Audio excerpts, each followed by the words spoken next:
That's a bit of an ominous start to this game, isn't it? Welcome to the Torgo Entertainment Let's Play of The Legend of Zelda Creepy Laugh, more commonly known as Majora's Mask. Welcome to Clocktown and the land of Termina. Torgo here, thank you so much for joining me. You probably figured that since I did a Let's Play of Ocarina of Time, I was absolutely going to tackle Majora's Mask at some point. Now, sometimes I dedicate Let's Plays to various people. This one I'm going to dedicate to my late grandmother, and I'll explain why. When I knew this game was coming out, I had already played through Ocarina of Time just fine. My grandmother knew I liked the game, and she knew Majora's Mask was coming out. I think it was June of 2000, something like that is when it came out. So, for my birthday, which was 6 months after the fact, I had to wait a little while, she got me what she thought was the game. It was not actually the game, it was a VHS tape promotion for The Legend of Zelda Majora's Mask. It was like a 30-minute video explaining all the different mechanics of the game. I know they spent a lot of time on Goron rolling. I don't know where that tape is now, but she tried.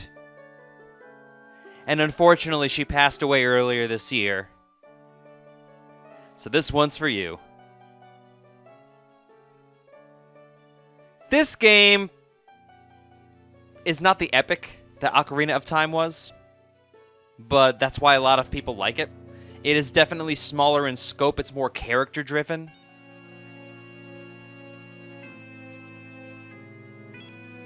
I don't know if I like it more or less than Ocarina of Time, it's just different. And here's the title screen! The Legend of Zelda Majora's Mask.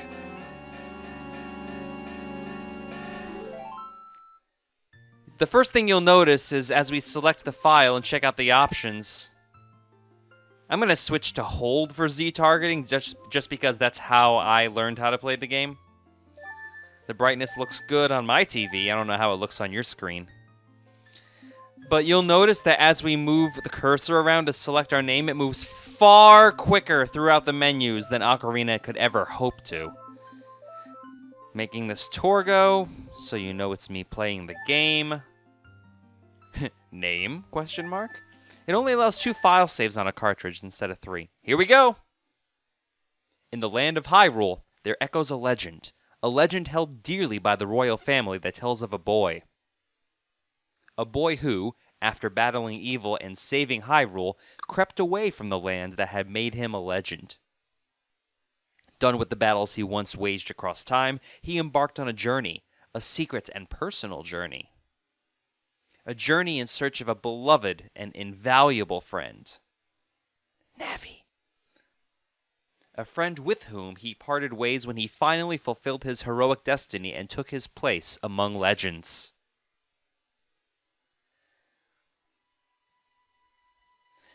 I will say the music in this game, I enjoy a good chunk more than Ocarina of Time. And Ocarina has a great soundtrack, don't get me wrong. This game just has such a deeper sense of place and atmosphere. You'll see what I mean as we progress. 2 fairies!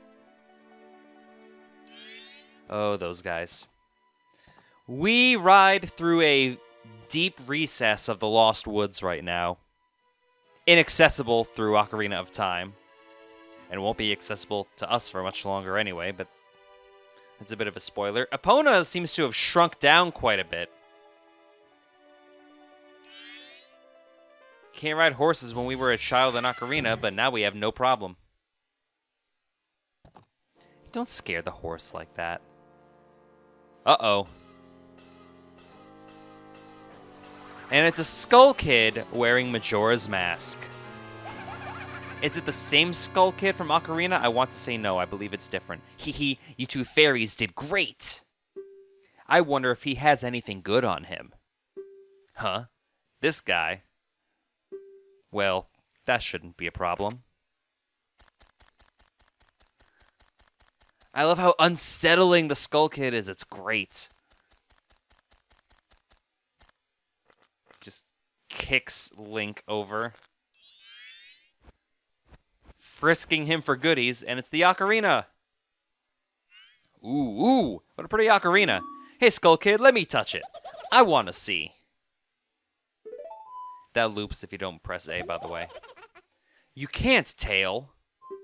What would we do if you dropped it and broke it? No way, you can't touch it. Besides, you don't even have hands. Oh, but sis, why can't I try it out too? Ow, my head. That laughing is so unsettling. Ooh. I didn't do anything, promise. And of course, now he steals Epona also. He's taking our inventory one by one. What is this, a Metroid game? Get out of here.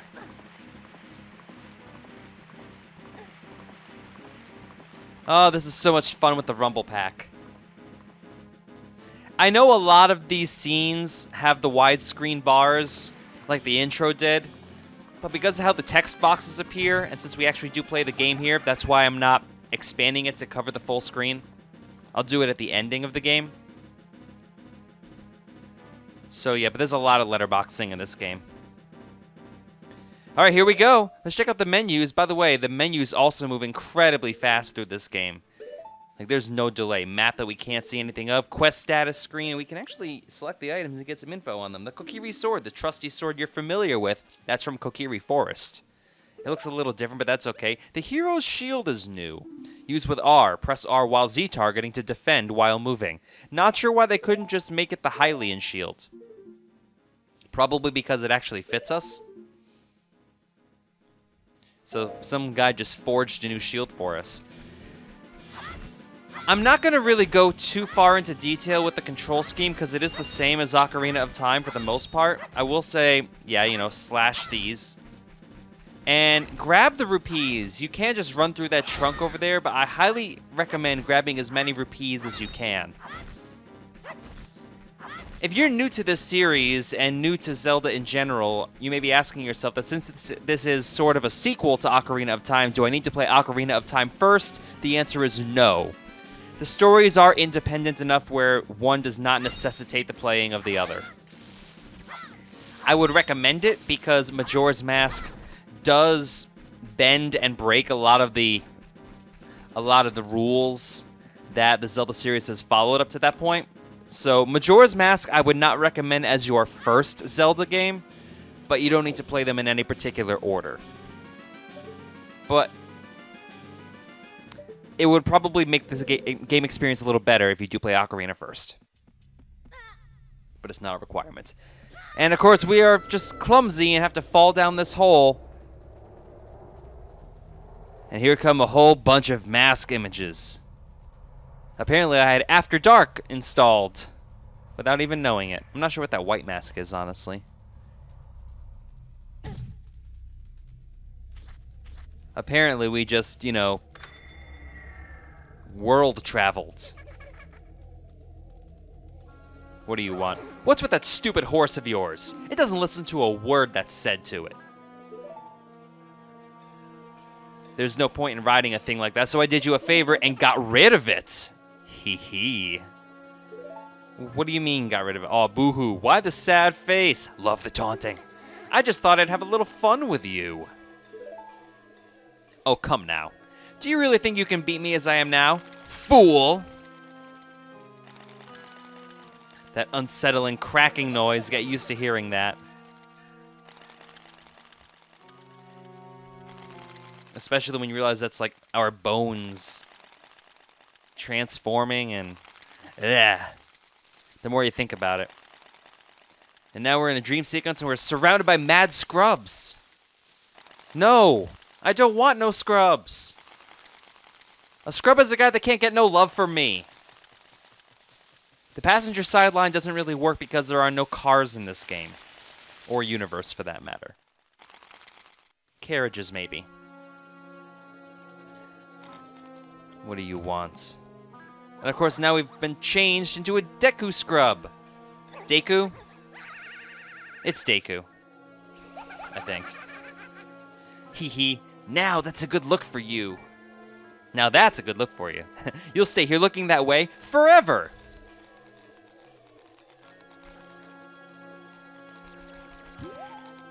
And of course the fairy's holding us back because we're so weak in this form. Yeah, I'm pretty sure it's Deku. Sis! Uh-oh. Doors closed. Trapped in this room forever because we cannot open doors. GG. Whoa, whoa! Skull Kid, wait for me! I'm still here! Tail, you can't leave without me! By the way, my voices tend to be gender neutral. I'm not gonna sit there. You? If I wasn't dealing with you, I wouldn't have gotten separated from my brother. Well, don't just sit there, Deku boy. Do something. I'm also gonna end up alternating between Deku and Deku. Why are you looking at me like that? What, is there something stuck on my face? Will you stop staring and just open that door for me? Please. Come on, a helpless little girl is asking you. So hurry up. Oh, Tail. I wonder if that child will be alright on his own.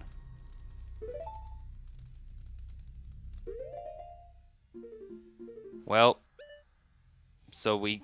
Oh, even though the inventory says we have the items, we can't use the shield, we can't use the sword. But just to show you, we can attack by hitting the A button. And we can go after grass, so let's get some more rupees. Of all the things the Skull Kid stole from us, money was surprisingly not one of them. So, go figure.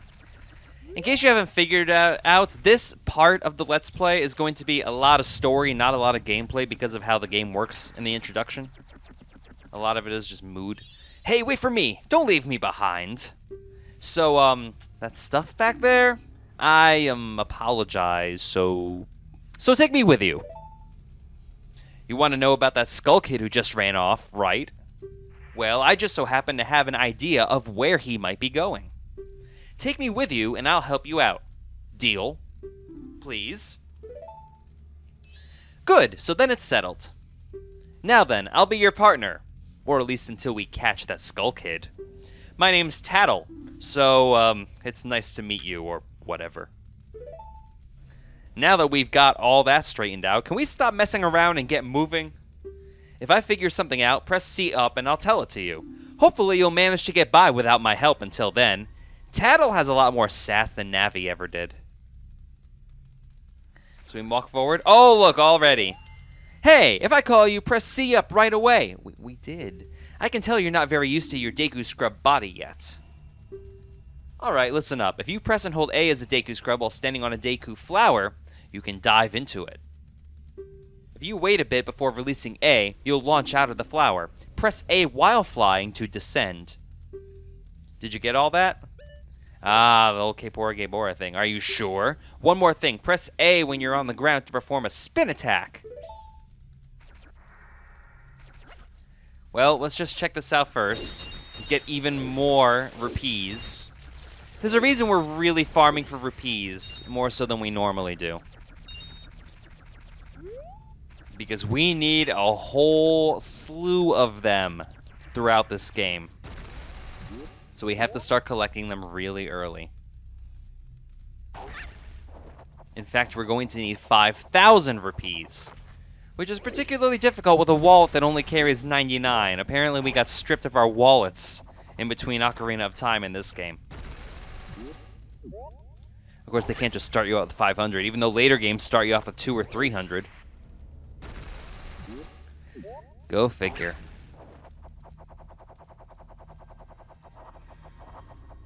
It's not like Wind Waker, though, where you actually need to buy things. I mean, you need to buy things, but it's not as pressing as it is in later games. There we go. And you get the idea with these flowers. I really like the way this mechanic works. Hold. There we go. Once that whop happens, then you can let go.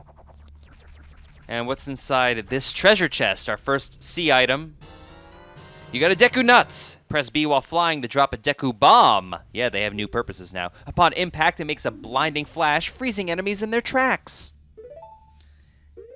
So let's let's check the info of it, by the way. Yeah, no, we don't need to. We already saw what it said. So we just... Okay, there's where we need to go. So we just pop out of here. And we can steer. Yeah, see, hitting B. Yeah, it's a nice little stunt thing. They actually made the Deku Nuts somewhat more useful than they did in Ocarina of Time.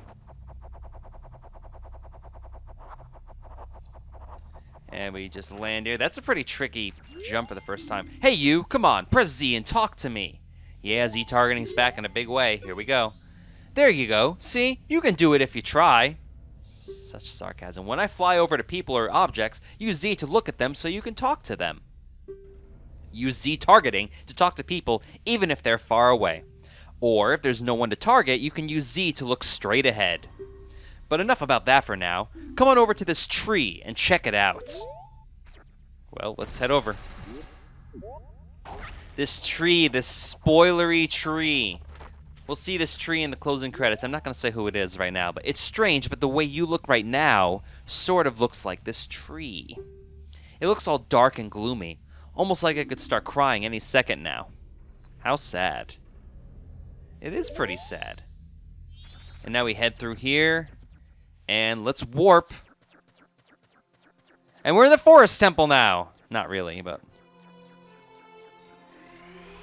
And we warp over to the world of Termina and the water wheel. Through a door we can never open for the rest of the game. The last part of this video will take place in this portion. Once we hit outside and get to the first day of gameplay, day in quotes, that's going to be taken care of in part 2. Because I really like 20-minute parts for non-dungeon videos. It's more palatable that way. So we get 5 jumps, or skips, and after the 5th we sink in water. So we can cross like little streams and ravines and whatnot. So we're in a clock tower right now that acts as a water wheel. Let's try and get out of here. You've met with a terrible fate, haven't you? The only character that really carries over besides Link and Epona, the Happy Mask Salesman, is back in this game, and it is the same character. I own the Happy Mask Shop. I travel far and wide in search of masks. During my travels, a very important mask was stolen from me by an imp in the woods. So here I am at a loss, and now I've found you. Now don't think me rude, but I have been following you, stalker.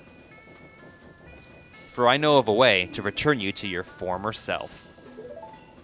Do you mean metaphysically, or if you can get back the precious item that was stolen from you, I will return you to normal. That's pretty sweet. In exchange, all I ask is that you also get back my precious mask that the imp stole from me, which means Majora's Mask.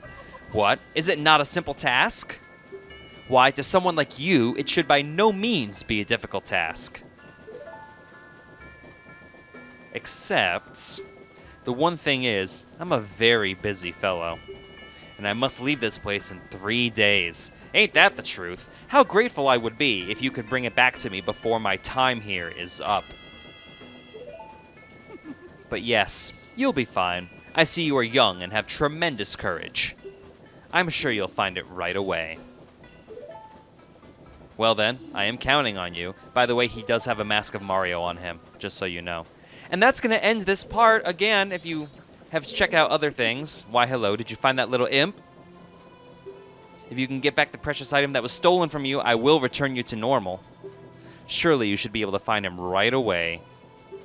Time continues to pass. Even as we speak, there are only 72 hours left. Tell me about it. Please, do not forget my precious mask. If you enjoyed this series, you want to see more, if you liked my previous work, facebook.com/Torgo Entertainment, Twitter @Torgo Entertains, but most importantly, subscribe to Torgo Entertainment on YouTube. We'll see you in part 2 in the next video. Till then, goodbye.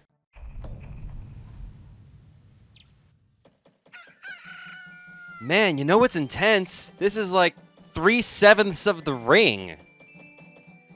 And in the ring, you have 7 days, and the ring is a full circle. The moon is crescent-shaped, and that's less than half of 7 days. Moonalati confirmed. He gives me the creeps. That masked salesman was the... Sorry, just thinking aloud. But 3 days? Even if we never sleep, that still leaves us with a measly 72 hours. Talk about demanding. Well, don't just stand there. We're going to see the Great Fairy.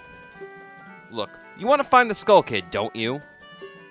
The Great Fairy will know what he's up to. She watches over everything. And just between you and me, the Skull Kid is no match for the Great Fairy. Go to the shrine near the North Gate. You'll find the Great Fairy in there. Welcome to Clock Town. And you may notice this unusual icon in the middle. Absolutely guaranteed, we shall guard your assets. Clock Town Bank. This mechanic on the bottom in the middle of the screen is the timer. That shows the time of day. Hey, apprentice, don't just stand around looking at the sky all day. I wonder what he's looking at in the sky. What do you want? Weirdo, going for mail. Oh, he's really running. Doesn't want to deal with us. Come back and talk to me. Well, let's just go through here and see what we can find. What do you want? Stop right there, Deku Scrub. Do you intend to return to the swamp alone? It is dangerous outside the town walls, so I cannot allow a child like you to leave unaccompanied. Is this where you give me a sword? You are not allowed to pass through here without an adult or until you are old enough to carry a weapon. It's dangerous to go alone. Then you're supposed to give me something. That's how Zelda works. This game's so stupid. Hey, aren't you going to the Great Fairy's shrine near the North Gate? Eventually. Whoa, look at the time. You don't even have 3 days left. What do you want, Mr. Not Carpenter? This poster's an eyesore. What a sorry collection of cowards. Black. Foo. Onomatopoeias are fun. Recruiting soldiers. Protect peace and uphold justice with us. Core recruiter, Vicen. Viskin? Vicen? I don't know. So roughly 1 minute of game, 1 hour of game time is a minute. I don't have the exact timing. Is Brack working tonight? I wonder if that'll get finished. So this is South Clocktown, one of the... And what do you want? Wait, hang on. What do you want, Mr. Deck? Have you been chilling up there the whole time? Where'd you come from? I don't know. And now he has a lovely little hat. This is my private property. Don't try using it when I'm not around. Now, the difference between the regular flowers that we use as a scrub and the yellow one like that, the yellow one shoots you much higher. What? Puppy? Do you mind? I'm trying to soliloquize for the audience. And oh, yeah, there's the moon. It's coming for us. It's gonna chin butt the planet. Let's check out this thing. Ye who hold the sacred sword leave proof of our encounter. Well, unfortunately, we don't have a sword right now. We'll get it back eventually. And we enter this section. This is North Clocktown, complete with a balloon. With just the right content of air to hover like that. Let's talk to this green guy. You know who this is. What's this? Green clothes? White fairy? Sir, could you by chance be a forest fairy? I don't think that's what he sounds like. Oh my! Oh my! My name is Tingle. I think I am the same as you, sir. A forest fairy.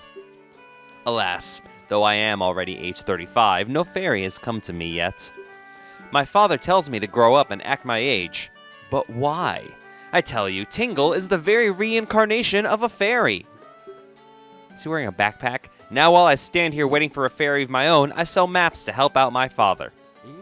Lucky, lucky. You're so lucky to have a fairy. I know. We should be friends. Yes. In exchange, I will sell you a map for cheap as a sign of my friendship. Also because I'm a terrible businessman. Will you buy one of Tingle's maps? Clocktown, 5 rupees. Do not bother with the other one. Yippee! You got a map of Clocktown. Now you can find your way around town. The red arrow on the map shows where you entered, and the yellow arrow shows your current location, just like an Ocarina of Time. Well, call again. Tingle, tingle, Kulu-Limpa! These are the magic words that Tingle created himself. Don't steal them! Copyright 2016 DeviantArt. So now we have this little bitty part of the map kicking out. Yeah. Not much going on. We get the info, press B while flying to drop a bomb. Upon impact, it makes a blinding flash that will stop nearby enemies in their tracks. I do like that it gives you a little info about all this stuff. Let's slash this grass and get some monies. So the first 3 days of this game, we take care of a lot. What do you want, shrimp? I'm busy practicing with my blowgun. If you can't pop that balloon, Then don't mess with Jim. Grr. I really hope that they gave some money to the Jim Croce estate for that. Wait a moment, Deku Scrub. Have you some errand in the mountains? It is dangerous outside the town wall, so I cannot allow a child like you to go out alone. Until you are old enough to carry a weapon, you cannot pass through here without being accompanied by an adult. I have a weapon. It's my brain. Knowledge is power. We're not going to worry about that flower right now. In this pretty obvious cave, we have the fairy's fountain. Uh-oh. Oh no! The Great Fairy! Who has been split into many pieces. I'm not going to count them. And we have to talk to her? There we go. Young one, please hear my plea. I have been broken and shattered to pieces by the masked Skull Kid. Please find the one stray fairy lost in town and bring her to this fairy fountain. Now, there are 5 great fairies in this game, so when Tattle says that this great fairy watches over everything, I don't really get it. Maybe just within the confines of the town. But who's watching the overworld? So the first thing we have to do is grab the Great Fairy. And basically reassemble her. That is the first task in this game. This game is far more episodic than other Zelda games. Ooh, there's a postman. Remember the running man from Ocarina? Now he's a postman. Yeah, all the characters in this game borrow models from Ocarina of Time. Well, most of them do. There are some new ones. Remember the frogs? Yeah, they're going to come into play much later in the game. This is the laundry pool. Presumably this is where everybody washes their clothes. And you can check this out. See, there's the stray fairy, so let's just run into it. There we go. Please hear my plea. The masked Skull Kid has broken me apart and scattered my pieces. Please find a way to return me to the fairy fountain in North Clock Town. Now, you don't need to actually visit the fairy fountain before you can go ahead and get that. I just wanted to show that little bit. Those with business, please ring bell. No solicitors. Curiosity Shop. One of the many stores in West Clock Town, which is the marketplace. It's locked. I have my issues with this game, but I absolutely love Clock Town. Great central hub. Love it. It's basically what I wished Market was in Ocarina of Time. There's distinct parts. It's not too big. There's enough to do.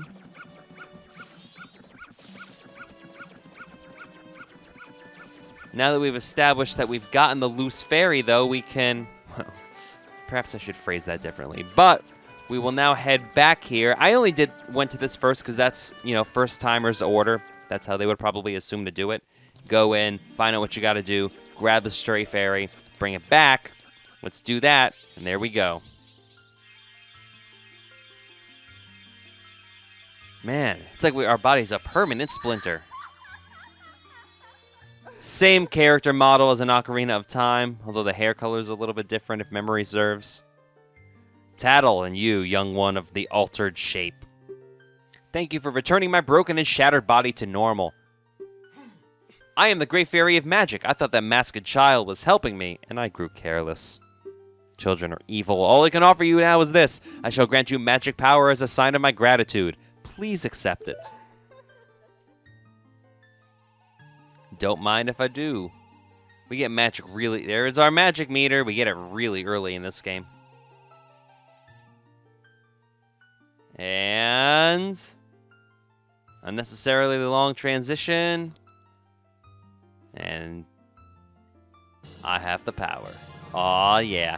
You've been granted magic power. In your current form, press B to shoot bubble blasts. Press and hold B to blow a big bubble. Bubble, bubble. Release B to shoot it. Your magic power decreases when you shoot. Replenish it with magic jars and potions. I like that they just condensed all this stuff. The man who lives in the observatory outside of town may know of the Skull Kid's whereabouts. But be careful. You must not underestimate that child's powers, kind young one. If ever you are returned to your former shape, come see me. I shall give you more help. So there's the hint. We need to go to the observatory, but we can't... If it's outside town... We can't leave town. So how's that going to work? Well, let's see what else we can do in North Clocktown. Tingle's now hovering with his backpack balloon, his parachute thing going on. We'll talk to him again. What do you want, Shrimp? I'm busy practicing with my blowgun. If you can't pop that balloon, then don't mess with Jim. Grr. Well, guess what? Now we can. Press B. Hold down B. Let's shoot down Tingle first. It's just that simple. He uses a hefty amount of magic, though, admittedly. There we go. Plop. And now whenever we see Tingle, he's going to be hovering like a balloon. We pop that balloon. Jim is mad. Let's talk to him again. Are you the one who just popped that up there? Not bad for a Deku scrub. The casual racism. We bombers have a hideout that leads to the observatory outside town. There we go. That's what we want. You need a code to get in. Maybe I'll tell you what it is. But don't think you're getting it that easily. I can't just tell you what the code is. You'll have to pass my test first. Are you ready? All right. Line up, guys. If you can find all 5 of us by tomorrow morning, I'll teach you the code. Are you ready? This is a mini game, but it's required, and we have to find the 5 children. This isn't very difficult. It's already 3 in the afternoon. Whew. Jim is number 1, and he's just chilling out over here. Oh, you caught me. Now there are only 4 left. You don't need to catch them in any order, and I'm not exactly sure which child location has which number. I'm just going to go in the order that I remember them. There's also the second one over here. Just, spinning is a little bit faster.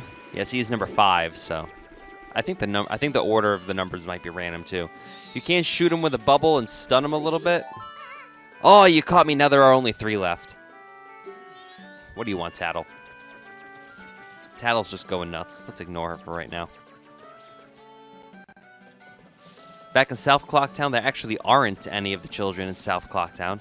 So let's check out this side. And welcome, ladies and gentlemen, to West Clocktown.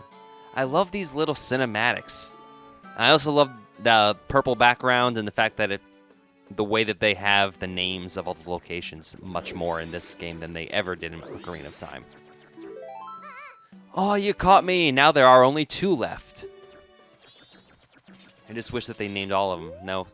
Wait a moment, Deku Scrub. Have you some errand at the ocean? Yeah, wood floats. It is dangerous outside the town wall, so I cannot allow a child like you to go out alone. Until you are old enough to carry a weapon, you cannot pass through here without being accompanied by an adult. You're an adult. Get off your butt and accompany me then. I'm doing that mostly to show you that the swamp is to the south, the mountains are to the north, the ocean's to the west. We'll see what's to the east in a bit. Uh-oh, 5:30. It's almost nighttime. And this entrance spits us out here. And just to show you the other side, I'll wait for it. Once it hits 6 o'clock, night of the first day, 60 hours remain. There we go. And this side has the last part of Clocktown. The biggest part of Clocktown, East Clocktown. Bet you couldn't figure out that name based on cardinal directions. I love this lighting. The lighting effects are so good in Clocktown just because of the colors of the walls, and I like how it has the orange sunset color without having the necessarily orange and blue contrast of everything. I don't know. When I think of Majora's Mask, I feel... Oh, you caught me. Now there's only 1 left. Yeah, so we had to use that flower to get up top to this roof. When I think of Majora's Mask, I think orange and purples for some reason.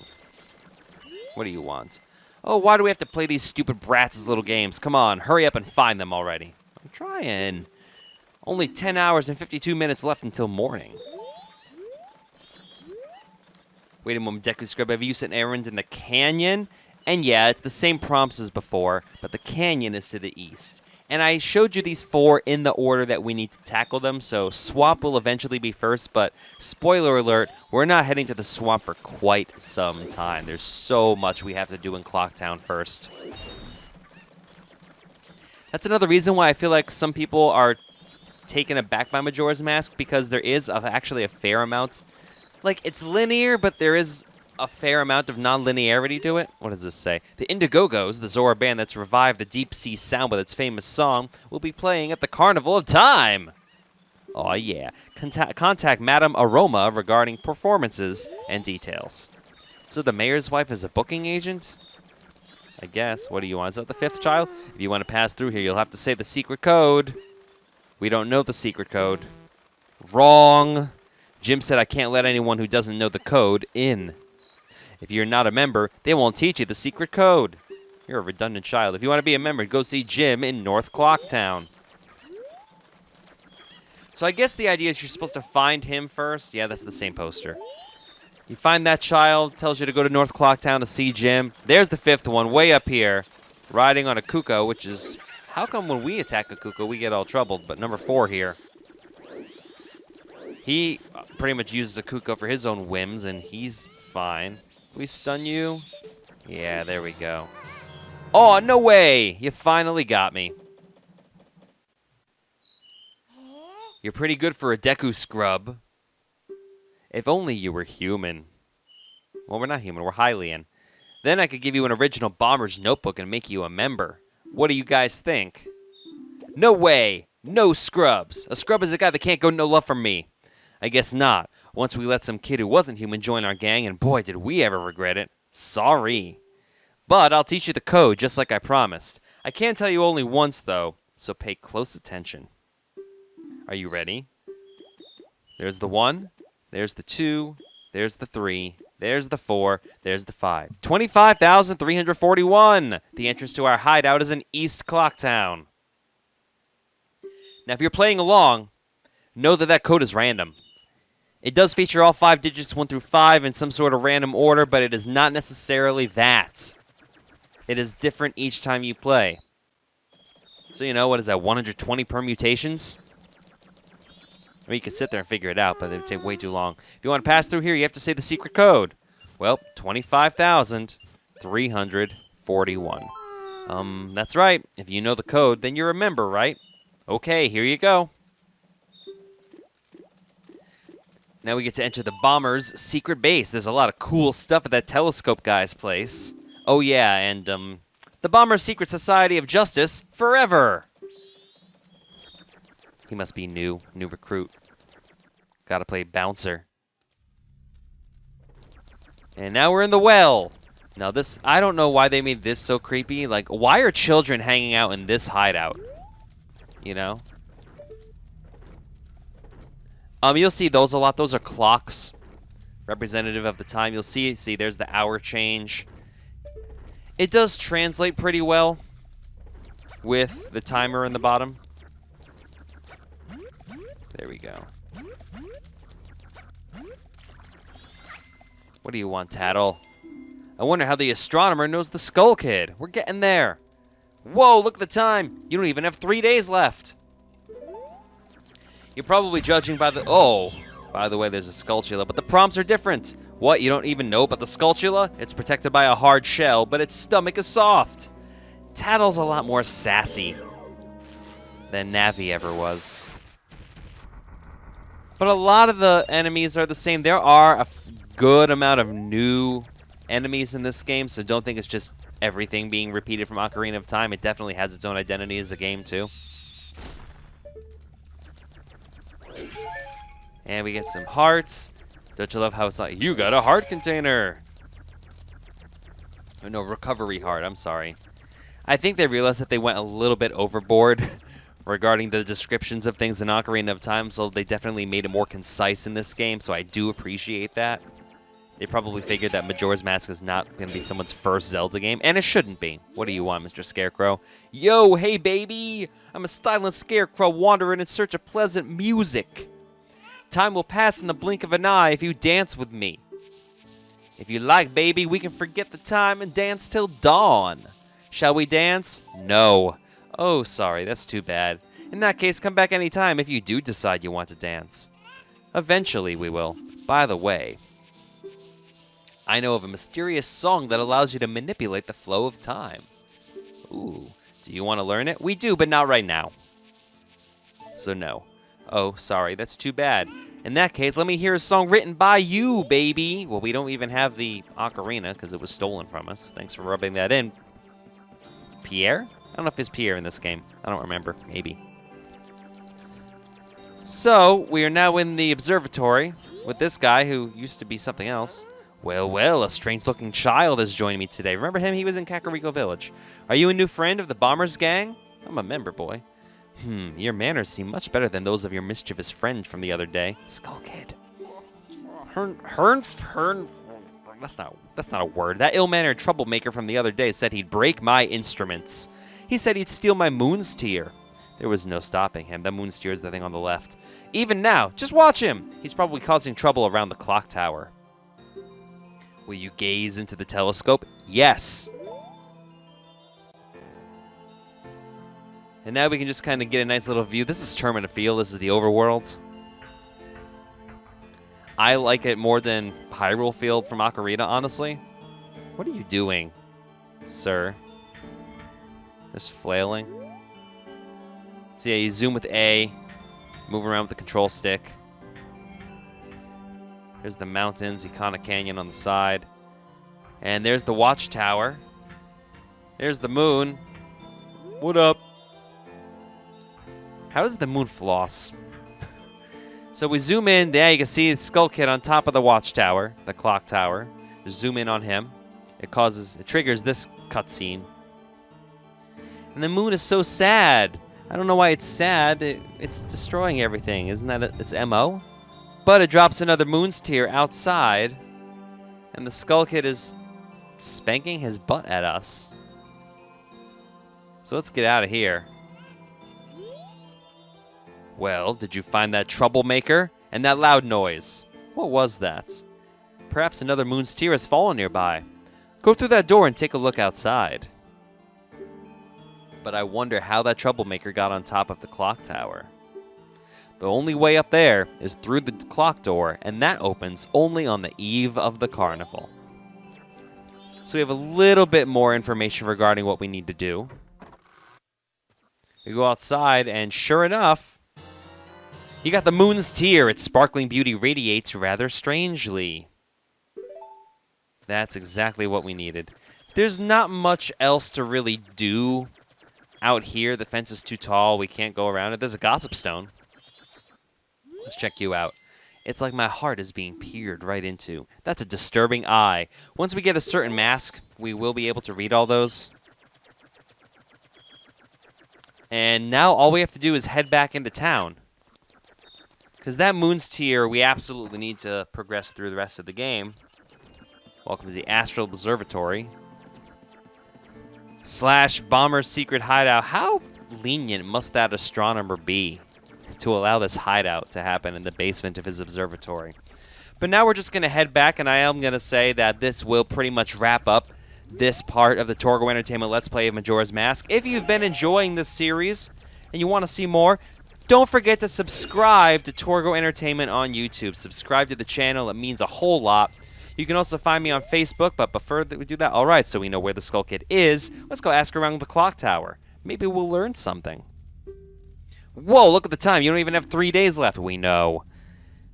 Anyway, you can follow me on Facebook at facebook.com/Torgo Entertainment. As I always say, it's a page, so you don't need to wait for me to respond to it or anything. Follow me on Twitter at Torgo Entertains. See, once you have more than 5 hops, you will just drown. And you can also go to TorgoEntertainment.com if it tickles your fancy. Don't forget to like this video and leave a comment. What do you think about the different sections of Clocktown, and what is your favorite section of Clocktown? And if anybody says Laundry Pool, I know you'll just be messing with me. Because no one's favorite is Laundry Pool.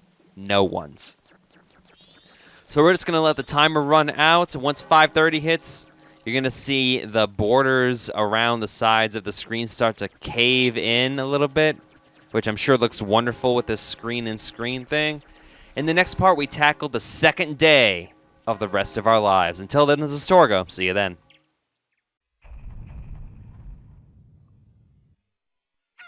Welcome back to the Torgo Entertainment Let's Play of The Legend of Zelda Majora's Mask for the Nintendo 64. Torgo here. It is day number 2 in Clocktown. Well, we have this moon's tear, that we grabbed. The music does change each day that you're in Clocktown, which I like.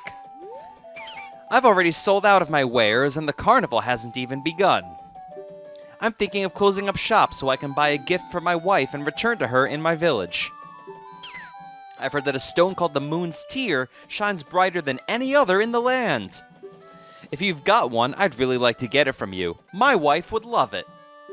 If you give it to me, I'll give you my spot here, Deku flower included. Well, we happen to have the Moon's Tear. Now, if you had talked to him earlier, you would know this, so... And this will eventually start a trading sequence that we're not going to tackle till later. Ah, that stone! You must hand it over to me! In exchange, I'll give you my spot here, Deku flower included. Yes? And now we have the land title deed. You really helped me out. Now I have the perfect souvenir for my wife.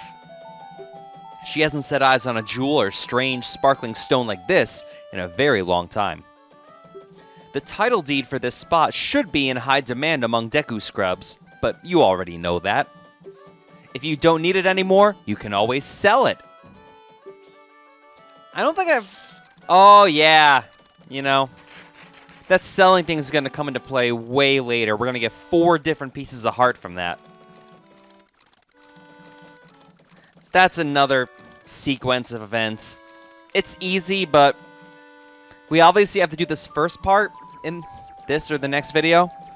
But regarding all the other ones, we're not really going to tackle those until way later. So let's check out all the shops in West Clocktown. We have the Curiosity Shop, which we have some plot significance there later, but not for a while. Trading Post, you know, buying your wares. And by the way, it rains in Clocktown on day 2.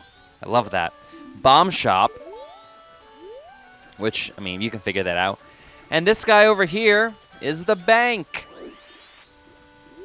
The Clocktown Bank. Let's talk to this guy. Remember him? He was the beggar in Kakariko. Hey there, little guy. Won't you deposit some rupees? Nowadays, even if people have money, they don't deposit any. Nothing. Nothing!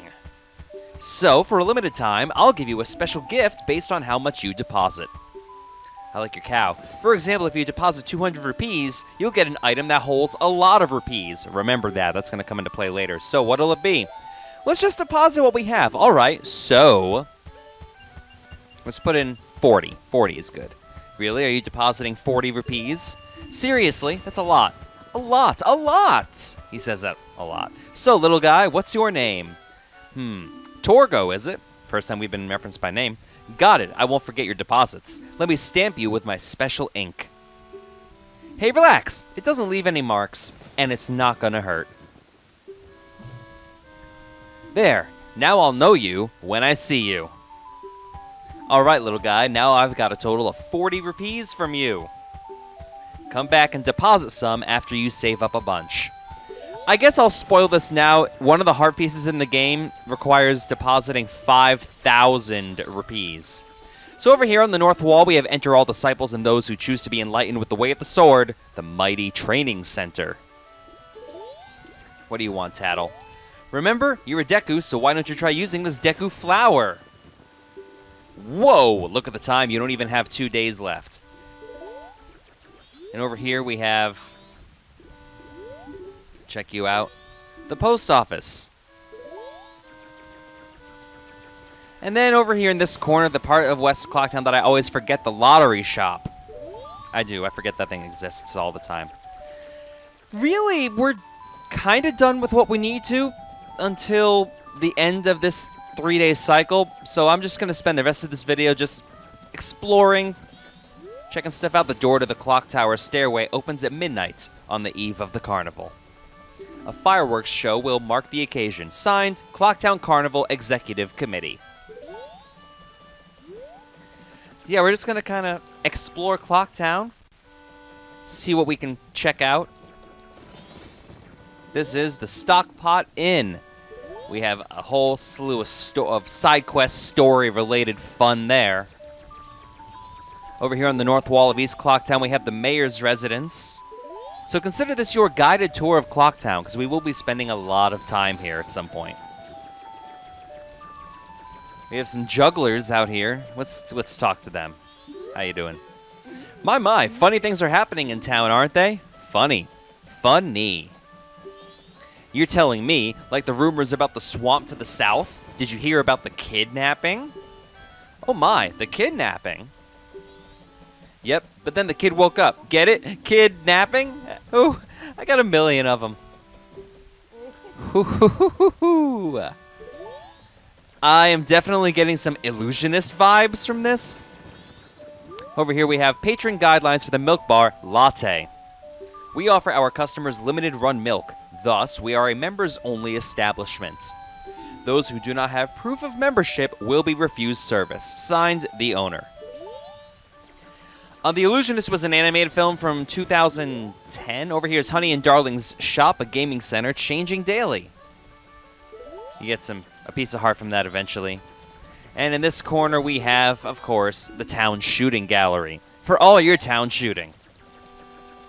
We have posters, urgently recruiting. Workers wanted to build the festival tower for the carnival. See Muto. I assume Muto was the boss. Open the chest for something splendid. The thrill of surprise. Treasure chest shop. Let's check it out. Might as well. Oh, and that's the same sign as before. Now you can do this a whole slew of times and get different prizes. I was going to hold off on this until later, but let's just check it out for now. Oh, what a cute little customer. So, do you want to play? I remember hating you, Bombchu lady from Ocarina. For you, it's only 10 rupees. If you can make it all the way to the treasure chest and open it within the time limit, I'll give you a special prize. Finding out what's inside is half the fun. Are you ready? By the way, yes, the price is different based on what you look like. Hooray for casual racism! Have fun with that, Tumblr. Anyway, 45 seconds if you're a Deku. If you're a scrub. I haven't done this in so long. Because you don't really need to do it when you're a Deku scrub. If memory serves. So we should be able to get there, and, oh no, we screwed this up. GG! There's no way. Yeah, there's no way. God, my running animation is so strange. Oh well, what can you do, you know? Really, all we're doing is killing time for the most part in this video. Which is kind of an interesting choice of words given this game. And yeah, we're out of time. Alright, time's up. Won't you try again? I don't have any money. No thanks. Oh really? Too bad. Come again. Remember how much time we spent in the Bombchu shop? Not Bombchu shop, but the Bombchu game in Ocarina of Time? Oh wow, that was ridiculous. Do you remember the code? It's 25341. Go to the secret hideout before you forget it. It's in East Clocktown. Yes, I know, we already saw that. You can spin these boxes. And you can see on the map that there's a treasure chest up top, but we don't really need to worry about that just yet. In North Clocktown, let's see what else we can do. Let's get some more money, some fundage. And that didn't do any good. But when you leave an area and come back, especially in Clocktown, the grass will regenerate. Just to show you so you can get some more money. So yeah, like just like that. As it was in Ocarina of Time, as it is in many Zelda games, the grass regenerates. And we're good. There's actually a piece of heart that we can grab from that part, but we're not going to worry about that just yet. So many things to do in this game, it's ridiculous. And up, there we go. Then we can take this flower and hop over here. Now, it's already day 2, so what we need to do isn't available yet. Deku Scrub Playground down this hole. We're not going to worry about that yet. I'm going to tackle that a little bit later. So we have this grotto-looking area for another minigame. There are a lot of minigames in Majora's Mask. How about it? We're open only until the carnival, which is the day after tomorrow. So will the young one play? One game is 10 rupees. Yeah, we might as well. Alright then, use this Deku Flower and have fun. The carnival... Yeah, that's the goal. If the time it takes you to get all the rupees is faster than the current record, you get an extravagant prize. But if you fall down below just once, it's over. The best time for today's game is 1 minute and 15 seconds. Get all the rupees faster than that. Okay, burrow into the Deku Flower. The game begins the moment you jump out. Gotta grab all the rupees. I'm not gonna do this time just because there's really no point. I mean, woohoo, 10 rupees. Just to show you. Yeah, see, we just go there. As I said, there's a different mini game each of the 3 days. You have to tackle all 3 in the same 3-day cycle in order to get the main prize at the end of this. Yeah, see, but you have to be careful. Too bad. You're done.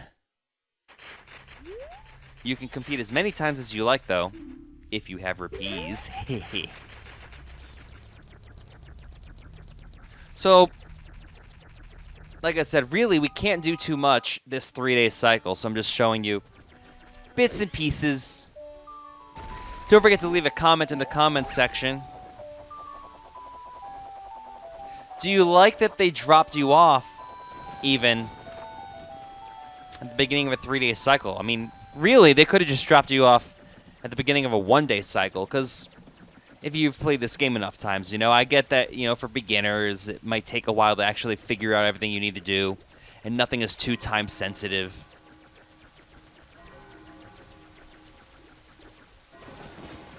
And let's just wait for it to become nighttime. Don't look at me like that, Deku Torgo, or Deku Link.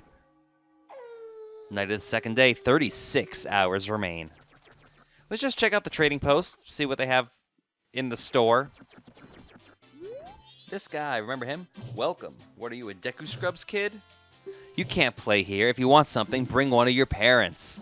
If you are a Deku Scrub, you are not allowed to buy anything. But we do have another Scarecrow here just chilling. Yo, hey baby, I'm a styling Scarecrow wandering in search of pleasant music. Time will pass in the blink of an eye if you dance with me. If you like, baby, we can forget the time and dance till dawn. Shall we dance? Yes! Oh yeah, in that case, forget the time. Let's dance! If you're in Clocktown and you talk to one of these Scarecrows, this is a really quick way to pass 12 hours of game time. Which, admittedly, since we don't have very much to do, now we're at the final day. And we can do this again. Oh yeah, how was it? It went by in an instant, right? I'm still full of energy. If you like, baby, we can forget the time and dance until night. Shall we dance? Oh yeah, in that case, forget the time. Let's dance. Saria's song. And now I have to talk over it because otherwise I'm going to get some sort of claim from Nintendo because they love claiming Saria's song, and that prevents me from getting ad revenue on the video. Super annoying. Night of the final day, 12 hours remain. Oh yeah, how was it? It went by in an instant, right? I'm still full of energy. But outside it seems to have gotten kind of dangerous. Yikes, I'm getting out of town. Take care. I know of a mysterious song that allows you to manipulate the flow of time. Would you like to learn it? Let's learn about how that works. Oh yeah, now listen up. It seems that if you play that mysterious song backward, you can slow the passage of time. And if you play each note twice in a row, you can move a half day forward through time. How's that? Pretty interesting, isn't it? If you learn a new song, come try it on me. Until then, I'll see you later, baby.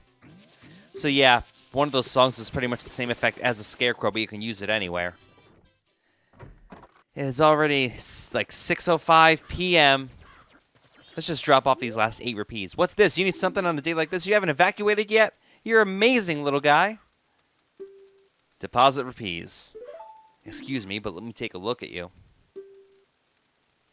Ah, yes, Torgo, right? If I remember, you're the little guy who deposited 40 rupees. I love how it tells you that, keeps track. Well, are you going to make a deposit? All right. So, let's just deposit those last 8. Really? Are you depositing 8 rupees? That's it? That ain't nothing at all, big spender. But if you say so. All right, little guy. 48 rupees in the bank. And it just logs again. It's the same thing over and over, just with different numbers thrown in. And no matter where you are in what 3-day cycle, that number will stick. So that's why it's always important to deposit your rupees before you go ahead and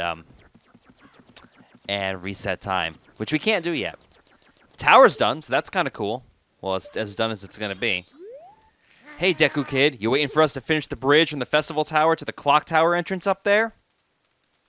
Sorry, my apprentices panicked and ran away. This is all we get from a Festival Tower. It's not quite tall enough, is it? Sheesh.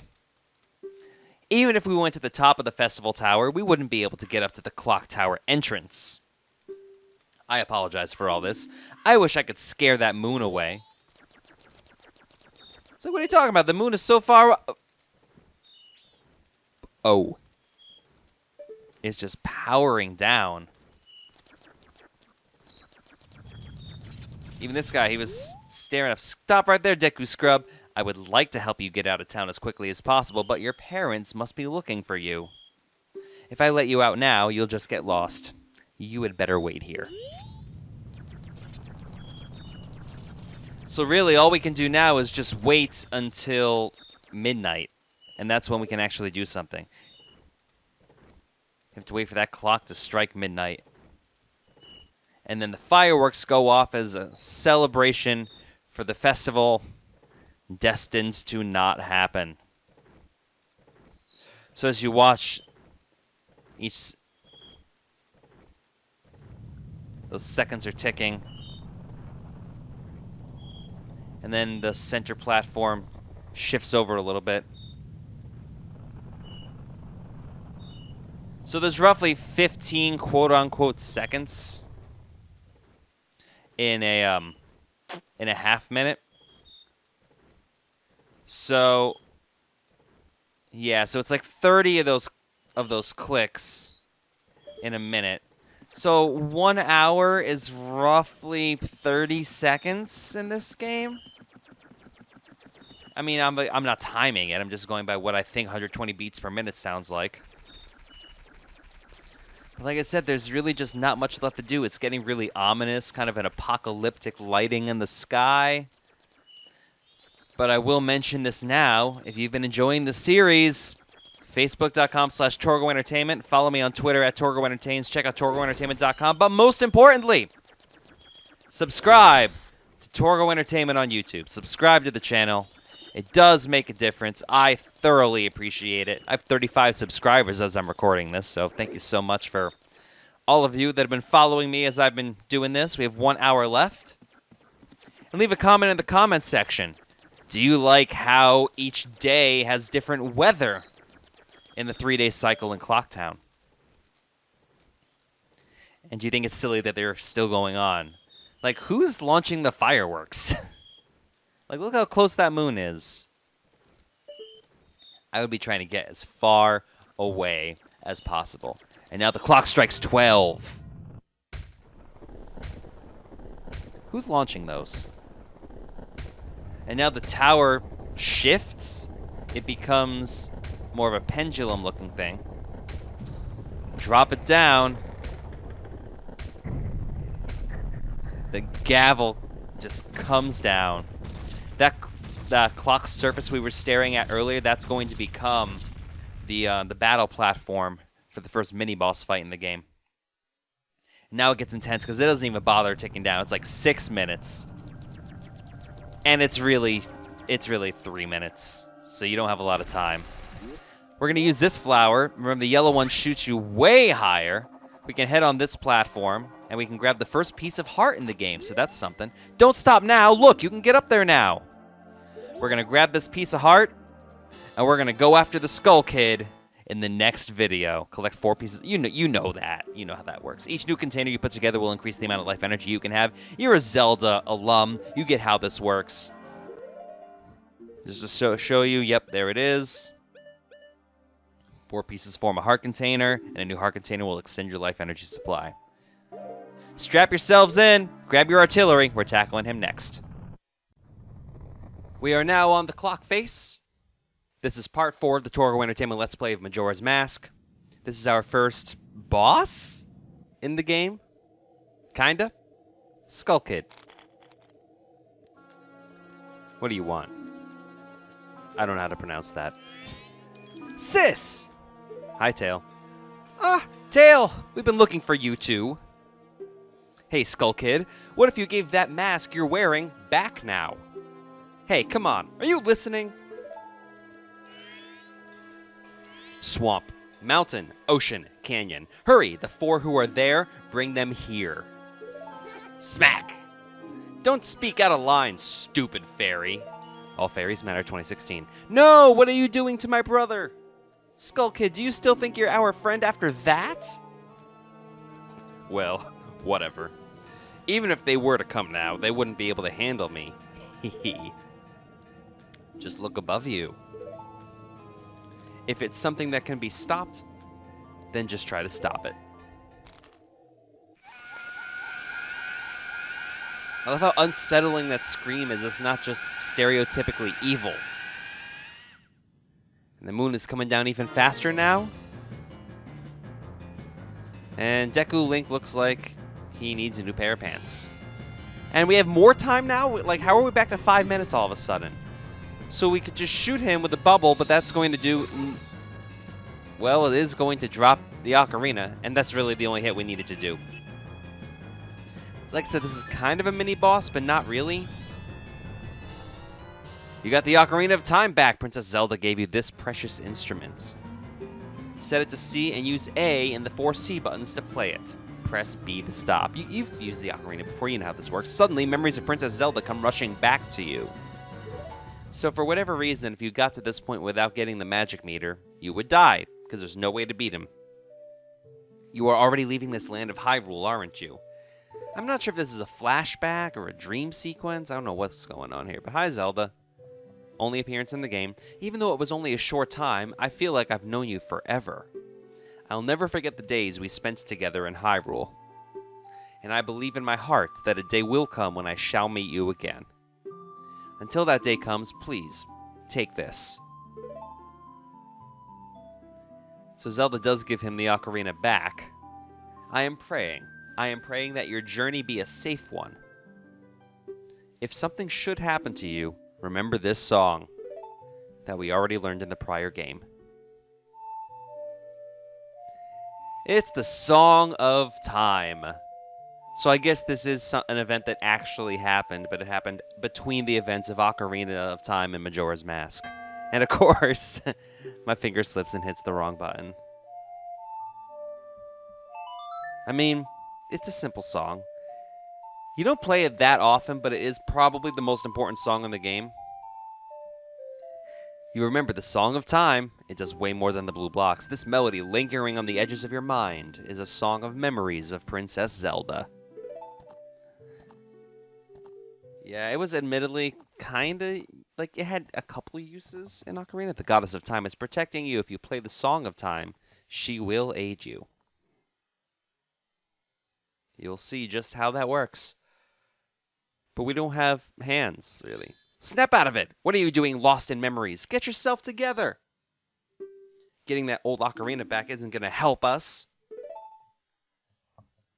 Somebody! Anybody! Goddess of Time, help us please! We need more time! Well, let's go ahead and equip it. Let's see what we can do. Because we can use it as a Deku Scrub. But it's not quite an ocarina when we use it. Huh? When did you get that instrument? Yeah, we get Deku horns. And let's just play it. I do like that each horn represents a different note. The timbre of a trumpet, but the size of something much larger. Save and return to the dawn of the first day? Yes. That is how you... well, one of 2 methods of saving in this game. Playing the Song of Time resets the clock back to the 72-hour mark. We lose our items. All our collectible items. Basically, if it's on the item screen and it has a number next to it, lose them all when we go back in time. We have to relive the events of the beginning of the game. Over and over. Now, we're trapped.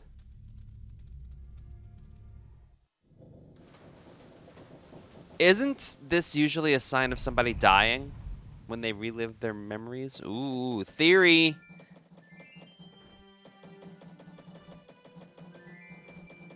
So now Link is dead and the rest of the game is a dream. What's just happened? Everything has... Well... Everything has... started over.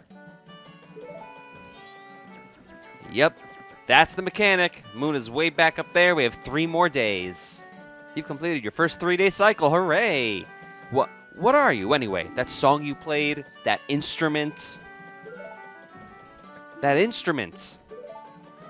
Wait, that's it. Your instrument. The mask salesman said that if you got back the precious thing that was stolen from you, he could return you to normal. Did you completely forget or what? Apparently, Epona was not stolen from us. We failed. So let's head back inside the clock tower and talk to him, because we have our ocarina. Were you able to recover your precious item from that imp? Indeed we were, sir. Oh, you got it, you got it, you got it, you got it! There's a Mario mask on him, by the way. Everyone knows that, though. Where did this come from? Then listen to me. Please play this song that I am about to perform and remember it well. Seriously, where did this organ come from out of nowhere?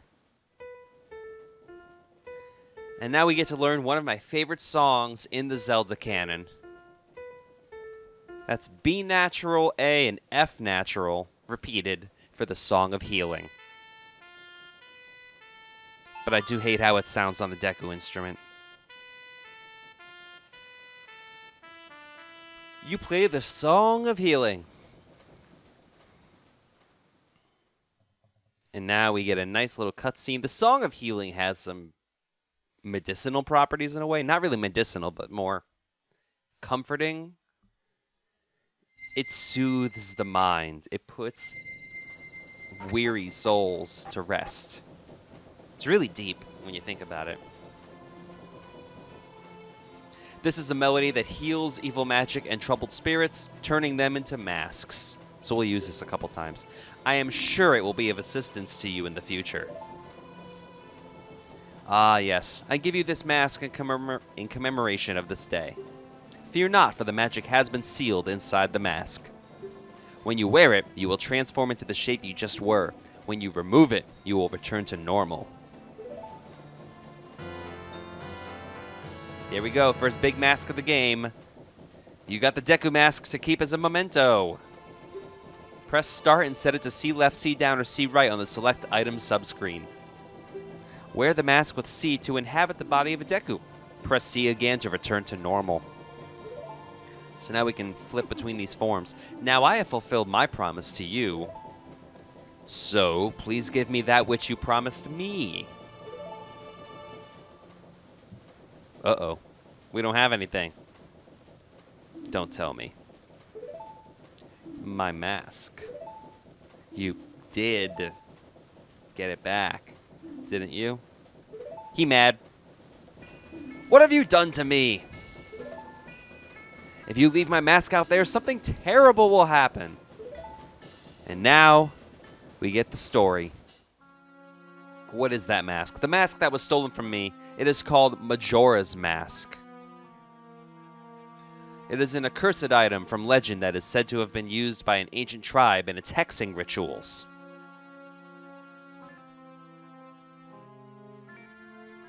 It is said that an evil and wicked power is bestowed upon the one who wears that mask. It is Majora, right? Isn't that Majora?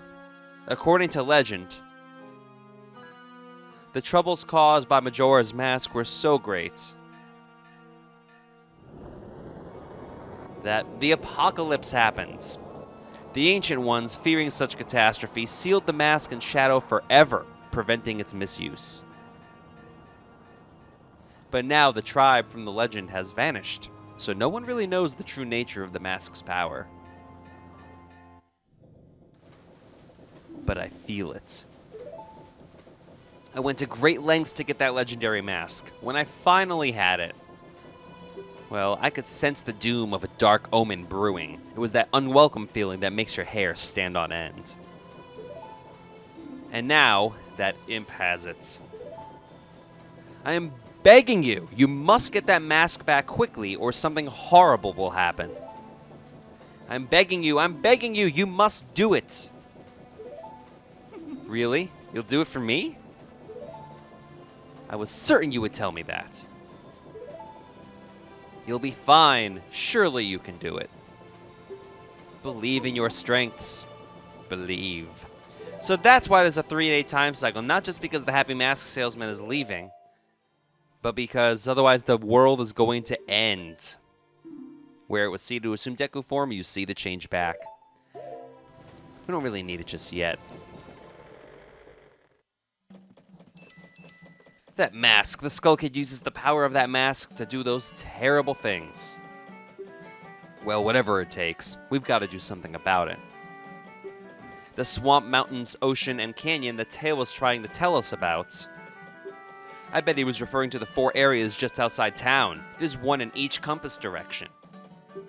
But what do you suppose he meant by the 4 who are there? I have no idea. He always skips important stuff. I guess we should just go and find out. If we go through that gate straight ahead, we'll be heading in the direction of the swamp. But we're not going to be going to the swamp for quite some time because we have a lot of stuff we can still do in Clocktown. Let's start off by going to East Clocktown, because now we have to kind of redo some stuff, because remember, now that we've reset time, none of the events that we've done have happened. Nothing. So we just have to start all over again. Now you understand why this game is depressing. But we do remember the password for the Bomber's secret hideout. It's the same. That's right, if you know the code, then you're a member, right? Okay, here you go. We don't have to worry about the game. There's a lot of cool stuff at that telescope guy's place. Oh yeah, and the Bomber's Secret Society of Justice forever. Now, we entered as a Deku Scrub before. And we never talked to Jim or anything, so let's just leave.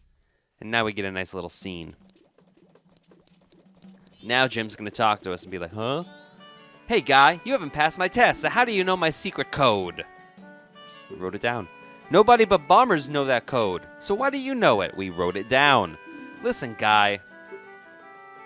You're pretty good. You managed to figure out a code that only we know. Now that's something. I like you. I mean, there's 120, so. What's your name, guy? Torgo, huh? Alright, that Skull Kid broke our rules and is doing all kinds of stuff. I'm making Torgo a new member of the Bombers instead. Yay, number 2. This is the Bomber's Notebook. It contains the words we live by. Read it over. You got the Bomber's Notebook. It allows you to keep track of people's schedules. This is side quest heaven right here. Press start to access the quest status screen. Then highlight the notebook and press A to read it. Number 1. Find troubled people and add their names and pictures. Only 20 people will fit in your book.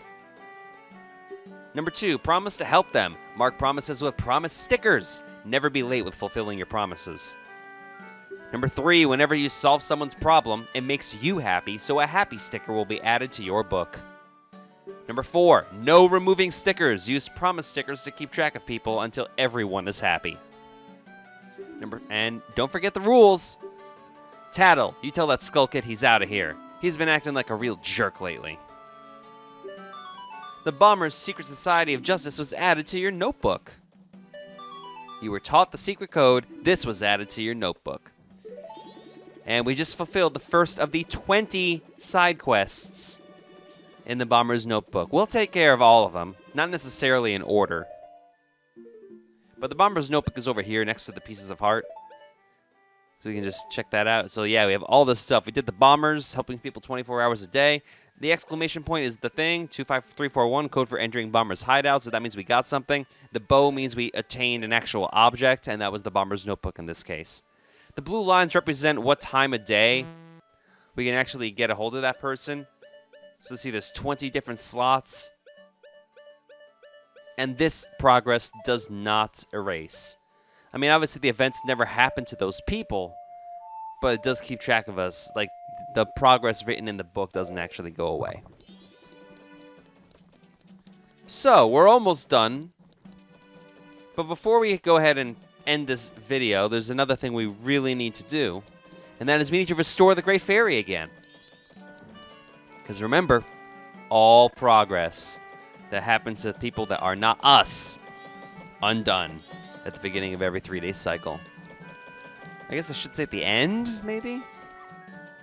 Regardless, Stray Fairy in the same place. By the way, if you happen to try and get the Stray Fairy at night, it is an East Clock Down, just kind of chilling in the main area.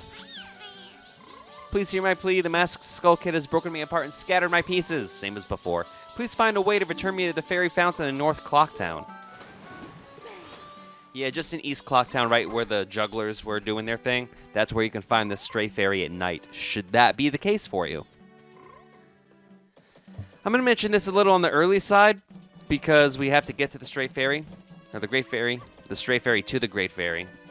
Please subscribe to Torgo Entertainment on YouTube. If you've been enjoying this series, I really appreciate it. Don't forget to like this video. Do you like the Deku mask? Do you like how they changed the importance of masks from Ocarina of Time to Majora's Mask? Or do you think it's way too much of a gameplay difference? Because they just added a ton to this game more than anything.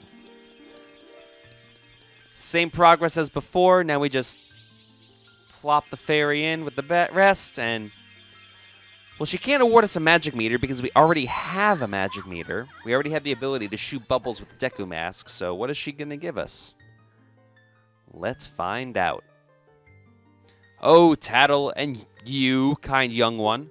Thank you for returning me, my broken and shattered body to normal. I am the Great Fairy of Magic. For now, this is all I can offer you. Allow me to ease your weariness as my token of gratitude.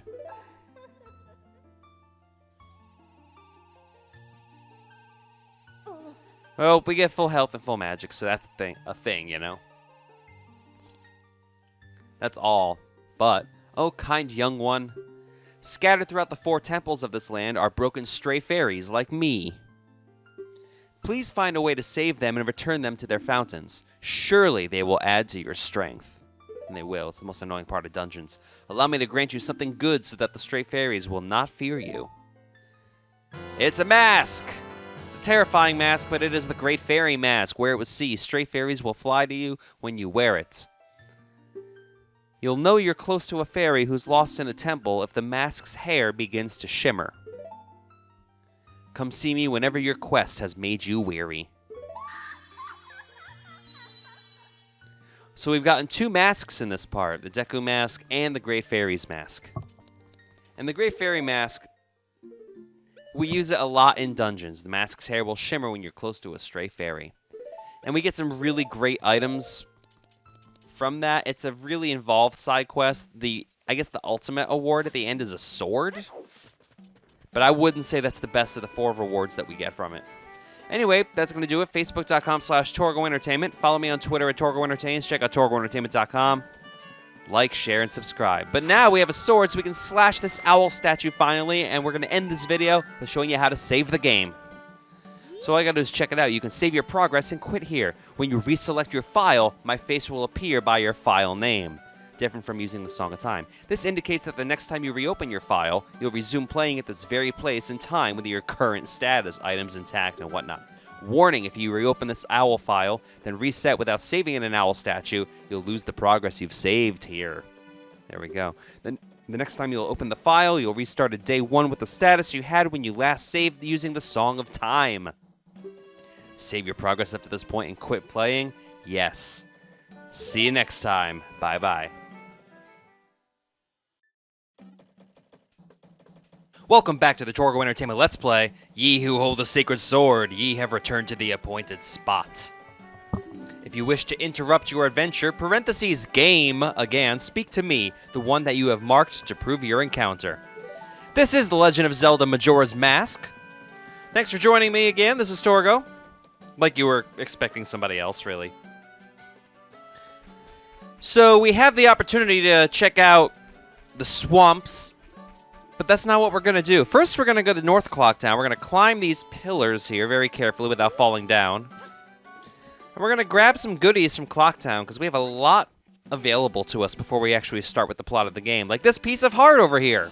We couldn't get this as a Deku Scrub because we just didn't have the jumping capabilities that we do as a Hylian. Even though he called us a human before, Are human and Hylian synonymous now in this universe? I'm not sure if that was a slip or how that works. Anyway, we need to grab another Moon's Tear for basically to get the title deed for a very strange piece of heart. So we could have probably done this admittedly in the last part, but I knew I was running a little short on time, so I just wanted to get in, get out, get the Bomber's Notebook. This won't be the last time we get a Moon's Tear either. Oh, I was hoping that we would hold off on this. We didn't, because the only way we can destroy that balloon right now is with a projectile, and the only projectile we have is with the Deku Mask. So now you get to witness the lovely... Yeah, because we can't climb up now. So now we have to witness the lovely transformation sequence, and you get to have it haunting your dreams. Yep. Here we go. Enjoy this.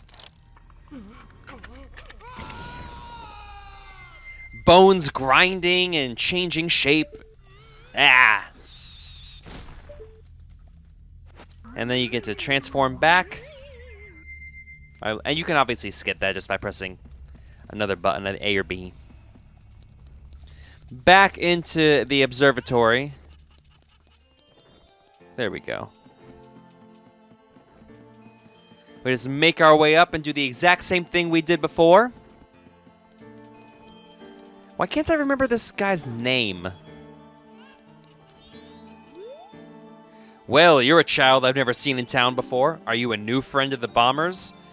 Well, it depends how you look at time. I always say that it is important to develop your interests while you are young. You can use this telescope to look around town. If you're interested, give it a try. Will you gaze into the telescope? Same thing as before, we just go to the top of the clock tower, zoom in on the Skull Kid. We've seen this before. Him just doing him, I guess. And the moon is sad, so it cries. And it causes that. Now it's a meteorite.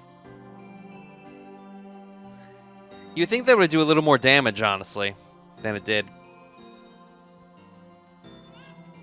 Hooray for inconsistent physics! Well, how was it? Did you discover anything interesting? Yeah, we did. It's the Moon's Tear. We're gonna grab that and keep on going. You got the Moon's Tear. Its sparkling beauty radiates rather strangely, but we know that. Ah, the Legend of Zelda Overworld theme. We'll be getting there a little shortly. So now we just head back. We need to get the title deed from the Deku Scrub, the business scrub in South Clocktown. So there are some mechanics in this game, I should mention this, that are not in Ocarina of Time that I'm okay with. The magic beans have been toned down a bit. They weren't quite as annoying as before. The gold Skulltulas have been toned down quite a bit. They're only in 2 isolated portions of the game as opposed to everywhere. Much more manageable.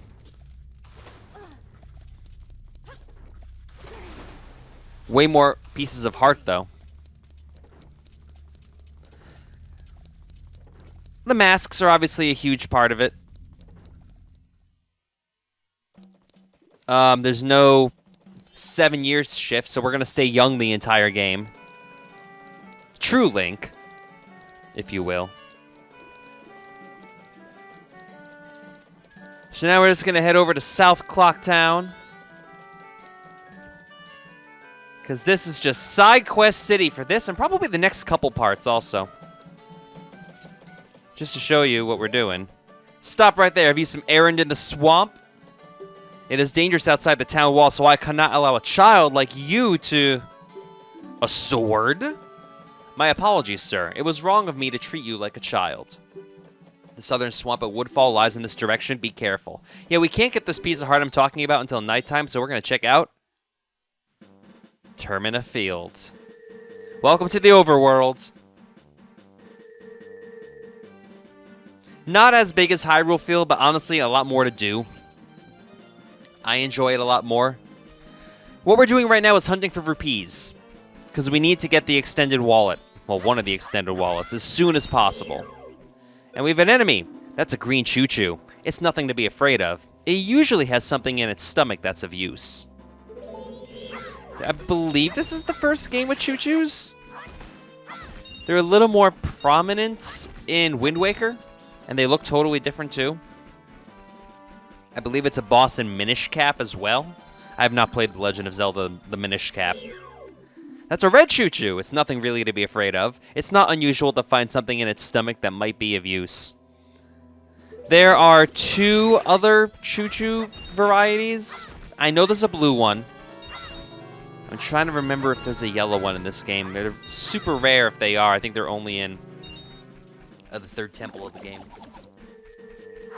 But yeah, the main difference is that there's only... oh, we don't have the extended slash. That's unfortunate. Oh, that's right. We have to get that from one of the temples. There's only 4 temples in this game as opposed to the 5 temples in Ocarina of Time plus the 3 mini dungeons. So yeah, the stress is definitely on side quests. So if you do not like side quests, this game is not for you.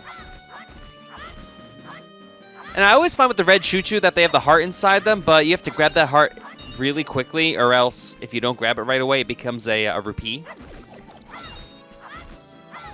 So we're just hacking and slashing away, grabbing as much money as we can. Now we're right outside the observatory. We do not want to fall down that hole. Get out of here. There we go. See, that was... I don't know how it determines whether it's a heart or a rupee. That's a real bomb chew over there, but we're not going to worry about those enemies for quite some time, because we shouldn't even know about those until we actually go for that. What are you doing? Who are you? Well, I remember you. You're the Curiosity Shop part-timer in this version. Well, let's get him down from the tree. We roll him down, and he was going for money. And now we have too much money. We've maxed our wallet. What do you want? Hey, I stole that rupee from a crow. Don't go stealing it, man. If I were to ever, like, cosplay as a Zelda character, I'd be that dude. Because he has nice pants and just, like, a white long-sleeve t-shirt. Does he have a name? I have to have a beard, though. I don't have a beard. Me with facial hair. Not the greatest thing. So we enter this way, which will put us in East Clocktown. Just because it was the quickest way to get back into the center. And now we're just going to head over to the bank and deposit all that money we just grabbed. You can see there's just a recovery heart. It's just a recovery heart where the piece of heart was. You don't get to regenerate the piece of heart. That'd be ridiculous. What do you want, banker? What's this? You need something? Yeah, I want to deposit rupees. Excuse me, but let me take a look at you. The stamp is there, so we're good. Ah, yes, Torgo, you deposited 48 rupees. And that stays the same with all the transitions among days. I don't get why they do that, but it's a really nice feature. Get all the money in the bank. Seriously, that's a lot. You better be begging. 147 rupees from you. Remember, we need to get to 5,000 in order to get all the rewards from the bank, which is crazy. That's so many rupees. It's a little easier once we get the Giant's wallet, which holds 500. We don't get that for quite some time, though.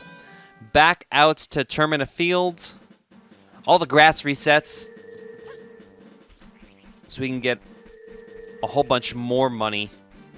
Mo money, mo money, mo money. That's an In Living Color reference. I'm old. Anyway.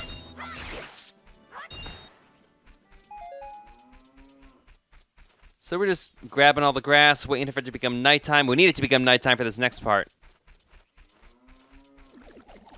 See, there are some magic beam plots, but nowhere near as annoying as they were. There is a chest over here. There it is. And of course, don't tell me you don't know about the Deku Baba. Cut it down when it has extended its body and Deku nuts or sticks will come out. We remember this enemy. This was the first enemy we came across in Ocarina. You got a Deku stick. Set it to C left, C down, or C right on the select item screen. You better believe it. Deku sticks burn well. Pull one out with C and press C to swing it. You can carry only 10, so use them wisely. We get extensions like we did in Ocarina, but we really don't need to carry more than 10 of these things. Red Rupee worth 20. That's pretty nice. Same denominations as Ocarina, except there are, I believe this game has the yellow rupees that are worth 10. Night of the first day, 60 hours, we get a sunset.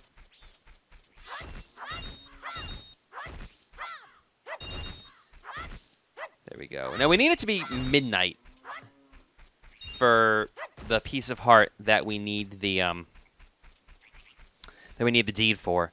But while we're doing this, we can also grab another entry in the Bomber's Notebook at midnight, and we can also get early access to an upgraded item that we don't even have yet.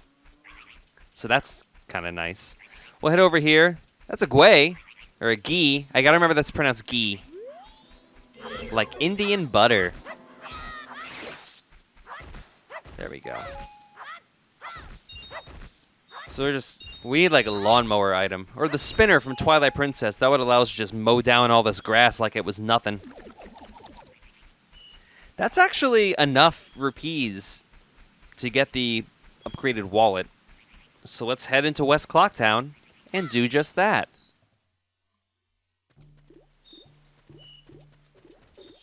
What's up, dancing girls? We'll deal with you eventually before we head to the swamp. There we go.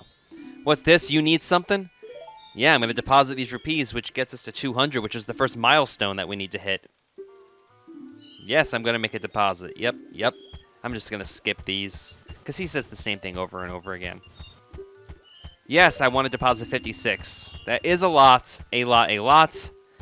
All right, we have 203 rupees in the bank, which is enough. We just needed 200 for this. What's this? You've already saved up 200 rupees. Well, little guy, here's your special gift. Take it. You got an adult wallet. This is for adults, so it holds a lot of rupees. Now you can carry up to 200 of them. Aw, yeah. See, doesn't it hold more than your old one? Fill it up and bring it all in to deposit. I do like that the rupees are now color-coded. The adult wallet is blue. When we get the Giant's wallet, that'll be red. I'm genuinely trying to remember if we get yellow 10 rupees in this. Orange is in this game, I know that. Which was not in the old one. I think oranges are, I want to say 100, maybe? That sounds about right. Yeah, they used to be giant. I think silvers are 200 now, as opposed to the gold from the old game. Because silver rupees are used for collecting things.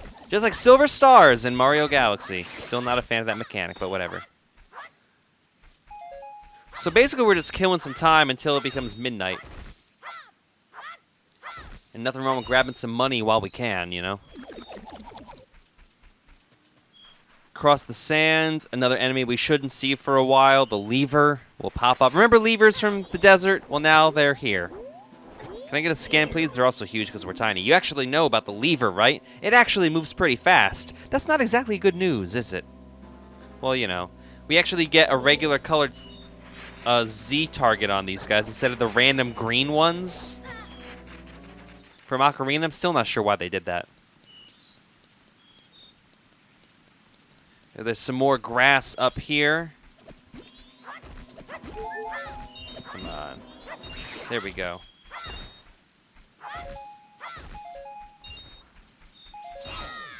Yeah, get some of that. It doesn't really matter. Any money is good at this point. Yeah, and those guys regenerate pretty quickly. I'll mention this real quick as we slash some more. Don't forget, if you've been enjoying the series and you want to see more, or if you just like Zelda, don't forget to subscribe to Torgo Entertainment on YouTube. It makes a difference. Shoutouts to all 35 of my subscribers as I'm recording this. Thank you so much. Don't forget, you can check out Facebook.com/Torgo Entertainment. Follow me on Twitter @Torgo Entertains. And check out TorgoEntertainment.com. Don't forget to like, share, and comment on this video. Do you think that they knew that 99, 200, 500 were a little small for rupee limits? because they definitely upgraded it to up to 5,000 in Wind Waker 3 years later. So do you think that the wallet limit should have been expanded in this game, or do you feel like they should have kept them where they are now and not expanded them for Wind Waker? Because I feel like money matters more in that game than it does in this one. The debate is real. Just to show you that there is a way we can get some money here, there is a notation on a wall over here. These snowman enemies, who I believe are called Enos. Where is this thing? So there's a... Yeah, there it is. So we have a staff over here with music notes. We can just play whatever notes they have here. It happens to be the Prelude of Life from Ocarina, and the Skull Kid will spit out rupees. We could re-enter Clocktown, leave, come back. It's random how much money it spits out. The song is random. Sometimes it's songs from Ocarina of Time, sometimes it's not. Almond Joy has nuts, Mounds don't. But the reason why we needed to wait until midnight, not only because of the heart piece we're going to get in the next video. We have Sakon over there. Sakon? I'm not sure how to pronounce his name. That's the only downside. But we do need to be in North Clocktown right around 12:15 or so because of this lady, the old lady from the bomb shop. Let's talk to her. I'm sorry. You look so sad. Yeah, so 12:20 is when we need to be here. Because there's the thief, Sakon. I'll say Sakon. Ouch! Watch out. Stop thief. Give the old lady her luggage back. Well, all we have to do to stop him in his goofy walk is just to slash the goods off, and he's just going to run away out of embarrassment. Another random act of terror. Why would you steal from an old lady? We'll find out why far later in the game. He comes into play later. Thank you, since he didn't make off with them. I can finally stock bomb bags at our shop. Maybe I'll put them out tomorrow. Well, yes, I must thank you. It's a dangerous mask, but maybe you could use it to throw your own festival fireworks show. Mask number 3 in the game. You got the blast mask. Wear it with C. You can have a blast with B, but you'll lose life energy in the process. And now we have access to a bomb-type weapon very early. Well, thanks for helping me. Take care. The old lady from the bomb shop was added to your notebook and already taken care of. You guarded the old woman's luggage. This was added to your notebook. That's all we needed to do. She disappears into the ether, which is kind of terrifying, actually. Just going to grab the money from here while we can. And that's going to do it for this part of the Torgo Entertainment Let's Play of Majora's Mask.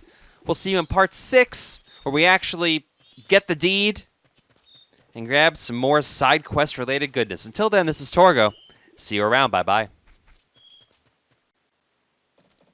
Welcome back to the Torgo Entertainment Let's Play of The Legend of Zelda Majora's Mask. We just got ourselves the Blast Mask in the last video. We still have a lot to do. Stockpot Inn. Check-in begins at 8 a.m. We need to head in the hotel. But we can't go in through the front door because it's closed. So we need an alternate means of entrance. Of egress, if you will. So, you may be wondering, how do we get there? Well, that's why this Deku flower is over here. Deku flower? I still haven't convinced myself one way or the other how to pronounce it, whether it's Deku or Deku. Who knows? But, while we are here, we need to get this taken care of first. So we head back to this guy who's chilling out way up here. Remember this from a couple parts back? And of course, he doesn't remember us because as far as he's concerned, this is the first time we've met. This is my private property. Don't try using it when I'm not around. We know. Let's just Z-target him with the item. Ah, that stone. You must hand it over to me. In exchange, I'll give you my spot here. Deku flower included. Next. Yeah, we know about the land title deed, same as before. You really helped me out. Now I have the perfect souvenir for my wife. She hasn't set eyes on a jeweler's strange sparkling stone like this in a very long time. The title deed for this spot should be in high demand among Deku scrubs, but you already know that. If you don't need it anymore, you can always sell it. Peace out, brother. We're going to have to do one more bit of fun with him before we go ahead and go to the swamp, which unfortunately we're not going to do for a while because we just have so many goodies. But we needed the title deed. That's the main reason why we needed to go over there. Not because it holds any value to us, but because it's on paper.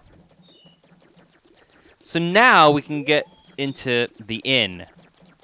There's this Deku flower innocuously chilling out over here. And that allows us, as a scrub, to head up here to this thatched roof with the bell.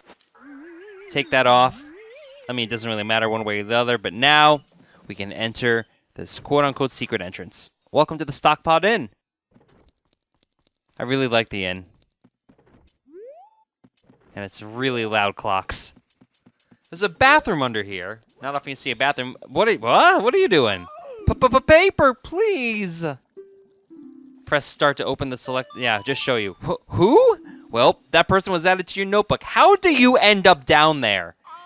That stinks in more ways than one. Okay, now we use the deed. Yeah!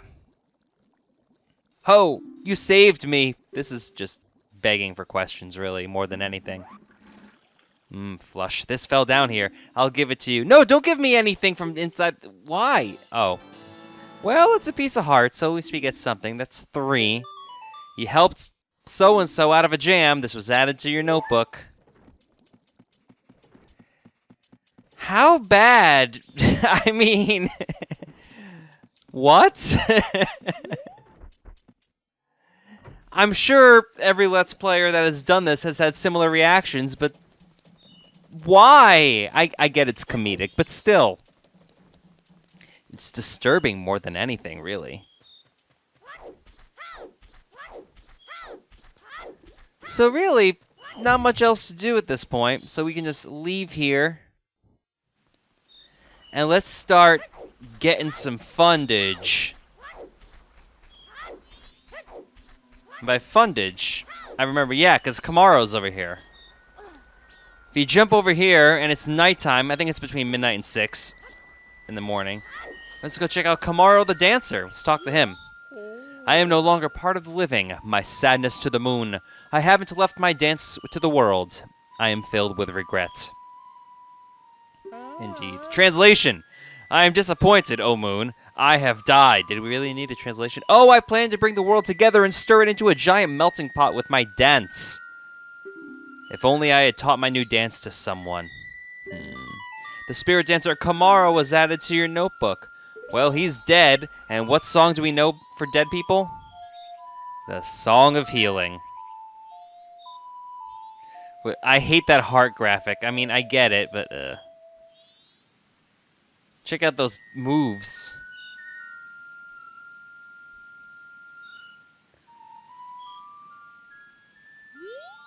Got such an Eastern flair, spread my dance across the world. Train its followers.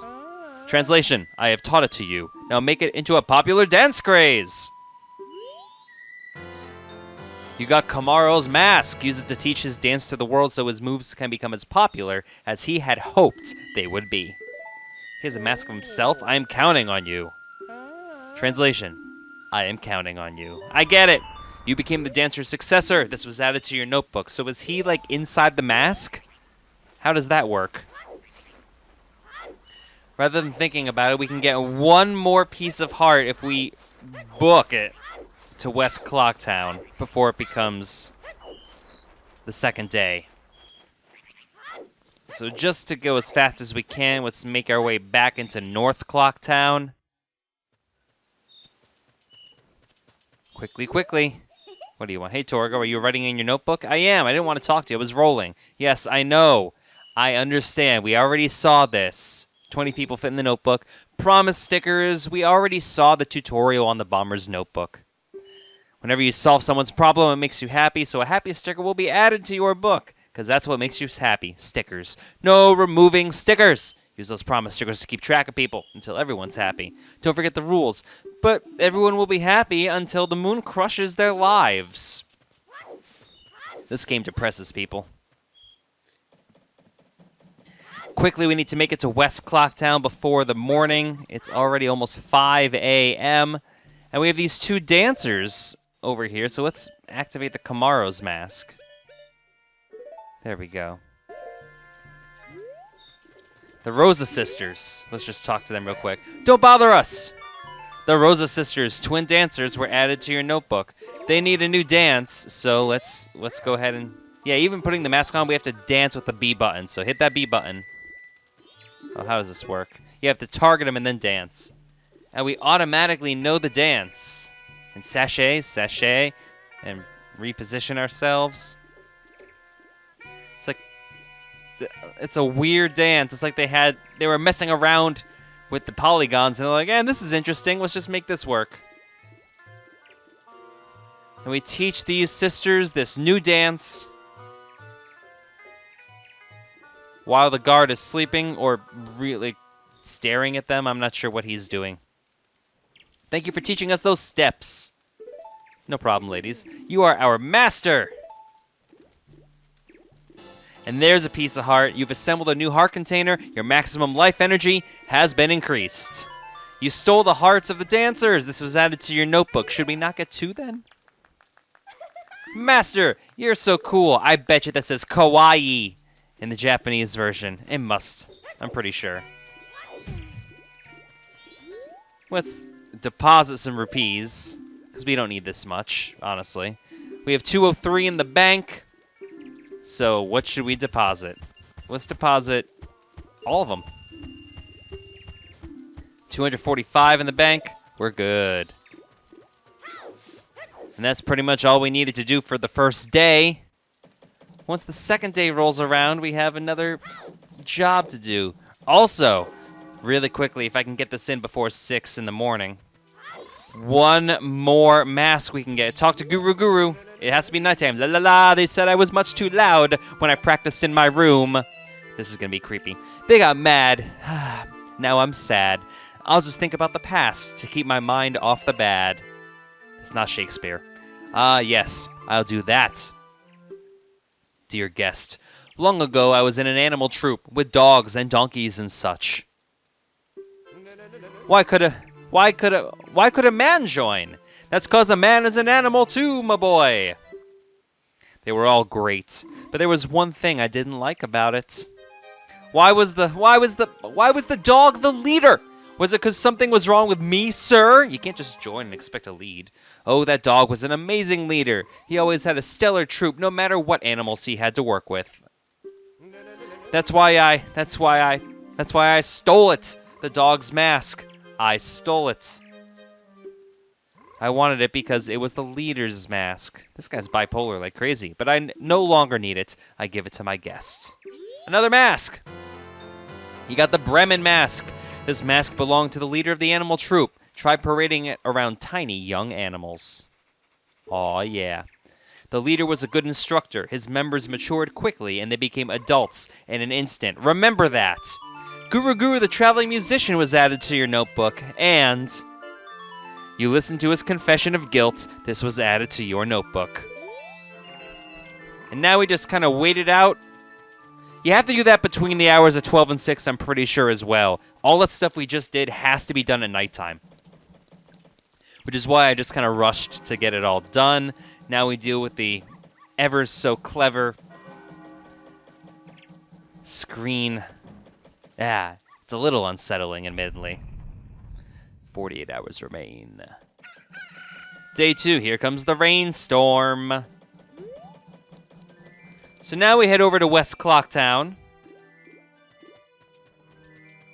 As I realize I probably shouldn't have deposited all those rupees, admittedly. Let's see how many we need.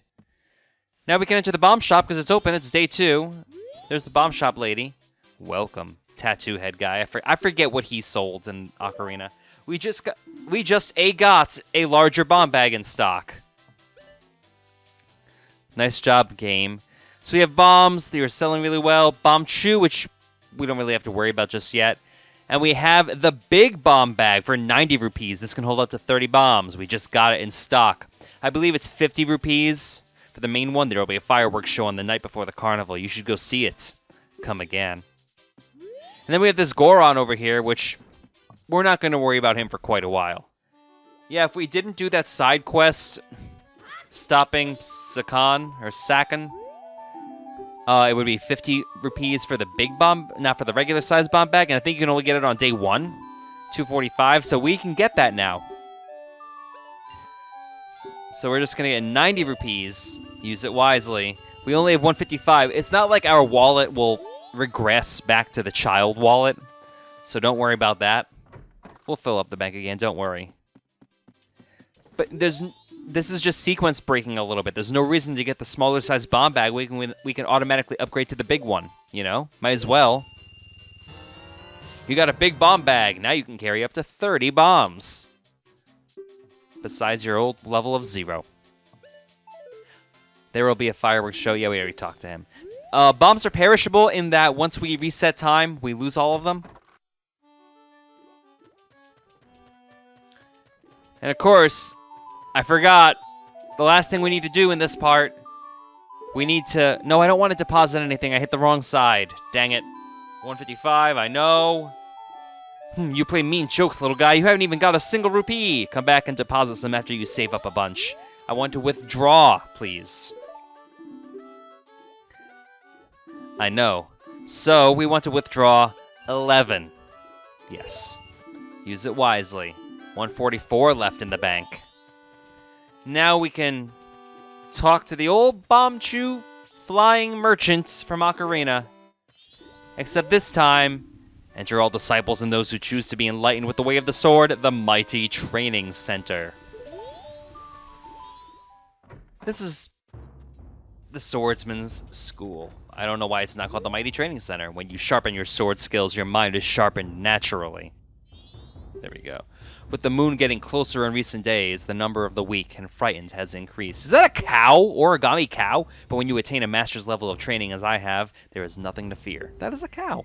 By learning at this training center, you too can attain such a strong mind and will. So, will you try it? Let's do the novice course just to show it off. The novice course. Now then, before you draw your sword, I shall teach you the basics of unarmed combat. I'll start with the sideways jumps. After pressing Z to lock onto that log with Z targeting, press A while pushing the control stick left or right. Try it yourself. Well, target, whee! Next is the roll attack. After pressing Z to Z target, press A while pushing the control stick forward to roll. Let's do it. Begin. You gotta do it while targeting. There we go. Next is the backflip. Lock on and Z target the log with Z, then press A while pushing the control stick down to jump. Begin. There we go.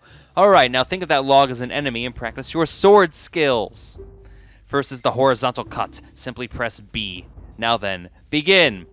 I really thought Wind Waker did this better, honestly. Next is the vertical cut. Press B after Z targeting with Z. Now then, begin. Oh, he's a little redundant too. Wait for it to regenerate. There we go. Z target. There we go. Next is the thrust. After pressing Z to Z target, press the control stick forward and press B. We already learned these moves in Ocarina too, but if this is your first time, this is how you learn them. And finally, the jump attack. Press A after drawing your sword and Z targeting with Z. Begin. I gotta love the cutscene stuff. Here we go. There we go.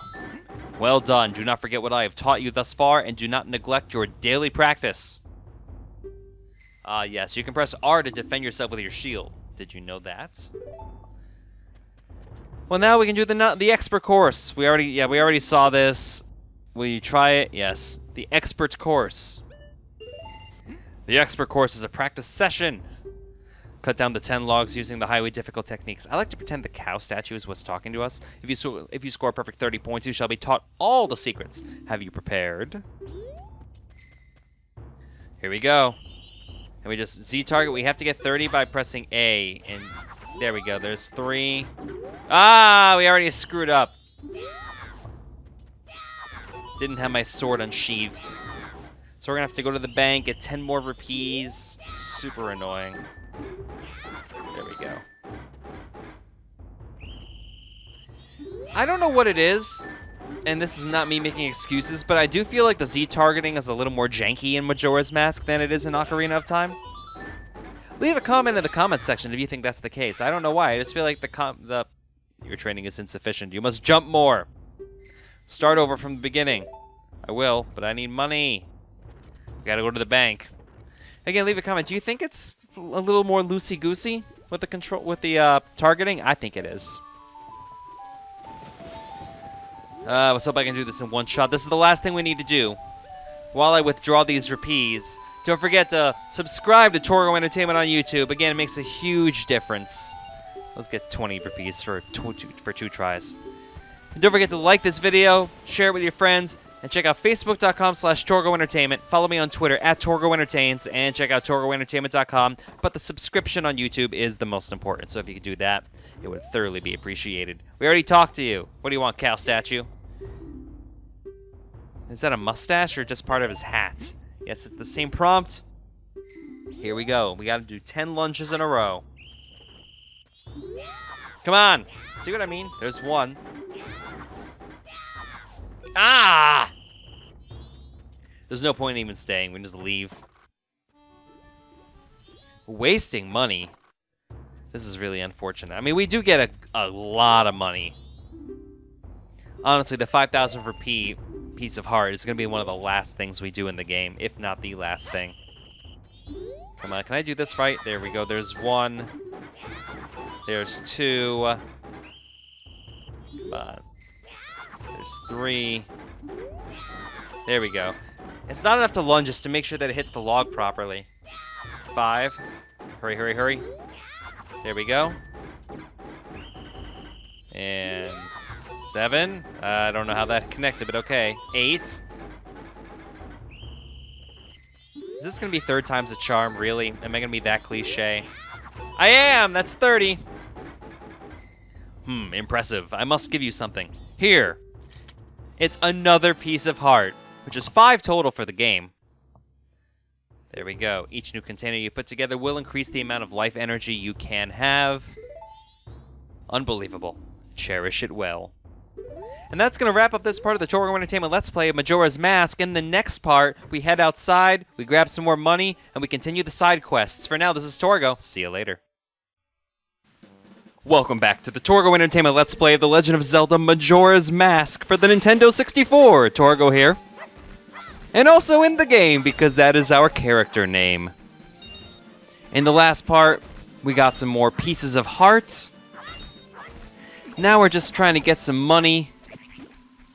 Running around taking care of all this business that we have before we go ahead and start the main portion of the game. Let's head down to this area. We're sequence breaking a little bit. I don't normally like to explore these parts of Termina Field without having to take care of the southern part first, but there's this little grotto over here, so let's check it out. And inside we have some Dodongos. What? Don't you know about the Dodongo? It moves slowly so you can circle around to its backside. Got that? These things have way more hit points than they did in Ocarina of Time. And there's 2 of them. Yeah, look at that. They just take a lot of hits. And look at that. We're already... This isn't good, actually. Circle around there. Can I get some kills? We have to kill off both of these guys, by the way. Get out of there.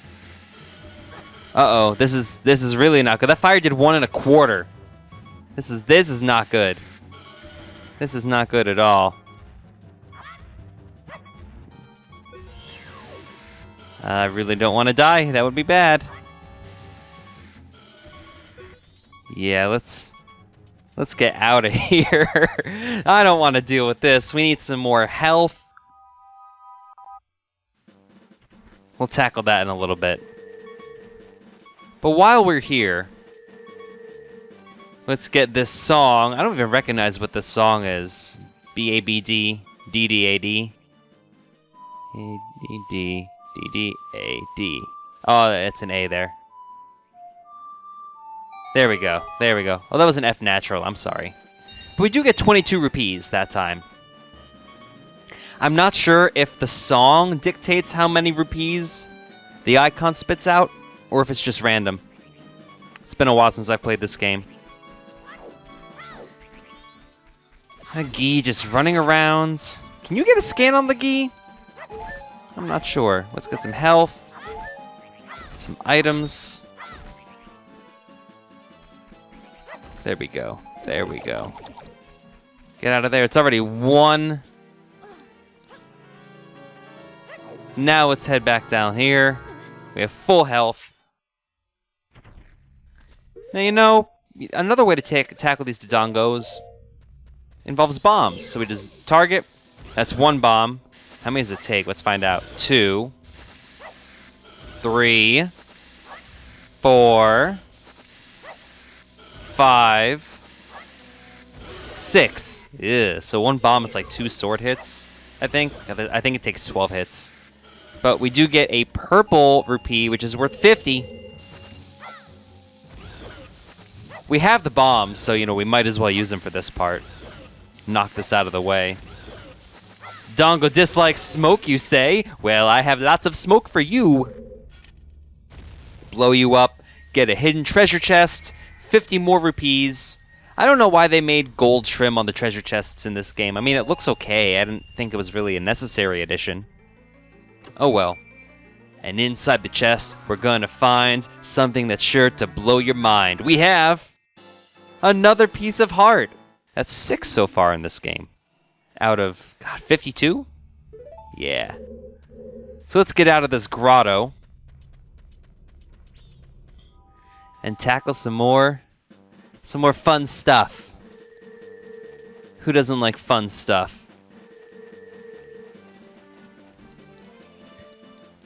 Oh, Termina Fields.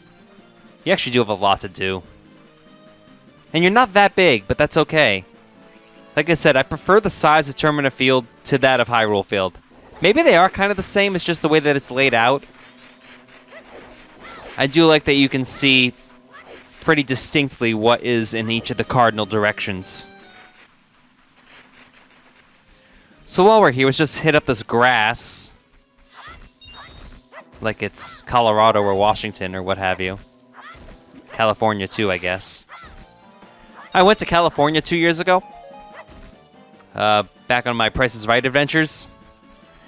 And everyone smokes there. I don't. So it's a bit of an adjustment. Seriously, everyone. It is ridiculous. And they don't care. They're just like, whatever. There should be another grotto here where there's, yeah, you see those butterflies? Same rules the butterflies dictate where there's, there we go. All right, now in here we have a pea hat. There we go, let's get the scan. Don't tell me you don't know about the pea hat. Just remember that its root area is soft. Pea hat is 2 words in this game, by the way, not just 1. Okay, so this is pretty simple. We don't have a boomerang. Nor will we get a boomerang. That has been replaced with a feature from one of the masks that we get quite a ways away from now.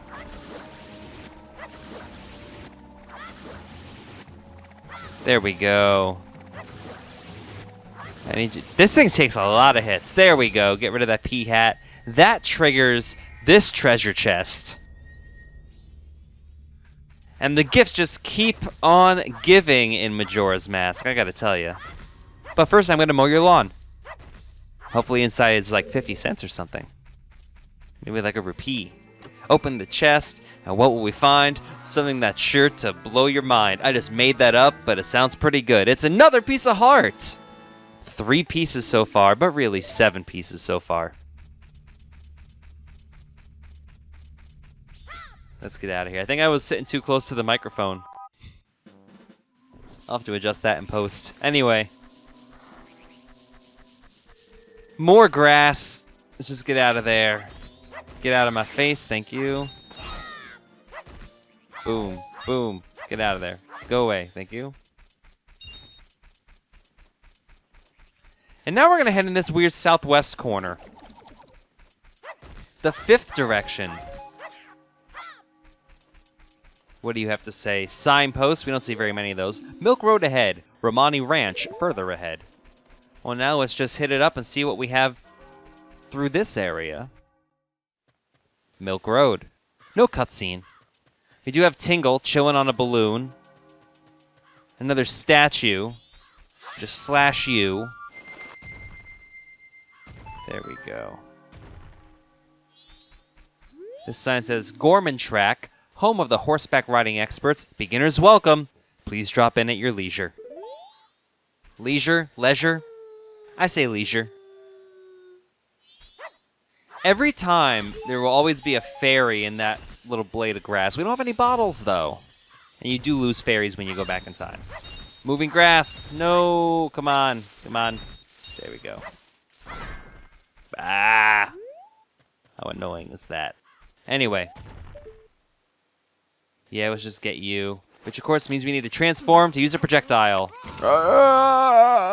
It's alive. And that'll do it.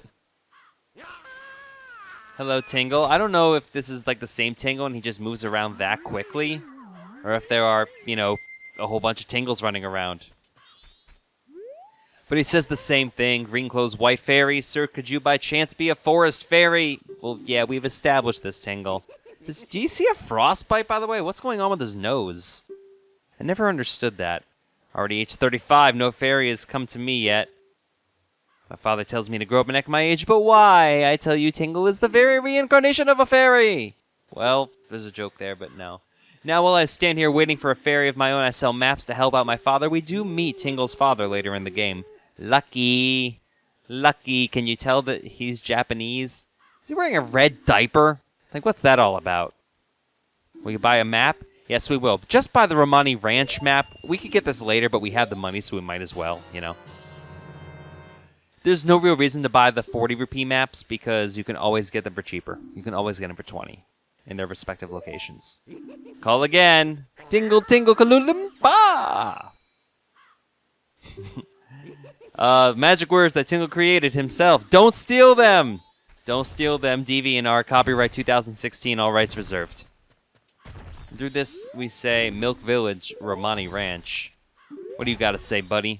Someone was up to some no-good mischief and blocked the road to Romani Ranch. Sorry, wait another day. So it does take him until the third day to actually do that. So, we're going to speed ahead. Remember when it said, play the song each note twice of the Song of Time? Well, the Scarecrow taught us that. The Song of Double Time. Warp to the dawn of the final day? Yes. Extremely helpful. You're not really going to use this apart from side quest stuff when everything's time-sensitive. Dawn of the final day. Welcome to day 3. He cleared the boulder. What do you have to say? I opened the way. Yeah, he's kind of soft-spoken, but admittedly, he just, you know, wasted 2 days trying to clear a boulder. And welcome. Ooh. To Romani Ranch. With the same music as Lon Lon Ranch. Ah, man. I don't know why they made the ranch so in like a why the southwest corner? I don't know. I guess it kind of makes sense between the ocean and the swamp. This weird pastoral region. So we have this orange alien floating up and down. Yeah, there's aliens in this game, you best believe it. But we make our way over here. Look! We're actually triggering this cutscene a little early. We shouldn't be doing this yet, but, you know. Isn't that your horse? Why, yes it is. We can't really do anything about Epona just yet, though. That's not for quite a while, honestly. Yeah. I hear you, Moon. Chill out. Let's talk to you. Dot, dot, dot, dot, dot, dot, dot, dot, dot. Huh? You? Who are you again? Romani the ranch girl was added to your notebook. We're not going to do anything with her. Phrasing. Just yet. She's pretty much had a lobotomy at this point, but you're not supposed to know that yet. So we have these 2 buildings over here. One of them is a puppy racetrack, which is surely illegal. And we're not messing with that. The other one is this Kuko Ranch. Does it have a sign that we can read? In that ancient Hylian text? We can't really trigger anything there. The Kuko Shack. And we have all these fences just chilling up here.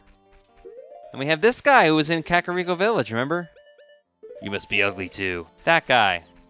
Let's talk to him. I think his name's Grog? I heard it from my Gramps. Says the moon's gonna fall. With something that big, it's sure to take this ranch down with it. Ha ha. Oh well. He's depressing. And super skinny. My only regret is that I won't get to see these guys in their prime as roosters. The Kuko-loving Grog was added to your notebook. Remember, that is Andrew's brother in Ocarina. Not the case here. Pop on the Bremen mask and hold down B. This is the only thing we really need the Bremen mask for. Marching. There are 10 little chiclets. No! Those are not chiclets. Chiclets are gum. Chicks. Those are 10 Kuko chicks. This is a little tedious. And again, this is the only thing you really use the Bremen mask for. And then there's 10 chicks that we have to walk in front of while holding this march button down. If we let go of the B button, then they're all going to scatter and we have to do it all over again. And this is something that you might wait a while to do. This quest, this side quest in particular, I highly recommend doing early. Because this gives you one of the best masks in the game. That's not one of the transformation masks. And you do need the Bremen mask to do this, so... Remember, we got this from talking to Guru during the first or second night in Clocktown in the laundry pool. I'm not sure if you can do it during the third night, honestly. How many chicks do we have so far? That is 8. Those are 8. I should say. Yeah, that's 8. There's 9. Where's the last one? We're like the Pied Piper of Kukos. And yet when they become... There's number 10 over here. And yet when they get older, they're just going to start attacking us. There's number 10, and all of a sudden they just start becoming big. Apparently the 10 is the magic number regarding Kukos. Don't try to think about it scientifically. It might hurt your head a little bit. That's just how we roll here in Termina. Alright, we got all 10. I don't really get it, but just seeing these guys with a crest and all. He sounds like he'd sound like that. I don't have any regrets about anything anymore. I'm perfectly satisfied. Here, you can have this from me. What do we got? What you got for me, Grog? You got the bunny hood! My, what long ears it has. Will the power of the wild spring forth? Great mask. Yeah, these guys are all roosters. I don't know what that means. That's creepy. You fulfilled the wishes of youth! This was added to your notebook. The bunny hood is one of the most useful masks because it increases your running speed. Where it was C to be filled with the speed and hearing of the wild. I'm not sure how the hearing works necessarily. Where it was C so young animals will mistake you for their leader. And really that's all we needed to use it for. Where this was C to perform a mysterious dance. And then of course this one where it was C then detonated with B. Losing hearts from the explosion is a side effect. And of course the mask's hair will shimmer when you're close to a stray fairy. So already, of the non-transformation masks, we have 5 of the 20 already. So we just put on the bunny hood and we will run 30% faster. I think it's 30% faster, 33% faster. It's a significant amount. Especially since we don't have the horse. We don't have Epona or access to her yet. Just for simple travel, for right now, this is the fastest way we can move. Now, when we get one of the transformation masks a little later on in the game, that will eclipse the speed of this, but there's a lot of things you can't do while wearing that mask, so the bunny hood, pretty dang useful. Way more useful than it ever was in Ocarina of Time. Remember, we got it for running quickly in Ocarina of Time, but it did not give us super speed.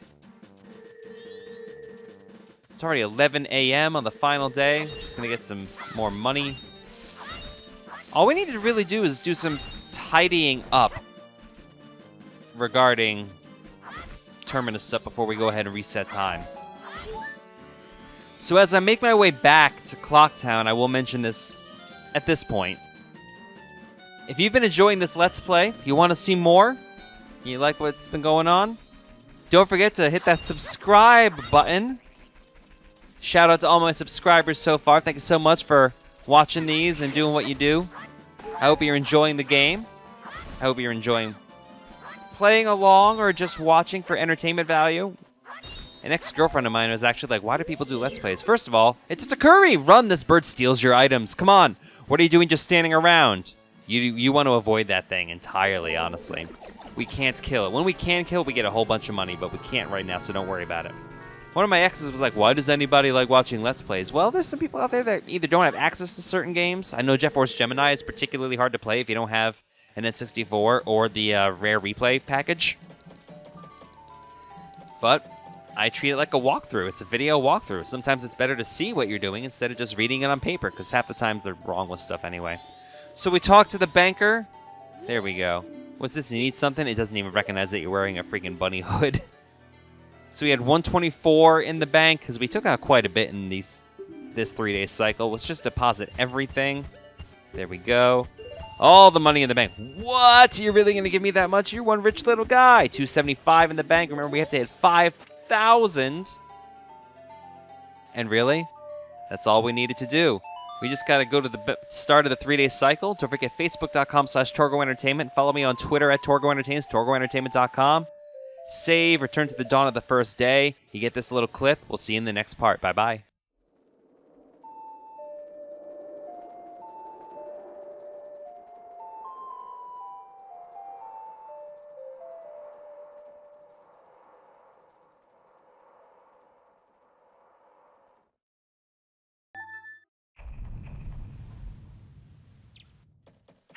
Welcome back to the Torgo Entertainment Let's Play of The Legend of Zelda Majora's Mask. In the last part, we got the bunny hood. So now, let's use it. We're gonna do more side quest stuff. I know it's already part, 8. This is my private property. We know. We've spoken to you enough times. There's the Keaton mask that he's wearing. We're not gonna worry about that for quite some time, though. So, there's some stuff we can do. What's this? Yeah, we're going to get some money, first of all. More pieces of heart, more good stuff. How many rupees are we going to withdraw? Just 10. 10 is honestly all we need. Because we're going to start another 3-day long side quest. Because why not? We already saw a little bit of this one in a prior part. But now that we admittedly could have gotten this earlier, but I wanted to wait until we had a fresh 3-day cycle to deal with it. And that would be this Deku Playground over here. Oh, no, my eyes are cracking. Because there's actually splintering would probably be better, because I think the implication is that we're made of wood. There we go. And down the rabbit hole we go. This piece of heart is actually pretty tricky to collect. Let's see what he has to say. How about it? Will the young one play? One game is 10 rupees. That's why we needed the money. Alright then, use this Deku flower and have fun. If the time it takes you to get all the rupees is faster than the current record, you'll get an extravagant prize. But if you fall down below just once, it's over. The best time for today's game is 1 minute 15 seconds. Get all the rupees faster than that. Okay, burrow into the Deku flower. The game begins the moment you jump out. Okay, now check out this landscape. We have to get on all these platforms, grab all the rupees, and there's 10 rupees, so we get our money back if we play this right. Start off on the left, and let's work our way over here. This one's actually pretty easy. You just have to know where you fall. Oh, that was lucky. Okay, so we just move on to the next one. I'm going to aim for this guy right over here. And that should be good. It is.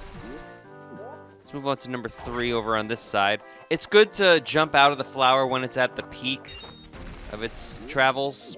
That way you get the most height. That way you're not running into a platform and accidentally going underneath it. There we go. Yeah, we have 1 minute 15 is actually plenty of time for this. I might have done this in an inopportune order, and there's 5. Now we have to make it over to the last guy, way over there. I'm going to take my time because I have 25 seconds to do it. There we go. And now, pop. This should be good. I'm turning a little bit. And there we go. That was lucky, but we got it. Okay, it's all over. Woo! 1 minute, 5 seconds, 56 milliseconds. Amazing, it's a new record. Take this. It's not really milliseconds, is it? You got a purple rupee. It's worth 50 rupees. Your face is beaming. How do you know? It's wooden. I'll record this time. So, what's your name, young one? Torgo? That's a strange name for a Deku scrub. If you can, come by again tomorrow.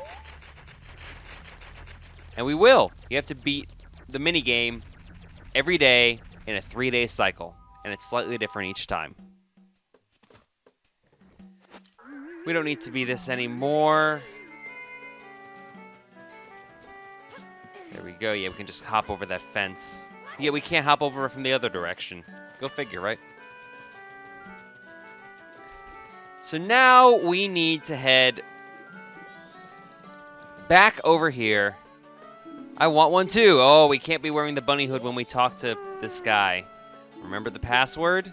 For this game, again, 25341, and again, it may not be the same for your game. So if you're playing along and you skipped the parts, independent to your game file, it's a different permutation of those 5 digits. So don't just try them all, figure it out what it is. Remember, it's also saved in your Bomber's Notebook as well, which you absolutely have at this point. Or maybe you don't if you've been skipping around. I don't know. And of course, that stupid balloon is still there. So much transformation in this part. Actually, this is nothing compared to what we need to do in the future. Pop you. Now, are we getting the Moon's Tier again? Yeah, we are. Just grabbing all this stuff. This is actually a pretty difficult piece of heart to get. Like, it's pretty obscure, honestly. I don't know why anybody would consider doing this. Like, this is one of those moments where you probably need, like, the guide. Maybe, maybe not. It depends. There we go. Let's talk to you. Blah, blah, blah, blah, blah. Blah, blah, blah, blah. Blah, blah, blah, blah, blah. Blah, blah, blah. Okay, let's just zoom in on Skull Kid. Same thing. We need another Moon's Tier. Same as always. Oh, I'm the moon. I'm so sad. Watch me cry. Meteors. And now it's a meteorite. Womp womp. And now we get... yeah, you better spank it, Skull Kid. Well, perhaps that's not the figure of speech I wanted. I'm just going to use that every time. Back outside, grab the Moon's Tier. There we go. Awesome. Let's just head back. This is where the bunny hood actually comes in handy because we're doing a lot of backtracking in this part. Look how fast we move. We're so jittery. Just drop down there. And we're going to make our way back to that Deku Scrub, the salesman. Get that land deed. It's not really the deed that we need this time. It's just we need him to leave. And you'll see why. So we're making our way through. Back to South Clocktown. Let's just go through this way a little bit. Again, if you're looking for story stuff, not the part for you. Just take you out, get the Moon Tier at the ready. Here we go, target, pop you. Ah, blah, blah, blah, blah, blah. And look, we get another deed. It's the same deed over and over again. We're like real estate magnates here in South Clocktown. Bye-bye. Okay. Now, you see how he's leaving? That's what we needed to trigger. Not even the deed. We just need him to leave. Where's he going? That's what we're going to find out.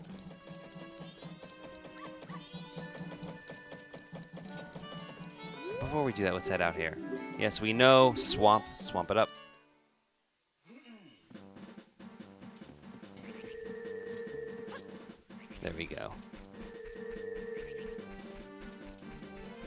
I'm just enjoying the overworld music right now more than anything. Yeah! Okie dokie. Is bunny hooded up? Whee! And let's just get some money while we're here, because we need quite a few rupees. We need 100, actually. So we're just hacking and slashing and getting things done. The American way. That's not true, because then we would be like outsourcing to China and the Philippines, Bangladesh.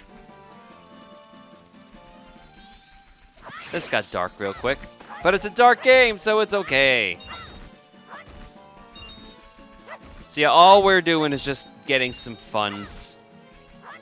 So get up to 100 rupees. That's what we need. And then we're actually gonna head back into the observatory. And that's why it's tricky, because you go to the observatory. Because you need to go to the observatory. I gotta learn how to talk. You go into the observatory to get the moon's tear, which is what triggers that Deku Scrub to leave. But you need the Deku Scrub to leave to get this next part, which takes place in the observatory. Prelude of Light from Ocarina of Time. Is this gonna be 3 again? Oh, just 3. Again, is it the same amount of rupees depending on the song, which is randomized? I don't know.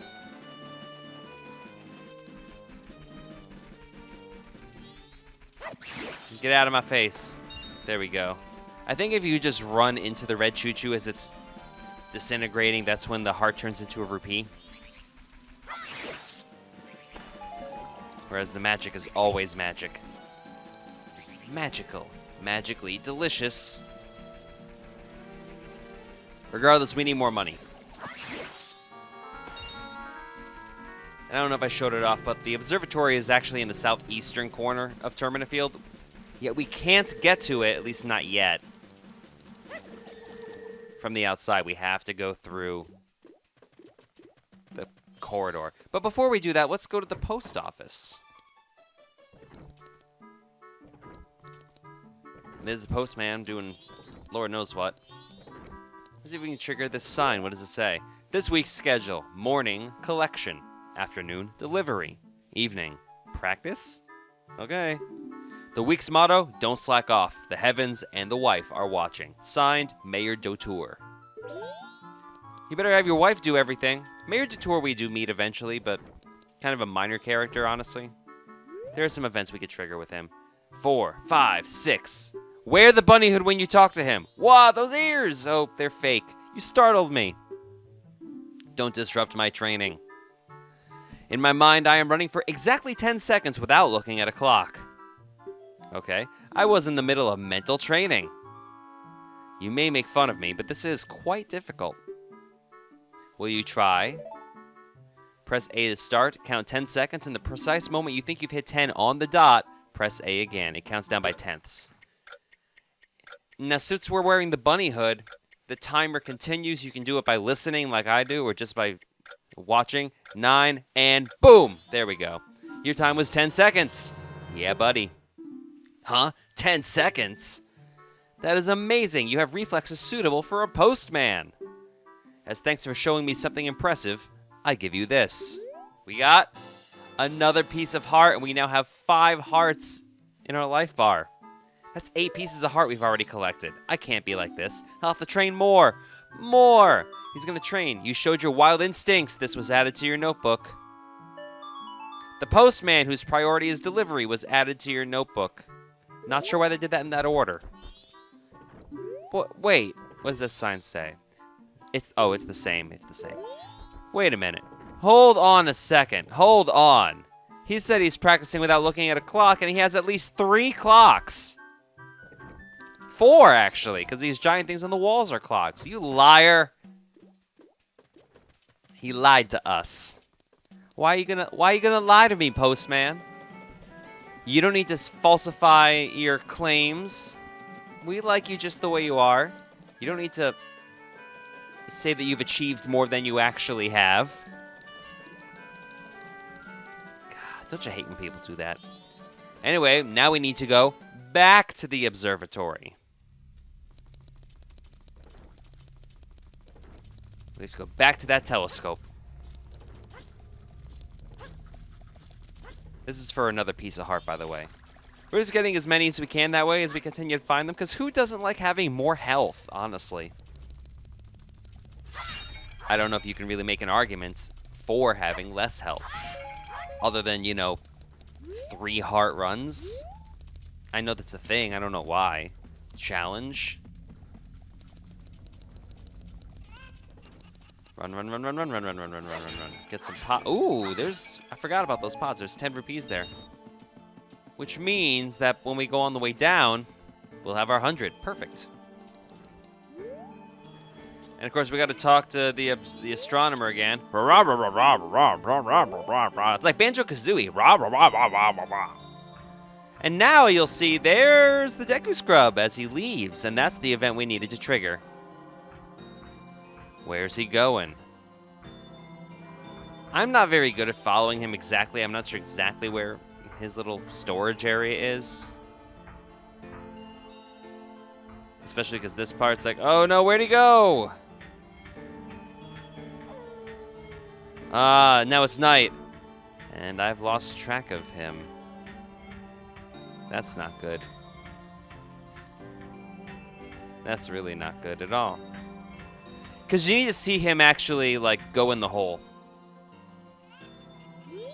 Okay, well, we got to do it again, because I'm pretty sure we lost track of him. You actually have to see him go into the hole. There is a trigger point for this. Because now, if you look again... Oh, there he is! As we watch the sunset over the western shoreline. Even though it's the only shoreline. I guess there's a decent amount of water in the swamp, but it's not really a shore. It's just kind of a mire. Okay, where are you? Where'd you go? Where did you go? Seriously, where'd he go?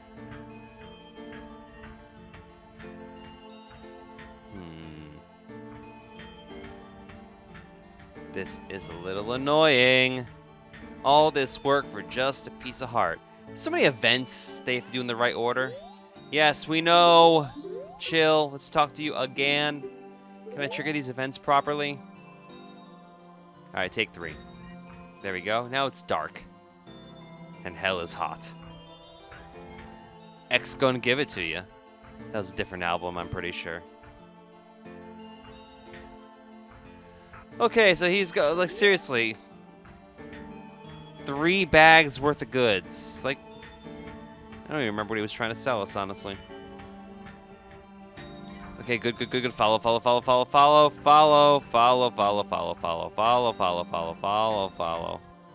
are you? Follow. Oh, maybe? Maybe? Okay, where'd he go? Why you gotta be all slalomy? Come on. And there's the hole. Like, we saw where the hole was. Okay. Just to check, did we trigger it properly? Let's find out. And we look, and he is not popping up, which means he's in the hole. Which is good, actually. So, you don't need to see him go in the hole, per se, but you do need to follow him up to a certain point. There we go. And can we actually get there from outside? I'm inclined to say no. Yeah, because there's the hole. Yeah, we would need to have some magic bean goodness in order to get from one side to the other. So nope, we can't get there yet, so we need to go all the way through the court, like that basement.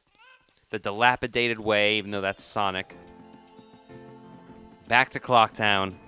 Back to Termina Field. And then we get to... And we have enough money. Remember, you need 100 rupees for this part. You know, we still have a little bit of more. There we go.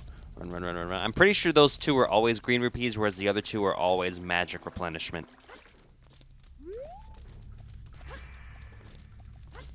And then, once we get this piece of heart, I think that will end this part of the Let's Play.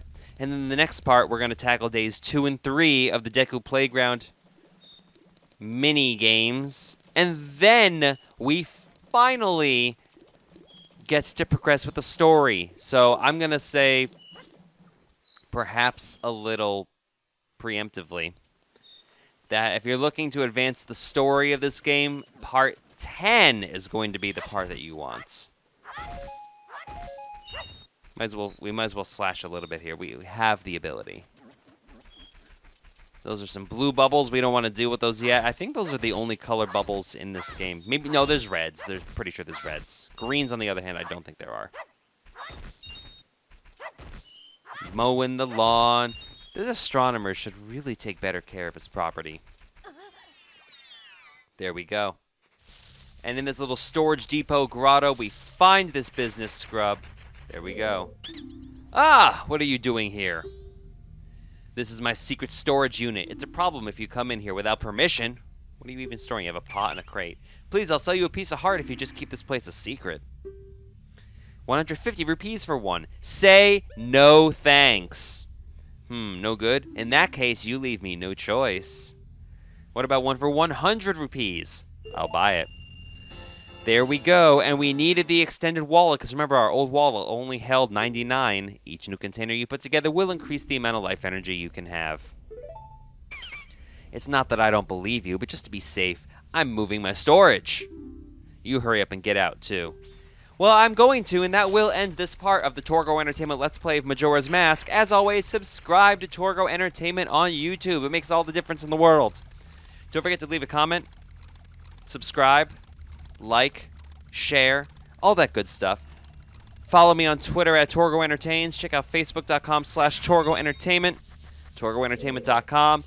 And today's comment is, what do you think about the observatory? We'll see you next time. Welcome back to the Torgo Entertainment Let's Play of The Legend of Zelda Majora's Mask for the Nintendo 64. Torgo here, as always. Thank you so much for joining me. We need some more money, don't we? Well, in a way we don't, because we really only need the 10 rupees.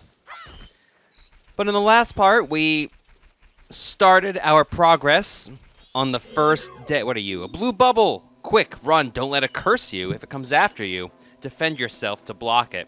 They made blue bubbles a little more annoying in this game. You can't use your sword for a while if it touches you with its flame. In the last part, we started the 3-day side quest in the Deku Playground. We got a piece of heart from the nameless business scrub that owns the deed to the land Deku Flower. Can I seriously, can I get a scan on this guy? This Gi? Is it possible? Can we get a scan on here? I do want to try and scan every enemy in the game just like I did with Ocarina of Time, but can you actually get a scan off on the Gi? Because I don't think it ever comes down.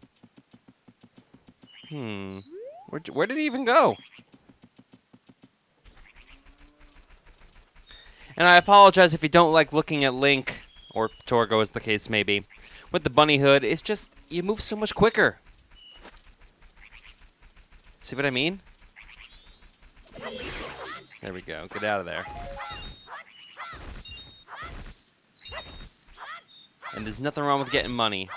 That's the thing I like about Termina Field, is it's, especially when we get the Goron mask a little later in the game, getting money for our wallet is extremely easy. Which is why, while the 5,000 rupee piece of heart is easily the most tedious part of the game, it's just one of those things where if you actively start towards it, it doesn't end up all that bad. You just have to, you know, continuously deposit rupees. So I guess we can't really get a scan on a Gi right now. I remember having this debate during the Ocarina Let's Play. I mean, it's G-U-A-Y. I think it's pronounced Gi. Yeah, that's weird. Anyway, all we can really do now is make our way back to North Clocktown. And once morning hits, start the second day of the playground. Which, for my money, is probably the hardest of the three. Day 1 was pretty simple, but day 2, I wouldn't be surprised if I have to do this a couple times. So again, I'm sorry if you're looking for more story-driven stuff. This is how Majora's Mask plays, you know? It's just it takes forever. The next part, I promise you, we're going to take care of some story stuff. And in fact, let's just advance forward to day number 2. There's nothing else we really need to do in day 1. So let's go ahead and proceed. Same effect as when we danced with the Scarecrow. Oh yeah, 48 Hours. An overrated movie starring Eddie Murphy and Nick Nolte. I'm sure it was great for its time. Just not a fan. Not my cup of humor. Just make our way back over here. I'm also pretty sure you can, in fact, get this in the first 3-day cycle, but why would you, like, you have so much you have to take care of as it is. That's why I'm putting this off till now. That crazy dungeon music. Try setting a new record again today, young Torgo. Well, I will. One game is 10 rupees. Sounds good. I'll play. Alright then, use this Deku Flower and have fun. Okay.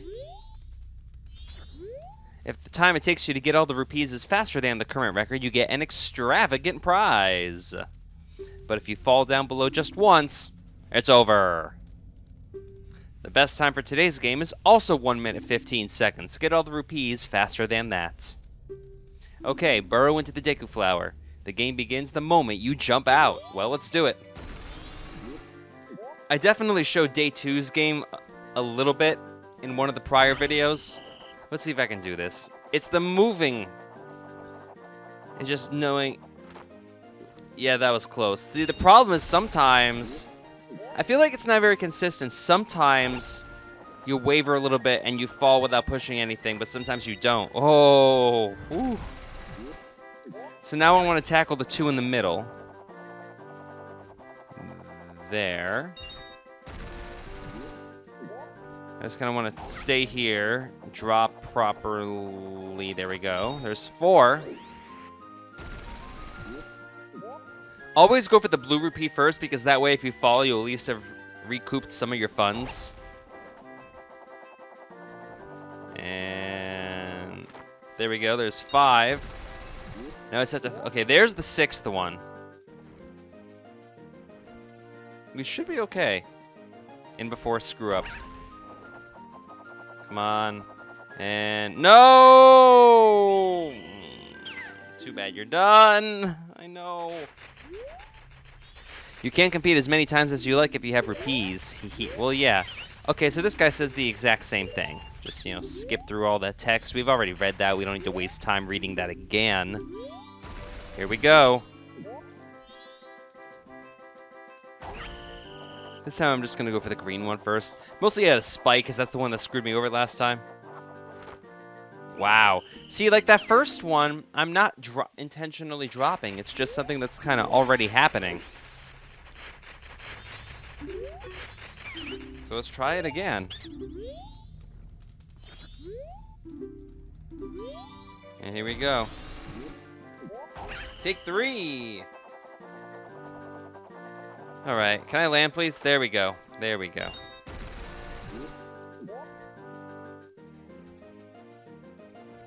And up.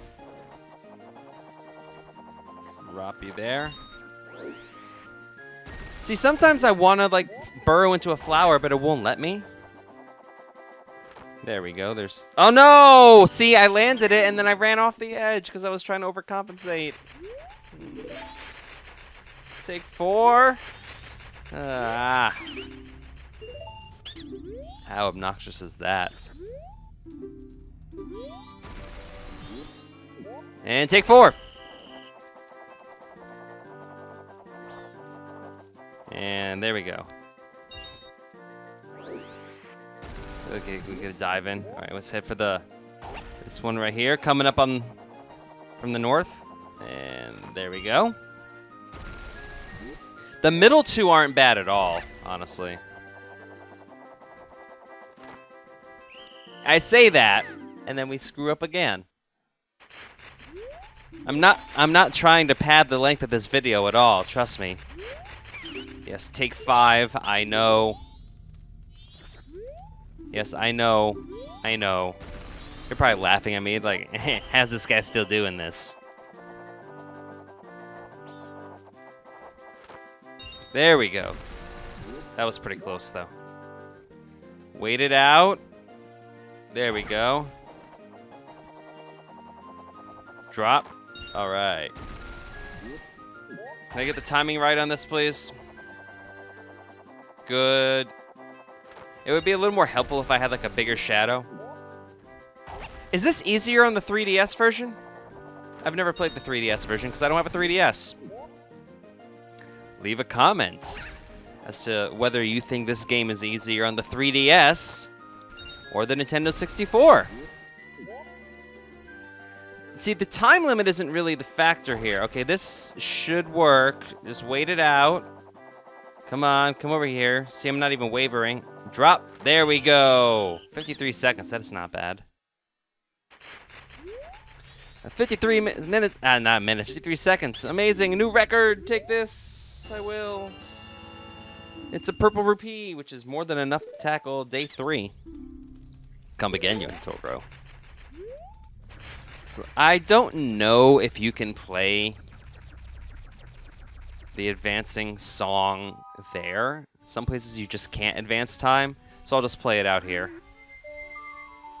I'm not sure why I took the mask off for that, but time to go to day number 3. So excuse the brief period of time. See what I did there? Yeah. As we advance to day number 3 of the 3-day cycle.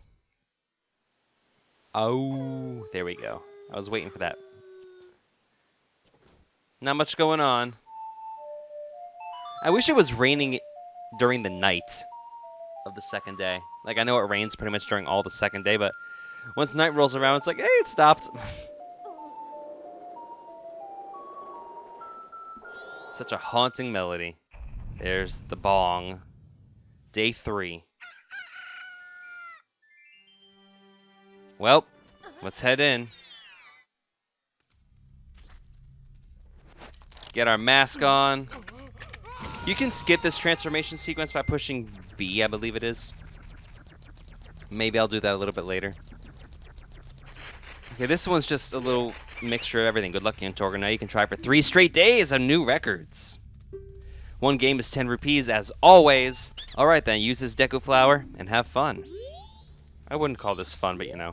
If the time it takes you to get all the rupees is faster than the current record, you get an extravagant prize. They haven't been that extravagant before, but if you fall down below just once, it's over. The best time for today's game is 1 minute, 16 seconds. Get all the rupees faster than that. I do wonder why it's 1 second different. Okay, burrow in the Deku Flower. The game begins the moment you jump out. So we have the 2 along the outer edge like we did before.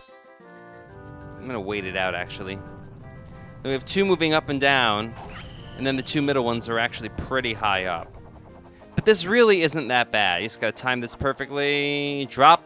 There we go. Yeah, having these guys just move up and down makes this a little easier, because then you just have to time it, where you wait for this to get to its peak height. But its peak height is so close to what these 2 middle ones are at that it's pretty easy to estimate how much time you need in order to drop. Like there's 4. Number 5 is just chilling over here. And again, it raises up, so oh no, this is bad. Can I straighten out, please? Thank you. There we go. Okay, now we have to wait for number 6 to show up. Ah, yeah! Woo! That was a little hastier than I would have liked. 102.31, amazing, a new record. And for 3 days straight, wow, we've been had. You better complain you've been had even though you have the game. Well, you're obviously a pro, and pros can't play here. Take this and don't come back. You got a piece of heart. That's a lot of work for a piece of heart, isn't it? 3 straight days of games. Not the only time we'll have to deal with this. Such a youthful face. But we were really dealing with a fierce competitor. And then they disappear. Ah, it's Torgo. Hide. And then whenever they see you, they'll hide. They won't talk to you. They won't let you play the game for that 3-day cycle. Oh, it's great. So now all we need to do is deposit our funds and restart the 3-day process, and that'll be the end of this video. I told you this one was going to be a little on the shorter side. All that work for a 3-day cycle for one piece of heart. Really two, because we got the one outside. That one was annoying, though, because we had a lot of backtracking we had to do. But as always, if you've been enjoying this series and you want to see more, don't forget to subscribe to Torgo Entertainment on YouTube. You can also find me on Twitter at Torgo Entertains. For whatever reason, if you're so inclined, you can also follow me on Snapchat at Torgo Entertains, if that's something you're into. I haven't mentioned that before because I just got it. Trying to figure out how to use all the social media stuff to my benefit. You can also go to facebook.com/Torgo Entertainment, torgoentertainment.com, like the video, leave a comment. But I'm going to see you in the next part where we actually advance the story a little bit. How about that? See you then.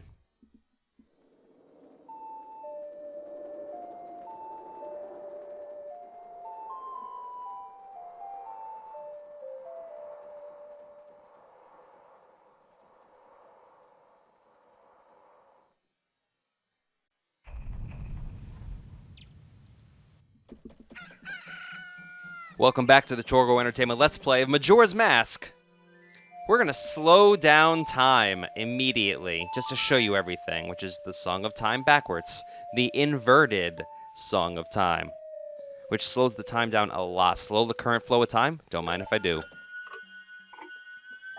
Now, you really don't need it for this 3-day cycle of stuff, but just to show you, because I spend more time than I need to searching for everything.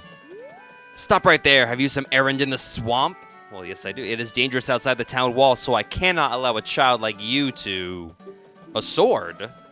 My apologies, sir. It was wrong of me to treat you like a child, even though you clearly are one. The southern swamp at Woodfall lies in this direction. Be careful. And now we are advancing the story. It's part 10, but now we get some story stuff. I have a feeling this is going to end up being much more lengthy of a Let's Play than Ocarina was. Would I have Ocarina in 37 parts, I think? Let's get some money, because we need it for a map. So the quickest way to get money, honestly, is, you know, roll into this tree. Come on. There we go. Grab those red rupees that our buddy was... I don't know his name. Curiosity Shop part-timer. As I've mentioned, if I had to cosplay as somebody, that would be my character. Making the pants would be fun. But really, it's just like a long-sleeve white t-shirt and not shaving for a couple weeks. I can handle that. So we're going to head through this corridor towards the southern part of Termina. Let's get a little more money, just in case. We want to purchase some wares. But before we go through there, we have some cutscene action. Next to this giant yellowish-looking tree. Next to this exit from Termina Field. What do you have to say? This way to Romani Ranch. Please visit the home of Chateau Romani. And just to check this out, I take off the bunny hood to make it consistent with the cutscene. We have this etching in the trunk of the tree of Skull Kid, who looks more bird-like than he normally does. Oh, I remember this, says Tattle. Tail and I drew this with the Skull Kid when we first met him. How do you draw? You don't have hands. He told us that he had been fighting with his friends and that they had left him all alone. Time for a sad cutscene. Pouring rain. The moon is not up, so, you know, life is kind of normal. There are the fairies, you know, brother and sister, hanging out. And they can't help but notice that in this hollowed out tree trunk that has somehow ended up on its side, like, who made this, seriously? That's not very naturally occurring. Either that or they used a lot of that wood to build stuff in Clocktown, which actually makes sense. That's probably what it was. Skull Kid's wet and cold. Shouldn't have left the forest, dude. Plenty of tree cover in the Lost Woods. What were you doing? I have friends. I'm still wet and cold, but now we're wet and cold together. And now we get to watch them play in an awkward montage. We're gonna need a montage. Montage! Just kidding, I'm a terror. Let's etch a drawing inside a stump. We're now happy. No need to be a frump. Uh-oh. When the music dies down, time to get serious. I'm sure it was because he was always playing tricks, so nobody wanted to play with him. Yeah, he's a jerk. But to do what he did just because of that. You know, there's a difference between just playing tricks and, like, robbery. Armed robbery at that. He clearly, like, hurt the Happy Mask salesman, and once he got his power. Well, we'll show you that later. Thank you, cow. Where'd you come from? Finally, we can leave Termina Field and we can check out a new area. Okay, there's no name placard here because I guess this is still part of Termina Field, this weird intermediary area. We have some grass, you know, more money. Tingle's chilling. These are not keys. It's a bad bat. If you don't do something before it swoops down on you, well, just don't come running to me. So it's not a keys. And keys are in this game. I don't know why they have bad bats and keys. Never made much sense to me. But the way we take them down, we have our only projectile, which are Deku Bubbles.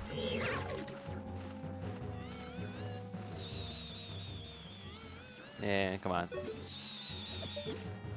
So you may notice that you can actually climb that tree, which we're going to do in just a second. I don't think these bubbles, yeah, these bubbles definitely can't take care of a choo-choos.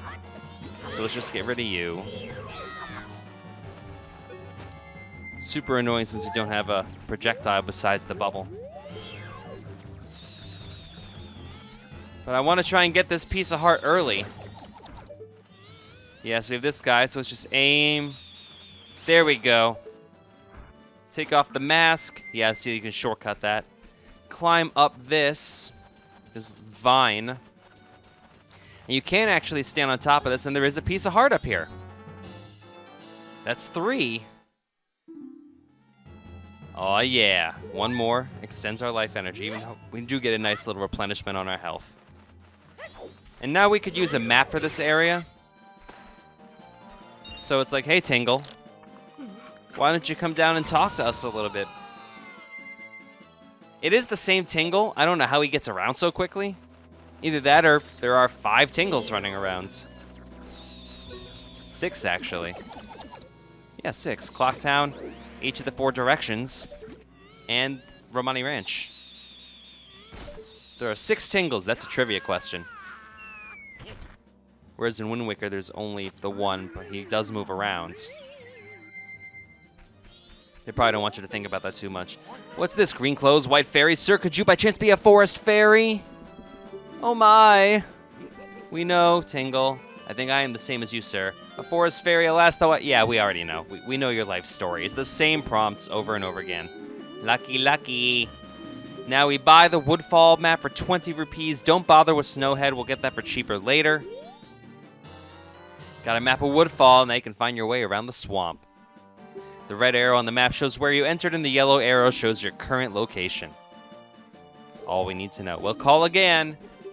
Tingle, tingle, kalulimba. These are the magic words that Tingle created himself. Don't steal them. DeviantArt, copyright 2016. Don't steal. Original property. Music change. Welcome to Southern Swamp. We have another business scrub chillin'. We have murky water. We have lily pads and flowers floating. We have a frog. And we have a giant purple menace. First business. Let's slash this. Actually, I should not have slashed him. That is a different enemy. It's a mini Baba. All the different Deku Babas actually are considered different enemies in this game. Just check. I do not want to save. That is not the end of the video when you reselect your fate. That's right. For some reason, I thought whenever you got a couple of the owl statues, you automatically learn the Song of Soaring, but we don't learn that until later. And I believe that actually is different in the 3DS version. So maybe this is where you learn it in the 3DS. I don't know. I've never played it. Leave a comment if you know the difference. I don't know how I feel about the swamp section. It's okay. Swamp tourist information ahead. It's not my favorite section of Termina. It's definitely a little more involved than first sections usually are. That's a mini Baba, but won't attack unless you get too close to it, so watch your step. Okay then. Don't mind if I do. And then we get like Bio Deku Babas later on in the game. They have a little too much fun with the Babas, making those new enemies. So if we wanted to, we could take the land deed and hand it to that guy, but we're not going to handle the huge deed saved for later. Blimey, where is he? That spoiled child is off playing hooky again. This is Tingle's dad. A child his age has no business searching for fairies. Oh, welcome. Well then, why don't you show me the pictograph you've taken? So this guy's got to be, what, at least 55? Something like that. We don't have pictograph. Huh? Is this your first time entering the pictograph contest? Do you have 2 wedding rings on, dude? Well, the Swamp Tourist Center is currently holding a pictograph contest. It's open to all ages, from children to adults. For nice pictographs taken in the swamp, a free boat cruise will be awarded as a special prize. So would you like to enter our contest? Oh, but to enter, you first must take the boat cruise. Who was this character in Ocarina, by the way? Boat cruise reservations are handled at that window over there. If you're interested, go for a ride. Well, that is something we're going to need to do, so let's go ahead and talk in the window. You can't read the sign for anything. Yep, nothing to read there. Check it out. Old Koume's boat cruise. Ticket office closed. Yeah. Please inquire at the Magic Hag's potion shop near the edge of the swamp. Yeah, Twin Rova's here. They've been demoted from boss to helpful minor characters. I mean, was there that much of it? I don't know if the developers just really liked Twin Rover, where they're like, we have to have these witches do something again. I think that's what it was, honestly. Because I'm like, was there really that much of a fan demand for these two to show up again? I liked them, but they weren't, like, my favorite characters. There we go. I mean, I guess it makes sense, given, you know, Magic Hag and whatnot. They needed somebody to do the potions, so they're like, eh, we have these witches, they're good. Magic Hag's potion shop ahead. You know how vibrant these walls are? Like, yeah, obviously, the whole place is green, because in most Zelda games, the first area is green, forest, wooded. Obviously, Wind Waker's different. They start out with fire, which is nice. So let's just, you know, add to our wallet, because who doesn't like having money at all times? Please feel free to take our fresh spring water home with you, the Swamp Tourist Center. Well, okay. We can't really do anything with that yet. But first, we could enter the Woods of Mystery now, but I'm just going to show you this prompt to show you exactly as you'd... Most newcomers would probably enter the Magic Hag's potion shop immediately. So let's do that. And they keep the Twin Rova theme, which is cool. And she's up. Tee-hee-hee. Welcome. My potions work very well, they do. Are you by chance a boat cruise customer? How unfortunate, Koume has gone into the woods out back looking for mushrooms. Now that I think about it, she's a bit late coming back. Say, could you go find her for me? Yes. It's easy getting lost in those woods. Ask the monkeys that live there. And you can get potions, you know, we don't have a bottle. Red potions, greens, and blues are all here. Welcome back to Southern Swamp. I like how they just call it Southern Swamp. They don't call it like Western Ocean or anything. Woods of Mystery. Beware of ferocious turtles. I like turtles. Is that the reference I'm supposed to make there? And of course we have Saria's song playing in the background, which means copyright strike incoming for this video, probably. Follow me. And this monkey teaches you the proper path through the woods. And it's different depending on what day you do this. But I don't think I've ever done this on a day that's not the first, so I just know it. It's a snapper. The way these things move, they never expose the weak part of their body. And even when we're in mid-Z target, the monkey keeps on going. Talk about breaking immersion, right? But yeah, it's pretty much a giant S pattern. We're going to make a left here as well. And that's as far as we need to go. And there's Koume. Ow, ow, ow, ow, help me. Surrounded by monkeys. That's a Zika virus waiting to happen. I was just busy minding my own business, picking mushrooms when, BAM! I got hit from behind. That pesky skull kid. Did he think an old hag wouldn't recognize him if he hit his face? Oh, ow, to think he's that powerful. And now I can't even move. You, don't you have anything like that gives you energy? No, we do not. What is this? You're no help. I say, you're not at all what you make yourself out to be. You're not much of a hero. And these signs all say, End of the Woods of Mystery. This way to the entrance. I believe all three say the same exact thing. That one says the same thing. And that one does as well.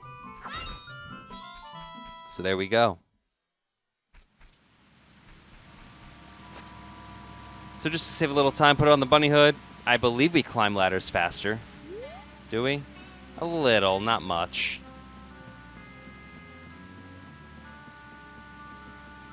And now we enter the potion shop. Let's talk to Kotake again. Tee-hee-hee. Welcome. My potions work very well. They do. In before Screech. There it is. What's that? The Skull Kid got to Koume. That's ridiculous. If it's just the Skull Kid, then what harm could he possibly do? Oh, well, if that's true, then take this potion to her. This isn't good. You got a bottle of red potion. Red potion replenishes health after using the potion. Save the bottle for storing things. First bottle of the game. There's 6 in this game as opposed to the 4 from Ocarina. On the select item sub-screen, set it to C left, C down, or C right, then press that C button to use it. Quick, take that potion to her. And that's the health restoring item that she was talking about. We get to keep the bottle afterwards. Because every Zelda game has one bottle that's plot related, so that way you always end up with at least one bottle, and this is that one. Follow me. It's the same path as before, honestly. We really don't need to wait for the monkey. So left, make a right, make another right, and then we're going to go straight. And now we're making 2 lefts. There's a left. And there's a left. And now we just... Now be careful, you can't just Z-target a character and use the item, because Majora's Mask does not work that way. You gotta talk, wait for that prompt. Now you go into the start menu, select the bottle. There we go. And that's how it works. Oh, that color, that smell, that's definitely Kotake's. Give that to me. Gulp, gulp, gulp, gulp, gulp, 7-Eleven. I like how she coughs up smoke. Ooh, feel the energy flow. Koume's revived. And now she's got her mojo back. You saved me. Hell, Stella got her groove back. I'm the Swamp Tour Guide. I run the boat cruise, so come by if you want a free ride. Apparently, she just lost her broom? And that's all we need. That's really all you do in the Woods of Mystery. There's not much else going on. And now we're being accosted by monkeys. You have strange powers, no? Me been watching you. Lately, this swamp filled with poison water. Temple above waterfall strange. Brother go to temple. But brother no able to find temple entrance. Temple for Deku only. Brother captured by Deku. Now in palace. Help. Yup, we have to rescue a monkey. And that's how we get to the first dungeon of the game. So let's follow these monkeys and see where they lead us.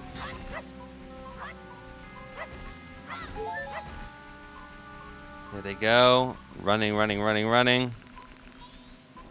Where'd they go? Seriously, where'd they go? They just disappeared like it's nothing. But that is pretty much going to wrap up the Torgo Entertainment Let's Play of The Legend of Zelda Majora's Mask. Well, not wrap up the Let's Play, wrap up this part. If you've been enjoying this series, don't forget, like this video and subscribe. Check out the Facebook, the Twitter, the website. All we're going to do is save over this owl statue, and that is going to call it a day for us. Don't forget to leave a comment as well. Do you like the Twin Rovas in this game as well? Or do you think that it's just more unnecessary than anything? Now I'm wondering, besides bosses and whatnot, if there are any characters in Ocarina that they did not use for Majora's Mask. Oh well, we'll figure it out as we play along. Save, and I'll see you later. Till next time, bye-bye. Welcome back to the Torgo Entertainment Let's Play of The Legend of Zelda Majora's Mask. Ye who hold the sacred sword, ye have returned to the appointed spot. If you wish to interrupt your adventure/game again, speak to me, the one that you have marked to prove your encounter. Well, in the last part, we actually got to exploring the southern swamp a little bit. Let's grab this fairy. I might regret this later, but, you know, it's here. We might as well just show you the prompt when you get a fairy and how it's different from Ocarina. You caught a fairy in a bottle. Your new friend will give you life energy the moment you completely run out. Set it to C to keep it by your side. Or, you know, just put it away because there's no reason to use it. Let's bunny hood it up a little bit just to save a little bit of time. I know we're already saving tons of time. It's not even 10 a.m. on the first day. There's a piece of heart that we're not going to worry about. Back inside tourist information. Oh, thanks for what you did back there. And a special deal just for you, I'll let you take this cruise for free. Ah, yes, we've got a special going on right now, so we're giving this out for free. And we get, yeah, the pictograph box. Press C to look through it and press A to snap a picture. You can shoot only one pictograph at a time, but you can retake it as many times as you like. If you take a nice picture from the boat, take it to that fella over there. Alright, the boat's leaving. And now we get a nice little boat cruise. Welcome to the boat cruise. Please set your pictograph box to C, then press C to look at it. Please enjoy the swamp scenery to your heart's content. So we get a nice little 360 panorama. We can't actually equip it. Use with C and snap pictographs with A. You can only keep one shot at a time. We can't actually equip it. Everything's blocked out because we're wearing the mask. Oops. This does eat up a little bit of time, unfortunately. But this is required to beat the game, actually. So we just kind of ride this out. I forget what that prompt is over there. Check out these little portions. We have some rupees that we can't grab. Big Octo. Mini boss in Ocarina of Time. Road hazard in Majora's Mask. We go to this other portion of the swamp with really purple water. It's been poisoned, now arriving at Deku Palace. The swamp water is poisonous here, so please watch your step. Are you disembarking? Will you disembark? Why must you have such active voice, or rather a lack of active voice? What do you have to say? Signpost, Woodfall Temple above waterfall. Take shortcut from Deku Palace. And now we get an underrated music cut.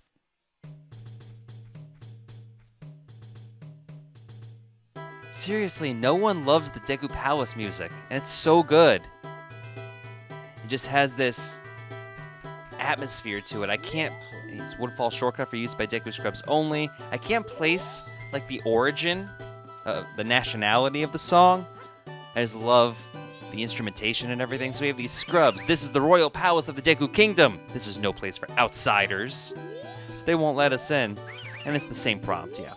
Well, let's become an insider, shall we?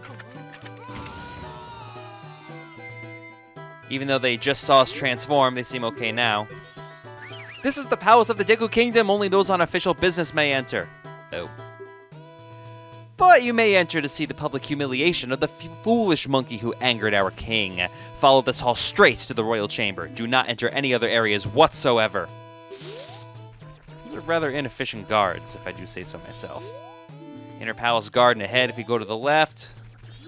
Same prompt over to the right. We are not going to go those ways just yet. Royal Chamber ahead. We are going to go straight. And in here we have Deku King's Chamber. This is kind of optional to be here at this point, but we're just getting some character-based stuff and some story. I haven't seen your face before. Are you visiting? Usually I don't allow the likes of you in my royal chamber, but today is different. We are about to punish the foolish monkey who kidnapped the Deku Princess. He has insulted the royal family. I'll show him what happens when you do that. I love these new characters, by the way. That foolish monkey is up in that cage. Take a good look at his face. I love these new character models. These were not on Ocarina. Where is the monkey? Ah, that was pretty close up. Ah, the butler. We're going to get to know him a little later. Now that our beloved princess is missing, the king has been unable to keep his cool. I fear the princess may be caught up in some kind of trouble, just as that monkey claims. But in his current state, the king can't even send troops out to look for her. What are we to do? I love the butler. Great character. We have these servant scrubs over here. And here we go. There's the monkey, just chilling over here. They keep saying that I kidnapped her. No matter how many times they say it, it's not going to bring the princess back. What a shame. If they're not careful, the princess will fall victim to a monster. Please believe my words. I love the racial profiling in this game. Oh my goodness. I saw it, that monkey and the princess entering the temple at night. But only the monkey came back out. No, you didn't. That never happened. The tiny princess only recently learned to play the Deku pipes. His Royal Highness was so proud of her. So that's our instrument when we are a scrub, the Deku pipes. Only royal family members can enter the sunken temple, so it's obvious that the monkey was using her. We already talked to you. And rumor has it that the monkey ate the princess. Now you're just getting ridiculous. How frightful. How impossible. It's a tiny little monkey. You can't eat a princess. Get out of here. Think of the flossing you'd have to do. Now let's talk to this monkey. Was my brother all right? Yeah, you know. Did you see entrance to cage? We know secret route there. Enter secret route from outer garden entrance. But entrance in tall place. No can reach it. Need bean from bean cellar. Live beneath palace garden. Understand my meaning? Yeah, I know what we gotta do. Oh, you smart. Plant bean in soft place by outer garden. That's an impossible flip he's doing. You figure out rest. Hurry. Help brother. So he's gonna go off. We're gonna head this way first. And we have our requisite stealth portion of the game. We don't want to get caught. Now, when it's nighttime, if you're here, you actually see the line of sight of the scrubs and how far they go. We get some rupees while we're here. That's pretty nice. They just show up as a series of white dots. A little more than an ellipses, but, you know. So we just make our way through this garden, avoiding the view of these guards. Right, I'm correct that this character model for these scrubs is not in Ocarina of Time, right? This is new. I know the king is new. I know the princess is new. But all we need to do is fall down this grotto. We have this little pool area. Please feel free to take our fresh spring water home with you. Signed, the Swamp Tourist Center. Yet their water's poisoned in most of the places now. So let's take off the mask, because we have some business to attend to once we're done mowing the grass. So we go this other way, off to the side, which we couldn't see right away. And there's the Magic Bean salesman. Well, chomp chomp, you're the first customer I've had in a long time. Maybe because you're hidden. Do you need any magic beans? They sprout leaves as soon as you water them. That they do. They do. I'll give you one free sample, so try planting it in some soft soil. You can always buy more. Not as annoying as it was in Ocarina. You got magic beans. Find a patch of soft soil, then press C to plant them in it. Who knows what will sprout up? Well, I mean, we kind of have an idea, you know. You can plant them wherever you want, but if you don't water them, their leaves won't grow. Now, there's a couple different ways we can water them. Let's we have to, unfortunately, get some water, so we have to let this ferry go. Let my people go. Thank you, Charlton Heston Ferry. We have an example soft soil that we're not going to use right there. We just get this. You filled your bottle with spring water you see to pour it on whatever may need it. This is the same kind of water that we saw outside the potion shop in the swamp. We could have gotten some there also. And now we can just get caught. Aha, an intruder. And then chucked out. Well, let's just make our way back inside. We have a whole other side of the palace to investigate before we go ahead and start the magic bean business. I told you not to enter any areas other than the royal chamber. Yeah, I'm a good guard. It is a very rare occasion that you are allowed to enter, so do as I say. Follow this hall straight to the royal chamber. Do not enter any other areas whatsoever. This guard is a total pushover. So let's check out the other side. And some rupees.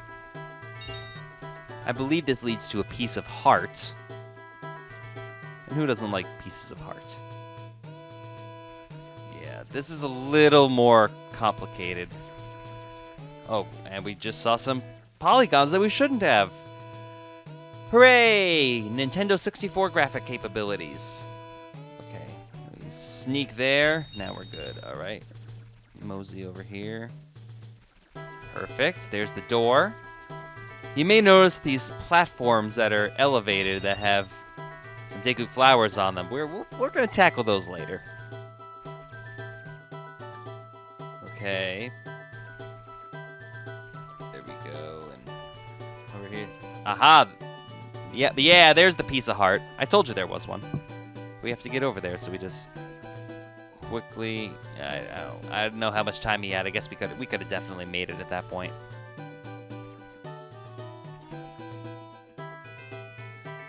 I love that oboe sounds in the melody of this song.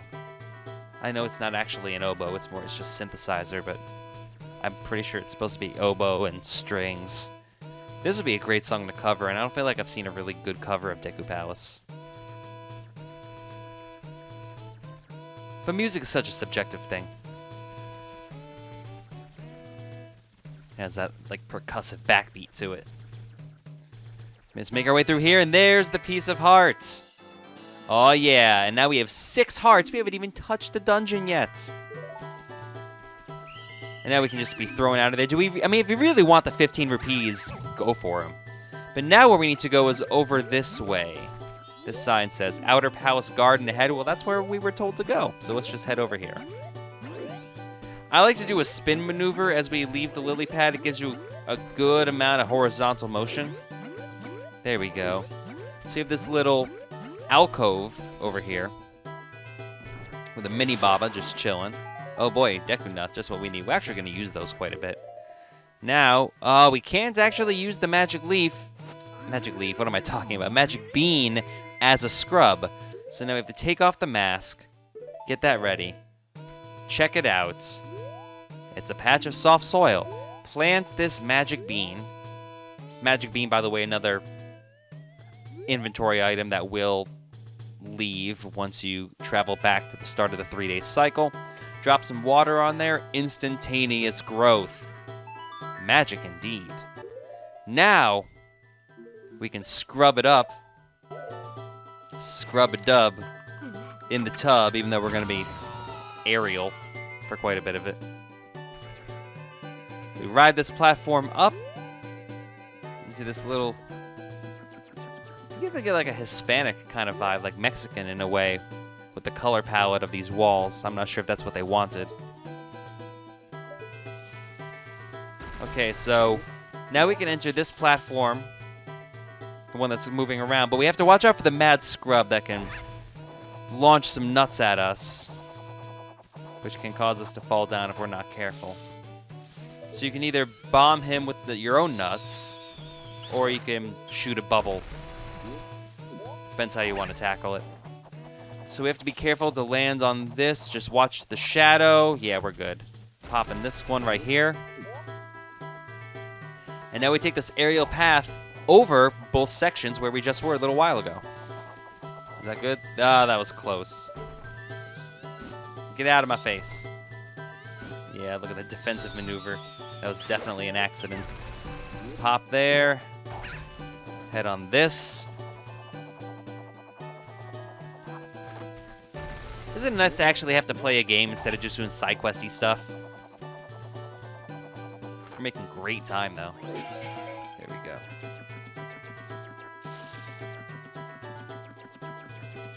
Now we can just, let's take you out. There we go. Jump over there. This isn't terribly difficult. Sometimes with the control stick, as I'm sure you noticed when we did the mini game, aiming is a little difficult when you're trying to turn sharp with your little pink flowers. So just be a little careful. You can't be too hasty. I mean, this isn't terribly difficult, but you know, you don't want to rush things. Especially since we slowed down time, we have plenty of time to defeat this portion of the game. And as is the case, whenever you grab the piece of heart, it's replaced with just a recovery heart. Land on this guy, and then we just wait it out. Oh yeah, waiting. Boogie along with the palace song, and we are having fun. I don't know any other lyrics because this is made up on the spot. So run away from my improv. Shooting cocktails like a Molotov. Shout outs to my old college improv group, Molotov Improv. Yes, totally picked it just because it rhymes. Back in the chamber, now we can talk to the monkey and somehow not be seen. They keep saying that I kidnapped her. No matter how many times they say it, it's not going to bring the princess back. We already heard that. If they're not careful, the princess will fall victim to a monster. Why won't they believe what I say? Fine, I get it. Then I shall say nothing more to you. Punish me or do whatever else you might. Because he thinks we're a Deku scrub. Well, let's reveal our facade. And talk to this guy. There we go. Oh, how did you get here? Well, came in the back. You could have escaped. Shh, if they see you, they'll capture you. What? My brothers asked for your help? Oh, I'm terribly sorry. Just try to cut my rope. We'll talk after that. It's way too high, so, just slash the post. But yeah, we're good.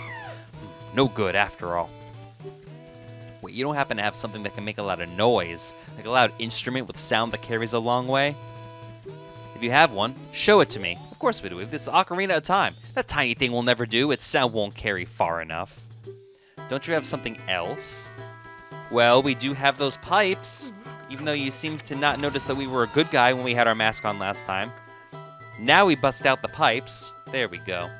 Oh, you have them. You do, just like the princess. Deku pipes. Those will work great. You're awfully mobile for someone who's strapped. By the way, who are you? And now we're ducking and covering. Whoa, that's not important right now. Just listen to me. I was trying to find out about the poison in the swamp, so I went to Woodfall Temple above the waterfall. But the temple had become a monster's lair, and the princess was captured by the monster. Since the Deku King thinks I kidnapped the princess, he won't listen to a word I say. Now the princess is in trouble, so I must somehow hurry to the temple and save her. Do you understand my plight? Well, yes, it's pretty basic. Nod. So then, that means you will go in my place and save the princess. I suppose. Okay, now I'll teach you the melody that opens the temple. The princess taught it to me. We can't let them hear us, so I'll sing it softly. Open your ears and listen hard. For you musicians, D, B, D, B, D, A, D. We gotta be careful, and there we go. There we go. Awesome. I mean, it's automatically quiet. You don't have to worry about volume. It's just the same. And we've learned the Sonata of Awakening. Not often a sonata's in 4/4, honestly, but you know. Most famous is Moonlight Sonata. And then it resolves in D major.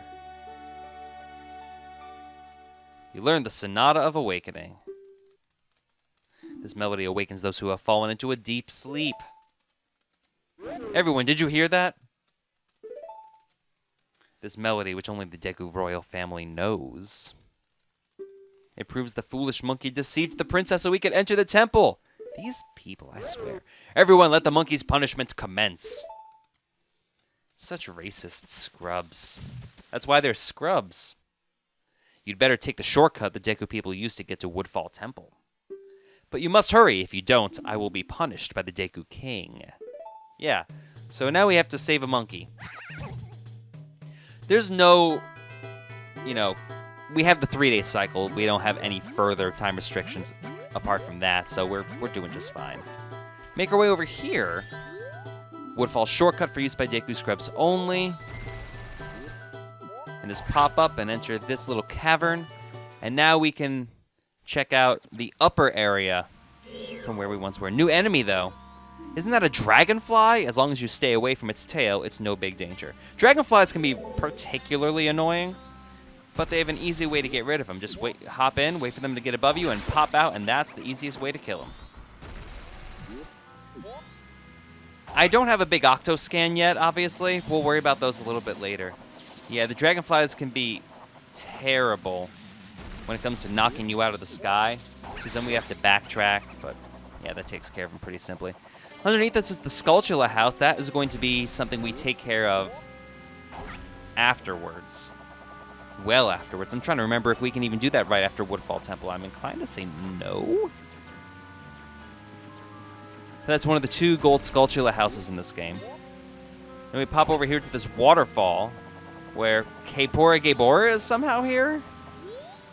Ho ho ho ho ho! This is a rare sight. You are a fairy child, correct? Well, yeah, kinda. What business might you have in this poison swamp?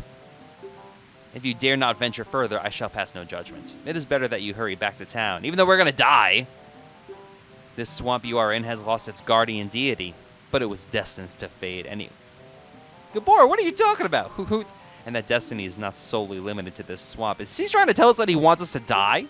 If you have the courage and determination to proceed in the face of destiny, then I shall teach you something useful. Before coming here, had you not seen any of these stone statues that bear close resemblance to me?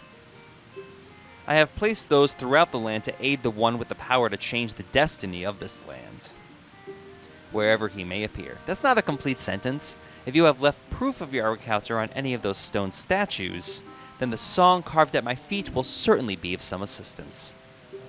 Remember it well and play it wherever the need arises. From the first time you play this song, we shall become eternal friends, transcending time and place. Peace out. Yeah, what they did is they combined all the transportation songs into one song. Notes are carved in the stone. Let's bust it out. May the soaring wings take flight. F natural, B natural, D. This is just like we need a 3-note song that repeats. That's all it is. It's kind of ugly in how it sounds. It's like B minor, diminished 5th. And yet it somehow resolves in a major chord. You figure it out. You learn the Song of Soaring. This melody swoops you up and sends you soaring to a stone bird statue in an instant. Something else it does that it does not tell you is that it will also warp you to the entrance of a dungeon if you're in the dungeon. So not only is it the 6 transportation songs combined, it's also Furore's Wind. Welcome to Woodfall. We have some new enemies, a dungeon to uncover, and a maze to navigate. But first, there's a treasure chest over here, which we can see from our map. So let's just check you out. Open this up, and what do we have inside? Red rupee. It's worth 20 rupees. That's pretty nice. That's my terrible French accent, which is inspired by, Holy Grail. But I assume a lot of the people watching this are familiar with Monty Python. Either that or you're too young, which may very possibly be the case. New enemy. Hiploops are hot-headed, so they'll charge if you look it in the eye. If it comes at you, assume the defensive position. we actually have some new enemies. You know, Dragonfly, Hiploop that were not in Ocarina of Time. Just shoot it out, or, you know, we'll just take the hit. That's a weird place to put us, right at its butt. I'm just gonna shoot. There we go. We did it again, but yeah, it takes 2 bubbles to kill it off. Now, obviously, you know, we could be regular Link here, but we have more flowers we need to navigate, so there's really no point to losing the transformation. Hey, we can actually get a Mad Scrub scan here. I say scan because it's not Metroid. You know what I mean. That's one Mad Scrub. Even though it's weak, it sure likes to attack. Spin. Yeah, just take it out. And whenever you defeat one of them, a flower pops up in its place. This is a case where it's really good to actually have some Deku nuts. And yes, I know I'm inconsistent with saying Deku versus Deku. Just because that Japanese E. There we go. We have this chest that's chilling out over there, but this platform is where we need to go. If you really just want to rush through, you stand on this stump-looking thing, you play the Sonata of Awakening, and you can go in the temple. But isn't this the Deku Scrub mark? I wonder if they worshipped here. I wonder if they could spell worshipped correctly. But the first thing we're going to do is actually take off the mask, activate this statue. Slash U. And that is our 4th owl statue. Each cardinal direction generally has 2 of these things. One right by the temple, and one more in the main area, just like Southern Swamp and Woodfall. Let's bottle this fairy up. Same prompt, we've seen this already. The moment you completely run out, set it to C. Yeah, we know. But before we go ahead and unsheathe the temple, which sounds kind of weird, there's some other stuff. There's 2 more treasure chests, actually, according to our map that we can access, so let's go after those. Because we might as well get some goodies now. And we'll get a lot more stuff after we defeat Woodfall Temple. We're just taking this out now while we can. Oh, a blue rupee. It's worth 5 rupees. That's not too shabby. Still pretty shabby, though, if I do say so myself. Hop over here. We cannot reach that alcove because we are too short, which means we just take this path. There we go. 2 hits. I feel like you don't have to hit the face. You can't hit the body. I just like hitting the face. Because if you're going to shoot something at somebody, you might as well aim for their eyes. Freezing? Yes, I know. Not you. Again. I really have to stop. This is a family show. Anyway. This is the last solid platform we were on. So now we head over here. Drop a nut on this guy. Land. Navigate this. Again, I don't like the yellow trim that these treasure chests have in this game. I don't know why they did that. But it shows it's a more important treasure chest. And he has to hop inside entirely because he's so short. And that gets us another piece of heart. Collect 4 pieces of heart to assemble a new heart container. Who doesn't like more health? Those are all the secrets this area pretty much has to offer. You know? That's it. But rather than try and navigate the rim again, we can use the Song of Soaring to get to that owl statue really quickly. That's a nice little cheat. Not really cheat, but, you know, tip. Yes, we do want to warp to Woodfall. We don't want to go to the other ones. Well, but we'll go to Clocktown first. Because we have money we can deposit in the bank. And now we just have quick access to that bank. You know? Especially since you know we're going to get rupees in the dungeon. We have 160 to deposit, so we might as well. We're almost at capacity as it is. Let's get some bunny hood going. Speed it up a little bit. What's this? Yeah, I know. Let's just get these rupees in there.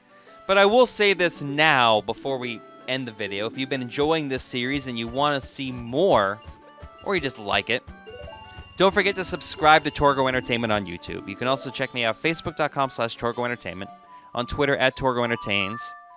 Follow me on Snapchat @Torgo Entertains or TorgoEntertainment.com. That's all you got to do. Don't forget to leave a comment. What do you think about Deku Palace and Woodfall? Do you think how do you like the atmosphere of it? I love the tribal music of the palace. And do you like the subtle racism of the Deku Scrubs? I mean, they are enemies, mostly, so you know.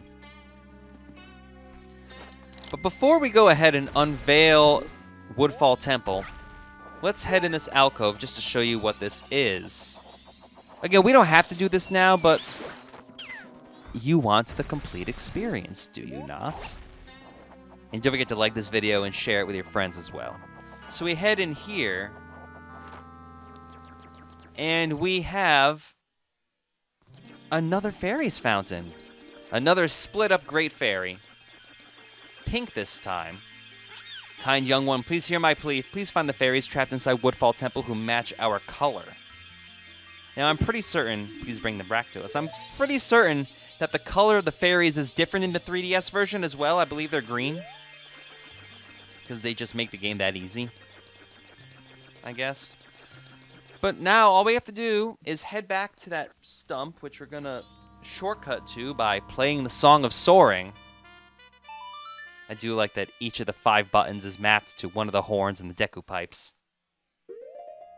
This Woodfall, because again, it'd be quicker than navigating around the rim. And then when we're on that stump, we will play the Sonata of Awakening, which admittedly we don't use very often in this game. We don't use a lot of the songs. There we go. Like a lot of these regional songs we just don't use. Song of Soaring we use a lot, obviously Song of Time. And from the depths of this lake, I mean, it's definitely an elevated area where we are. I don't know if this is a lake or what exactly this is supposed to be. A hollowed out tree, maybe? Regardless, you have all this poisonous water. This area bereft of life. Plenty of vegetation, though. And that's going to end it. So we will see in the next part where we tackle Woodfall Temple. This is Torgo. See you then. Bye-bye.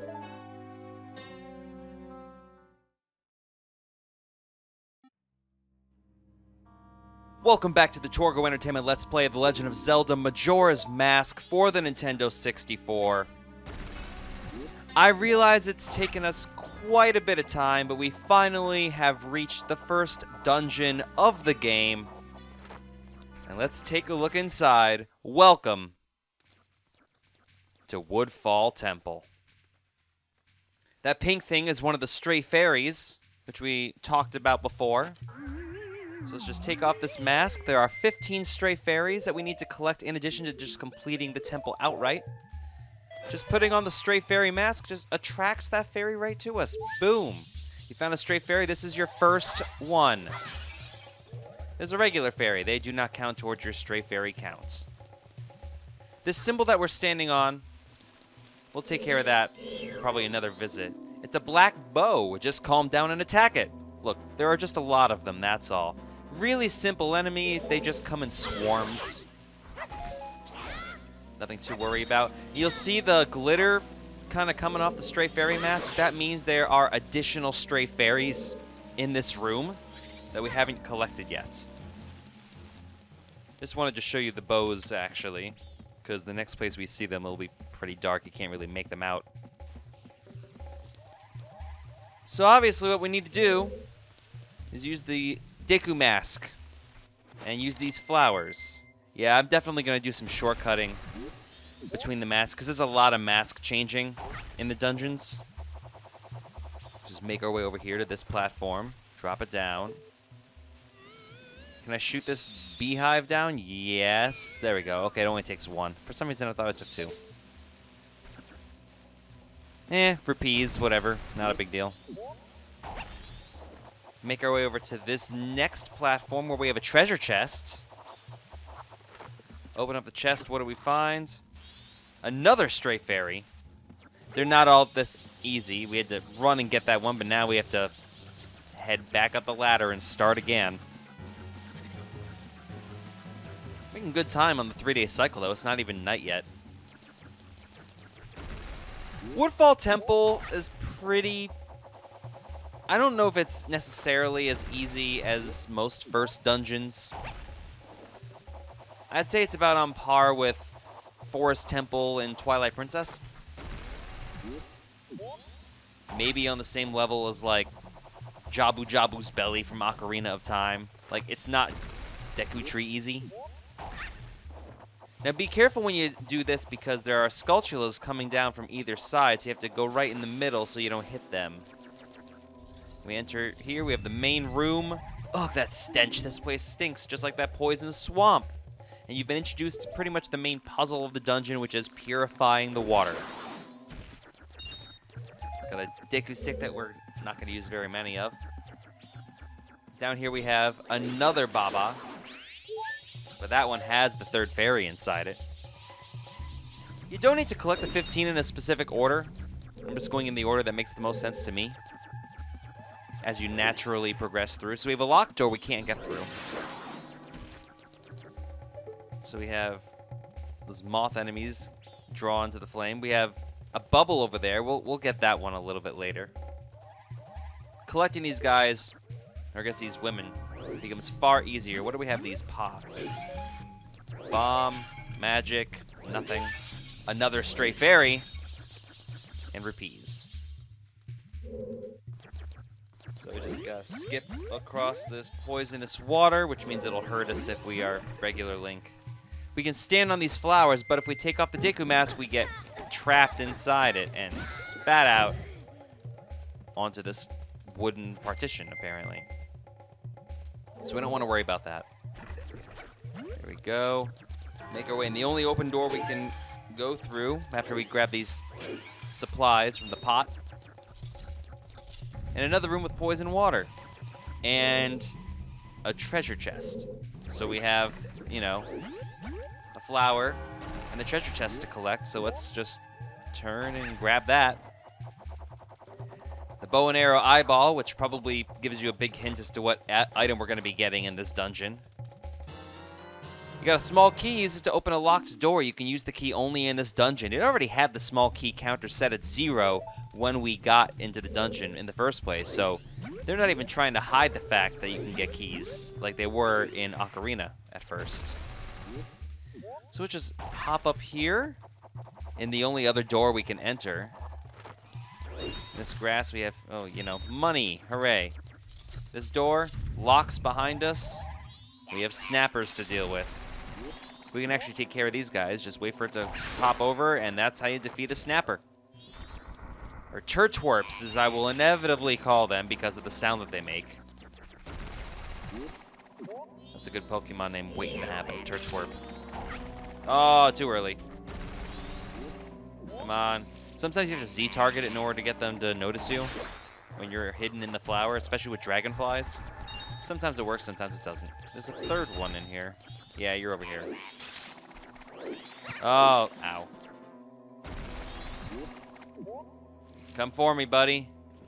This is obviously a new enemy. Wasn't in Ocarina of Time. Dang it. Okay. And there we go. That'll take care of that. It disintegrates in blue fire. And we have another treasure chest with the gold trim, which means you know it's going to be something substantial. And I love how Deku Link just has to hop inside the treasure chest because he's just too tiny. And inside we have the dungeon map. Press start to open the subscreens and view the map screen, just like Ocarina of Time. Areas on the map that appear in blue are places you have visited. Your current location is the flashing area. Use the control stick to view another floor. And we'll get a compass a little bit later, you know, nothing too tricky.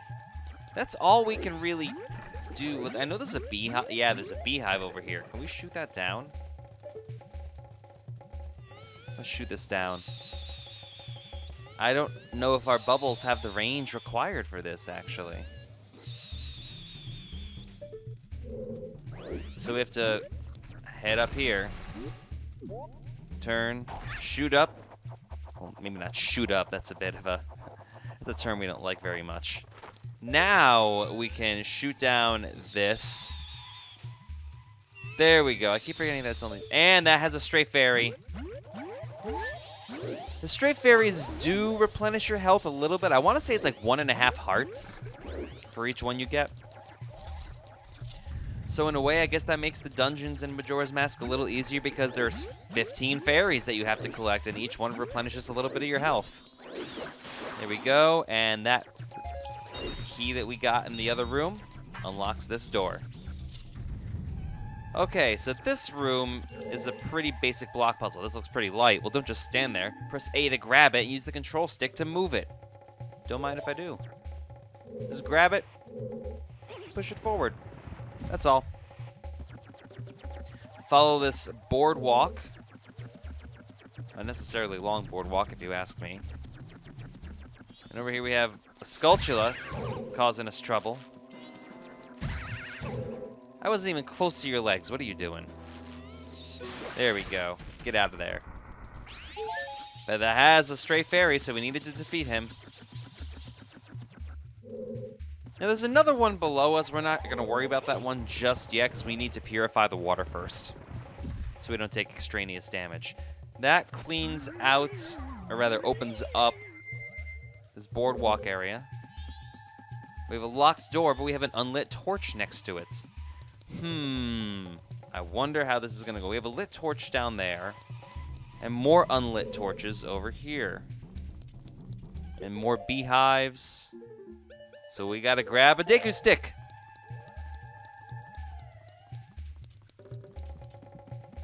So you know. I mean, it's not the most complicated thing in the world. We just gotta run over. It's a basic torch puzzle, you know. Run over, grab it, light yourself on fire,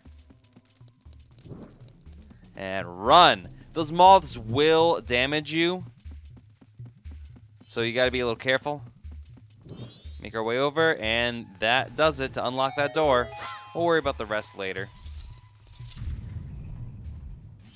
And we have dragonflies we have to worry about, and the only way we can defeat them at this stage is with the mask. So just wait for them to fly over. Can I get a Z target, please? Which, there we go. It does trigger him a little bit. There we go.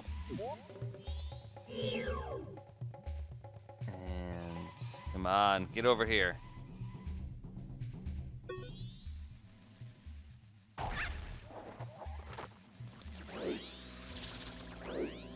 There we go.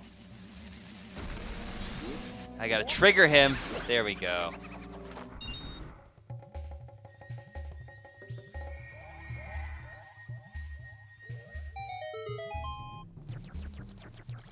And we can finally open this treasure chest. And inside, we find the compass. Now many of the dungeon's hidden things will appear on the map. There we go. Take off the mask. Raid the grass. I mean, it's a Zelda dungeon. And let's check out the map, actually. So it's not very large at all. Stray fairies say the 15 trapped in the temple. Take them to the fairies' fountain that matches their color. So we've checked out most of the dungeon already, actually. Woodfall Temple is really short, but you have to go through a lot of it twice, especially after you purify the water. This first run is pretty much, you know... see, now the moths are drawn to the flame, but I do not believe this torch will go out, so we just have our acrobatic leaps. Do you mind, moths? And run over here. As we all know, Dodongo dislikes smoke, webs dislike fire. I need you to get out of here, please. There we go. And we have these automated staircases in Majora's Mask. You just run there and it gives, like, be careful, I sense a lot of evil here. It allows us to have a little easier time with the loading. I don't really have a problem with it. It's a clever way to hide.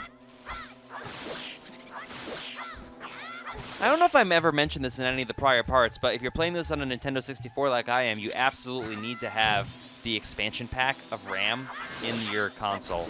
You cannot play the game at all without it. This game, Donkey Kong 64 is another one. There's a third one that's a more high-profile game. I want to say Perfect Dark, maybe. Doesn't have all its features unlocked unless you have that. So we're just going to use the torches, unlock them. But before we go through that door, we have all these enemies because we see that treasure chest on the map, and we want to open that up. So let's just take care of all these bows.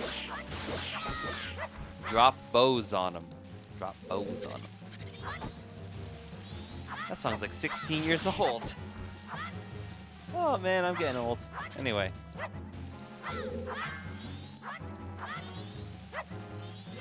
There we go. And we finally activate the treasure chest, which is in the middle. You know, just follow the map. You'll find it eventually. Inside we have another stray fairy, number 7. So yeah, if you're having trouble looking for stray fairies, especially in these early dungeons, good rule of thumb, just, you know, defeat all the enemies and check every nook and cranny. You'll find them. This room's annoying. It's unnecessarily big. It drops you.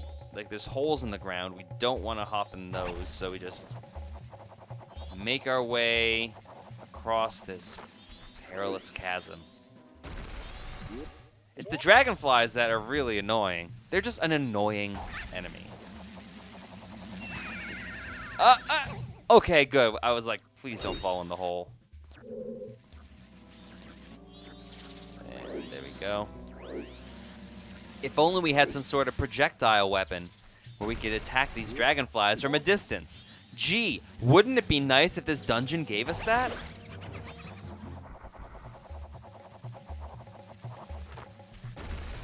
It really makes you treasure getting the bow. Maybe a little bit more so than in other games. Because, yeah, it's the bow. We get the bow really early in this game. But then again, with only 4 dungeons, a lot of the items we get are outside of the dungeons. Okay, I need you to go over that way, please. That's good. Seriously, this dragonfly looks terrible. That is not a good design, age-wise. I'd say the Zelda games on the N64, they've aged well, but some of the enemies, like Dragonfly, does not look good in 2016 as I'm doing this. What do you have to say, Tattle? Look, from up here, we have a better view of that shrine below. Okay, well, we have this switch. We are not heavy enough to stand on it, so we just take off the mask and use our weight. And that activates 2 ladders, so now we can more easily, you know, transfer between the first and second floors. Gives us a little bit of a shortcut. Got some more magic. Inside this door, we have, you know, the second floor of where we went to get the map. And there is an extra passage over here. So we head over to this room. I believe this is where we're going to get the bow. Head in this room. Door locks behind us, and we have a Dino Falls with a little bit of an upgraded look to it. It breathes fire now. The Zolfos are not even in this game. What, don't you know about the Dino Falls? With new spelling. Use targeting methods while defending, and watch out for its fiery breath. Yeah, they definitely upgraded this enemy to have a little more of a difference between this and the Lizalfos from Ocarina, which is fine, except it goes down in 2 lunge attacks. And we have this, I don't know why they have a pool of water in here, and why is it not poisoned? Inquiring minds want to know. Regardless, we can open up this treasure chest, rummage around a little bit, and inside we find the hero's bow. Set it to C to equip it. Same as always, you know. Press C to draw it, press and hold C to aim, release C to shoot. Right now, it's pretty much the same weapon that we've come to know and love from the last game. It's those specialty arrows that really change functionality in this game. Well, we have a target, so it's... Wow, that was terrible aim. There we go. Hitting that causes this platform to rise up, which means we can use that to head across the way on the second floor door. So let's turn on the mask and hop on over. Can I make it? 1, 2. And no, I didn't make it in time. And as you know, the last solid ground you were on will be where you regenerate when you fall in the water. Not unnecessarily one of those things. 1, 2, 3. There we go. Burrow inside. I don't know why it says dive. It should really say burrow. And pop ourselves out. There we go. Come on. Let's go. And there. Head over to this door. We have another mini-boss to take care of. There's a lot of them in this dungeon. That's a gecko, and it's pretty angry. It's pretty weak, too. It really shouldn't be making a fool of you. Well, there you go. Well, let's just take off our mask and make some magic happen. Just hit him once, get another slash, 2 hits, that's it. Time for phase 2. It's another snapper, and he rides the snapper. This is asking for trouble. There we go. Does this guy have another scan? I'm not even sure. There we go, same as when we take out any other snapper. Take him off. And just fire arrows at him. 1 hit. There we go. 1 hit does it. Yeah, you can't get him when he's retreating. Put the mask back on. And repeat, I think 2 more times. And every time you do that, it will fire arrows at you to try and give you the in-game clue that you're supposed to be using the bow for this part. And I need you to come over here. There's the 3rd hit. 1 more shot with the arrow should take care of Gecko. This is a mini-boss we're absolutely going to have to fight later on in the game for a completely different reason. There goes the snapper. There goes the Gecko. And he's one of the 5 frogs. The Frog Brothers. That's an annoying mask to get. But we can't tackle that side quest for some time, honestly. But now we have the boss key. It's the same looking chest as always, you know?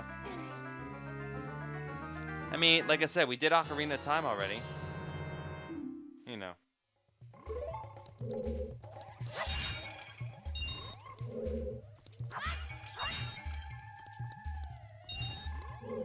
And I like, is this supposed to be spiky? Like, just vines? There we go. Yeah, we can't do much with this frog. It's obviously got the blue reticule when you Z-target it, which means it's a friend. I think that's what it's supposed to mean. Some sort of friend you can interact with as opposed to the yellow of the enemies. Let's just make our way back over here. Now that we have all the stuff, we could, in theory... Well, actually, we can't go there yet. Now, we have treasure chests and all sorts of stuff. We're almost done. Now we can just run into this bubble. You can slash it, shoot it with an arrow.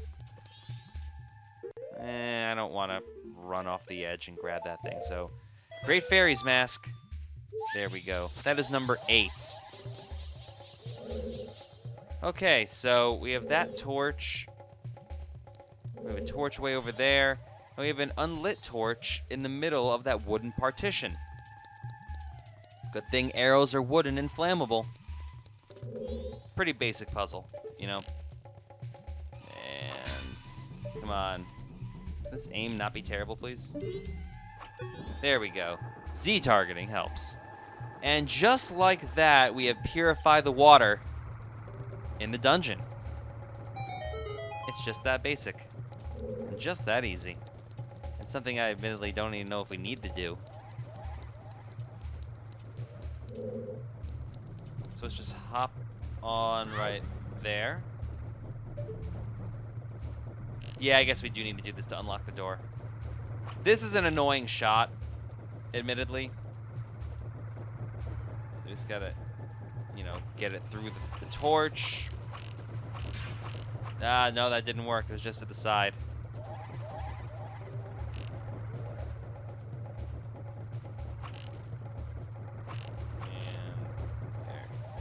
Come on. Let's reposition ourselves and see if that'll help a little bit. just focus on the flame. Nope. It's come close every time. Let's see if I can just stand. Yeah, like this. That should work. And there we go. That did it. So yeah, we did need to purify the water because that allows us to leave. But let's grab this mask so we can grab this treasure chest, which I believe is going to be a stray fairy as well. And there we go. Take off the mask to give the weight that we need for the switch. And that activates the treasure chest way over there. All these intricacies. Yeah, they make you work for those stray fairies in this game. Not that that's a terribly bad thing, but it does allow a little bit more content to the dungeon instead of, get from point A to point B. I feel like all the rooms have more purpose in Majora's Mask. So, yeah, all 4 dungeons are pretty good.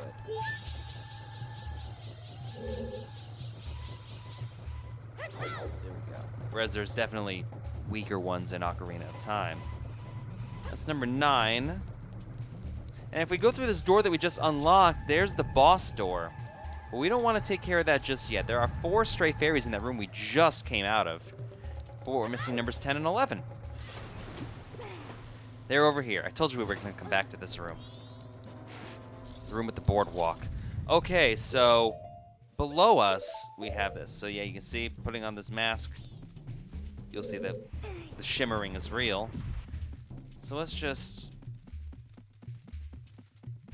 see what I can do. Just make our way over here to get the block in the right place. And just pow, you're gone. Yeah, see the shimmering? Yeah, there he is down there. Can't really do the arrow because those logs block our way. So we just go through, make sure we don't, suffocate. There we go, and that's number 10. Hop out of the water. Or the water, as some people say, depending on where you live. And let's go up. Remember those beehives that we saw underneath these platforms? Well, yeah, that's the sound we want. That's number 11. Just put on the mask. It will draw itself to us eventually. There we go. Now we can head in that final room. We only have 6 arrows, though. That's not very good. And get out of there. Thank you. Back up to the 2nd floor. I don't know if that really counts as the 2nd floor. It's more of the same floor, just, the higher part of the room. Ride you around. And now we enter the final room before the boss. Okay, so this room is annoying. Well, not really annoying. It's just, again, to get the fairies, it's time-consuming. So let's just pop your balloon. You'll draw over here. There's number 12. You probably saw the other bubble inside that flame. So what do we have over here? Pop you. Come on. Oh, that was way too high. There we go. You're gonna come over here. Because these alcoves have a lot of these stray fairies. But unfortunately, we need to make our way up those partitions of those alcoves. Just when you thought we were done, we're not done.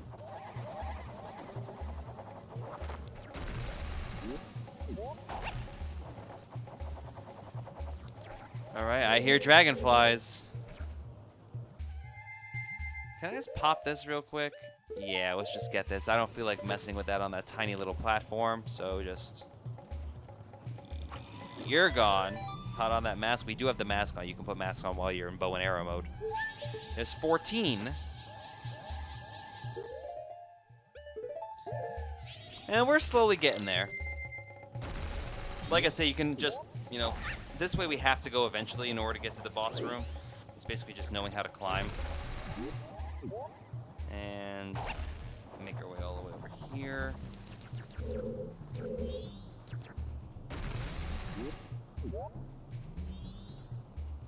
Let's see.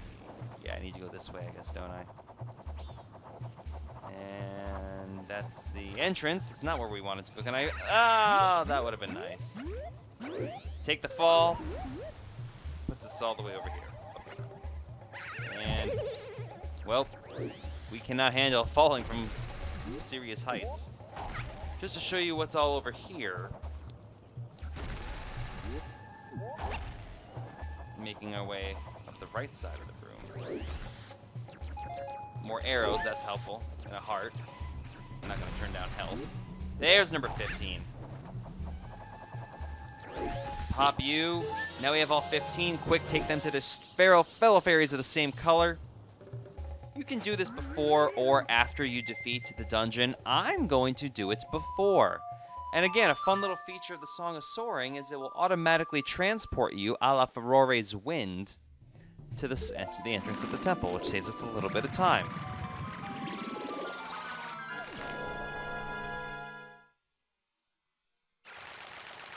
So we make our way back here, we leave, and now we can enter the Woodfall Fairy Fountain and get ourselves our reward for collecting all those stray fairies. And while the stray fairies will obviously split up again once the 3-day cycle starts, the reward that we collect will remain in our inventory. So, you know, there's that.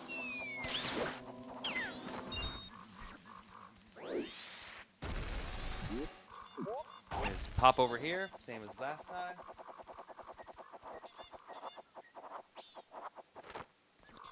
And we head inside this little alcove.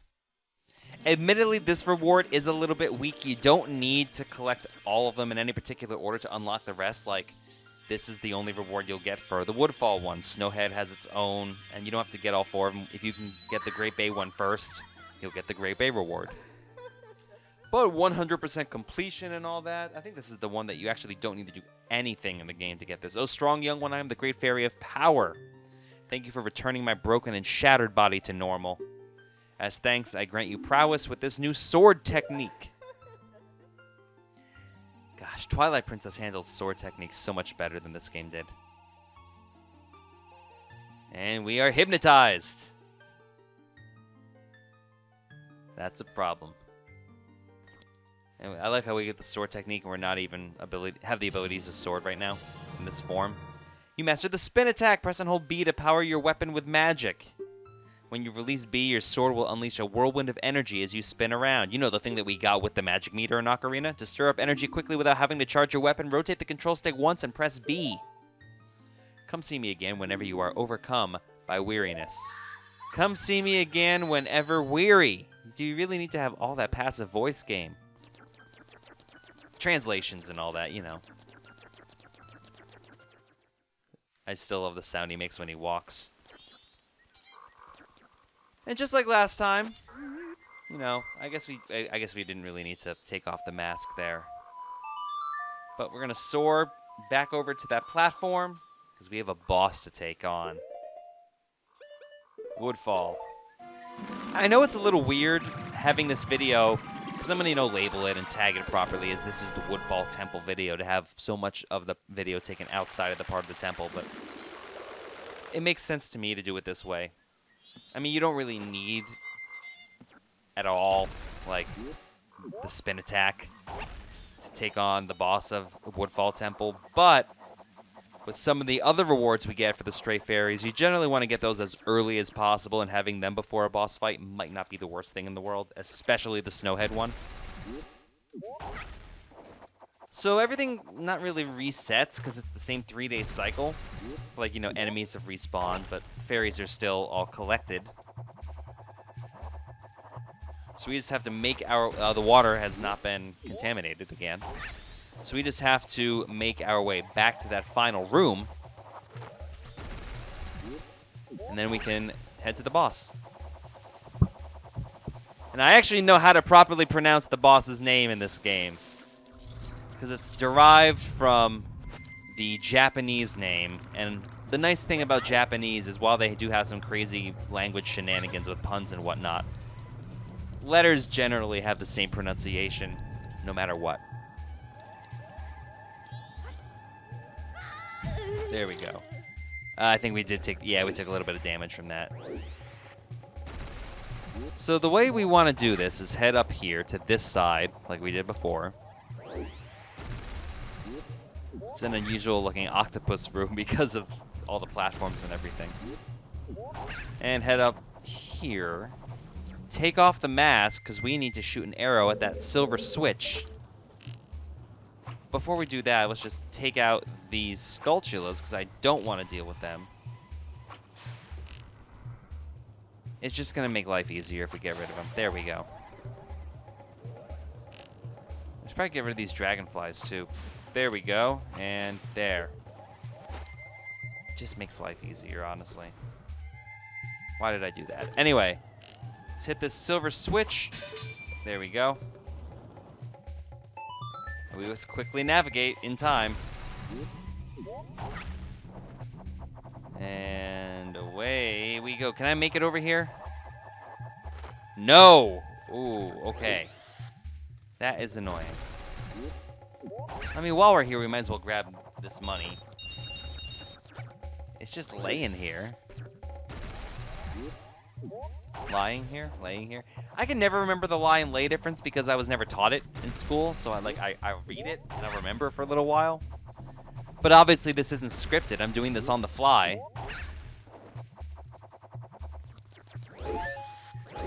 Because I feel like, especially with Let's Play videos, I really hate when they're obviously scripted and edited down and all that stuff, you know? This is the raw experience of me with the game. And I feel like that's what people want to see. Because otherwise, it's just a script. Usually perform pretty badly, I might add. There we go. Quickly, while the fire is still... No, can I die, please? Thank you. Because that fire doesn't stay out for too long. Hop up to this platform. And that should be enough. I mean, you can grab that rupee, but you'll have to backtrack. Do you really want to do that? Nah. There we go. Enter this, just to... Because we don't really use the Deku Mask at all for this boss fight. Walk forward a little bit. And here comes the boss. And if you're wondering how to pronounce it, here we go. He's a biggin. There we go. Masked Jungle Warrior, Odowa. The reason it's Odowa, if you get close to him, you'll be beaten. Do you understand me? It's because it comes from the Japanese Odoruwa, so it's Odowa. Long O sounds. Pretty basic, you know, hit him in the face with your bow, and then slash on him. I love his tribal sounds that he makes. There we go.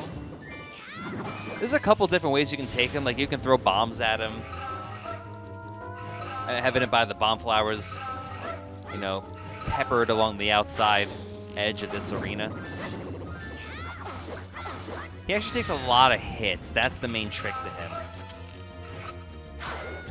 And you'll be thinking to yourself, well, why do we have a Deku flower in the middle of this arena? Well, if we run out of bombs, bomb flowers, arrows, in theory, we could pop ourselves in that flower as the Deku Scrub and wait for him to come over us, but I've never had to do that, honestly.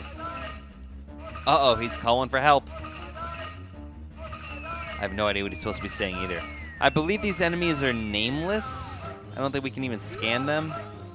We can get a Z target, but we can't get any info. Yeah, when he does his lawnmower attack, you can just slash him. Let's just get these enemies out of the way. I think they have some arrows and whatnot. I'm pretty sure you can aim yourself so that Odowa ends up being a lawnmower into the bomb, and that will cause him to stun himself. Moths, get out of here. It's just, like I said, it's pretty intense for a first boss fight. It's just long. There we go. That takes care of it. Sword and shield be gone. And he's just going to combust. And we will steal his heart and eat his nutrients and get stronger for it. Well, you put it that way, it's a little morbid. Let's grab this heart container. You got a heart container, your maximum life energy is increased by 1 heart. You also get a full refill of life energy. 7 hearts, which I believe is the max we can have at this point in the game. And inside that blue light, we have something we can actually put on the side. Bam! You've seized Otowa's remains. You have just freed the innocent spirit that this dark mask had kept imprisoned within the body of evil Otowa. Or Odoluwa? It's probably Otowa because, you know, that's how Japanese works. So trapped inside each of the 4 main bosses, we have these spirits, these giants, if you will. We're in this strange realm. You'll notice on the side Otowa's remains. What's that? So yeah, that's what we're putting on the side of the video in the purple area for this Let's Play. That wasn't going to be blank the whole time. I could do all the masks, but it just looked cluttered, so I decided to just do the remains.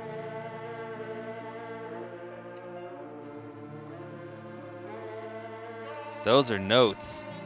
Wait, listen, it seems to be saying something. Could that crying be its way of teaching us some sort of melody? Yes, because that would be the first thing I would think of. Don't just stand there. Get your instruments. Could this be the song? Gotta love following the bouncing fairy helper. I feel bad for the tech guy who had to play this like in an isolated room. Oh, that was a slip of the finger, sorry. AFD, FAD, just a D minor arpeggio. A song that we use, honestly, once. You played the Oath to Order.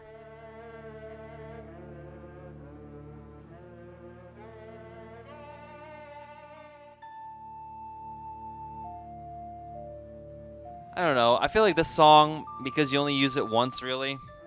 I mean, it's extremely plot significant, but it's not one of the best songs, admittedly, in the Zelda canon. You learn the Oath to Order.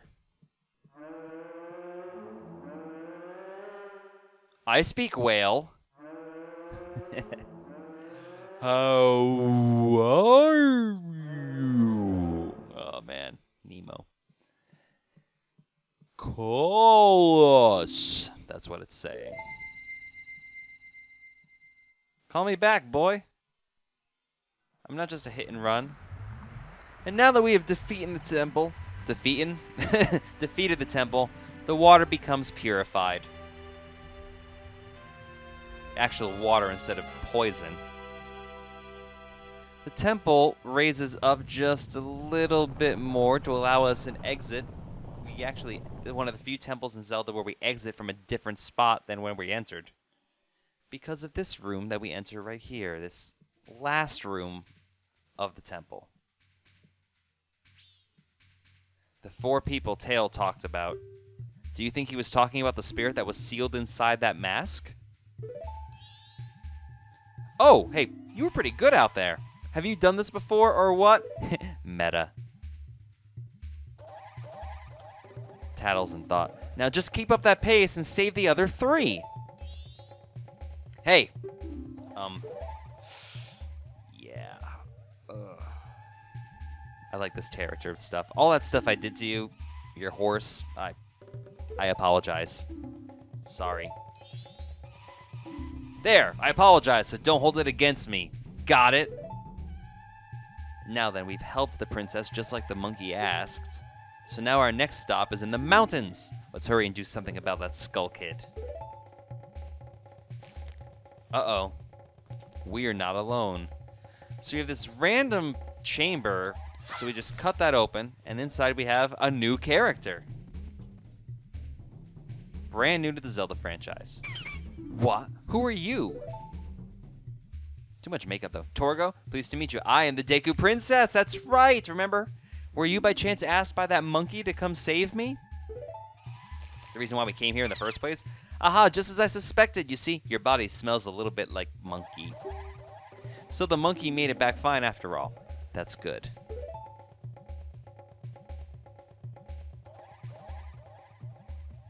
I love how she just bounce walks. I was worried that when I didn't come home, my father would think that monkey had kidnapped me. I was worried that my father would even go so far as to punish the poor monkey. Hoo hoo hoo. It's all laughing and then... Don't tell me. Are you serious? Is father actually doing that? Yet another hasty decision, father. Typical teenage girl, always rebellious against her parents. Well, we haven't any time to lose. Quickly, Mr. Torgo, could you please find something to carry me in so you can take me to the Deku Palace? You know? Oh... Well, granted we have enough health where it's not a big deal, but... You better believe we can put actual characters in bottles in this game. Not very many. She's the main one, but yeah. That's why we got the bottle. You put the Deku Princess in a bottle. It's a tight fit, but she says she'll be fine if you hurry. You see to let her out. Oh, Mr. Torgo, there's no time to lose. Hurry, take me to the palace. This is actually completely optional at this point in the game. It's plot related, but not plot that we really need. And all we're going to do at this point is warp. There we go. To the statue to save, and that's going to end this part of the Torgo Entertainment Let's Play of Legend of Zelda Majora's Mask. Don't forget to subscribe to Torgo Entertainment on YouTube. It makes a huge difference, so make sure you hit that subscribe button. Leave a like, share with your friends. Again, Facebook.com/Torgo Entertainment, Twitter and Snapchat at Torgo Entertains, TorgoEntertainment.com. Do you like the Woodfall Temple? Leave a comment. And in the next part, we're going to tackle the post-temple goodness. We'll see you in the next video. Bye-bye. Welcome back to the Torgo Entertainment Let's Play of The Legend of Zelda Majora's Mask. We just completed Woodfall Temple. Now we have some business we must attend to. The first thing we need to do, unfortunately I saved in a rather inconvenient spot. But I'm going to show you this real quick. We're going to head back inside the temple. We don't need to do anything in here, actually. But just to show you, this is what happens. I was just activating this prompt earlier. Ye who hold my remains. This is the same prompt no matter what dungeon you enter first. Return to the appointed place to face me. So remember this symbol? Now, once we beat a dungeon, as long as we hold the remains, we can step on that and it will automatically transport us to the boss room. I don't want to do that, though. What we need to do is head out the Woodfall way to get back to the Deku Palace. And this is a bad spot. Okay, that'll work. Okay, so that works. It's a little tricky, but we still got it. We enter this neon green entrance. You remember, this is where we came into Woodfall. And that spits us back out in Southern Swamp. Not too far from the palace, where we need to be. Climb down these vines. And there we go. And we automatically sink, I guess. Will that make it better? No! That's not good. Okay, let's hop and go, go, go. There we go. Excellent. And now we just make our way back to the Deku Palace. Granted, you don't have to do any of this stuff. I like doing it because it leads it to a mask. It's a good denouement to the story. I told you not to enter any areas other than the Royal Chamber. It is a very rare occasion that you are allowed to enter, so do as I say. Follow this hall straight to the Royal Chamber. Do not enter any other areas whatsoever. You think he'd be cooler about this, considering we just, purified his water source. And in the chamber, oh my! It's getting intense now. Why are you waiting, Mr. Torgo? Why are you talking like that? Hurry! Open this bottle and release me right where my father is standing. Ooh, hot, hot. Stop it, please. They keep saying that I kidnapped her. No matter how many times they say, it's not going to bring the princess back. Oh, they're dipping him in already. That's... Wow. Wow. That's a bit mean. How about that? Hot, isn't it? The monkey shall suffer and suffer till he can suffer no more. You shall know the wrath of a king whose darling princess was taken away from him. Thank you, Liam. Well, we have the princess right here, so let's just dump her out. Still a little way to keep her in a bottle. Oh, my princess! My darling princess, you are all right? I was so worried. Foolish father. And they're dumping the monkey again! What are you doing? Oh, looks like something's going on here. Oh no, it's the princess! Uh-oh. We're in trouble. What are you doing? Let that monkey go this instant! Okay, fine. And the butler's just bowing incessantly. Yeah, thanks for the third-degree burns. Oh, Mr. Monkey, I am truly sorry. Father does such rash things when he's worried about me. We just dipped him in boiling water. I understand, princess. Forget about that. Has the temple been returned to normal? How can you be jovial when you almost died? Why, yes, thanks to Mr. Torgo here. I am very, truly grateful. Really? So you're called Torgo, are you? Thank you for keeping your promise to me. No problem. I don't like the idea of people eating monkeys. As a symbol of our gratitude, our butler has prepared a little something for you. Please accept it. You'll find it in the shrine that will be to your right when you leave the palace.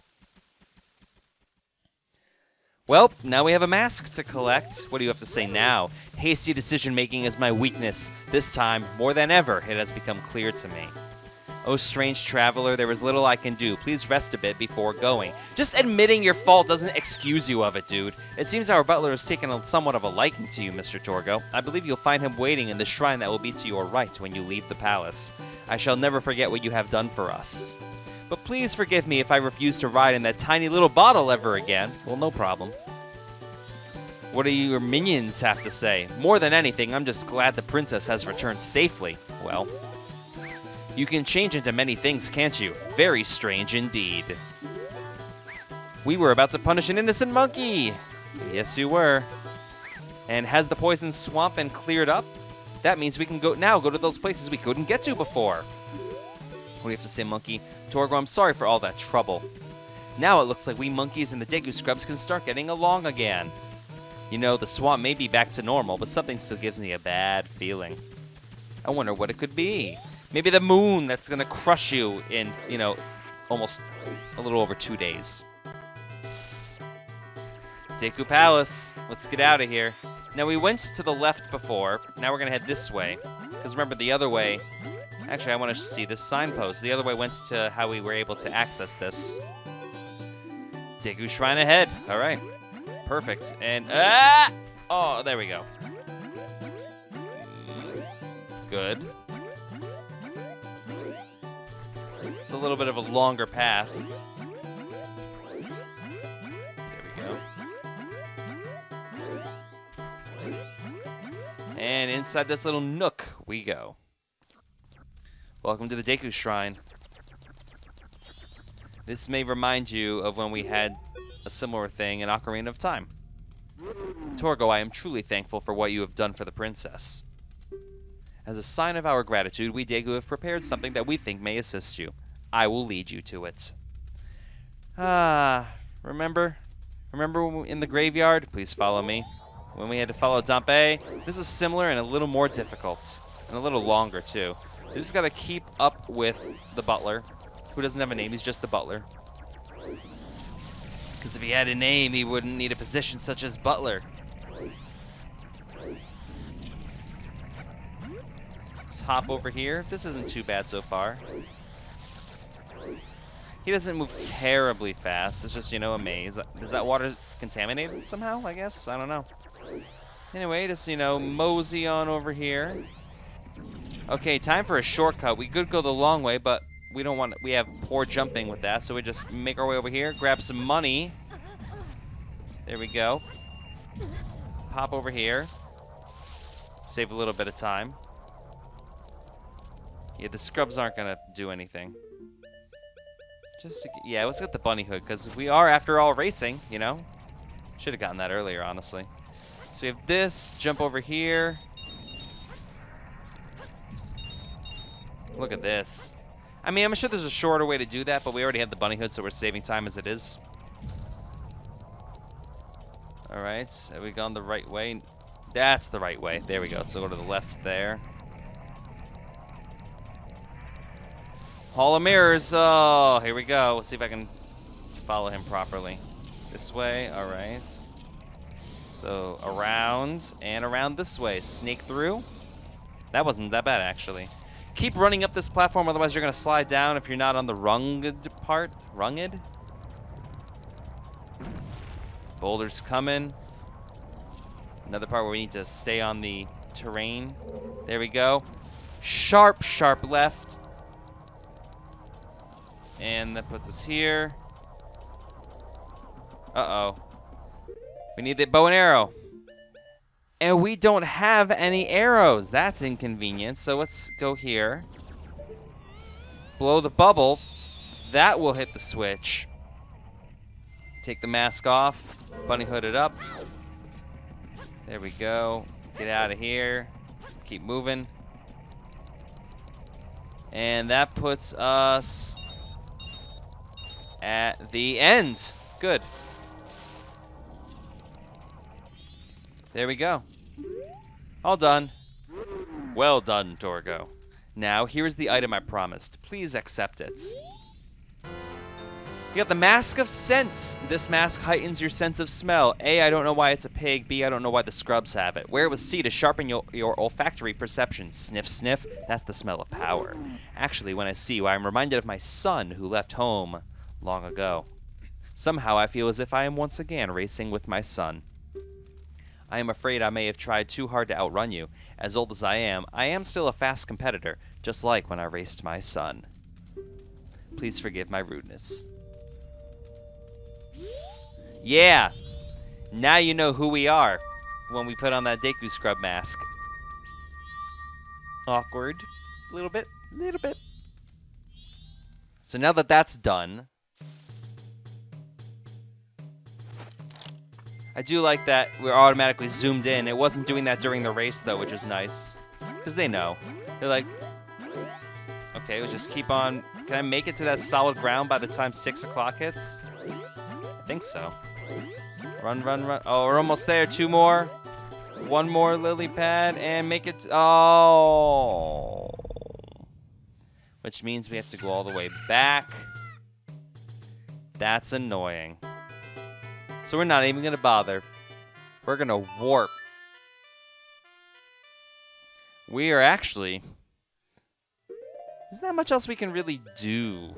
So we're going to head to the swamp. Warping over there. There's not much else we can really do in this 3-day cycle. I mean, yeah, we could go to the mountains, but there's more goodies to collect in the swamp, which will require a couple days, honestly. Get out of there. There we go. Let's get this fairy. You know, we might as well. Even though we're probably not going to end up using it. There we go. You got a fairy in a bottle. It's the same prompt, you know. You know how it works. Let's get some more goodies over here.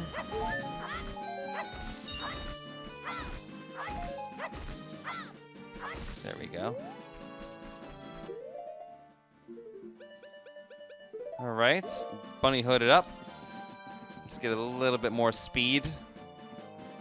And now it's time for a mini game that we can only really accomplish once we've purified the water. So we're gonna take care of this now. Oh, thanks for what you did back there. As a special just for you, I'll let you take this cruise for free. Oh, but wait. Yes, just as I thought. It seems the poison swamp has been cleaned up, so why not try something that's more interesting? How about a little game? I'll fly around on my broom, and you try to hit my target. Doesn't it sound fun? Well, wanna try? Sure. Tee-hee-hee, that's the way to go. But let me explain. You're not aiming for me with that bow. You're aiming for the target. If you hit me, I'll never forgive you. I think you can hit her like 10 times or something, max.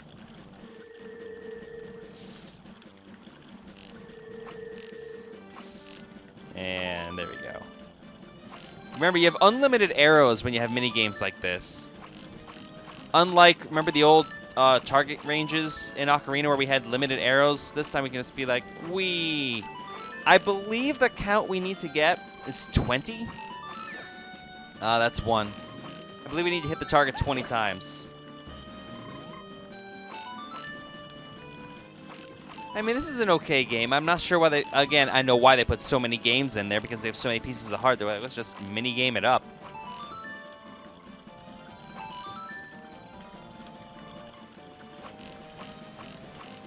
Come on. We don't have that much room. There we go.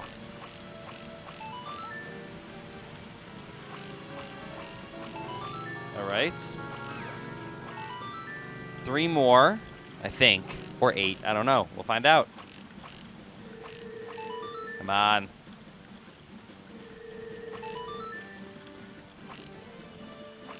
And come on.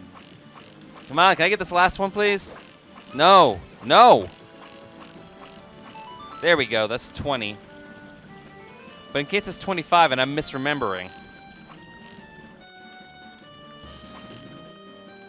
There we go. That's 21. And once it docks, that's the end of the game. Oh, I hope it's 20. 21, pretty good, considering. That doesn't help well, as I promised. Here, take this. It was enough. All right. And we got a piece of heart. We have 2 so far. But really, we've gotten, 14. Now, wasn't that fun? If you'd like to play again, come back and see me. Tee-hee. Why do you gotta be creepy? That's all we can really do in this cycle. I mean, there's one other thing we can do, but I'm gonna start a new cycle. And you'll see why when we get there. So let's warp over to Clock Town, because we have some money that we need to deposit into the bank. Alright, so just make our way over here. The next thing we have to do is actually restart the 3-day cycle, because there's one piece of heart that we can get in the swamp that we couldn't get before.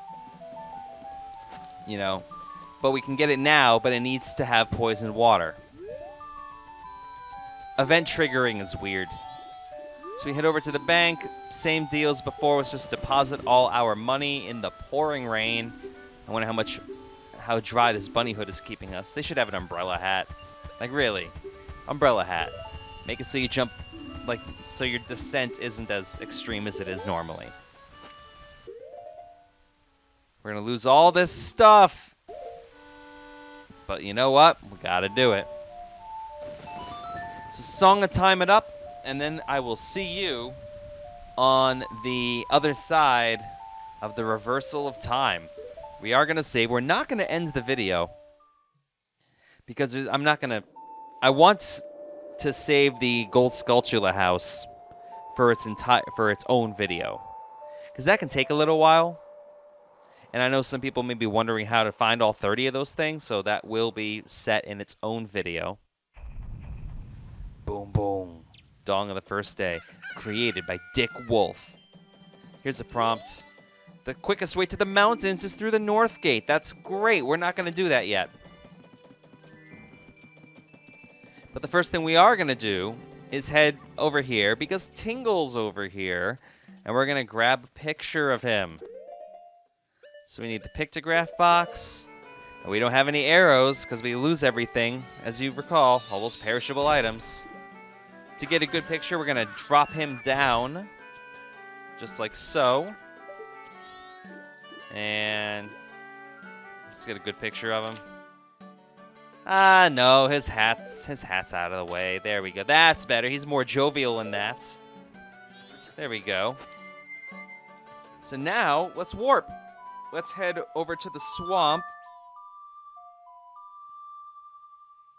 And now all we gotta do is show that pictograph of Tingle to the guy inside the tourist lodge. Tingle's dad, as we had previously established. Why can't I talk today? You try talking and playing a game at the same time. So let's just run this way. As you can see, the water is murky once again. Hazardous to our health. Back in here. There we go. Blimey, where is he? That spoiled child is off playing hooky again. A child his age has no business searching for fairies. Oh, welcome. Remember this? We've talked this. Well, then why don't you show me the pictograph you've taken? We didn't have the box before. Now we do. Here's a picture of your son. Here's the feels. What? That's my son. Is he still doing that sort of thing? How humiliating, this guy. He's my son. As old as he is, he's still doing some pretty silly stuff. How old are you then? I guess I spoiled him too much when I was raising him. But he really is a kind-hearted boy. Well, thank you for going to all that trouble. This is just a small token of my gratitude. Another piece of heart, which means we have collected a whole slew of them. 15 of them out of the 52 in this game. But could you tell my son something for me? Okay. Could you, please ask him not to go outside in that outfit anymore? You better judge. Yeah, the witch is gone. So the last thing we need to do is get all the items that we need in order to access the Skulltula house, which again will be in the next video. So let's slow down time, which we probably should have done a little earlier. And we boogie to the inverted Song of Time. So there's a couple things that we need to get. We need magic beans. We need 2 of them. We need bugs, which we will get inside the Skulltula house itself. But we need money to get magic beans. And you may be thinking, do we need to go all the way to the Deku Palace to get magic beans? No, we do not. There's a salesman. Each of those business scrubs sells a different thing. We also need Deku sticks. There we go. But we need 20 rupees to get 2 magic beans, so let's just run out here and grab some money.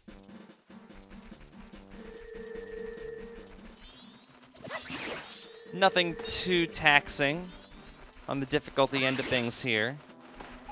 There we go. Bad bats, leave me alone. I hate the grinding. I mean, I know it's not terribly fun to watch the grindy portions of a Zelda game. Like, to be honest with you, I'm thoroughly considering doing a Let's Play of Final Fantasy 6 and 9. The problem is, do you include, like, the level grinding stuff? Because that's where all the time is going to go. I kind of want to do 9 more than 6. So I feel like 6 has more Let's Plays. 9's a much longer game. Actually, that's not true. It takes about... I think my most recent playthroughs of both took like 40 to 50 hours for each game. So you're going to imagine, like, that's a 100-part video. There's the 20 rupees in that chest right there, so we're good. Now we run back as we scurry with our bunny hood. Let's go. Boogieing to the overworld theme. Scurrying to get the items we need. That's a forced rhyme, and that's a bad time.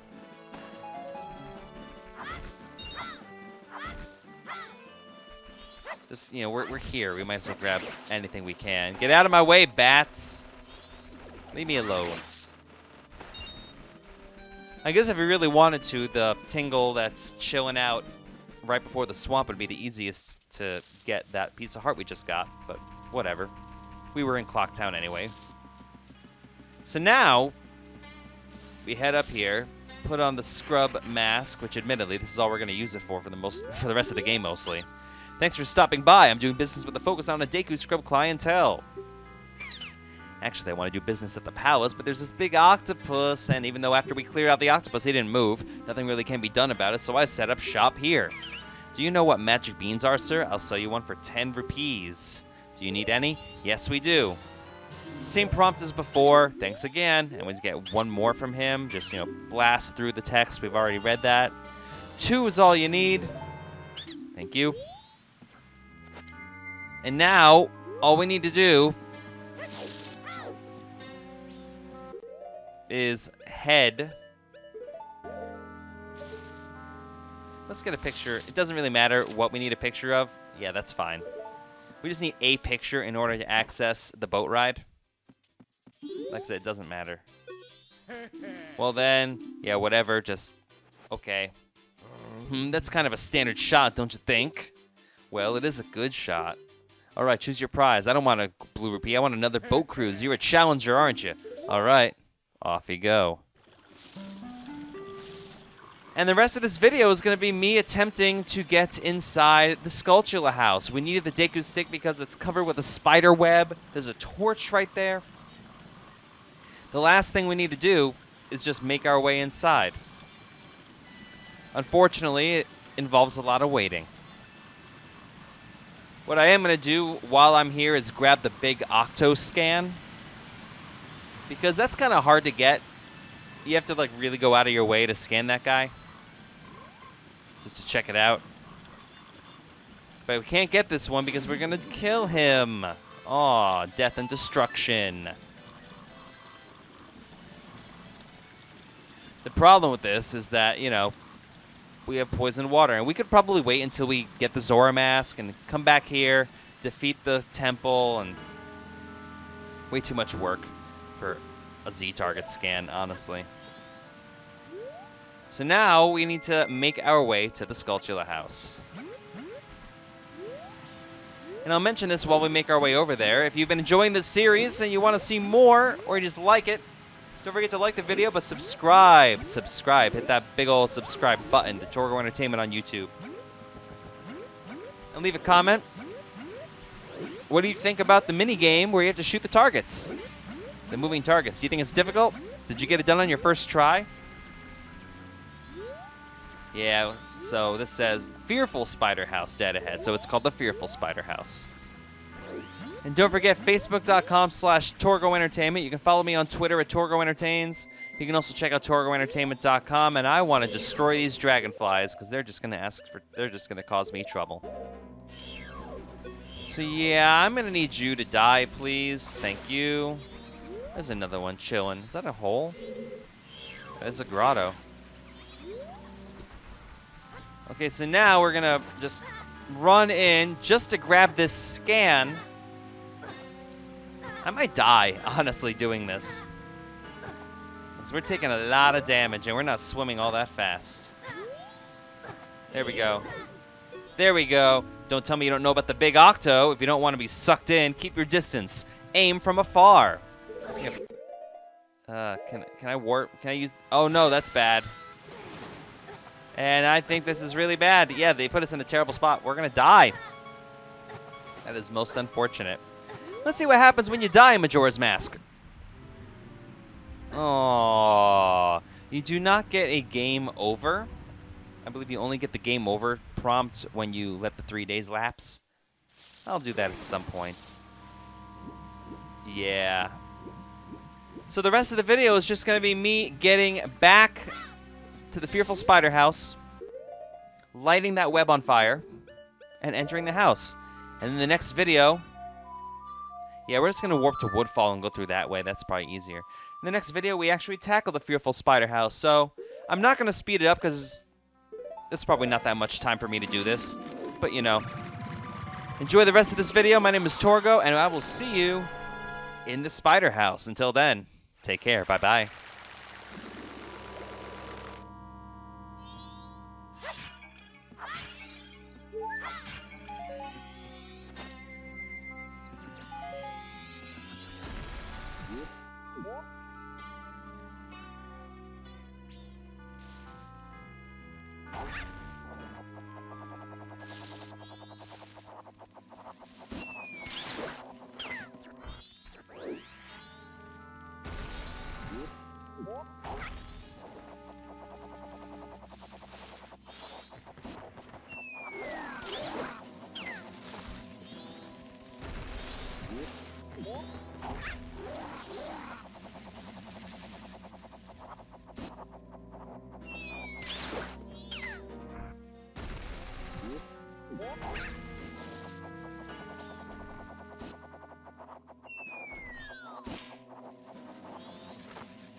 Welcome back to the Torgo Entertainment Let's Play The Legend of Zelda Majora's Mask. Welcome to the fearful spider house.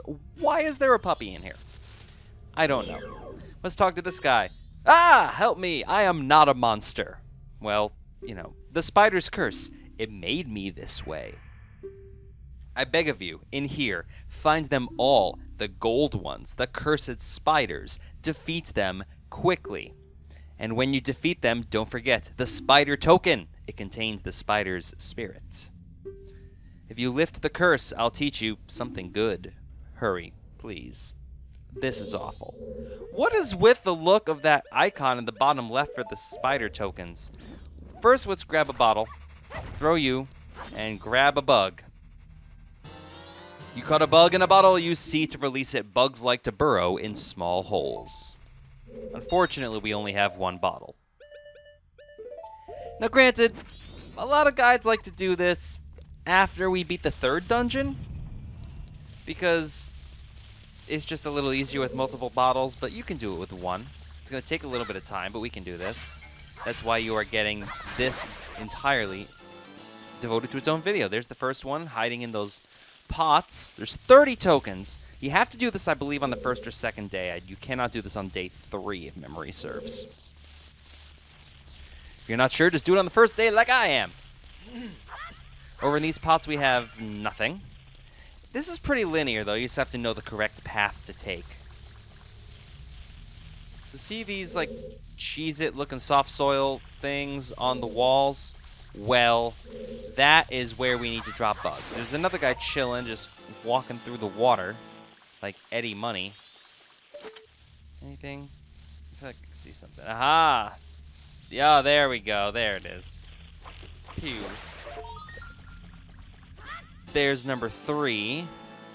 You can almost sing that along with the music. There's number 3. Okay, so now we have our bottled bug. Stand pretty close to where that soft soil is, and you release the bug on the ground, and it will, you will hear that trigger sound, and it will, well, all 3 of them, I guess, will crawl into that, and it will release a Skulltula token. Just like they did in Majora's Mask, except they didn't have it up on the walls like that. There's number 4. The last one in this room requires, you know, another bug, so we need to go back out here and grab another bug. This will not undo the progress that we've already made. Like, this isn't a dungeon, it's just like, it's like this weird closed off area. So now we go for number 5. I like how the entire bottle is just completely full. Like, even when we had the Deku Princess in there, it's like solid green liquid. It's like a deatomizer or something like that. Anyway, slash U, there's number 5. Now, let's get some water while we're here. Fill your bottle with spring water, because we are going to need that, as luck would have it. Room number 2. Okay. So let's just roll into everything, because if it's there, we might as well break it open. And then there's another gold Skulltula. This is one of 2 Skulltula houses in the game, by the way. The second one, I think, is a little more interesting, just because of all the other stuff we have in there, but you need way more items to complete it. There's number 7. You have this boulder-looking thing. We managed to have bombs, but remember, if you don't have any bombs, we do have the blast mask available as well. If you don't know how to get the blast mask, you know, see the proper part for that. We'll go back there in a second. Let's check what's over here. Up on this ladder. We have access to the second floor of this room. Anything? Aha! Let's just, on top of the stone, just pew. Come on, turn. There we go. Undo you. Roll over. Hooray! There's another one up there, but we'll get that later. Now, we have magic beans. Well, 2 of them. Remember, we needed 2. Make sure you have 2 before you go in here. Here's the first one. Drop it in on the ground, and then we water it. Obviously, this means we're going to need some more spring water a little bit later on, but we're also going to need more bugs. There we go. And this gives us the platform that we can ride. They don't move nearly as fast as the ones from Ocarina. Just riding, riding, riding. Let's just get the bow and arrow so he doesn't crawl away from us like he wants to. There we go. And honestly, that pretty much, I think that's all we really need to do with Magic Bean. All that for 1. See, if we had the hook shot, this would be far simpler, because you could just, and you get it. Like Spider-Man. So, if you have the hook shot, this is far easier. You don't even need to worry about the Magic Beans, but since you can get the stuff with the Magic Beans, I'm doing it that way, because I think that's how the game intends for us to do it. So there you go. Obviously, we need the bow and arrow, so you can't really do this before we beat Woodfall Temple. You need Odowa's remains in order to do this. We don't need them, but it's... unless you're a wizard with your jumps. Queue up the bottle. And we are going to go for the bug. That other bug. So this makes the 3rd bug. Remember, there's 6 bottles in this game, so maybe you have more than 1 bottle, so you don't have to worry about this. So you will need at least 3 bottled bugs and at least 2 bottles of water. And regular water, not hot water, which we come across a little bit later in the game. So we're a third of the way done already, and all I'm going to do in this part is just tackle the Fearful Spider House. Because I feel like people want to know how to do it, so that's why I am devoting this own section of the Let's Play to that. It's not quite 20 minutes, but Next room, the 2nd floor of where we once were. So what do we have over here? I see another gold sculpture. Oh, 2 of them. Well, that... there you go. There's 11. Okay, let's just get you out of the way real quick. Just, bop. Ba-doo-ba-da-ba-doo-bop. Something like that. Okay, so let's just crack these open. What do we have here? Nothing. All right. So now we have Deku flowers we have to worry about. Just pop out there. There we go. Head on this middle guy right here. Because that's going to give us the positioning we need in order to reach this token right here. There we go. And that's number 12. Make your way back. Okay. You can take off this mask. You can see the soft soil on the wall, which is what we needed that bug for. I'm not sure if this is the last one. I think it might be. There we go. And we're going to need water again, too. Keep that in mind. So we just dump you. There, let those beetles... 3rd guy, over there. There you go. I don't know why we're going to AI these guys. Just like, oh, I'm just going to dilly-dally. There we go. Just make our way in here. We have a whole bunch of fun stuff. Down has some openings and some vases. We have some beehives. So let's break open the beehives. With our arrow. As the game intended. Oh, we're getting the bees first. Get your Nicolas Cage impression on. That's the joke that I'm sure a lot of other Let's Players have made. Okay, can I get a scan on this guy? Thank you. That's a giant bee. Don't ask me. You can either fight or run. It's up to you. Really annoying enemy just because they can do a lot of damage, and mostly because you can't really hit them all that well. because they move around so quickly. I mean, they only do a quarter of a heart damage at a time, but you know. Even when Z targeting, it just doesn't do that much. There we go. I really hope that that's the only one with bees in it. Okay, there's one, but don't go down for it yet. We still have some more beehives we have to knock down. That was a weird sound. I know what it is, though. There's a sleeping Deku scrub on the floor level of this room. And number 5. Aha, I knew there was a second one. So now let's make our way down. Inside these pots, do we have anything? Yes. So there's one in that pot. That's 14. The 2 that we knocked down from the beehives, 15 and 16 respectively.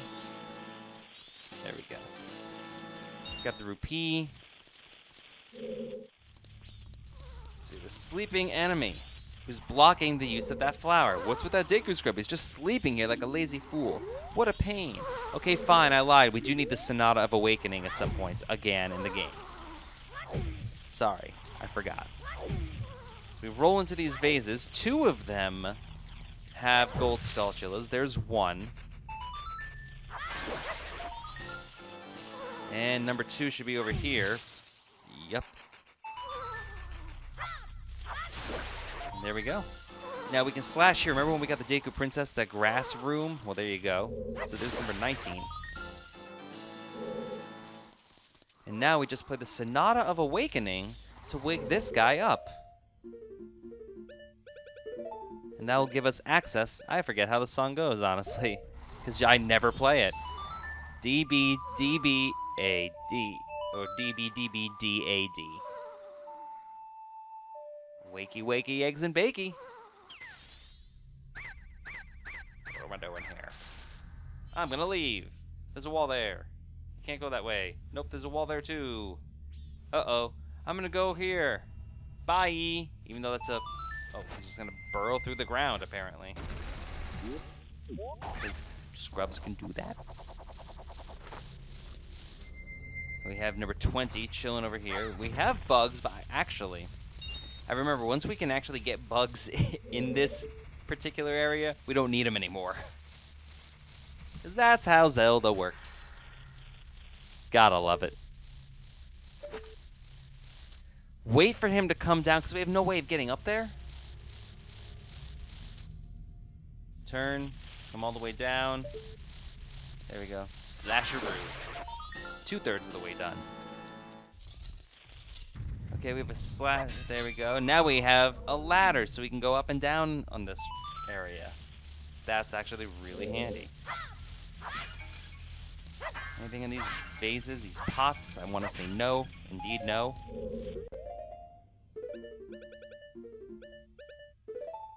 But let's get some water. I believe this is the room with this. Yeah, that we're gonna need some stuff in. Yeah. Let's get out of here. I'm gonna put you on the C down button. I know I like using my projectile weapons and the C right button. Just because. 21. Now, if we enter this door, we could have accessed this earlier, but it was just easier. So now we can. This is the furthest back room from the main area. So we have this sign. Yeah, Swamp Tourist Center. Always telling us about our spring water. They're like, hey, this part hasn't been contaminated, so we are going to put all our efforts into advertising our water that may or may not become tainted in the next couple days. Enjoy. Beehive. Gold Skulltula. There we go. By the way, in case you didn't know, the reward is a mask for doing this. So if you're going for all masks, this is something you gotta do. Nothing in that beehive. There are more beehives, though. There we go. Nope. And beehive number 4. And there. Ah! So let's climb our way up and check out what we have in this little alcove. A box. Can I get a roll, please? There we go. Nothing. But this is where we need to drop that second magic bean. So sow your seed right here. Or something like that. Perhaps the phrasing wasn't the best. Drop it in. There we go. Grow. And ride. Oh, what was I doing? I just want to get this guy first because he was going to crawl back up. So now we can head back up here, wait for that thing to come back, and then we can ride it up to that gold skulltula, which will give us number 24. Yeah, see. I hear you. There's other skulltulas in here. Yep. Oh, I guess it regenerated after we shot him. Okay. Whatever. Doesn't befuddle me any. There we go. Run off. Run back on.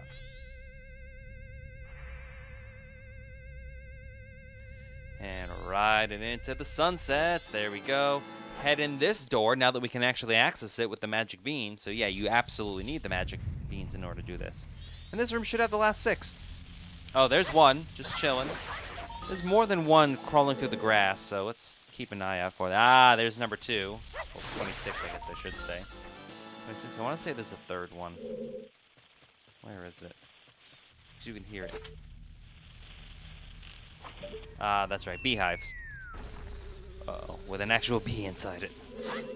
Get out of there. Leave me alone. There we go. Thank you. We also can roll into the tree and get some. I don't know where that third... I thought there was a third one rolling through the grass. Maybe it is a beehive one. It is a beehive one. Okay. Let's get you real quick. Now we roll into the tree. And that should do it. If I can roll into the tree properly. There we go. We saw 3 of them come down. And those are the last 3, 28, 29, and 30. So as I collect these, then we head back to the main room, we get the Mask of Truth. So I'll mention this while we have a little bit of time as on our way back as we collect these last guys. There's 30. You collect all the gold skulltula spirits. The curse is now lifted. Don't forget to subscribe to Torgo Entertainment on YouTube. Check out Facebook.com/Torgo Entertainment. Follow me on Twitter and Snapchat at Torgo Entertains. TorgoEntertainment.com. But yeah, leave a comment. Do you like the Fearful Spider House, and do you like how they handled gold skulltulas in Majora's Mask as opposed to Ocarina of Time? Do you even think this was a requirement? Think they should have just dropped it for something else? Let me know in the comments section. Leave a like and subscribe. Oh, I've been saved! I thought that I was going to die. You see, a while back, someone told me I could become rich, and he gave me this mask. Oh, you happy mask salesman. He said the instructions were inscribed somewhere in here, but when I went to look, I was cursed. Oh-ho. If I had known it would be such an ordeal, I never would have taken it. Here, take it. It's yours. So the happy mask salesman is evil? You got the Mask of Truth. This is the same mask the Sheikah spoke of. This mask allows you to hear and understand the wisdom of gossip stones and the thoughts of animals, which, again, same as before. I've had enough of this. As soon as I get it together, I'm going home. I don't really do gossip stone prompts because there's just too many. It's not really worth it. And we're going to see in the next part. Bye-bye. Welcome back to the Torgo Entertainment Let's Play The Legend of Zelda Majora's Mask for the Nintendo 64. Torgo here.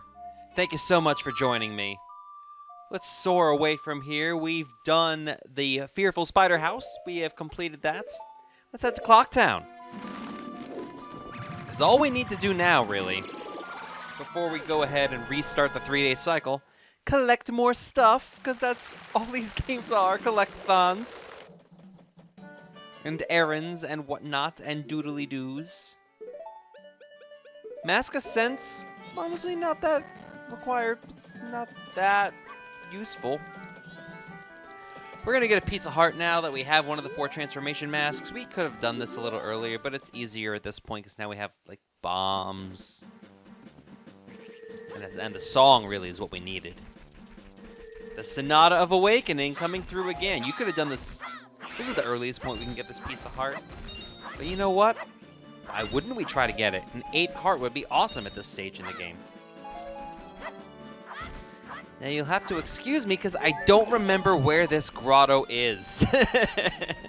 There's one in each of the 4 cardinal directions, and I want to know where the one is for the south. I don't remember. So I probably hang out in this part of Termina Field the least. Where is it? I'm not even trying to stall for time either, you know? It's just like... So basically, there's 4 gossip stones in each of these 4 grottos. One in each corner of the universe. Will. And in each one of the 4 is larger than normal. Okay? Okay. So. Is this it? No, we were here before. Oh, this is the P-Hat fight. Well, we've been here. Let's just take care of him. Get some grass, get some goodies. We got a piece of heart from here before. We're getting wrecked by this P-Hat. Oh, gosh. Ah! This is trouble waiting to happen. Oh, this is trouble waiting to happen. I don't want to die again. And there's nothing to even, like, regenerate us. Well, no, let's get out of there. No siree, bub. Seriously, where is this? Let's get some health. There we go. That alert sound. Terrible.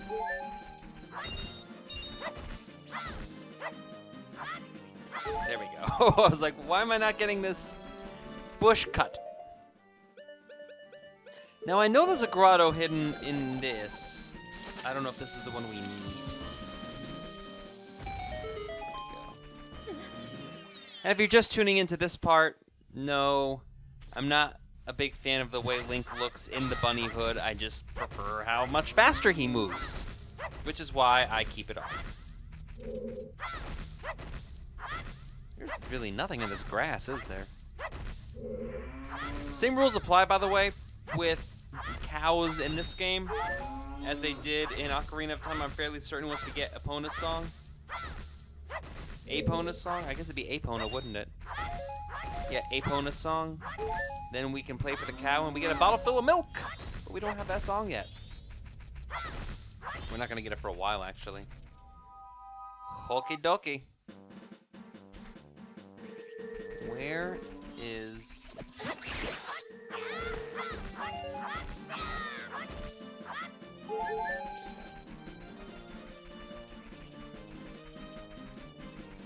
Where is Grotto?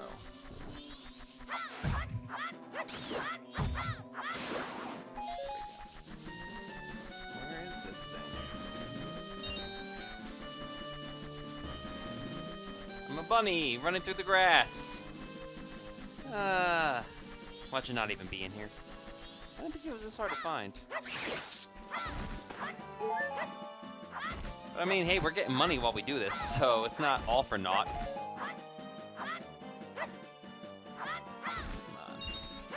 Come on. All this work for a piece of heart. You gotta get your content in this game somewhere.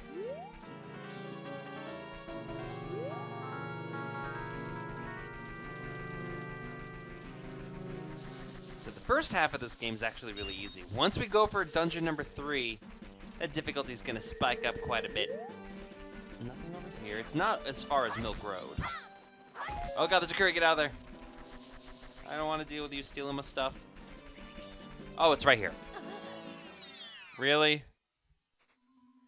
See, there's 4 of them, and we have one of the gossip stones much larger, so we have to wear the transformation mask, and then we play the song representative of that mask. The only one we have is the Sonata of Awakening. I actually think I screwed that up. I think we have to stand... Yeah, we have to stand right in front of the big one. So we stand right in front of it. It's like my heart is being peered right into. That's a disturbing eye. We could read these with the Mask of Truth, but really, is there... No, there's no point. It doesn't matter what order you do these 4 in. You don't have to do them all in the same 3-day cycle either. Actually, I think you do. And it changes color based on, you know, that. I don't know if the Elegy of Emptiness works. I don't think it does. But you could play this song as a scrub. The Goron song is a Goron, or the Zora song is a Zora. We obviously don't have those two yet, so since we have the means to get this piece of heart, by Jove, we're going to do it. So now let's find those other 3 grottos.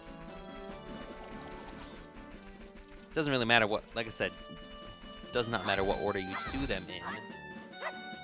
We're just gonna head counterclockwise. Back over to the observatory.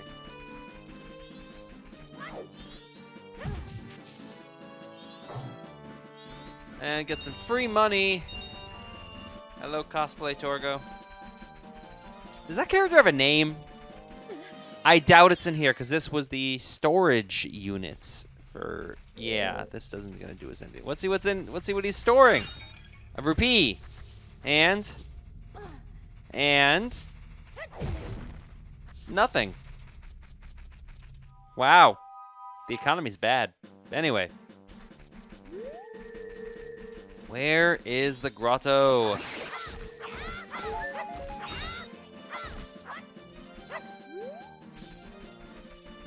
I would suggest, obviously, no, we've already been there, that if you're going for this, since there's so much grass to cut and everything, do this after you've deposited rupees in the bank.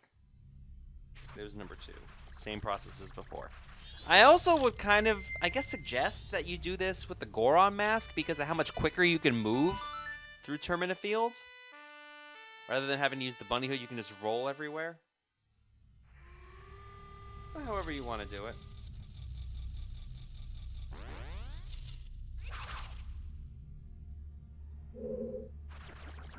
We get out of here. Let's head to the north. And bunny hood it up. Whee! There we go, just... Oh god, real bomb chew. Let's see, yeah, we can get a scan on it at least. That's a real bomb chew. It runs at you with its pack of explosives, so protect yourself. Or else. Eh, it's a bomb. Just deflect it with your shield. Ikana Canyon has the greatest enemies in this game, I swear. And I don't even like that section that much. I mean, it's been a long time since I actually played Stone Tower Temple. I remember it being good, but the lead up to it, the maze in Ikana, ugh. See, everyone that says this game is awesome uses a guide for that part. Because I hate getting all the items for the maze portion of Ikana Castle. The worst part of the game. Because you don't know what you need. There's the third grotto. There's the third Gossip Stone. Obviously, they're staying green as we're playing the song for them. So here we go. We are certainly getting our mileage out of the Sonata of Awakening. I like how they all spin like, bigger, not as big. Okie dokie.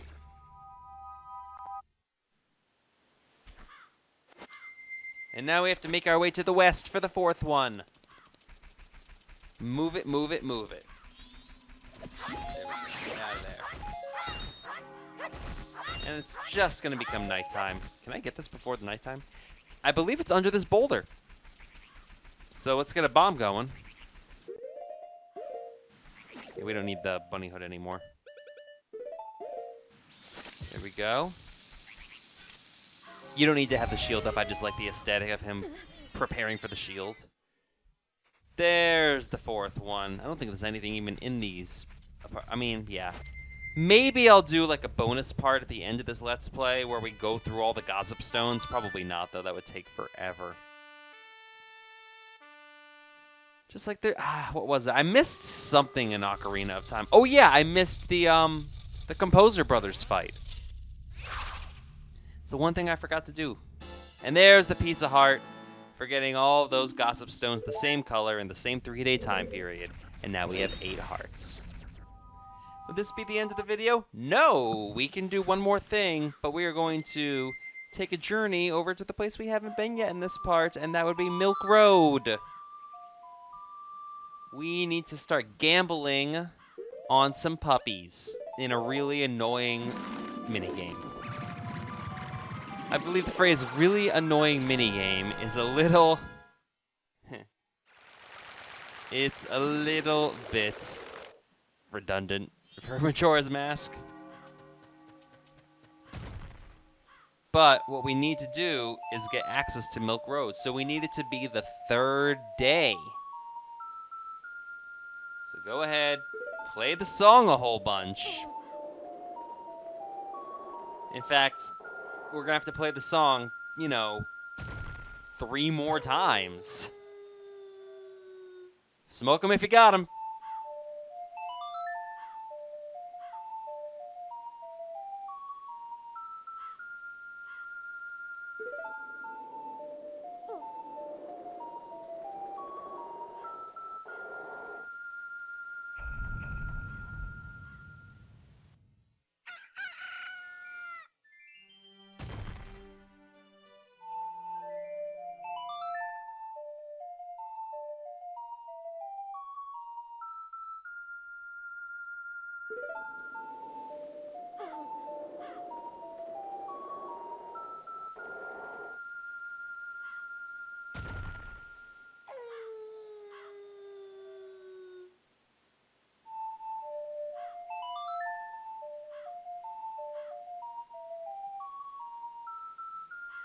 There we go. Dawn of the final day. I'm sorry that just took a while.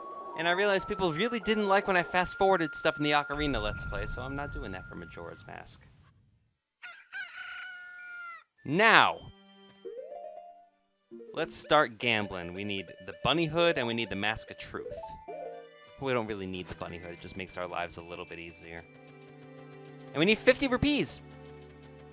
So make sure you have 50. Sing it. Yeah. Ooh.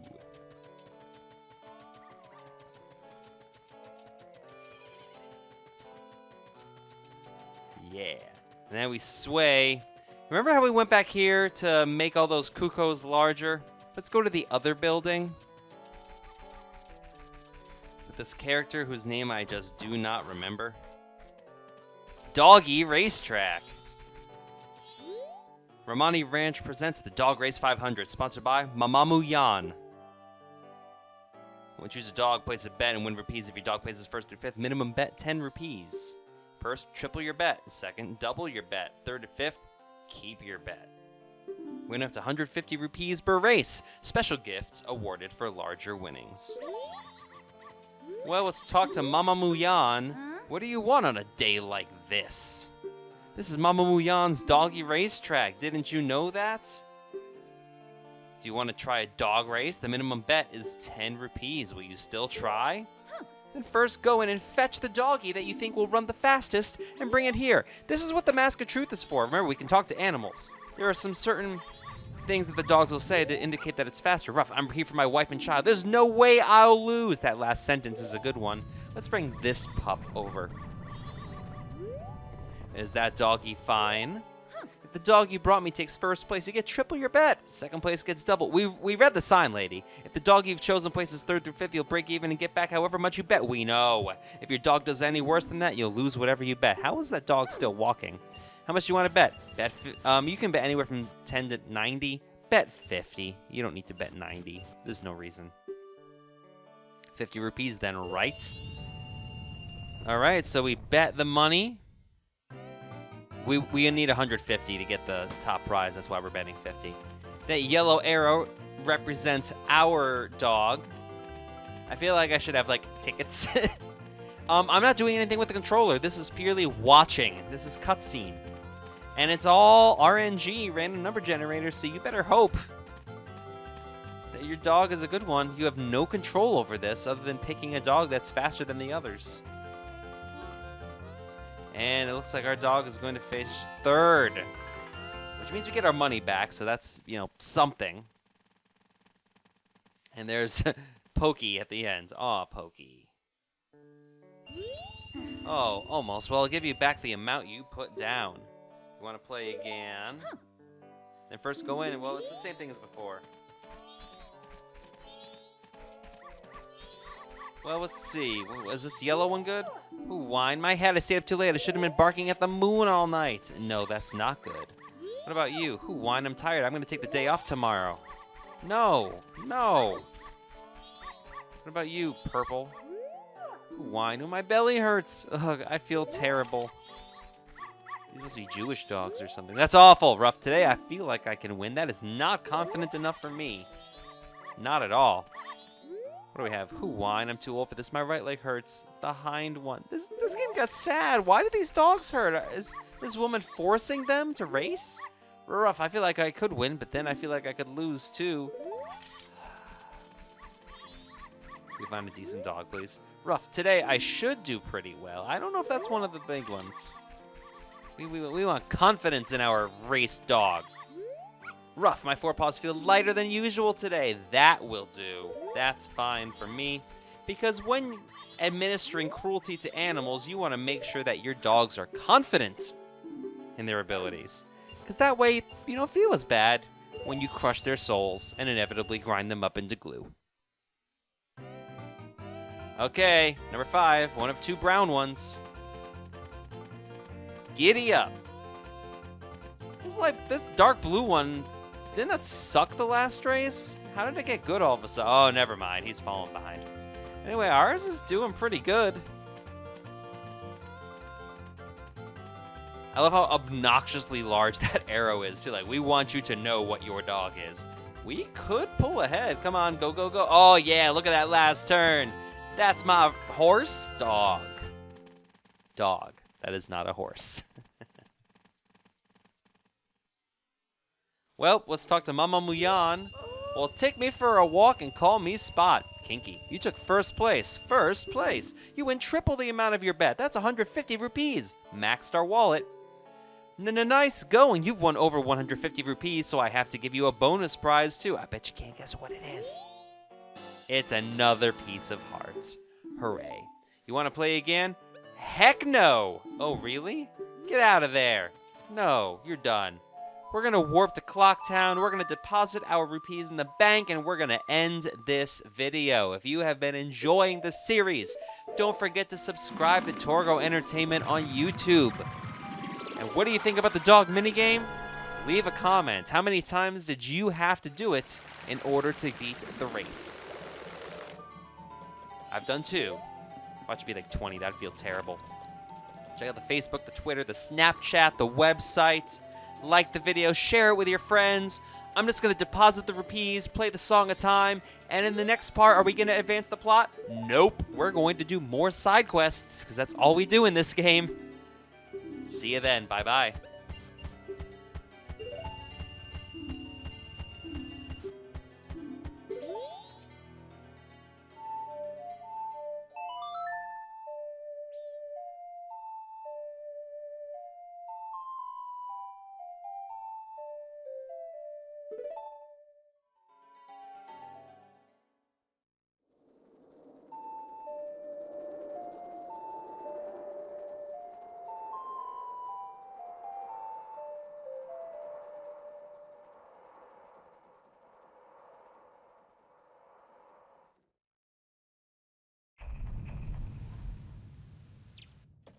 Welcome back to the Torgo Entertainment Let's Play of The Legend of Zelda Majora's Mask for the Nintendo 64. Torgo here. We have some business to attend to, and some pieces of heart to collect. But the first thing we need to do is get some money. I hate that we actually have to get money because of how easily accessible rupees are, especially in Tournament of Fields. But we're going to grab 150 rupees just to make sure we have enough. We might not end up needing all of it. So we have a couple different series of mini-games we're going to tackle in this part. Namely, we're going to get some quiver upgrades, and we're also going to get this 3-day cycle taken care of. So first we're going to check this out, because this is the more time-sensitive one. Honey and Darling's Shop, a gaming center, changing daily. So let's head inside and see what we have. Oh, these two, Honey and Darling. I love that those are their names. It looks like we have a visitor, Honey. I wonder if it's a customer, Darling. Oh, would you like to play? Today is Bomb Chew Gallery Day, isn't it, darling? One game is 10 rupees. I'm getting flashbacks. Hit each target with a bomb chew in the time it takes us to dance through one song. But if you fall off this platform, you're out. Right, darling? Are you ready? Start the music. Remember the bomb chew game from Ocarina? Oh, that was awful. Okay, so just use the B button and hit all the targets. This will eventually speed up. I don't know if I'm going to do this on the first try or not. Like, it seems really easy at first, but then it gets really fast. I love how they have this, collection of 1-minute songs, apparently, in this little room. There we go. Oh, we missed there, too. We're missing a lot now. Reposition. I don't even know where that one went. Come on, and there? There we go. Okay, we have like 2 more, I think. 2 or 3. Did that one get it? Yes. That one did too. Oh, we have this one in front of the door. Yeah. Come on. And there it is. There. No, I was too late. No. Can I get it again? No. All done. It's already over, honey. For a while, it was like a dream, darling. Looks like we have visitors. It's the same prompts as before. Apparently, we're on a Lazy Susan. And now we get to watch those targets automatically respawn. Pop. There they are. Let's start here. I'm just going to get this one over the door first, mostly out of spite. And there we go. There's the third one. Yes, as long as it hits the target at some point. It doesn't even need to be dead on, just needs to cross paths. There's 5. Now it gets faster after 20 seconds. So we missed one. So there's 8 targets. That's not even all that bad. I love how the arrows are like, eject! All the eject buttons. There we go. That one should hit. It does. One more. Did that do it? Yes. Perfect! This is a really long perfect prompt. I don't know why they have it so long in this game. Did you see that? Honey, he got a perfect score. We have to share our happiness with him, honey. And we got a purple rupee. So basically it makes up for those 2 times. So that works. That's annoying, so let's show off even more for him, darling. No! Get out of there!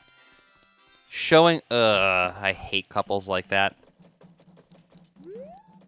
Ah, man. I hope I was never like that when I had a girlfriend. Town shooting gallery.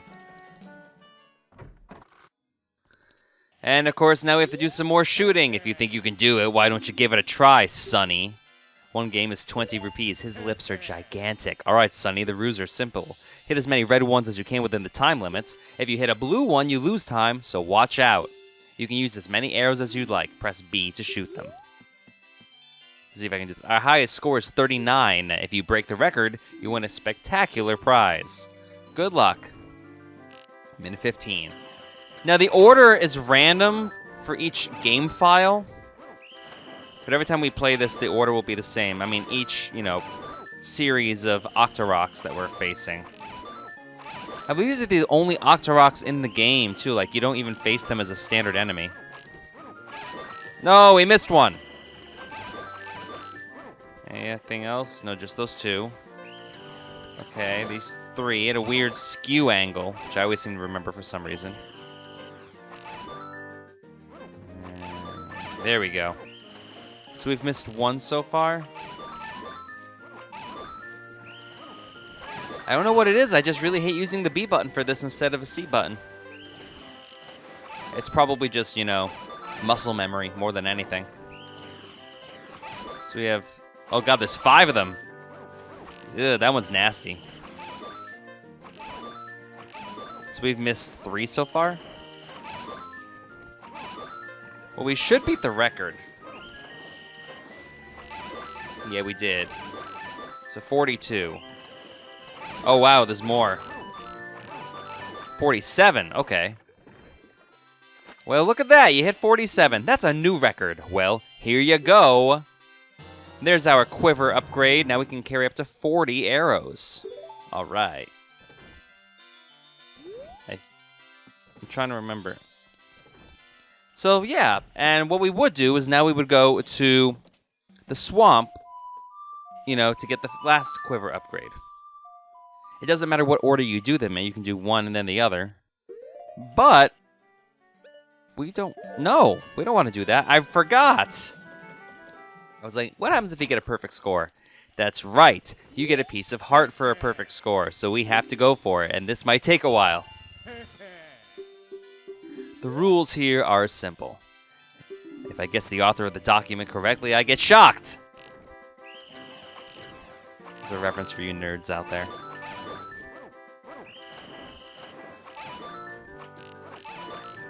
Okay, this is probably not anyone. I'm just... You know how sometimes you can just, like, feel when you're going to do well? This is not one of those times. Okay, well, I have perfect so far. Okay, those two, that's easy. Okay, so these three aren't too bad. There's one, there's three. Okay, it's the group of 5 that I'm really worried about. This one's, no, it's not this one. I think it's the next one. No, this one's easy. No, this one's all right. And I say that and I messed up. This is the one that's pretty ridiculous. But yeah, you can saw once we hit the blue one, I think 3 seconds went off the clock. So I might as well get this in for practice. And that's it. Oh, we got 40. Oh, even though we beat the old record. Yeah, you know how it is. It's like you can play as many times as you want as long as you have rupees. Let's try this again. I'm hoping this isn't as long as that crazy Bombchu gallery from Ocarina of Time. That was... Oh, no! Let's just go after the blue ones and save some time. And I know that the swamp shooting gallery is harder, too. That's what's really bothering me. All right.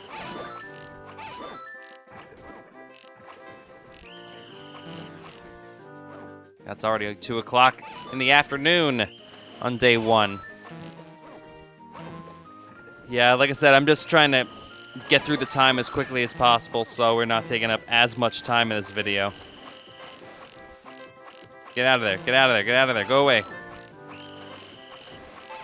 There we go. 18, oh yeah.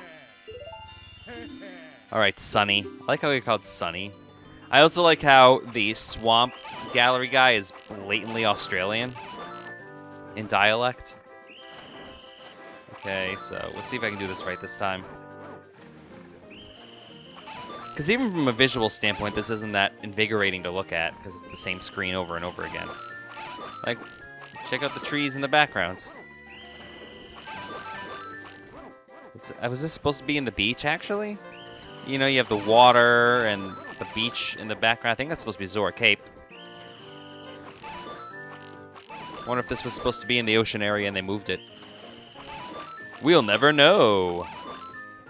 Hashtag dummied out. Okay, this next one I think is the bad one.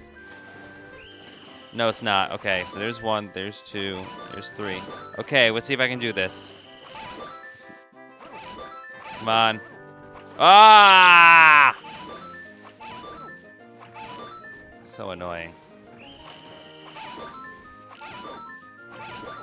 It's that group of 5 that's the problem. I got everything else just fine. Yeah, see, we got those. So we should be able to 48. See, 48. Just the time to get those 5. It's a new record, so we get more money at least. So maybe it's best to just go for 40. And then every time you try to get the high score, every record gets 50 rupees. So really, you can get 450 rupees from this? So that's the way to do it, honestly. Especially if you have the Giant's wallet.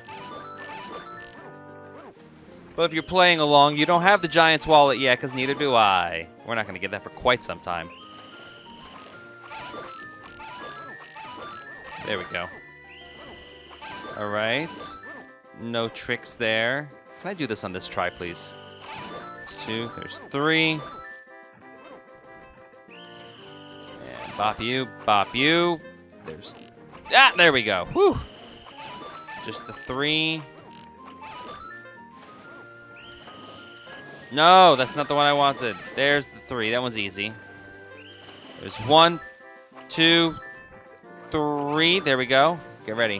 1, 2, 3, 4, 5. There we go. Now there's no excuse. I do like that. Whew, that was close. Note how the screen is not shrinking. They know better than to try and mess with your perception as you're playing a mini game. There's 2. Come on, come on, come on. 5 more. 5 more. 6, 7, 8, 49, 50. There we go. Perfect. And now we have to wait for like 5 seconds. There we go. Huh? No way, that was perfect. Well, here you go. There's a piece of heart. We should have a 9th heart in our life bar by the time we're done with all this, too. There we go. So now, we are going to head to the second of the shooting galleries, which is in the swamp area. It's not really the swamp, so that's why we're not warping there, because it's just as easily accessible from Termina Fields. Running like the spirit of the wild possesses us with this bunny hood. Running like a postman. Hashtag postman? I just have it like fleet-footed. Making our way through. Now, I had made note that this shooting gallery was here. Have we seen a Wolfos? So you don't know about the Wolfos? Lure it in and watch its movements. It doesn't like its tail to be touched. I do not think we've seen one of these guys yet. Really easy to beat. Just, wait for its pattern. Lunge. Every time, no matter what sword you have, no matter how much health you have, no matter how many hits it's taken prior, every time. Swamp shooting gallery ahead for shooting all your swamps. Wolfos is keeping up pretty good time.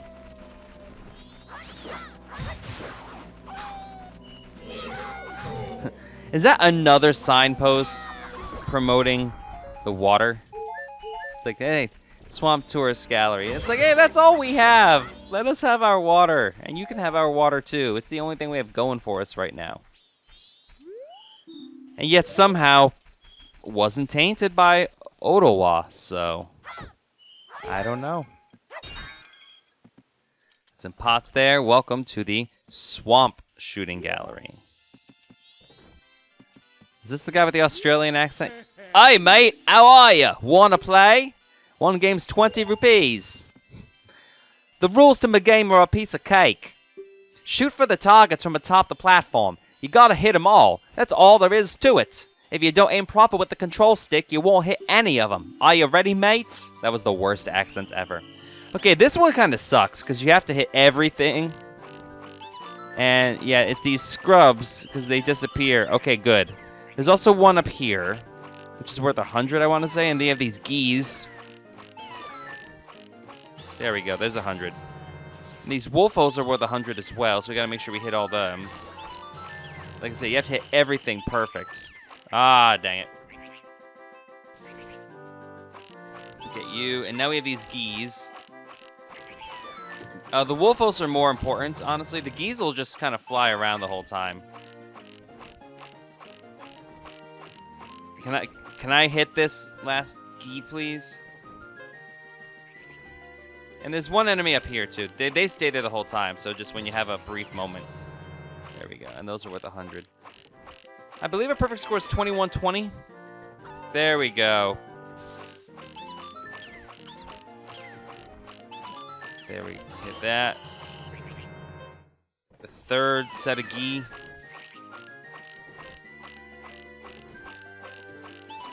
There we go. Okay.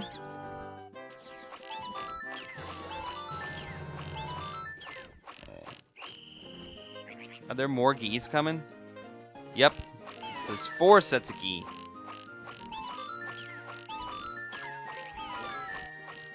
Two wolfos.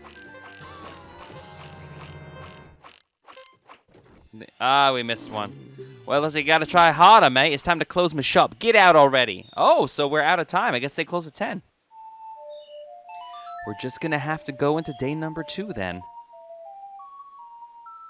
Like I said, this is an entire 3-day cycle because Honey and Darling's shop has a different minigame for each of the 3 days, and you need to complete all of them in a certain 3-day cycle in order to get the piece of heart at the end. But we do get a good amount of money as well. Are you open at 6 a.m.? Yes, you are. And we've already gotten these prompts, so you know what that says. There we go. Let's see if I can do this right this time. There's one. Yeah, get all the middle ones in the same run. That's really the way to do it. Get you out of the way real quick.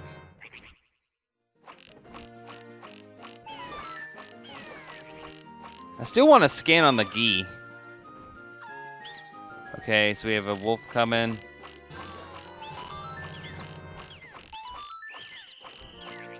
Ah, I wasn't able to get it.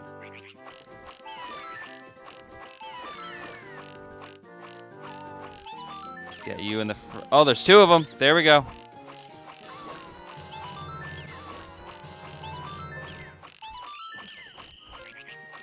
Get you. There we go. Like I said, the gi just kind of roam around, so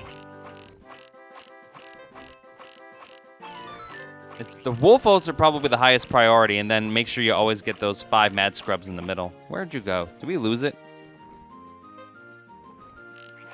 And we have to get it because if the geese are still there, then the rest of the center scrubs won't come up. Here we go. Ah, come on.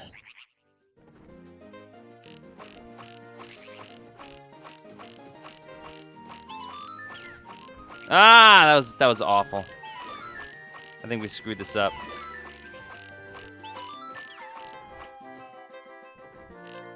Yeah, I definitely missed one because then there's the last wolfos in the back. Yeah, we screwed that up. Let's try again.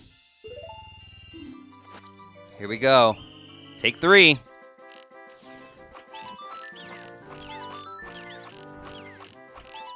There's that. There's the 150. There's that for 250.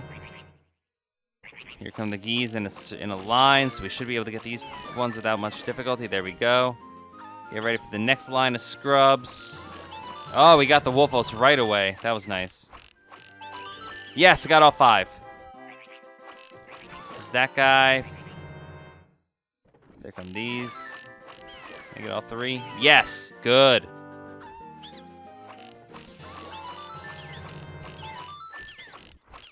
There we go. Let's just get him real quick. There we go. Okay. So far, we're doing pretty well. And of course, now I can't hit these things. There we go. Okay, get ready. Here they come.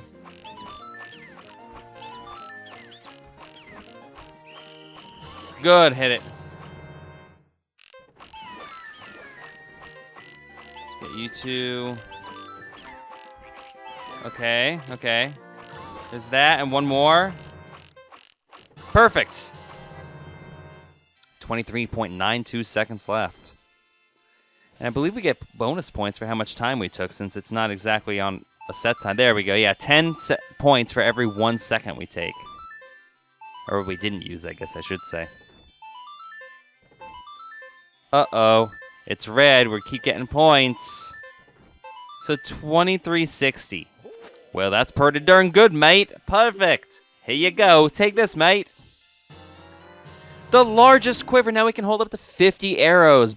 But we kind of need... Oh, I tell your friends all about us, all right, mate? Well, we kind of have to do this again because we need to get the perfect score again. I believe it's 2,500 to get the piece of heart. So let's just do what we just did one more time. Better be good at it by now, right? There we go. There's 1. There's 2. There's 3. Get ready for the second string. There we go, pew. Can I get all 5? 4. Yeah. Good, I did. Here comes the Wolfos. Get ready, you. Bop you. 3. Super quick. Nice! Look at this. Third round of scrubs. Got the wolf. Ah, we missed one. While we wait, we'll get this guy up here. The last scrub. Shoot out the gi.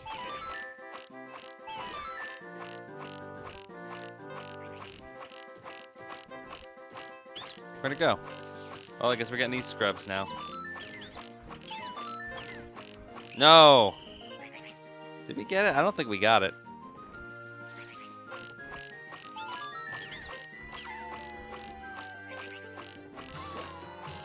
So there's 180. No, we screwed it up. Wow. Take 5? 5 or 6?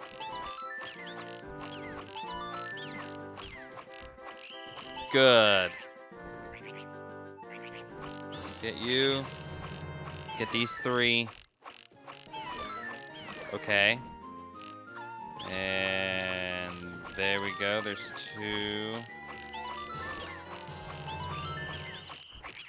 Ah, we missed one. All right.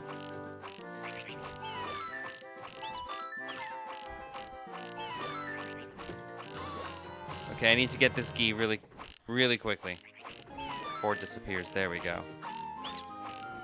I'll get you later. The Wolfos. Got all 5. Get you in the meantime. These 3 coming out here. Good. This is actually looking really good so far. 3, 4. Ah, we missed 2.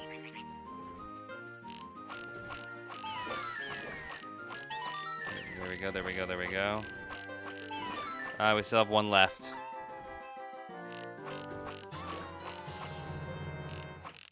We have 1 Wolfos to go, and it's right in front of us. There we go. Did we get it in enough time? It's gonna be what, 23:20?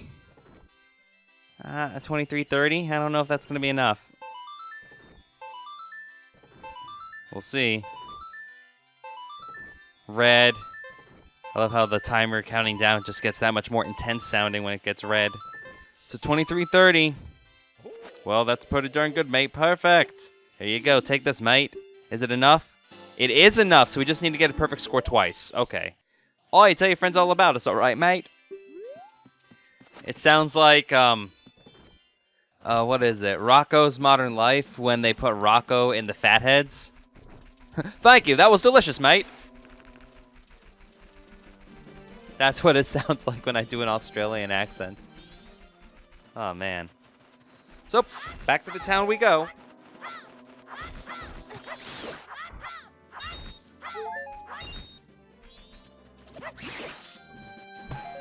There's really just not much to say at this point.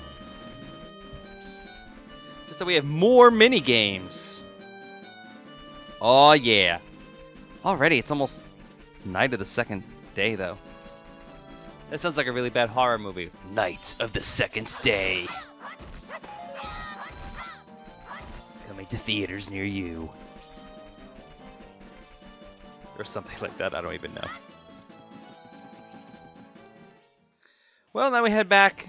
We probably should have gone in East Clocktown to make it a little easier, admittedly. But it's raining, as it always is on day 2. We head back to Honey and Darling's shop. Hopefully I can do this on the first time. We're going to slow down just to make sure we have enough time in case we screw up on the first attempt. Because, yeah. There we go. And inside we go. Honey and Darling's shop. You can see baskets. Looks like we have a visitor, Honey. I wonder if it's a customer, Darling. I'm still not... Oh, are you the one who got a perfect score yesterday? Would you like to play again? Today is Basket Bomb Day, isn't it, Darling? So Honey's the woman, Darling's the man. One game is 10 rupees. Get a bomb inside every basket in the time it takes us to dance through one song. A chicken in every pot, a bomb in every basket. If you throw with too much power, you'll fall off this platform, so be careful, right, darling? Are you ready? Start the music.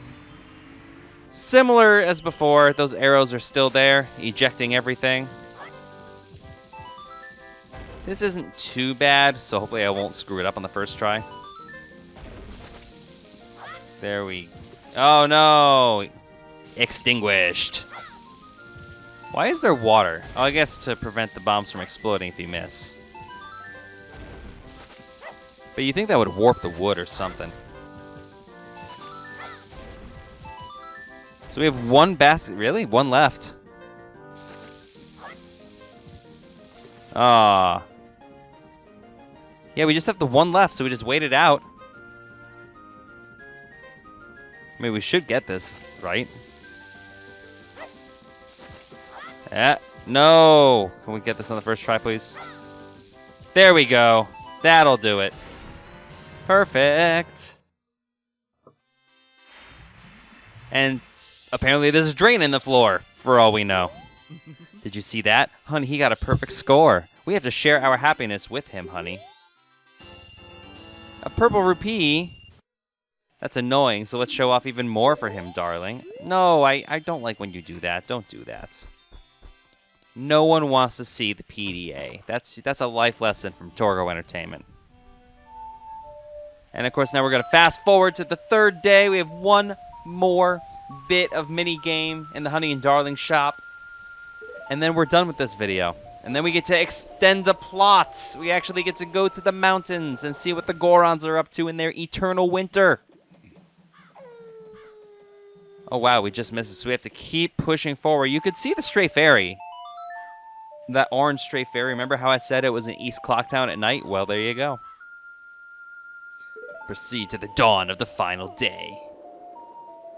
When one man, or one boy, has 72 hours to save the world.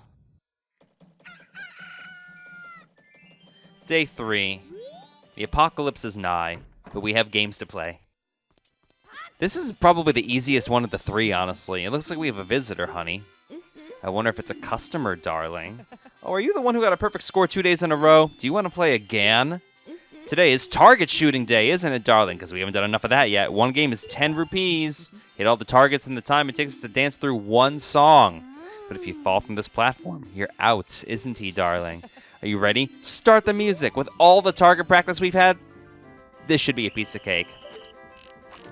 So yeah, you get unlimited arrows and they don't even disappear. Yeah, this is easy. How many targets are this? That was 4. That's 5. 6 is chilling up there. 7, and it just goes back and forth. 8, 9, 9. Can I get 9? There we go. There's 9. And 10. Uh-oh. 11. 12. 13. Come on. There's 14. 15. 16. That's it. 16 targets. With unlimited arrows. That's it. Perfect again. Yes, we are. Ignore all the screw-ups we've had in this Let's Play already. Thank you for reassuring me, game. Honey, he got a perfect score 3 days in a row. This is all we have left to give him, honey.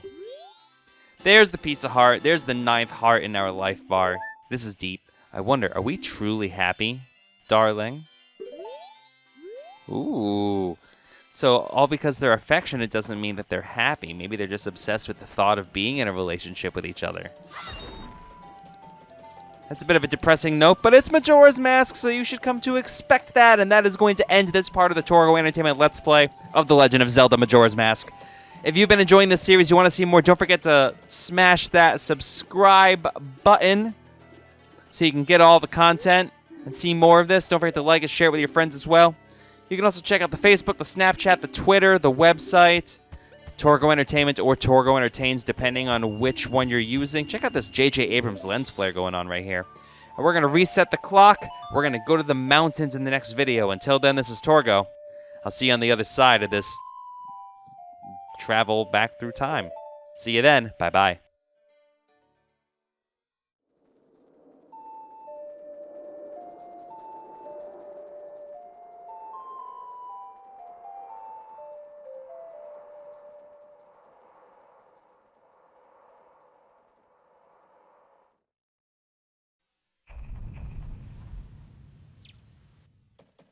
Welcome back to the Torgo Entertainment Let's Play of The Legend of Zelda Majora's Mask. We're going to slow down time and we're going to proceed with the plot of the game. Finally. I'm sorry that it takes so long if you're not used to Majora's Mask, but there are just so many side quests in this game. And that's where the real enjoyment of the game hails. Side quests. Even though the main quest is fun too. But that's why they made the game. So we're going to head to the north. We're going to head to the mountains, to the taiga, the tundra. But first, this patch of grass. And we're going to screw that up, apparently. Okay, I was just getting... No, I don't know. Well, we need some rupees because we have to get a map. Yeah, that's good enough. Okay. Stop right there, mountains. Yeah, we already talked to him. The mountains of Snowhead lie this way. Be careful. Okay, I will. Bye. Welcome back to Termina Fields. Maps are, what, 20? So we're going to get a couple rupees. 20 should be enough. There we go. And if all goes according to plan, we should get one of the more useful masks in just a little bit. A useful item on top of that. Just some overall pretty great stuff. But we do have a song to play here. It's Saria's song. And it's 60 rupees. Okay, that works for me. Is it Saria? Saria? I say Saria. That's the problem with having some of these games, is that you don't know how they're pronounced. And also, but the Pokemon names are also wrong based on the anime, so what do you know? Up here, take a look at this. I bet if you had a weapon that was strong enough, one shot from it could pierce right through this. Well, it might take 2 shots. Okay. Well, if that wasn't indicative enough of a hint, shoot it with your arrow twice. Yay! And somehow we get cuts all over our body and lesions. And we immediately come across a winter, which seems to not really affect Termina Field all that much. Don't you know about the blue Tektite? Use Z-targeting to follow it as it bounces. If memory serves, red Tektites are not in this game. Blue ones are, obviously, but red, nope. I also found it interesting that they relocated them to the snow as opposed to exclusively beach and watery areas like they were in Ocarina of Time. It's not like we had a shortage of enemies in this game. There we go. But we have this blocked path. What do you have to say, Tattle? This is no good. If we could just blast these snowballs out of the way, we could get through. Well, we have bombs. Man, I never use the blast mask for anything. Let's just get those out of the way. There we go. The blast mask is like... If you were to correlate it to Magic the Gathering, it would totally be a black card. Because, you know, hurt yourself to hurt others. It's about end results only. Mountain village ahead. Beware of blizzards and deep snow. Gorons should be able to break the snow boulders easily. Yes, they should. But we seem to not be having too much problem with our bombs, so who needs them? Throw. There we go. Look at that. 3 hearts. Take that, Phil Collins. You say 2 hearts. I have 3. Hashtag Buster soundtrack? Welcome to the Mountain Village. If I had to live somewhere in Termina, provided there wasn't, like, you know, a moon crashing down, it'd be here. Totally about this lodge. Which we're going to check out. Mountain Smithy ahead. We sharpen any sword. We work hard, so your sword works hard for you. Let's check him out. In the smithy. Shut up! I love him. Just when I was having a good dream. Your areolas are rather massive, dude. Oh, welcome to the Mountain Smithy, where we take our time to make a good point. I am Zubora, the owner. Pleased to meet you. Ugo. Shut up over there! That huge fellow is my assistant, Gabora. He's all brawn and about as smart as a Deku stick. Say, did you come to have your sword sharpened? Unfortunately, we're not doing any business right now. It's because of this abnormal cold snap we've been having. Another Magic the Gathering reference. See, our hearth has been frozen over. The way things are going now, I won't be able to do any business until spring. If I could just do something about that frozen hearth. Ugo! Ugo! Ugo! Eh? What's that? You say if we had hot water, we could melt the ice off the hearth? Don't act like you know what you're talking about, you Deku stick! Oh, he believes a rumor that says long ago there were hot springs somewhere in the mountains near here. Bah! I don't believe such rubbish. Well, there is, and we can do that, but we're not going to. There's a side quest how we can upgrade our sword a couple times. But I'm going to tackle that after we beat the dungeon in this area. Let's talk to this Goron with a frog mask. Whoa, whoa, whoa! Up here. Up here! Dude, we saw you. I am sorry to bother you from such a high place. But I am very hungry, and I have gotten stuck here. Dude, jump off! And here's the owl statue. Just slash that. Another Song of Soaring warp point. Another save point, which we'll use a little bit later.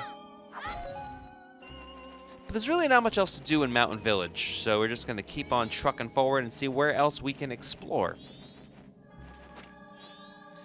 First up, deep water. Gorons beware. Gorons who can't swim shouldn't play near here.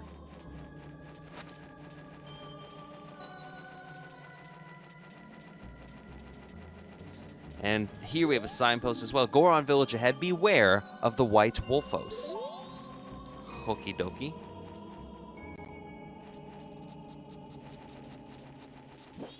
And another blue Tektite, which I just, let's get out of the way view.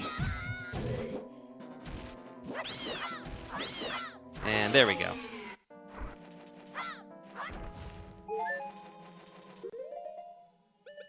Let's see, let's just equip the bow and arrow. And make our way across the bridge, and we have a White Wolfos. Lure it in and watch its movements. It doesn't like its tail to be touched. Even though it's white and it technically has more health, it's still a one-shot. Goodbye. Tingle's chilling up over here, of all places. We put Tingle in the strangest places in this game. I'm like, well, we need something else in this part, so here we go. It's the same prompt as always with Tingle. And, yep, Snowhead for 20 rupees. Works for me. More maps. We're like Rand McNally up in here. And we know, Tingle Tingle, Kulu Limpa. Limpa away from me, please. These are the magic words Tingle created. Hashtag don't steal DeviantArt. Okay, we can just... Even with the bunny hood, this White Wolfos is really keeping up with us, but... C'est la vie. Welcome to Goron Village. No, there's no owl statue here. I think there is in the 3DS version, but there isn't in the N64 version. Each cardinal direction only gets 2. It's cold. Being the gatekeeper in this cold is hard. Well, you know. Do you want to enter the Goron Shrine? No, not yet. Are you sure? It's a little bit warmer inside. Oh, I want to go in too. Nothing's stopping you. Just go in. You can see Stone Tower in the distance. There's a Deku business scrub chilling over there. So we have this giant shrine over here. And Kapora Gaybora. I was going to read that sign. Oh, but... on the way back, I guess we'll have to read that. You can't really Z-target him. You have to stand in the shadow. And get close enough to him. There we go. Hoo-hoot! We meet again, fairy child. Have my stone statues been of help? Yeah. Well, it seems you may have the strength to change the fate of this land as I had expected. But the road ahead is even more challenging. Many trials await you. Please watch over these Gorons around you. Their land is doomed to be smothered in snow and ice forever. It will become a land where no living thing can survive. Without courage and determination, you surely will collapse from the extreme conditions. But if that courage and determination burns bright within you, then that's another story. So will you proceed? Okay. Hoot! You are a child of many strengths. Well, perhaps you do have enough strength to change the fate of this mountain after all. I shall take to the air now, flying toward that shrine across the way, so follow behind me. Do not be daunted by appearances. Instead, let your feelings guide you, and the true path shall open before you. Are you ready? Follow behind me. This is a stupid puzzle. It really is. Obviously, if we're talking invisibility, we're getting the lens of truth. But look, he's dropping these feathers, and they're not falling down, which means you can just kind of, yep, invisible platforms. There we go. Has anybody ever fallen down here? Like, duh. I mean, this is, of course, what we have to do. Hoot, I have certainly been assured of your courage and determination. From here on, you must not be fooled by appearances. You must rely on your feelings. This is a pep talk, isn't it? Now enter the shrine. Something that will aid you in your quest lies within. Use that item when returning from here. Okay. Did we really need that sound effect? Like, we're here. We know we're here. You don't need a do-do-do-do-do.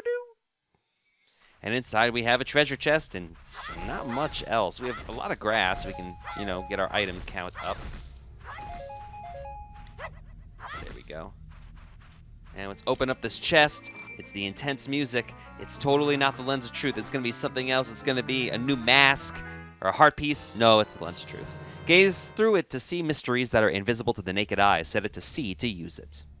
Same as before. Seeing the truth drains magic power, so tap C again to stop looking and using up magic. We get it far earlier in this game than we did in Ocarina of Time. And of course, we immediately get trampled by invisible enemies. We have hidden treasure chests, hidden enemies. Can I kill him with a bomb? No, but I do want to destroy him. There we go. And get out of there. Get out of my face.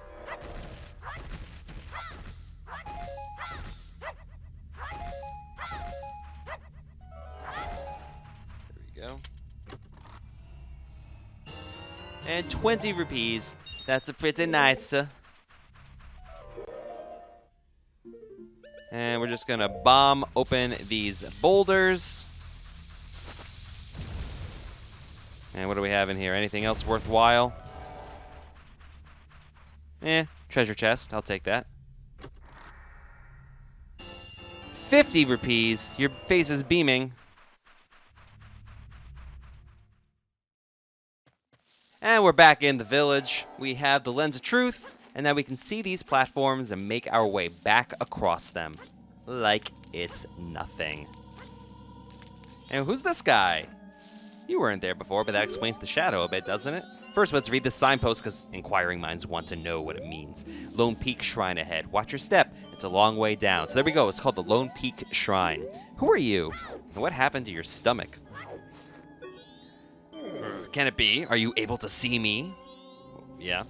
If you truly can see me, then follow behind me. Yay! Escort missions are some of my least favorite things in video games. Seriously, that's the main reason I'm not doing Resident Evil 4 just yet. I want to. That and a lot of the content isn't necessarily family friendly, which is kind of what I'm going for. As long as I put like a warning or something that's an M-rated game, I should be okay, but I hate the escort missions with Ashley. Hate them, hate them, hate them. And I've beaten the game a couple times. I just, like, what chapter is it? I want to say it's 3?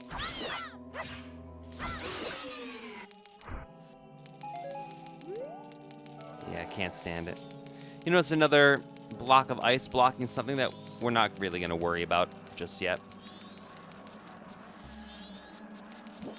Ah! Get out of there.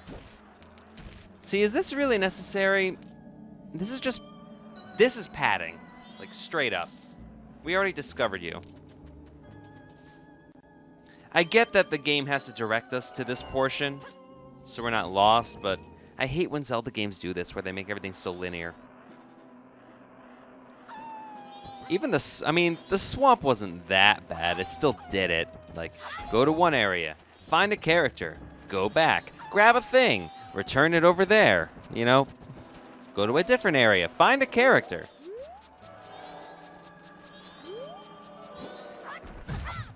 Majora is like the king of fetch quests. Get this thing, bring it over here. Get this thing, bring it over there. And I know some of you won't like that I say that, but that's how I feel. Like,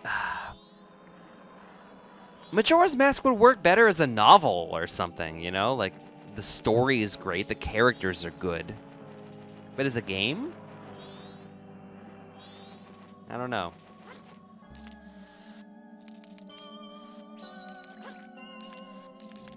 Like, there's a Ren and Stimpy cartoon from, like, 91. Okay, yeah, we have to have the lens of truth on so we can see this pattern. We have to go right and then left and then right again. Yeah. But there's a Ren and Stimpy cartoon where Robin Hoek, I believe it's called, where Stimpy plays everybody that's not Robin Hood. And it's like a 2-minute comedy routine about how he's got to run someplace, be one character, then you got to be a different character, run the other place. And it's making fun of that. And you do it in this game, and it's played completely straight. Maybe it's just me, in my old age, getting senile and tired of that, but whatever. Anyway, we make our way up here, where there's 2 Gorons just hanging. You could have yelled, dude. We would have seen you up here. We could have gone in here before, as soon as we got the Lens of Truth, but there's really no point. The Goron Graveyard. This is not the big graveyard of this game. You know, let's talk to this character and see what we learn. There we go. The Soaring One said the one who could see me would be arriving soon. So he could see you too? Huh? It seems that it turned out to be true. I am Darmani III. The blood of proud Goron heroes runs in me. This feels strange for me to say, but when I was alive, I was a renowned warrior and veteran. Yes, when I was alive. If he is a warrior, he is automatically a veteran. But alas, I am now dead. I was fine until I marched off to Snowhead by myself, hoping that I could drive off a demon. It had been wreaking havoc on Goron Village. Then the blizzard at Snowhead blew me into the valley, and now, here I am. How infuriating. As I am, I can only watch as Goron Village is slowly buried in ice. I may have died, but I cannot rest. So you can use magic? The Soaring One also told me that you are able to use it. I beg you, bring me back to life with your magic. If it is beyond your power, then I beg of you to do this for me instead. Heal my sorrows. Any way that you can do it will suffice. Please, heal my sorrows.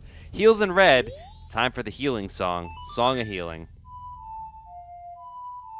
You know, we either could have played this or we could have played some Demi Lovato or something, but I felt like this would be more appropriate given his age, given his aptitude, given his status as a corpse. What a soothing melody. My sorrows are melting away into the song. It's just that easy. And I love how it makes people less sad, and yet it's like the saddest sounding song in the game. And Darmani enters this dream, I guess his own personal heaven, where he is welcomed by all his comrades. He needs to be surrounded by all his fans and his followers. And he's crying lights. So his personal heaven is just being surrounded by a mob of adoration. Like me! And we have the Goron mask,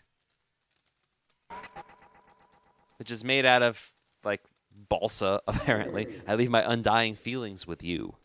The deeds I accomplished while living are carved on my grave. You should read it. And there we have the Goron mask. I love the little tuft of hair at the top. This mask contains the spirit of a proud Goron hero. There we go. Wear the mask with C to inhabit the body of a Goron. Press C again to return to normal. Well, we'll read that. For the Goron Village, I have asked your assistance. Well, let's read it. It is written in letters you have never seen before. Well, that means we need to be a Goron, so get ready. It's time for the first transformation into this. Let her rip, boys. And we are gigantic. And suddenly much older. Look at that hair. It's like Santa Claus hair. The Goron hero Darmani III rests here. In honor of a great hero, this memorial is inscribed with the knowledge of a great hero. Will you read the knowledge imparted by the hero? Techniques for action and battle. Let's do action first. Oh, chosen Goron hero, your power to lift objects without effort is mightier than the strength of any other. Any other? And your heart is strong, too, as it is filled with compassion that is kinder than any other. Those giants have a word to say about that. Goron heroes press A in the control stick so that they may curl up and roll wherever it is that they may need to go. If Gorons who possess magic power roll swiftly enough, spikes will emerge from their bodies so that they may mow down enemies. Water is disastrous for Goron heroes, for they sink like stones and are rendered motionless in the deep. Beware. Well, now let's learn about combat. There we go. The powerful punch that Goron heroes unleash by pressing B is feared by all. By repeatedly pressing B, Goron heroes will deal out a barrage of punches. After using A to curl up, a Goron can jump with B and land with quaking impact that is so mighty it can flatten enemies. I don't think I've ever used that as an attack, really. You use it for a puzzle, you use it for hitting switches and opening doors. But yeah, you just hit A and we roll around, and this is how... Yeah, behold, this is the fastest way to move around. Unfortunately, being a Goron kind of makes having Epona a little bit useless. But now, let's talk to this guy. You're not the great Darmani, are you? Well, in the flesh? Then just whose grave was I making? Did you come back to life because it was so warm beneath your grave? I'm not sure what to make of that, honestly. Well, we need to jump down from this ledge, so let's talk to him now. This is the grave where a Goron hero rests. I love how he doesn't even notice. I came here to put up the great hero's memorial. But the return route has been blocked by snow, and I can't get back to Goron Village. And even worse, my brother has been frozen solid from the cold. The way things are looking, I'll be frozen too. Oh, it's times like this that make me wish I had taken some of the hot spring water I found when I was digging the hero's grave. But the hot spring is now covered by the gravestone. I can't move a gravestone that big by myself. But I guess this is what's meant by the Goron saying, there's no use in crying over split rocks. Brr. Well, let's go ahead and get some of that hot spring water. So yeah. Remember that hot spring water prompt from way earlier? Grab this, pull it back. We can only grab this as a Goron because we can grab bigger blocks and headstones, apparently. And we have this hot spring water. There's steam coming out of it. Because that's how grates work, apparently, in gravity. Grab this. Scoop-a-doop. You filled your bottle with hot spring water. Use it with C before it cools. I'm not sure the exact amount of time it takes hot water to cool off. And by the way, we have bongos. Aw, yeah. Now we have hot spring water. And now we're going to warp. And we're going to warp to Mountain Village. Just to save a little bit of time.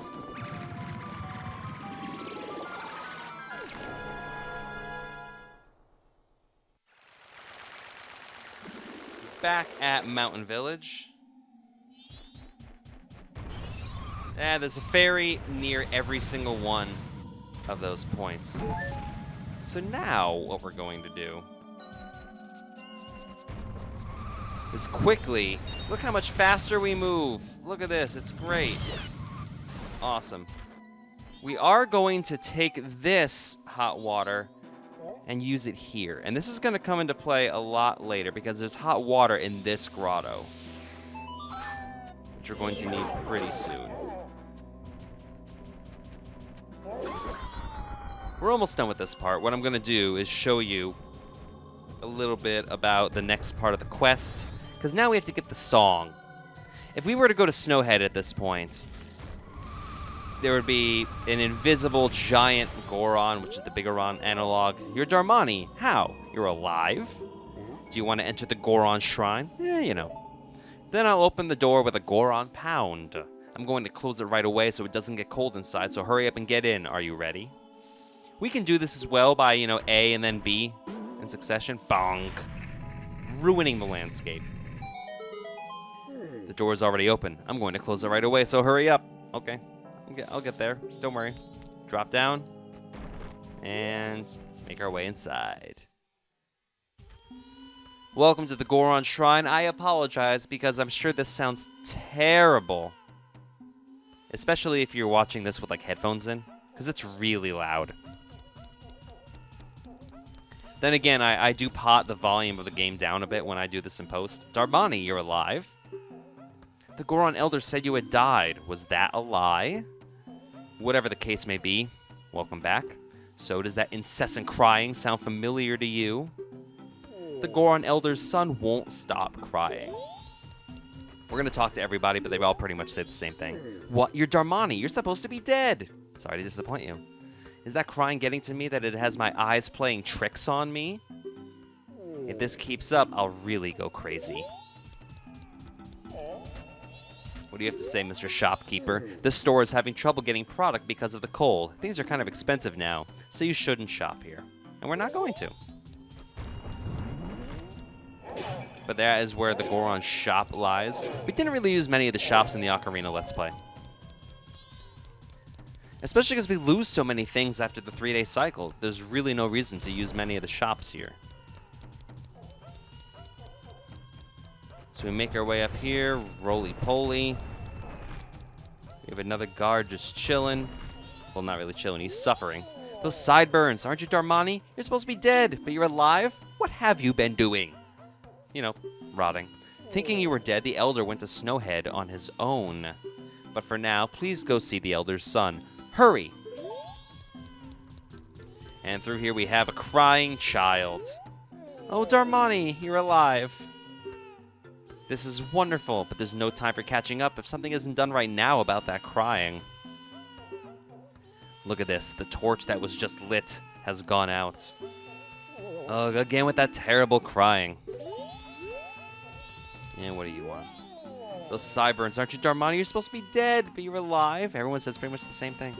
The Elder was troubled because he thought you were dead. I'm troubled too. The Elder went to Snowhead and hasn't come back, so now his son is so lonely, he won't stop crying. If you don't find the Goron Elder and ask him to come back, I'll never be able to sleep. And it just keeps getting colder outside. Even in here, it is so cold that we could freeze. Thank you for telling me that it's cold in here.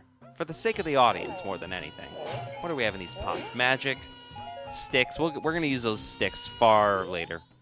Wow, wow, Daddy, I'm cold, Daddy. I'm sorry I don't say that very convincing, but I'm not a child. Darmy, where's my daddy? Where's my daddy? This baby comes from the south, apparently, where everybody calling their fathers their daddy is still socially acceptable. Well, I happen to know where his father is. And it's pretty close. So now we can make a nice little shortcut and roll up here. We don't need to go through all those paths. And we enter this area. I'm going to call this Goron Pond. Or Goron Lake. I haven't decided which yet. Yep, he's right here. And he's frozen. Whoa, he's frozen solid. Wow, he's one ancient Goron, isn't he? Well, we could use some hot water to thaw him out. And wouldn't you know it, we just recently got access to a geyser, a hot spring. We have hot water right here. But first, we have some stuff we can bomb. Get out of here, boulders. Kind of unnecessary, but you know. Is there anything... we have a treasure chest here that we couldn't get before. Inside we find... 20 rupees. Not too bad. Get out of there. There we go. And inside here, yeah, just the 20 rupee chest, but the water is what we really need, the hot spring water. And obviously you can use bottles if you have one of the transformation masks on. There we go, hot spring water. Make our way out of here. Down we go. We do have to repunch this. I believe what snowball he's in changes based on what day you find him, but look for the one with the green arrow hovering over it. Thanks, Tattle. Now let's thaw him out, but we can't get too close because otherwise we're going to freeze ourselves. And get that. I love how that's just instantly. Ice has weird mechanics in this game. Huh? What was I doing? It's already this late? I must hurry. We'll talk to him again. Right now, actually. Huh? Oh, you're Darmani! There we go, I remember. But you're supposed to be dead. Am I hallucinating? May this maybe this is also the doing of Snowhead's magic power. Humph. I've been made a fool of. That's terrible grammar. But that's impossible. I refuse to flinch. If I can see past the illusion, you'll vanish in an instant. What? My son is crying because he misses me. Why do you know that? My son misses me. Oh, forgive me, my child. Your father has work to do. Darmani, be you a ghost or a figment of my imagination, I no longer care. That line, I love that line. If you feel pity for my crying son, then please quietly sing my son to sleep with this song I'm about to play on my drum. It is the very same melody that was often played for you when you were young. I love how he has just one drum chilling and we have 5. Time for tabla. How does it go? Huh? Let me play it once more. Let's try it out.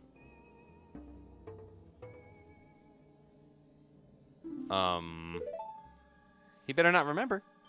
Ah, yes, like this. It's no good, I can only remember the beginning. I'll just teach you the beginning. D-A-B, D-A-B. A, C right, C left, A, C right, C left.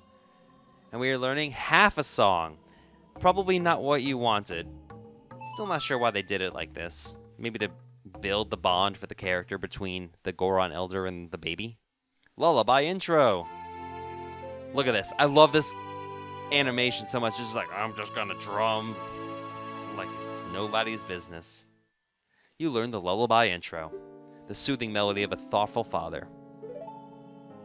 It's not that I forgot it, it's just it's so cold that I can't play very well. Okay, if you say so. At any rate, I am counting on you. And what we're gonna do now is we have to play that lullaby intro for the baby. But we're gonna do that in the next part. So I'll mention this now. Don't forget, if you enjoy this series, subscribe. Hit that subscribe button. Facebook, Twitter, Snapchat, the website, torgoentertainment.com. Like this video, share it with your friends. But the subscription matters most, and that's going to end it for part 17 of the Torgo Entertainment Let's Play of The Legend of Zelda Majora's Mask. We'll see you on the other side, and we continue our way through the mountain. See you then. Bye-bye. Welcome back to the Torgo Entertainment Let's Play The Legend of Zelda Majora's Mask. You know how that goes. In the last part, we finally entered the mountains. We have the Goron mask, obviously, and now we can travel much more quickly than we could before. And now we have half of a song. We need to get the other half. We have the lullaby intro, and what do lullabies do? Well, they put characters to sleep. Do we have a character that we've met that could probably deserve to go to bed? We do. Hi, Gramps. And that would be the baby. So let's go talk to the baby and play the Goron lullaby intro. Another song we really don't use very often. Yep, we don't need to talk to that guy. Goron Shrine, please see the gatekeeper above. I reject your reality, substitute with my own. Curl, pound. We don't need to talk to him, we're good. Now, back in the Goron Shrine, the crying's still going. Dude, eat a rock or something. I don't know what you need to do to shut up. Oh, man. Anyway. This place looks like a stomach, actually, in the map. And now we're going to enter the duodenum. Or the duodenum. The analogy is lost. Anyway. Wow, daddy, I'm cold, daddy. My daddy used to say blah blah blah blah blah blah blah blah. Ah, darn me, where's my daddy? Where's my daddy? Well, let's play it. I do like that what drum you slap depends on what button you press. Minor little details like that matter. Thank goodness. That song! That's the song Daddy always plays for me before I go to sleep. I'll sing the next part. He seems okay now. Was that a Hitler salute? Oh my. Also, that's gotta be rough being a race that eats rocks and only having one tooth. It's a hard knock life. How does the Elder not remember that ending? It's just the same notes. You repeat them, and then you go back down to the D. And that's the Goron Lullaby. You'll notice the pitch for the drums is off in this game. I don't know if it's my cartridge or how. Leave a comment. You can hear the tone. The tone of the drum is off. And it's consistently like a fifth off.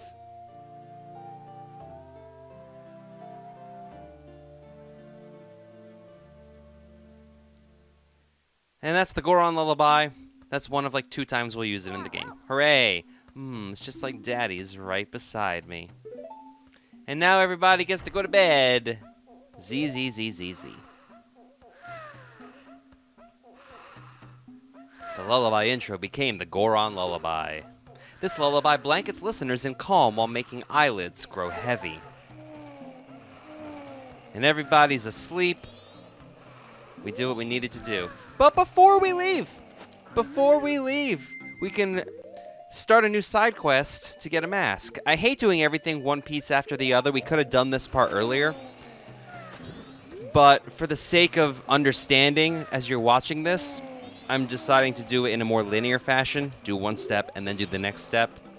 I really I don't want to demean you when you're watching this, but I know it's easier to understand. So now we take the torch and we light all the torches. You need the bunny hood for this just because you need the time in order to hit all of them.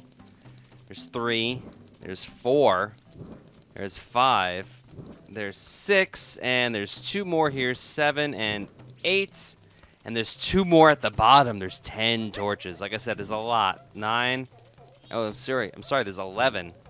10 and 11. Just in time, they will stay lit. The chandelier lights, because that's how fire works, apparently. Now, do you recall back in Ocarina of Time, we had to, break some stuff by throwing bombs? We don't have the bombs. Well, we do have the bombs, but that's not how we're going to do it. We're going to roll and do a little Goron body bowling. Aw, yeah, body bowling. I believe it's entirely random, RNG-based, which one of the 5 chandelier containers has the thing that we need. So we just go back far enough, roll up, and hit it. Okay, not in that one. This is the only thing that's a little annoying is we gotta, work our way back, but this isn't too bad. It's 10 seconds. I really hope it doesn't take all 5 of these. Okay, here we go. Let's try it. Take 2. Doesn't matter. There's no real order, just one at a time. Okay, nothing in that one.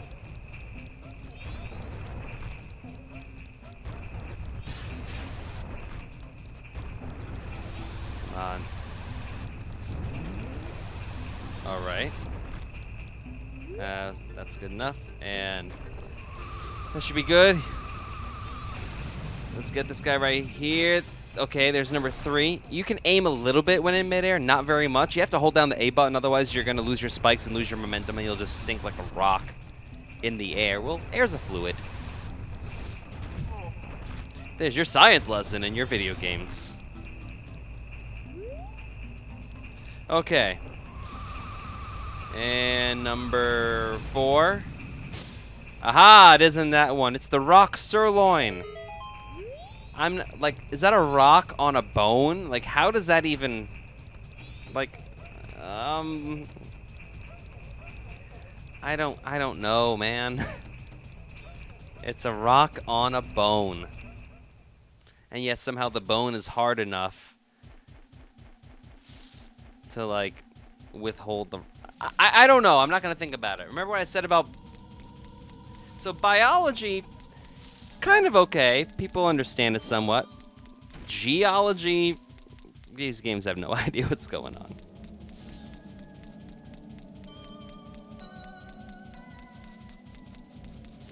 You ever notice that this area kind of looks like Majora's Mask a little bit on the map? Little bit. Segmented eyes. More Common Rider than anything else. So now we have to be careful and walk all the way. I mean, if we drop it, eventually, you know, we can just put it down, punch, pick it back up. But it's annoying. And you see, there's a path that heads up north. That's post-dungeon, honestly. We'll take care of that in a little while. And admittedly, we could start the sword subquest, but I don't really want to. Not yet. I'll do that post-dungeon as well, just to keep everything concise. That way you can search the video and be like, I want to see the video where you can upgrade your sword 2 times. And you'll have that one. So, remember this hungry Goron over here in Mountain Village? Well, now we have something he can eat. Again, don't think about it too much. And Gorons can somehow stand on ice without any problem. But that's it. It's so good that I dream about it. Dodongo Cavern's finest quality rock sirloin. How do you know where Dodongo Cavern is? This is my absolute favorite. Blessed be this meal.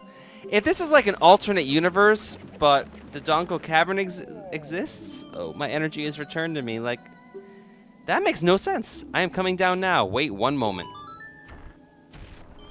You could have done this before. You didn't need to be stuck. Oh, I wondered who it might be. Why, if it isn't Armani, you are alive? You know. Yes, I see. That is the reason why you knew my favorite food. Well, it's also because the only food we had. Oh, I almost forgot. Please accept this as a token of gratitude. You got Don Garrow's mask. It looks just like Don Garrow, conductor of the Frog Choir. That is a mask we can only get 1 piece of heart with. It was crafted so well that no one would think to eat it twice if you were to direct the Frog Choir. I hope that spring will come soon so that I can hear the frogs' enthusiastic performance. Okay. Hope as I might, it's still cold. I'm going back to Goron Village. So Dodongo Cavern exists here, even though it's like an entirely different world? We're actually going to use the Song of Soaring, because the next piece that we need entails having 200 rupees for the next item. So the quickest way to do that, we're going to do one of the most fun things in the game. I hate how fun it is, because it really shouldn't be, because it's just, you know, grinding. But remember how we were grinding for items and money and whatnot before? Well, let me tell you what. Now that we have the Goron mask, we can go through it like it's nothing. Nothing. But first, I'm here. I hate that I say I'm going to do something and then change my mind. We can get this piece of heart real quick. Remember how I clued into this before? Well, aren't you a fit fellow? Want to play? For you, it's 30 rupees. Well, okay. Now, we already talked to her before and did it as Link. Or as a scrub, I don't even remember what. But what mask you have on changes how much it costs and what the prize is at the end. It's the most money when you play as a Goron, but you do get the piece of heart at the end.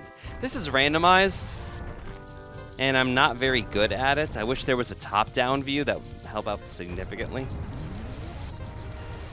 Uh-oh. This is not fun. Come on. This is a very strange layout. There used to be, when I was growing up, there used to be a video rental place. Did I just glitch through that wall? Interesting. Ah, there used to be a video rental place called the Video Barn. It was some old barn, and they didn't decorate it at all. They just literally converted it into a video place. It was called the Video Loft. That's right.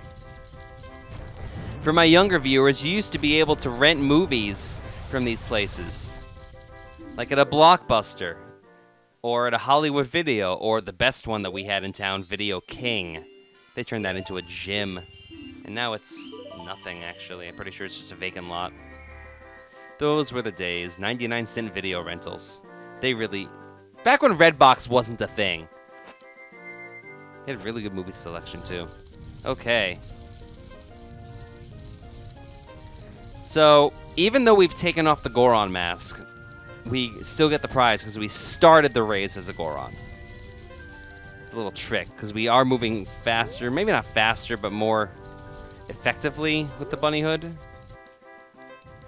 We have a little more control over what we're doing. If you hold down the Z button, you do get to see a little bit ahead, but not much. Uh-oh. Come on. Seriously. And run, run, run, run, run. Oh, we're almost there. Come on. Come on. Uh-oh. Yeah, we made it. Oh, come on. Come on. Open. Are you serious? I have nothing to say to that. See, it's 20 when we're linked, but I have nothing to say to that. Wow. We made it, and we couldn't hit the open button in time because we were sliding around because we have less friction on our feet when we have the bunny hood. Like, we had the hover shoes on, the hover boots. Not in this game, by the way. I believe the hover boots are only in Ocarina of Time. I haven't played that much of Skyward Sword because I didn't like it. I didn't like the first dungeon at all, really.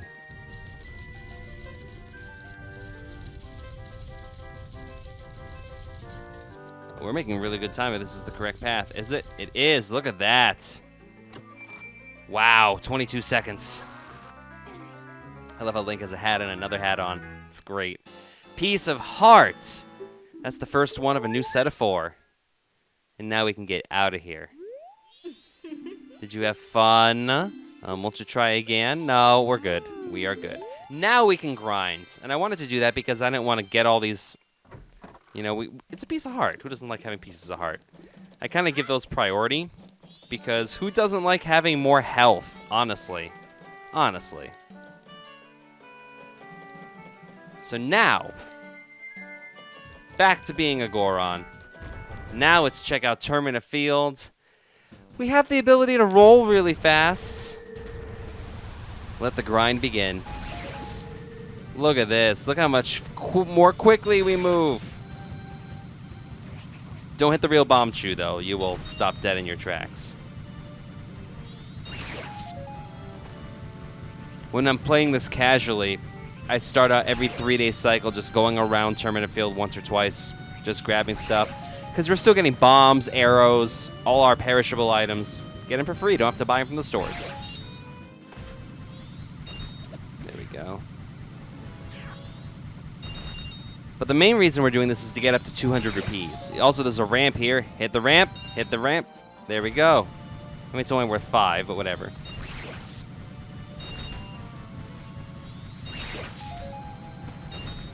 This also gives you... Oh, no! I hit the grotto. This also gives you a really good gauge for, like, your turning radius, which is going to come into play, especially in Snowhead Temple.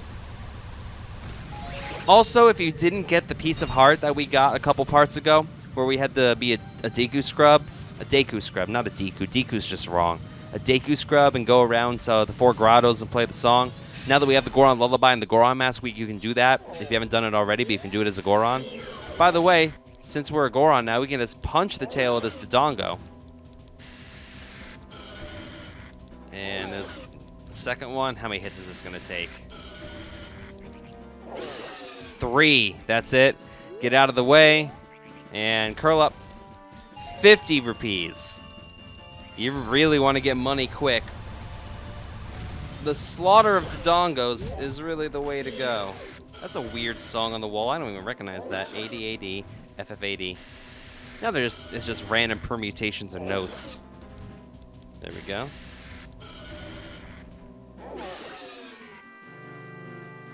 All right. Wait for you to go boom. You go boom.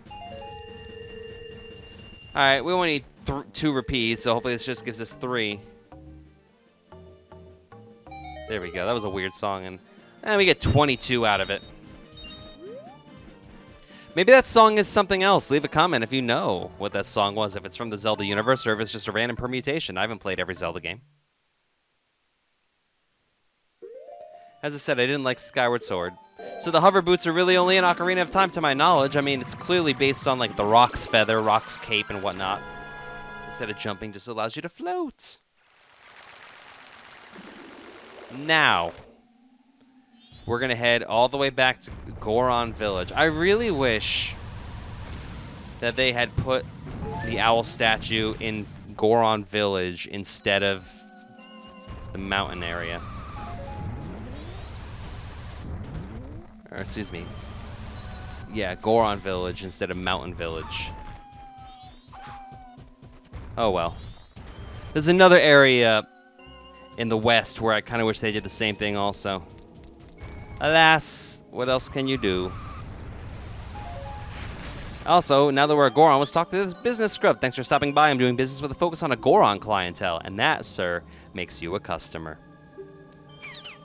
Right now, I've got a special trade-in offer just for you. I'll give you my biggest bomb bag, regularly priced at 1,000 rupees. In return, you'll give me your big bomb bag in just 200 rupees. What do you say? Let's do it. You got the biggest bomb bag. Now you can hold up to 40 bombs. You need the bigger bomb bag to do that, which remember we got from stopping Sakan the thief, or Sakan, however you pronounce it, from robbing the old lady in North Clocktown. Now that we've done this, we're going to head back to Mountain Village just to save a little bit of time. And now we're going to prepare for Snowhead Temple. But first we need to find it. I mean, it's pretty easy to spot, but we got to get there. We haven't been there yet. So we have this additional path up this way. This way to Snowhead. Beware of the slippery valley trail and the giant falling snowballs.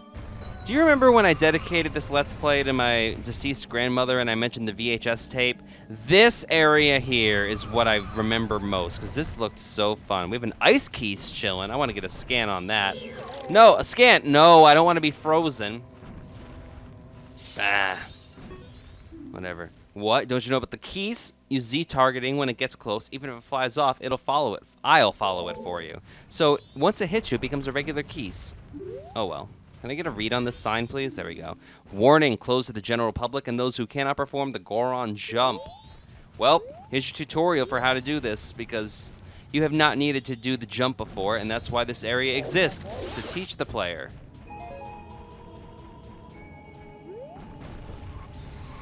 See if I have enough clearance to do this. So basically, you just have to roll until you grow spikes, and you will eventually... Come on, go, go, go, go, go, go, go, go. Is that enough? It is. There we go. Goron jump. We have a really narrow path, and these... Uh-oh. That's a bad bounce. Oh! So we just continue following that path, and we're going to make our way to Snowhead. Can I get a scan on this ice keys, please? You know about the ice keys, right? Destroy it before it swoops down on you. I hate the cold. Thank you, Tattle.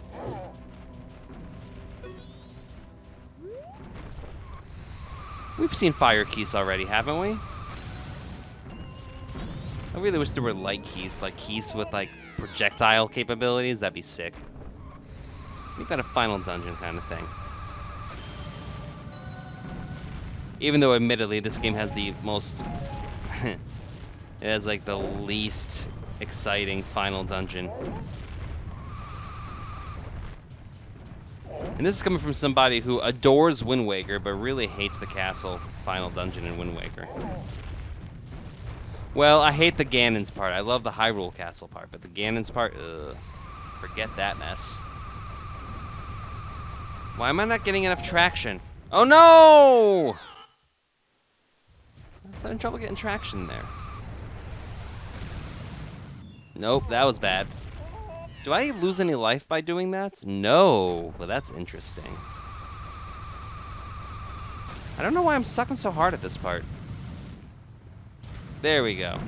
Land you. There we go. Okay, stop that bounce. No!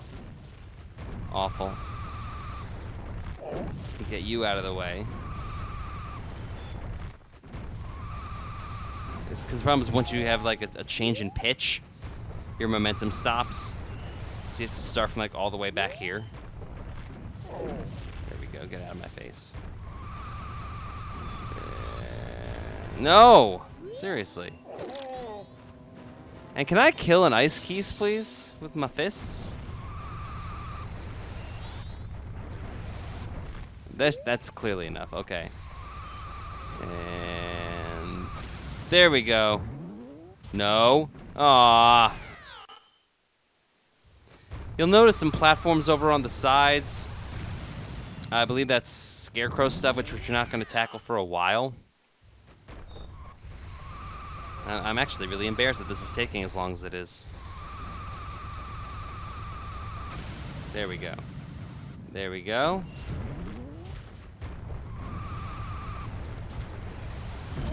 Yeah, I believe that area, which we just saw, that I guess it'd be a mesa, kind of, although an extreme one. That's a piece of heart with the Scarecrow song, but we're not going to tackle all the Scarecrow song stuff until far later. Oh, that was so close. What? 2? There we go. Get out of there. It's already nighttime.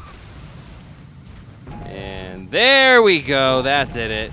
And we're just going to roll our way. Actually, there's a signpost over here, and we need to read everything. Let's see what you say. This way to Snowhead Temple. Please contact the Goron Elder if you have any information on the whereabouts of the temple guard. Well, we can just give him a pendant of life, and we'll be good. That's an old reference for some of you. Welcome to Snowhead. Just the only reason this place even exists is because it's where the temple rests. That's it. It's its only purpose. But we do have an owl statue. So let's start off. And we need to equip the Lens of Truth also. There we go. I like having the masks on the C down button. The Snowhead Temple. High winds ahead, gusts and snow flurries may blow careless travelers off the cliffs. So first, let's just slash this. We're not going to save just yet. We're going to save at the end of this video, which is coming up in just a second. But we are going to access this first. What's that? There's something in the middle of that blizzard. Can't you see it? Uh-oh, we can't even move. Lens of Truth shows, hey, it's Big Goron. Hey, buddy. It's me, Darmani. Let me through. No? Well, let's play the Goron Lullaby. So we need the Lens of Truth to see him, even though you really don't. But you do need the Goron Lullaby, and you need the Lens of Truth to get that. So that's what we needed, the song, and that allows us access to the temple. That's really all the songs do, allow access to the temple. Arguably, the one we get in the east is the most useful of the bunch. But that's the main purpose of the songs, just temple access. Sleepy bye. Genocide, because remember, we fell off. Darmani fell off, and that's how he died. So we just murdered that Goron. Rip. Tiny little path. I'm just going to show you really quickly before we end the video the fairy fountain to show you where we have to return those stray fairies. Snowhead Temple is a good temple. My main problem with Snowhead is I always feel like I'm never making progress on it, and then all of a sudden we're just done.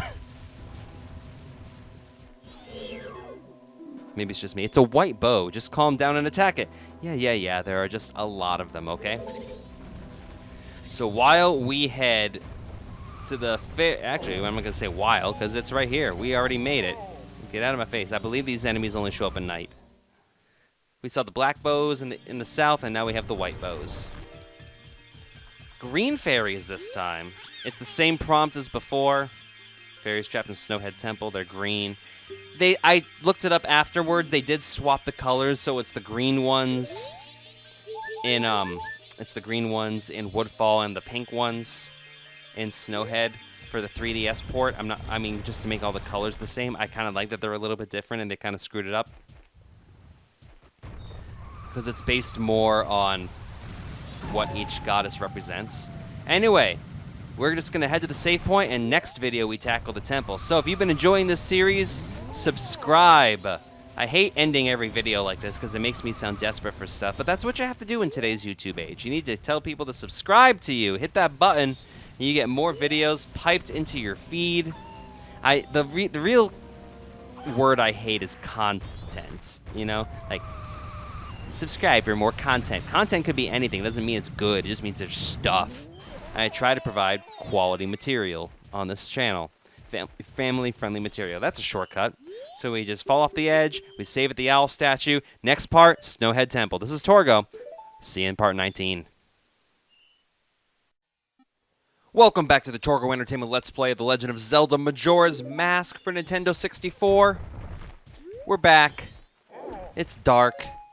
We have another temple to absolve of evil. Let's get this fairy. There's always one fairy right by each of the owl statues.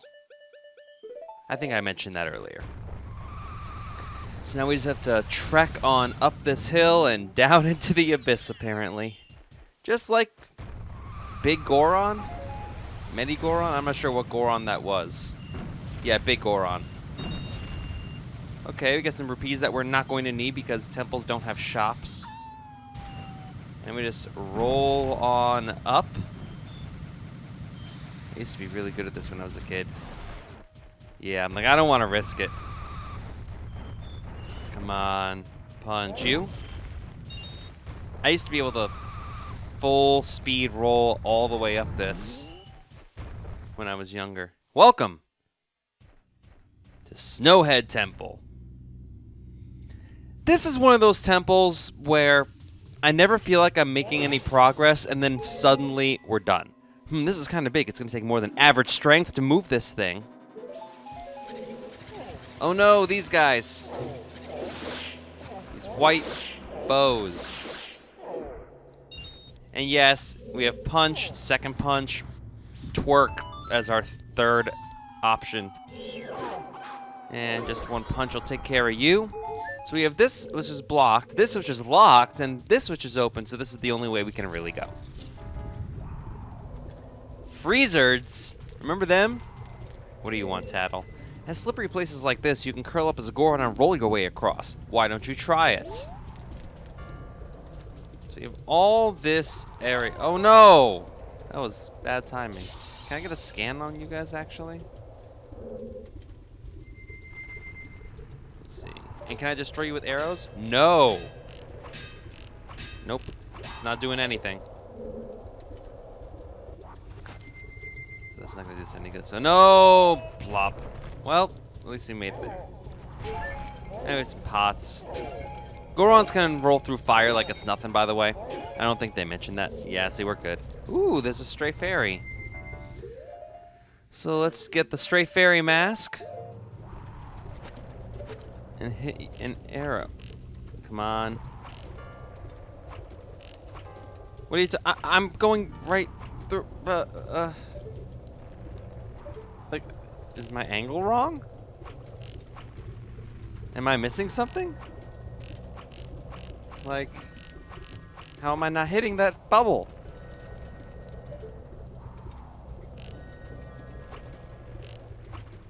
This is weird. Like, my aim is, I don't know. Anyway, we'll climb up this ladder. I guess we'll try that again from a different angle. Slowly but surely, we will make our way through. The primary puzzle of this dungeon entails there's a center room. Way back, like 16 years ago, like 15, 14 years ago, I made a guide for game FAQs, and I never ended up finishing it. Because, I think it's just, I just decided to stop writing text guides. Because I was like, I'm 14. I don't have time. But I remember calling it the Heart Room. Kind of based off Legends of the Hidden Temple. I need you to stop. No! We are pretty much invincible except for freezing. Stopped dead in our tracks because who needs momentum?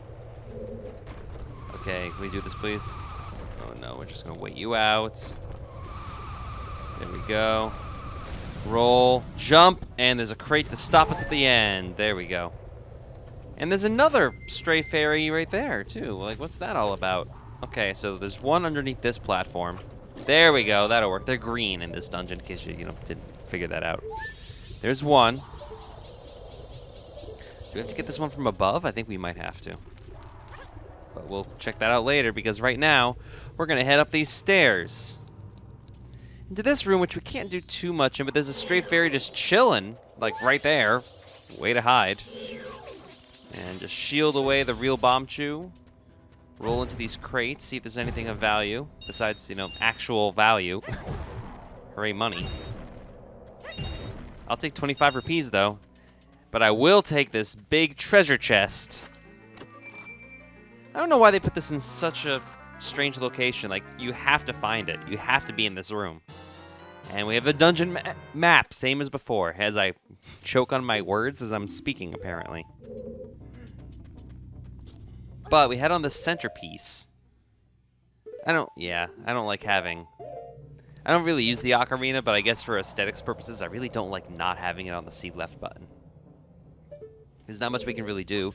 So we have to head back. And away we go. Side note, what happened to the Hylian shield? Why did we end up with this hero's shield? Don't tell me you don't know about the freezer. Watch out for its icy breath. I hate the cold. We know, Tattle. 3 slashes, same as before. Okay, seriously. Okay, so we can't go that way, which kind of gives you an idea what kind of item we're going to be getting in this dungeon. Something fire-related. Okay, so we have to get it from above. Wait it out. There's number 3. And now we head through this blue door. I think. I don't think there's anything else we can really do. Did I forget something? Let me just check to see if there's another stray fairy here that I can grab, because I think I might have forgotten one. Let's check something. Yeah, so we can't destroy that. No. We're good. We're good. Can you tell I'm doing this live? Okay. So we jump over. Make our way through this door. Here's that center room that I was talking about. It's huge. Look at the size of this room. One of the biggest rooms in the game. Platforms and jumps, and there's the boss room all the way at the top. So what can we do? See, there's the basement, first, second, third, fourth floor. There's 5 floors in this dungeon. So the only door we can really... Well, we can go that way. Just to check it out. I'll show you what it is. I don't think it's going to help us out very much. But we take this area. It will take us downstairs. This is just where you end up if you fall. There's a switch down here, and I'll show you that later. But we can't do anything with that right now because it's not active.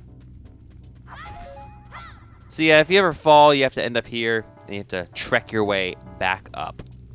That's what that entails. So the only door we can even really enter is this yellow one. So let's head through and head to the next room. Inside, a block puzzle area, which we can't really do too much. It's a dumb puzzle, admittedly. So we'll just slide you out. This is actually, all we needed to do is move it, because inside we have another chest, and that gives us the small key that we can use to unlock that locked door that we saw earlier. There are not very many keys in this dungeon at all. Is it only the one? I want to say there's another one. We'll see. But anyway, before we leave this room, I want you to push this block as far over as it will go, because this will allow us to traverse these higher up areas a little bit later on. There we go. And it activates a treasure chest to give you a little more incentive. But really, that's all we can do, so let's just head on out of here and backtrack to the beginning of the dungeon. But we can access this by, see, there's like ice, and our arrows are wood, just like we did in Woodfall Temple, except with much worse aim, apparently. Come on. And there we go. That did it. Now we can go through here, go through this red door, and that puts us back at the start. See, we melted the ice that was there. And slash your way. Goodbye. Thank you. Now we have this locked door. We'll enter that. Well, there's a treasure chest, first of all, so let's take care of that and see what we can find. Uh-oh, we have a cinematic, which means it's the compass. Because they wouldn't give us the item for this dungeon just out in the open like this. You found the compass! Yes, we did. But there's a treasure chest in here. And we have this wall with an interesting pattern, which I think you know what that means. We have white wolfos hanging around. A whole bunch of ice. We need to melt this ice. But we can't yet. And no, Din's Fire, the goddess spells, not in this game. Similar to how, like, bombos from A Link to the Past weren't used in any games after that, except for maybe A Link Between Worlds, because I never played it. I have nothing against the handheld games, I just don't have a handheld.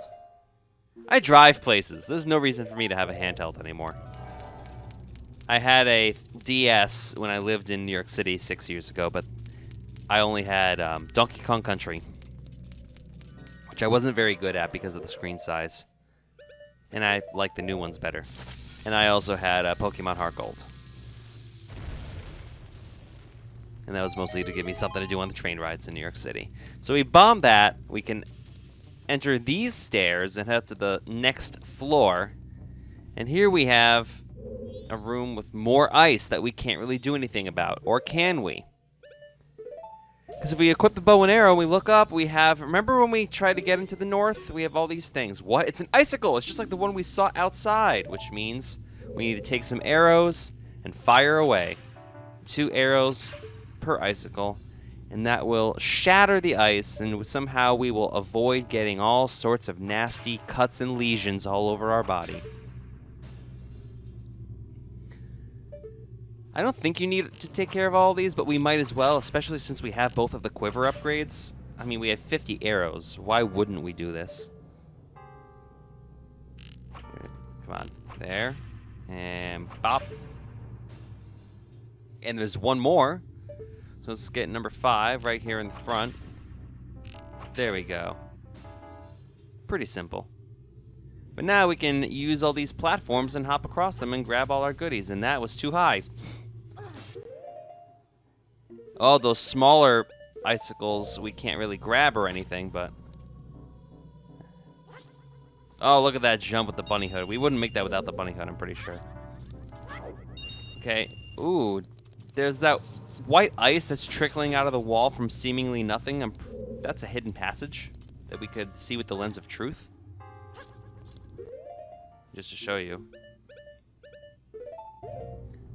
And there it is. See, you can tell there's something going on there.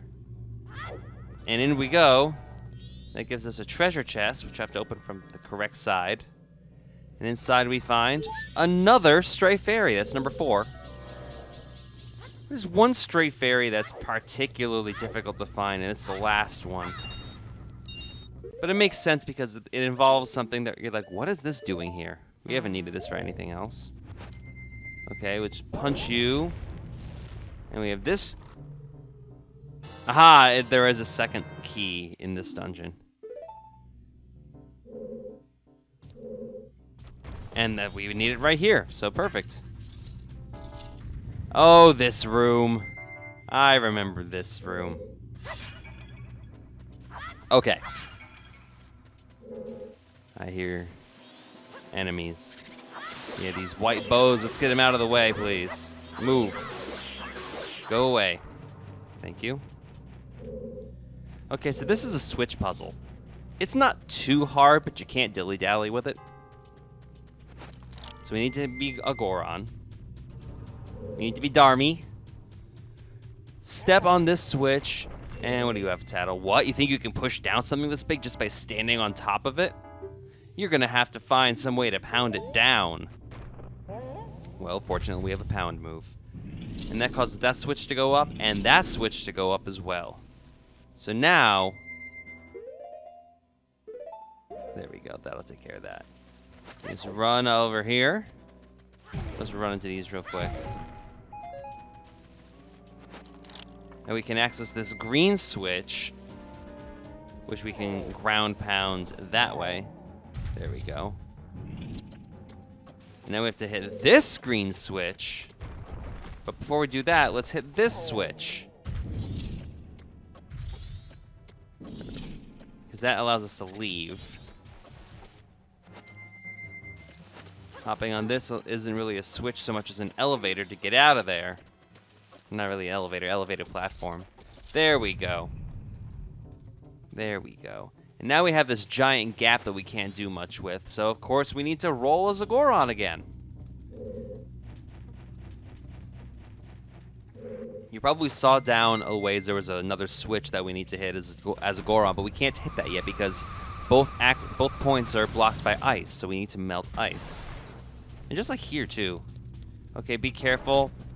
You could roll across that, but I don't like taking the chance. Oh, we have to. Okay. We have to do that. There we go. I have to admit, I'm not sure how I feel about the music of this dungeon. There's a treasure chest in the map in like the corner. So yeah, we get out of here. You'll see it straight ahead of us. There's like this weird hidden area. How do we get there? Well, that's going to be the last stray fairy. We'll take care of that with due time. So we have this door. Let's enter this. And we are at the second floor of this area, which we admittedly can't really do anything with yet. So now we have to roll up and jump this area as well. There we go. I believe this is the mini-boss fight. Yes, it is. Okay. And now we have to fight a Wizrobe. Remember how terrible these guys were in Zelda 1? Well, let's get a scan and see what we can learn about him. It's a Wizrobe. You'll get your chance right when it starts to attack. Be on the lookout for it. These guys are kind of silly. There's multiple ways to attack them. You can use arrows, you can use bombs. And this is by far not the only time we're going to face one of these things.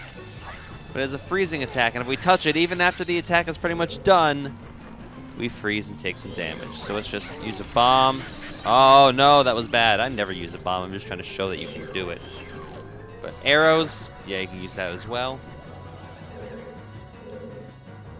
I'm not sure what this pattern on the floor is supposed to represent, honestly. There we go. I think the bomb does more damage, you would think. You know, getting hit with an arrow versus getting blown up. There we go. And now, since we've hit him a couple times, now there's going to be 4 of them. We need to hit the one that's not translucent. There we go. That was the correct one. See, those other ones are a little more faded. That's how you know they're not the ones to hit. A little more complicated than Meg from the Forest Temple. There we go. That's enough hits. So what was that, 3, 4 hits in the second phase with the arrows?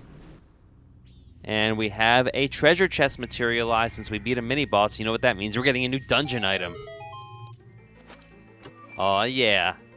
But you can't guess what it is, even though if you've played this game before, and if you're watching this, you probably know exactly what it is. The fire arrow! Set it to C to power up your arrows. Things will heat up when they hit. Yeah, each dungeon has one of the arrows. That's how they did it in this game. It's interesting. I like how they gave the elemental arrows a little bit more utility than they had in Ocarina of Time, especially the ice arrow. You actually need to use those things. Look how we slip. So let's equip that and get the fire arrows ready. I love how it says MP2. I'm not sure exactly how many magic points the magic meter has. Oh, that was close. Okay. So we can just roll this way, and now we can melt this ice. But I don't think I want to do that just yet. There we go. Oh, no. We're going to fall all the way down. To show you something first. What? You don't know about the red bubble? If it comes at you, get in the defensive position to bounce it back. Got it? I think this is the only place where red bubbles are in the game, actually, so I just wanted to get that scan to show you. Yes, they're there.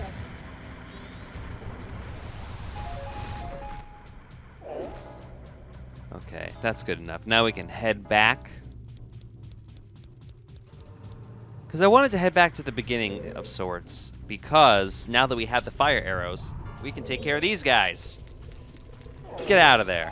One Goron punch. And get out of there. Now we can access this little bit of stuff over here. Here we go. And there's nothing over here, which means it's probably enemy triggered, which means we need to defeat the third. If I can get a good angle. There we go. That'll do it. Now we can open this treasure chest, as long as we don't fall. And inside we have another small key. So that's something we absolutely have to do. Take care of that. Get out of here. Stock up on arrows and magic. But you know what? We can take care of that map room stuff, but I don't want to do that just yet. Real quick. There's a switch down here. And there's a giant switch here as well. Obviously, you need to be a Goron to activate that, so let's check this out. That's what I wanted to hit. I just wanted to get that small key while I was thinking about it. But we do have another stray fairy. That's number 5. Oh, you know what? I think I'm missing one that I should have been able to get by now. Dang it. I know where it is. It's in the switch puzzle room. But we'll get there. We'll get there eventually. But yeah, you'll probably notice that column in the middle. How some of the blocks are white and some of them are like this ice blue. Well, those ice ones are what are going to matter a little bit later.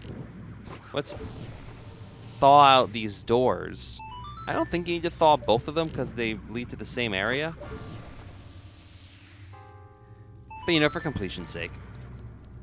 Now we can head through the green doors. I like how each room, so I guess this is the green room that we're entering now. There we go, we have these platforms, and we have torches and freezers and, well, fire arrows, so we have some work to do. Get rid of you. Oh, that was bad. Well, I wasn't even aiming for that, but I guess we're getting the torch first. There we go, we get all 3 torches, which unlocks the center door, which allows us to access that switch. But we take care of all the freezers, and that gives us a treasure chest. Typical Zelda logic, you know, when in doubt, defeat all the enemies in the room. You might get something for it.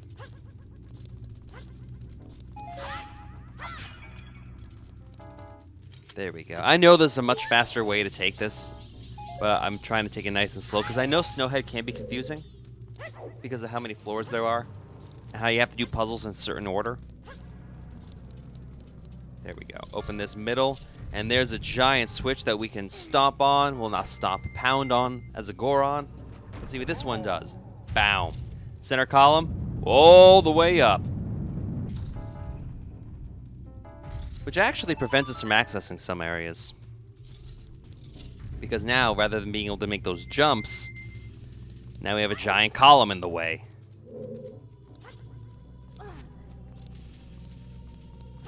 And if we fall down, we obviously, I believe it's the icicle room that we end up in if we fall down. And now, we can't really go across the way, can we? So if we enter here, this puts us back at the start.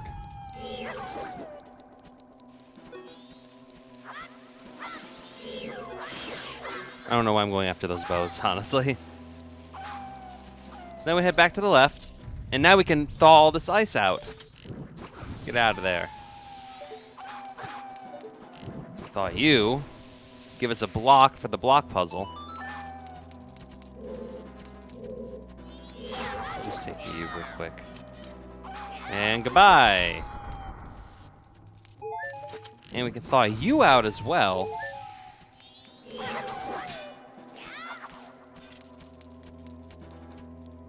And goodbye. All right. Now we can hit this switch, which we need to be a Goron for. Step on that. Which gives us a treasure chest. Now, how do we go up there? Well, we have a block we can push, so let's, you know, put 2 and 2 together. Let's think about this real hard, guys. Take this block, which fortunately does end up on a more slippery surface. Ends up on some ice, so we don't have to drag like we did in the other room. So now we have to take off the mask, climb up here, end up on this platform, grab this treasure chest, which I believe is a stray fairy. It is. But we're not done with this switch yet. There's a couple other things we can do. Or rather with the block. So let's push you all the way over to the far side. There we go. Why do I feel like there's a lens of truth stuff here?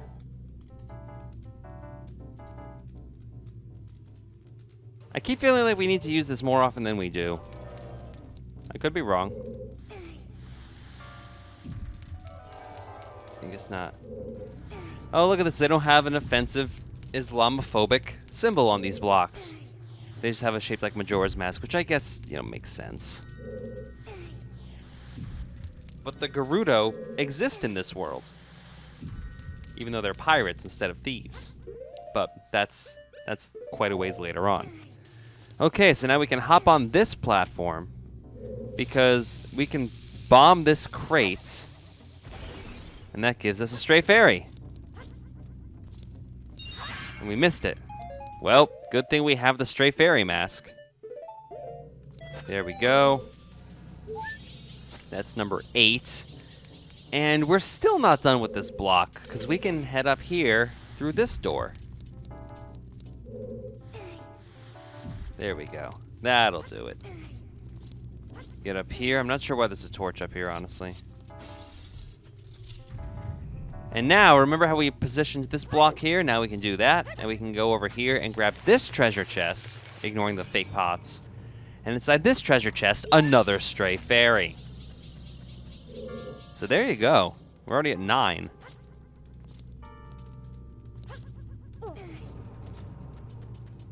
And there we go. This dungeon is much, much shorter if you're not going for the stray fairies. And yeah, I still have to get that one in the puzzle room.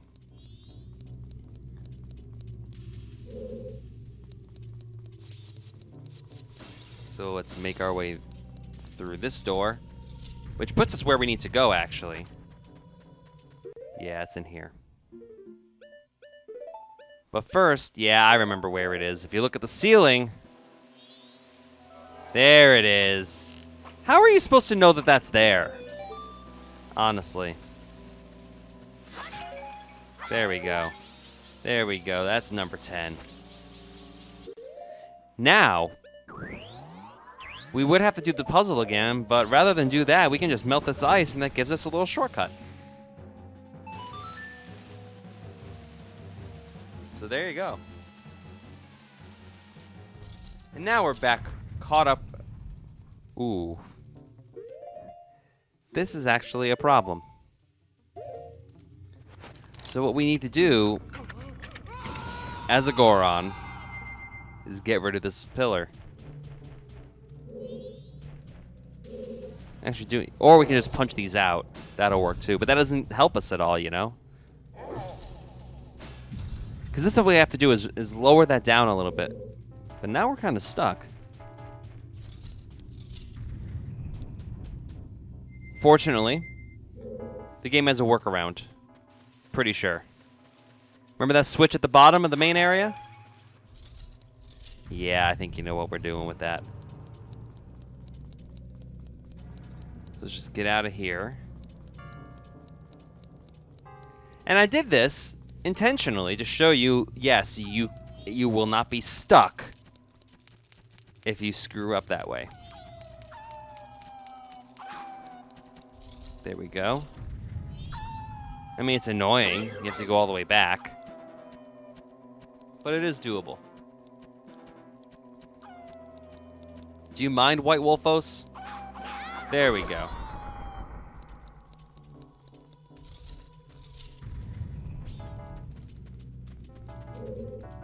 Yeah. See, otherwise you wouldn't be able to access much of anything.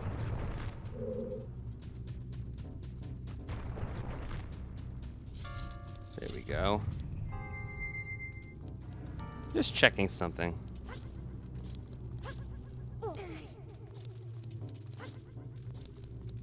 Because if we go through the other side, because I didn't do that yet, and I have to show you everything.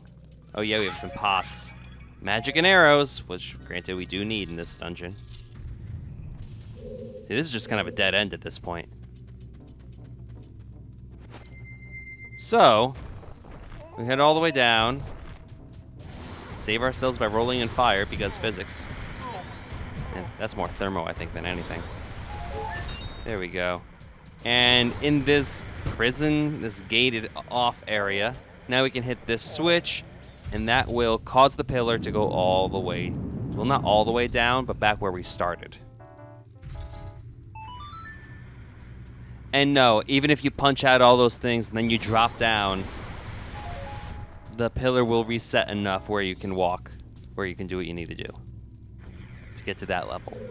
Because remember, we punched out one of those, so it should be one tier lower, but no, the game is smart like that, and they anticipated somebody screwing that up. Now, we screwed up because we should not have punched out that block, which you may have wanted to do. So into this like weird teal area, back to this switch, and just to show you, do the ice blocks regenerate? Yes.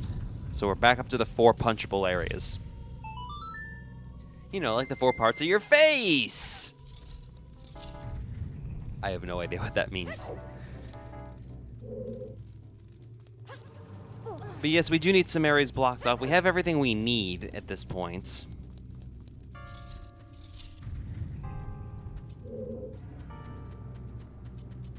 So now, the only real place we can go to get up to the next level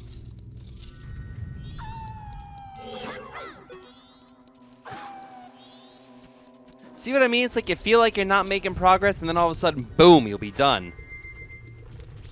So we need to head all the way back here. I do love Snowhead Temple, actually, quite a bit. It's one of my favorite temples in the Zelda series.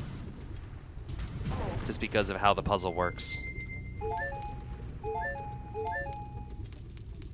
There we go. And we can head back to this room, because now we have fire arrows, so now we can take out the freezered and all the crates. Where are you? There you are. Take you out, and we have an eyeball, which we couldn't even see all that well in the first place. Frozen, and that will allow us to get up to this level. There we go. Look at that. But before we leave, I do know there's a stray fairy in here. Again, how you're supposed to know this, I'm not sure. They really want you to search for everything.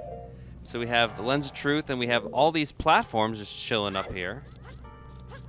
I guess that's how you would know, is you would look around the room and see that there was this alcove over here. Like, how do you get up there? There we go. Open you up. And that's number 11. So 4 left. And yes, you do have to hit the arrow every time. Will fire arrow work for this? Yes. Even though we kind of wasted a little bit of magic. But running out of magic is pretty hard to come by in this game. There's a lot of magic jars everywhere. Okay, now we can make our way. Now, yeah, we could drop down, but honestly, we already saw that. You do have to learn how to do this because there's an area later where there's no safety net. So now we can hit this. And we can head upstairs to a new path, which is blocked off a little bit. This is where I was talking about. Now we have to roll all the way over here. Be careful. Roll, uh-oh, it's gonna be the new day soon. And we can't do anything else except enter this locked door. We have a new area. What are you? That's an Eno. It's persistent, and it's susceptible to heat. Get out of there. But once you defeat them, they split up into smaller Eno. Same name, just, you know, smaller.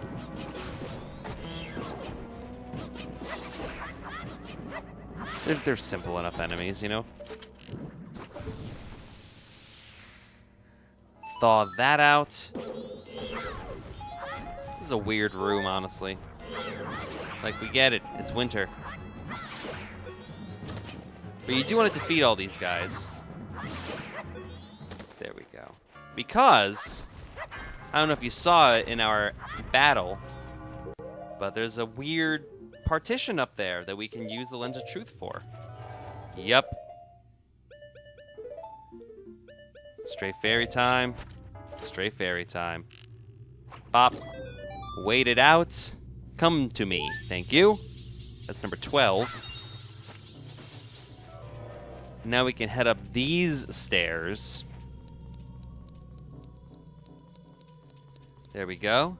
In this random room, I'm not sure why they have this room like this, but we have 2 Dynafalls enemies. Remember when this was a mini-boss in the last dungeon, and now they're just standard enemies? I don't know why they're just chilling up here. I have to admit, I do like their aesthetic way more in this game than I did in Ocarina of Time. I don't know why they decided to give these enemies of all enemies just a little bit of an upgrade. And make them breathe fire at that. But I thought it was a good effort.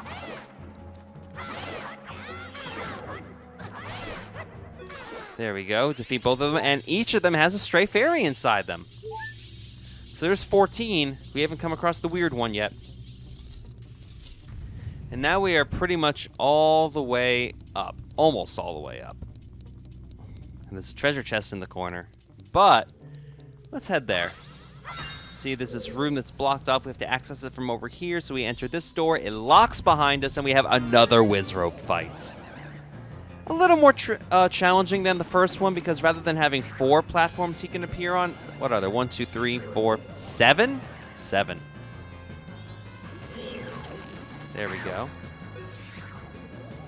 I mean, the first phase is still really easy. It's the second phase that makes it a little more challenging, because you have to really keep tabs on where he is, because there's so many areas to look at. There you go. Get you. And now, see, 3, 4, 5, 6, 7, back to the first. Let's see if we can find him real quick. None of those. Oh, he's all the way up there? Yeah, forget it. There's no way. Not from where we started. And get you. Bunny Hood would be good for this, honestly. There we go. Yeah, look, because remember, moving fast. Oh no! He was over there the whole time. Where are you? Oh, that didn't work out either. Well, get out of there. Right in front of us. Couldn't ask for more than that. Where are you? Where are you? Get out of the way. See, when they're on like opposite sides of the room, it's tricky. And get you. That takes care of him. That door unlocks, and I like how they focus on that one, because you can't even get out that way. They force you through here, and that gives us the boss key. I do like that. They make it so you have to get the boss key. That's good game design right there. Aw, yeah, now we just have to get to the boss room, and that's where this pillar puzzle actually comes into play. The boss room is way up top. The path is immediately to our left. But how do we get there? Well, now we can punch out those 4 partitions of the pillar, which makes it small enough for we can walk across it at the right height. And that'll allow us to get where we need to go. Head through here. This is the height we need it to be. See that? Those snowballs on the right side? That is where we need to go. Take off the mask. Goron time. Roll back up this way. There we go. Can I punch you out here? No, we cannot. We need to go down a level first. Now we can punch these 2 out. Yes, I hear you, Tattle. There we go. Why is this the only pillar that's a different color? Well, just a partition of a pillar. There's one. Now we can start having you come down. Head back up those stairs, punch out the other 2, and that will give us access to the top. Isn't this, see, it's like we thought we weren't doing anything, but now we're done. That's pretty much it. You have to go down here just to get both of them, so, I mean, you can punch out that first one, but it just seems extraneous. Punch it out. There we go, now the puzzle's done. But we don't get a nice little da-da-da-da-da-da-da-da-dung, or however that sound effect goes. But now we can go across here, since the pillar is short enough, punch out these snowballs with a whole bunch of hearts and a punching graphic where we punched out nothing. Or we really killed a fly. I'm not sure what we did. Finally, the boss room. right there. We have one big jump we need to make, and I went too far back. But you may have noticed one thing on the ground up top, and that's a Deku flower. Now, why would we need a Deku flower? We haven't used the Deku scrub mask in a while. Well, remember what I said about that last great fairy? Or stray fairy, I should say? Yeah, that treasure chest we haven't gotten yet. Let's set that up. Yep, we need to use the Deku mask in this dungeon as well. So grab the Lens of Truth, Deku mask. It's in the top left corner according to your map, so face this way. Set your Lens of Truth.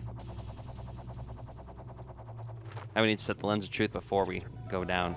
Dive. There we go. Now remember how sometimes you jiggle and fall immediately based on what flower you use? You will not do that for this one, so we just kind of have to wait it out and wait for us to go all the way down to grab that 15th stray fairy. But I do like how difficult this one is to get, because the item that getting the stray fairies gives you in this dungeon is probably the best one of the four, admittedly. Great Bays is pretty great too, but I don't know, I feel this one's probably the most practical of the four. Because honestly, I very rarely use the spin attack. And the one that you get in Stone Tower, I mean, it's nice, but again, you don't use it very often, especially that late in the game. Okay, so we just continue to just flutter on down. I'm sure there's a quicker way to do this. I've seen some guides online check and say that you can use the bunny hood, run off the edge, and you will land this, but that seems a little risky, and I'm doing this the way the game intended for you to do it. I know it looks like we're gonna fall, but don't worry, we're good. We're all right. And see, this little partition over here is invisible without the Lens of Truth, which is why we're using it. Come on. Almost there. I know this is not the most invigorating thing to see, but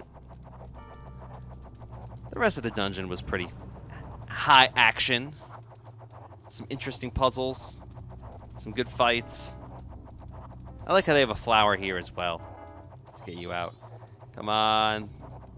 There we go. Drop down. Grab number 15. Yes! Quick. Take them to their fellow fairies of the same color. Let's do that. And yes, you can go directly from one transformation mask to the other. Now, let's use the Song of Soaring and get to the start of the dungeon so we can get to the Great Fairy's Fountain and we can collect our reward before the boss fight. You absolutely want to get this one before the boss fight. It's very useful that you do this. Especially after what we just did. So back in Snowhead. Drop down. There you are. Head inside the Great Fairy's Fountain, or just Fairy's Fountain as it turns out. Let's return all of you. And I did check online. Yes, they did swap the green and pink fairies. Even the rewards they give, you get this one first. I'm not sure why. I don't think this one should have been first, but I'm not a game designer. What do I know? Oh, wise young one, I am the Great Fairy of Wisdom. Thank you for returning my broken and shattered body to normal. As thanks, I shall enhance your magic power. Why is she Wisdom? Because Wisdom is definitely blue. And yes, double magic meter. A godsend for the next boss fight, because we will go through magic like it's nothing in the next boss fight. Your magic power has been enhanced. You now have twice as much magic power. Which, to be fair, is one of the things we got from a Great Fairy in Ocarina of Time. So there you go. So we've seen 3 Great Fairies so far. They gave us magic power, / spin attack, an enhanced spin attack, and enhanced magic power. There you go. Whereas in Ocarina, what did they give us? The 3 spells. Oh, can I make this, please? Oh, that was bad. didn't fire Nehru's Nehru's love for Rore's wind. No, oh, that was bad. The 3 spells, the magic meter, double magic meter, and double defenses. Welp, I think you know what one of the fairies is going to give us a little later in the game. No, we can't go that way. So yeah, that was pretty much Snowhead Temple. I really like it. To be honest, I haven't played Stone Tower in a while, so I don't... I mean, it's either this or Stone Tower is my favorite. I know some people really like the Great Bay Temple, and that's cool. I'm not one of them. Everything about the ocean portion of this game I just do not like. Which is weird, because I have no problem with the Water Temple in Ocarina. It's one of my favorites. I don't know if it's the atmosphere or the way the currents work. Can I stop doing this, please? Watch as Torgo takes 5 minutes to get up a platform that he could do in 2 seconds when he was like 12. Not 12. Because I was 13 when this game came out. Yep, I definitely got this for my 13th birthday too. Back in 2000.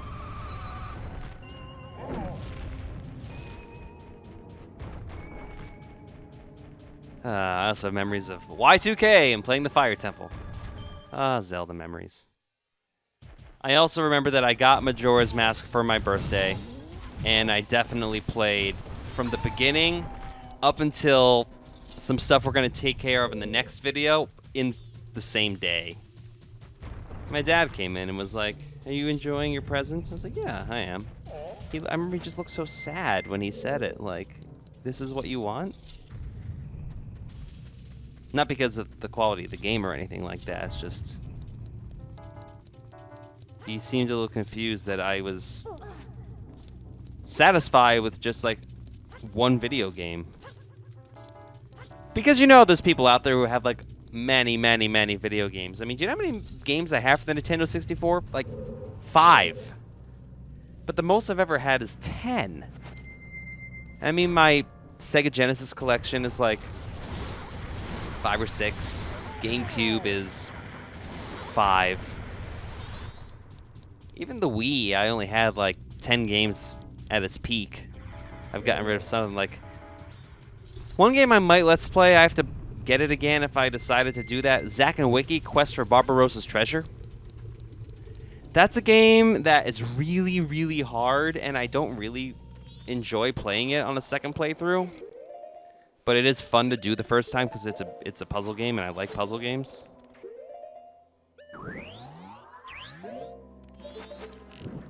It's like one of those Monkey Island games from way back in the day. But it's super kiddie, and it's got a lot of interesting motion controls.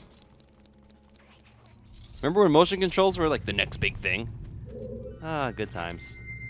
So really, all we have to do is just make our way back to the boss room. That's all we're doing right now. It's a little lengthy. There's no nice shortcut to do it, but it's not too bad, honestly. I mean, look, we're pretty much there.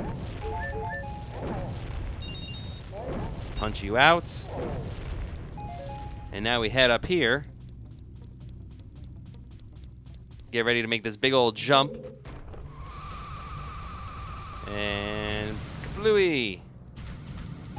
And let's enter the boss arena. Looking around, and there's the boss encased in ice. Well, this is the only way we're going to use the dungeon item in this game, or rather for this fight, so thaw it out.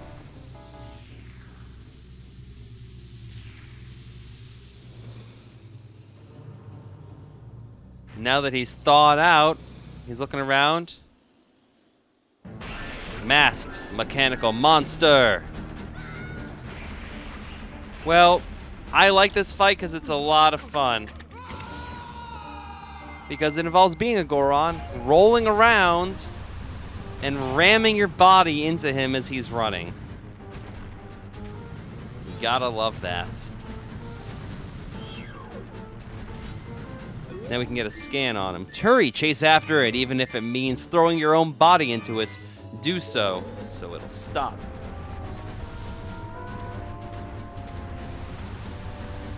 And yes, it is pronounced goat. I know it says G-O-H-T, but it is pronounced goat. It is homophonic with goat.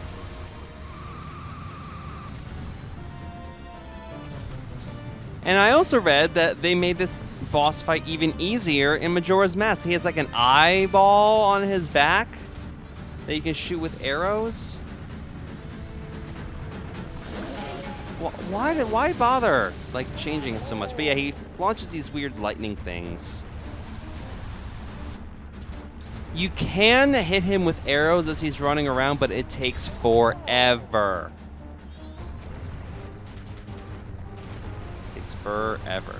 But as we continue to hit goats, what he launches at us gets a little more dangerous. Now he's launching boulders. Bombs will come, lightning. So here comes the lightning. Let's get out of there. There's a way to stun him with these jumps that are on the path. If we hit the jump and then we land right on top of him, not quite that. I missed it by a little bit. It'll stun him, and we can get like 7 or 8 shots before he gets back up. Keep saying him. Goat could be a female for all we know. Or maybe it's some weird unidentified gender. There, have I satisfied Tumblr yet? Freaking precious snowflakes. Anyway. Now he's got lightning farts.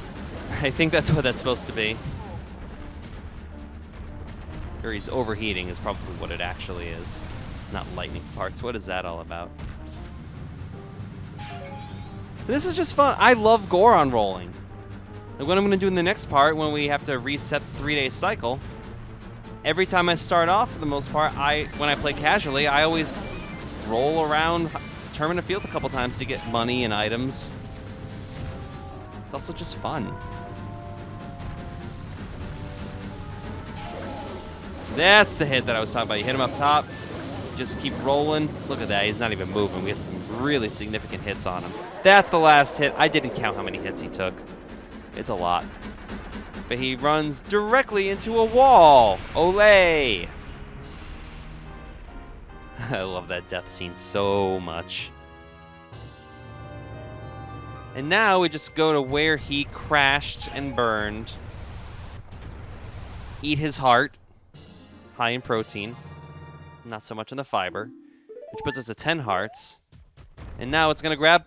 Bow! You've seized Goat's remains. You have just freed the innocent spirit that this dark mask had kept imprisoned within the body of evil Goat. So is the spirit named Goat as well? Or is he just called Goat while evil? We have another one of these guys. And all the stray fairy bubbles. What exactly are all of you?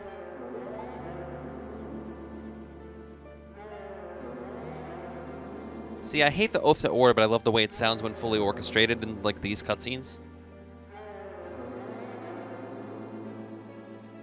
Guardians. Guardians? So you're protective gods? That's why you're in the temples, but why are the protective gods? No, wait, are you listening to me? Hey! Wait. But since we defeated the temple, spring is here! Poor Goron. Yay, winter is over! Now people can stop talking about Game of Thrones before I've seen it. Although he's really cold too. Hey, chill out, man. Yay! We did it! We're not freezing anymore, even though it's pretty dark out, all things considered. Water is flowing, butterflies are around, and unfortunately we're going to have to reset it to winter immediately. That is going to end this part of the Torgo Entertainment Let's Play The Legend of Zelda Majora's Mask. There's a whole bunch of stuff we can do now that it's spring, But unfortunately, we need to do some of it on the first day because we took a little too long. So I'm going to just start off a new 3-day cycle. But if you've been enjoying this series, you want to see more, subscribe to Torgo Entertainment on YouTube. Hit that subscribe button. It makes a huge difference. Like it, leave a comment. How do you like Snowhead Temple? Is it your favorite? Do you like the puzzle? Do you like how it's a more unusual layout? It's not really linear. Don't forget the Facebook, the Snapchat, the Twitter, the website, facebook.com/Torgo Entertainment, @Torgo Entertains for Snapchat and Twitter, TorgoEntertainment.com. You know how we're doing this. We're just going to deposit all our money, and we're going to see you in the next part of the Torgo Entertainment Let's Play. Until then, this is Torgo. We'll see you in part 20. See you then. Bye-bye.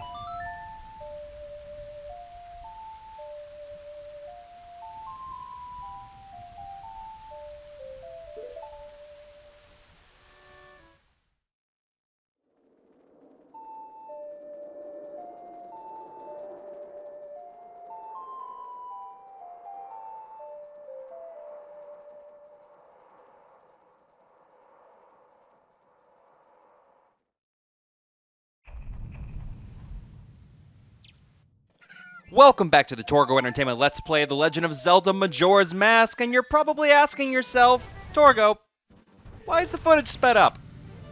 Well, that's because if you watched the last part, and you'll know this, that in order to do the next stuff in the game, we need to have it be spring.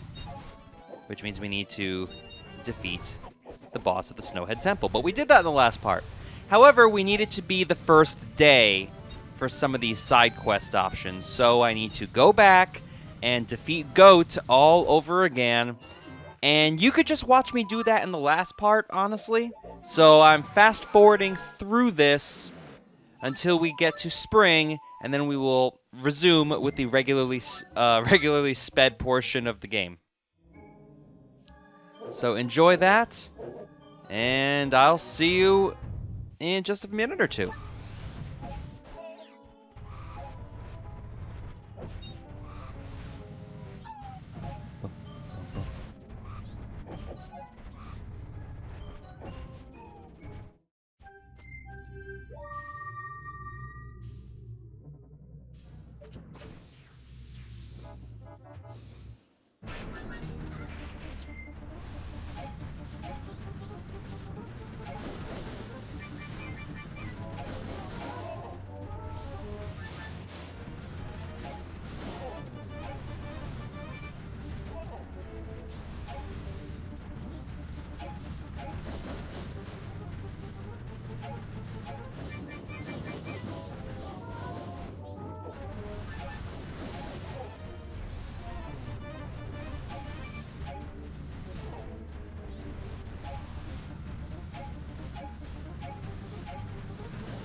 And we're back, finally. It's spring, the frog is yellow, and now we can check out the mountain smithy. Something we could have done the first time. We could have done this in day 2, but there's a reason for this. Ugo! Oh, Ugo, Ugo, Ugo. Oh, a customer? Gabora, fetch our customer some coffee, quick-like. Now then, when we take a look at your sword.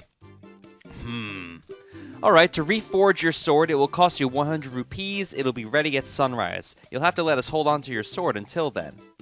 By the way, we collected 100 rupees in the field. Keep in mind that after you use your reforged sword 100 times, it will lose its edge and it'll be back to its original sharpness. So would you like your sword reforged for 100 rupees? Do this. Thanks for dropping in. Now then, I'm straight off to work. Come back tomorrow morning. Ugo, Ugo, go. Now we're actually going to do some stuff in the game without a sword. But we have the Goron mask. We have means of attacking, so we're good. We have that taken care of, really. So, let's head back to Goron Village. And we have Goron Pond over here. And it's actually a pond now, since all the ice has melted. So we have to be a little more careful than we usually do. Because we can't just fall off and land on ice, then we'll sink and we'll have to start the segment over. And there's a Gi! Ooh, I can actually get a scan on a Gi! It's a Gi, you don't know about this one, just attack it before it swoops down on you. That's all there is to it. We can get a scan on him. Awesome. I was worried. I forgot about these guys. Oh, that was a little wobbly for my liking. Okay, so Goron Village. Over here, along this back wall, we have this area right here. It's still got some snow. Snow doesn't melt all at once. Goron Powder Keg Shop. New customers will be tested on proper usage. Signed, the shopkeeper. Unfortunately, Gorons are the ones who are supposed to go there, but he made the ledge too tall for Gorons to be able to enter? That makes little sense, doesn't it? We have these really steep slopes, and it's Medigoron. I'm the Goron who sells the powder keg, the most famous product of the Gorons. Want a powder keg? Powder kegs explode with powerful blasts and are very dangerous. Until I have tested you to see if you can use them properly, I can't let you use any on your own. Will you give it a try? Say yes. If you can destroy the boulder that blocks the entrance to the Goron racetrack near here using the powder keg I'm about to give you, then I'll approve you to carry them. There we go. There's a powder keg. When the powder keg begins ticking faster, it means that it's about to explode. Try to blow up the boulder blocking the Goron racetrack entrance without the powder keg exploding on the way. There's a sign near the racetrack, so keep an eye out for it. When you've finished, come see me. Well, we should probably slow down time, actually. I don't know if this helps with the fuse. It might. Oh, that's right. I forgot that I slowed it down before. Because why have the time go much slower than it needs to if we need it to be day 2 anyway? So that makes sense. This is why I don't like doing things in post and I do everything on the spot, because I forget.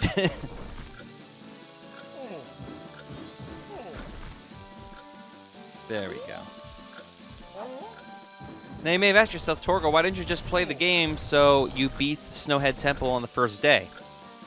Like I said, I like having some of the side questy stuff segregated from the main quest. That way, if you need to look it up afterwards, be like, oh, I don't know how to do this. You don't have to, like, peruse through that many videos. Obviously, the last video labeled Snowhead Temple is going to be the main dungeon stuff, so everything else will be either side quest or story. At least that's how I try to do it. I don't know if it works, but that's my style. Now we have to be careful. There's the boulder up top, kind of in the center right of the screen. The fuse is plenty long enough as long as we don't screw up or fall in the water or anything. Get out of there. Okay, once again, we have slopes that we have to take this up, so throw it. Roll up. Pick this up. Throw it again. Roll up. One more slope that we have to take care of. Goron babies over there. What does the signpost say? Goron racetrack ahead. The race season is currently underway. So underway that nobody can get to it. So you figure it out. We'll drop that there. What do you want to say? Ah, Darmy! Now that it's nice and warm out, I'm much, much better. Even if my daddy isn't right beside me, I won't be selfish and cry. So now that spring has come, the Goron races should be starting soon. But this rock is in the way, so I can't get in to see the race. And spring's just started too. I was so excited, but there's nothing I can do. I hate it, I hate it, I want to see it, I want to see it, I want to see the race. What did you just say about not crying? Getting tired of you, kid. Well, one way we can get rid of the powder keg is we can wait for it to explode, or we can hit it with an arrow like that. You did it! Thanks a lot. I'm going right in. I'll be waiting for you, so you have to come see it. So does he know that we're not Darmy? How does that work? Do not go in. Because while we're thinking about it, we're going to head back to Goron Village. we're going to get the powder keg certification. We completed the test. We might as well reap the rewards for it. Go through. There we go. And away we go. Rollin'. Rawhide! There's a reference for you. For the old timers watching this video. Get our slide on. There we go. And let's talk to you. I'm the Goron who sells powder kegs, the most famous product of the Gorons. We know, but the rules say I can't sell powder kegs to anyone who isn't a Goron. Sorry. Well, let's go ahead and fix that. It looks like you've managed to succeed. Knowing your skills, I feel fine letting you handle powder kegs on your own. It was bad of me to put you through such a dangerous test. I want you to take this as my apology. Yay! You got a powder keg. Press C to light it, then tap C to place it. Be careful, its sheer power and size are immense. Powder kegs are very volatile, so you can only carry one at a time. If you shoot them with an arrow, they'll explode as soon as they're hit, so be careful. And this is true. Yes, I know, same prompt as before. And honestly, we don't use them that much. But we're going to use that one. The main place you need to use the powder keg, honestly, is to get to Romani Ranch on a day that's not the third day. It's a little convoluted, but that's, that's how you gotta do it. Now that we've unlocked this race, there's actually a pretty important item we need to get from the race. It's completely optional, but you don't need to do it. It's a bottle. But not only does the bottle contain something that we will use once we get to the rest of the sword subquest, but the next portion of the game in the ocean thoroughly, its difficulty lets up quite a bit the more bottles you have, so we're just going for as many as we can grab at this point. Darmani, are you ready? I'm raring to go. I love the stretching. This year I'm feeling a little different. This year is my debut at the races. Please go easy on me. Yeah, we got a novice, and we have these two. Darmani, are you entering after all? I guess I'll be last again. And let's talk to the other one. Okay, so that's the guy up top, and then the guy in the bottom is the same. Ah, Darmy, I've been waiting for you. See, everyone's restless because they can't wait to enter. You're going to enter, aren't you? You're going to enter, aren't you? Yes. You have to. I want to show everyone how Darmy races. If your magic power runs low, charge it up with the green jars on the course.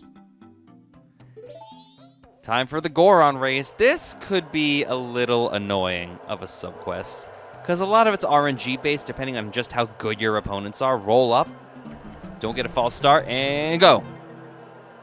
Get your spikes out, and now just hold down A and use the control stick.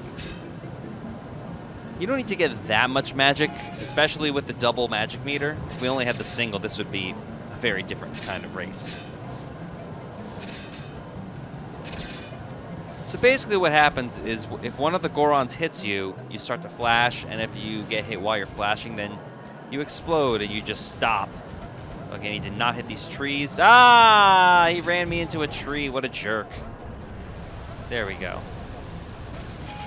Maybe a nice little straightaway. I really hope I can do this on the first try. There's sometimes where you have to do this like 6 or 7 times, and it's really annoying. Come on. So we're in third, I think? Second or third? Yeah, second. We gotta get rid of this guy. Okay. Come on. Mario Kart this ain't, but you know. Okay, was that good? Can I? Ooh! Yes! That bounce, though. That was great. I knew you were the fastest Goron, Darmy. I was sure you'd get first place. First try. This is from Daddy. It's the prize. I'll take it. You got a bottle of gold dust. This is the finest quality available. I want to be just like you. Quick. Does that mean you want to become like me quickly, or you just want to be fast and agile? I don't know. But now that we have the bottle of gold dust, let's warp on out of here. Next order of business, let's go to Clocktown. So we can get some money. We can get a whole bunch of stuff now that we have a little more access. South Clocktown. We're going to take the mask off. And we are going to head over to East Clocktown for some hidden rupees that you might not have known were there. Especially because I don't think they appear on the map. And that involves going into the bomber's secret hideout again. No, we don't need to get the moon tier. Hello, Goron Postman.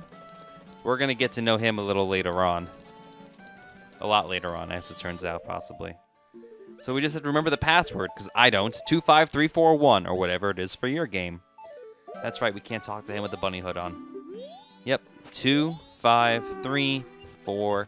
Again, if you're joining late, the 5-digit passcode is unique based upon what game file you use, so it's not necessarily the one that I have for this game.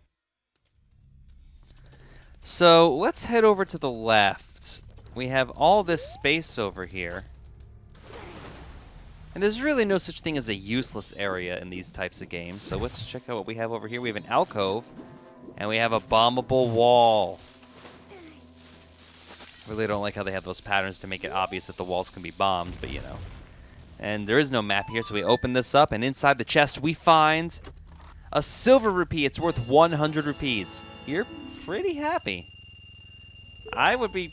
Hey, if I just found $100 on the street, or in a treasure chest, I'd be thrilled. I don't know if I'm just pretty happy would describe it. That's all we have to do in here, so we know we can just get out. Come on. And pitter-patter, pitter-patter. But while we're in East Clocktown,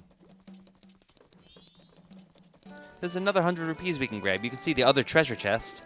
So we just jump over here, jump into the basket. There we go.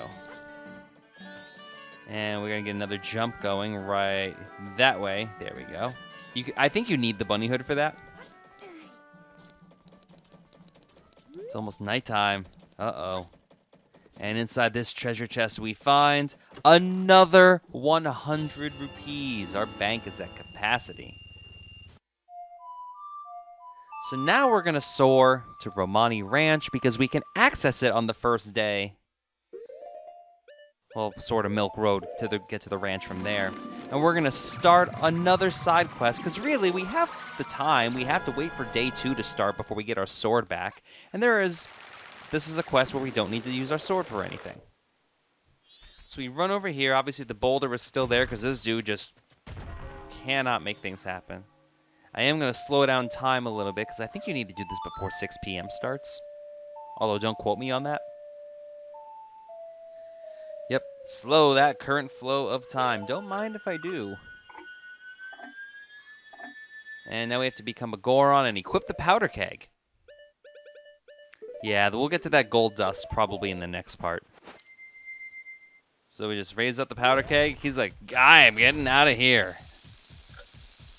Yeah, the actual fuse on the powder keg is quite short.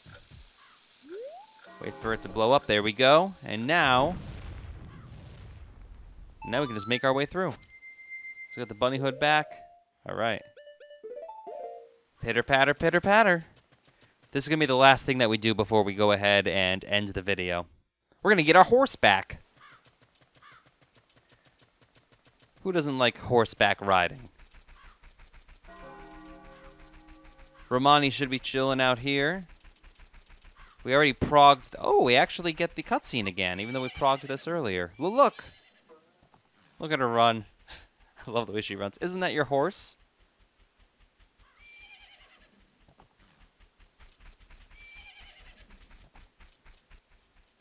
Yes, hi, Epona. Epona? I guess it'd be Epona, wouldn't it? Hey, who are you? I'm Romani. I was given the same name as the ranch. What's your name? It doesn't matter which one you pick, honestly. Torgo? That's a nice name, but... How about Grasshopper? That's the name Romani gives you. See, you're wearing green clothes and you patter about when you walk, so Grasshopper it is. Romani was practicing for tonight. Tonight. They are coming. Fun with pronouns. They come at night every year when the carnival approaches. Aliens! Oh no, I'm not kidding. They are aliens. Look at these things. Reskinned pose. They come riding in a bright shining ball. A whole lot of them come down. Oh no, they want Macau, and then they come to the barn.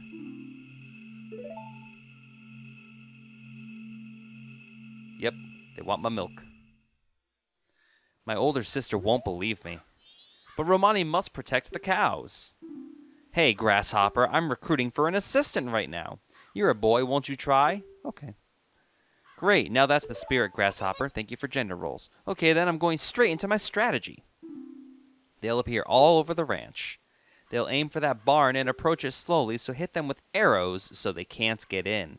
You got that? And you mustn't leave the ranch. Grasshopper, let's practice right away.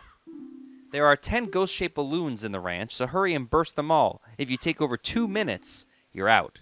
The current record is 1 minute. Are you ready? You don't need to break the 1 minute record, I'm pretty sure. And now we get horseback archery. And unlimited arrows, which is helpful because I'm a terrible shot. There we go, there's one. Funny thing is, when we actually take out the aliens, you can use the horse. I don't like to. Just because steering is a little annoying. There we go, there's 5. There's 6. 7. So these are balloons and they're not actual enemies? Interesting. 8.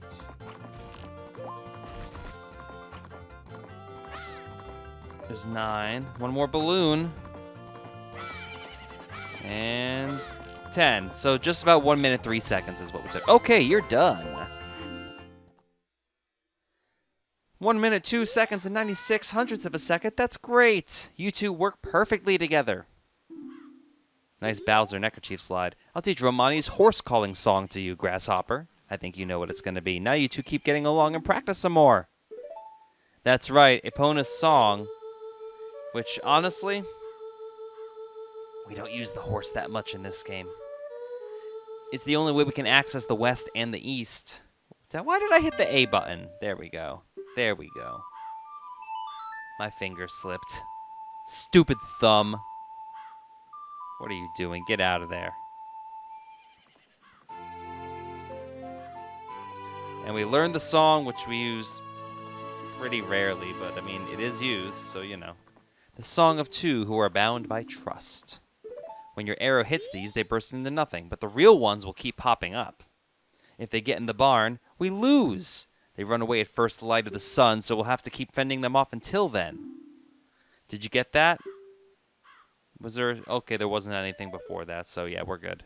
Yes, we got that. Yes. The operation starts tonight at 2. I'll be waiting in the barn. Don't be late. You've taken on the job of nighttime assistant. This was added to your notebook. And that will end this part of the Torgo Entertainment Let's Play of The Legend of Zelda Majora's Mask. I know, I'm sorry, we're going to take on the aliens in the next video. But right now, we're going to dump our rupees, especially since we have 200 in the bank. And then we're going to return. Because we have all this time to kill until 2 a.m., so I'm going to run around and grab some money. So I'll dump these in the bank. Don't forget about subscribing to Torgo Entertainment on YouTube, the Twitter, the Snapchat, the Facebook, the website. Until then, this is Torgo. Get ready, because we're going to do some money collection until 2 a.m., and then we're going to fight some aliens. And then we get our sword back. See you then.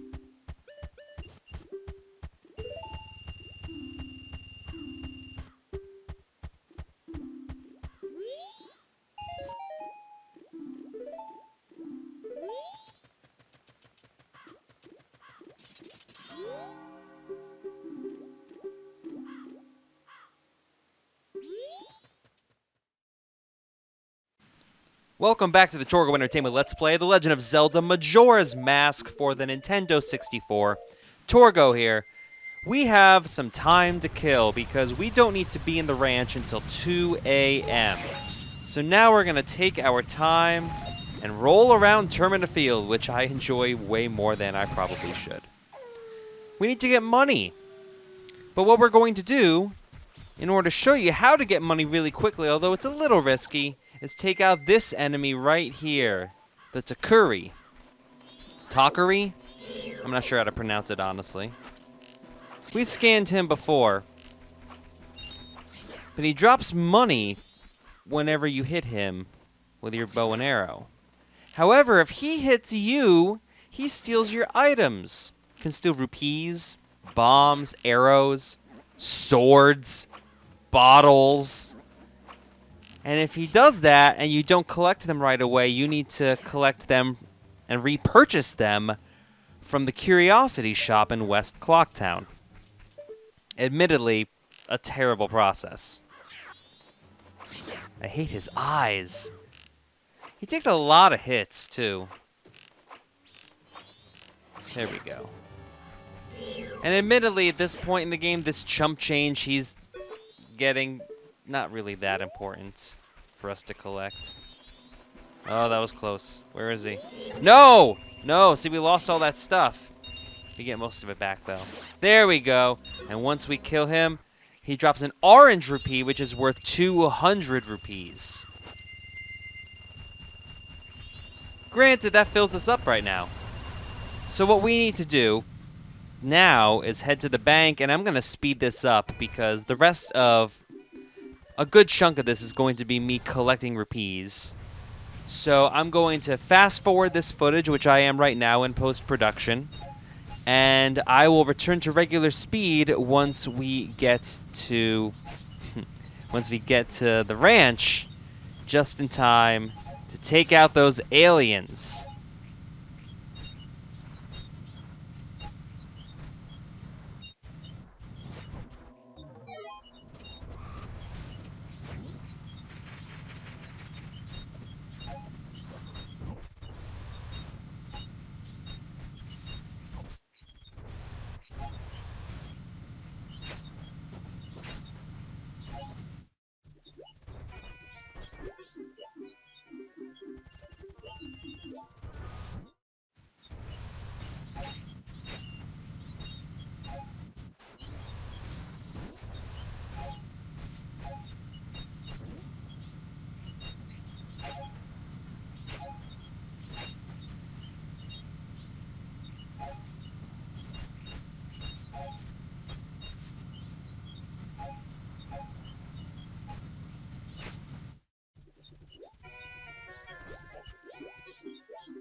And we're back in Romani Ranch. It's 1:20 or so in the morning.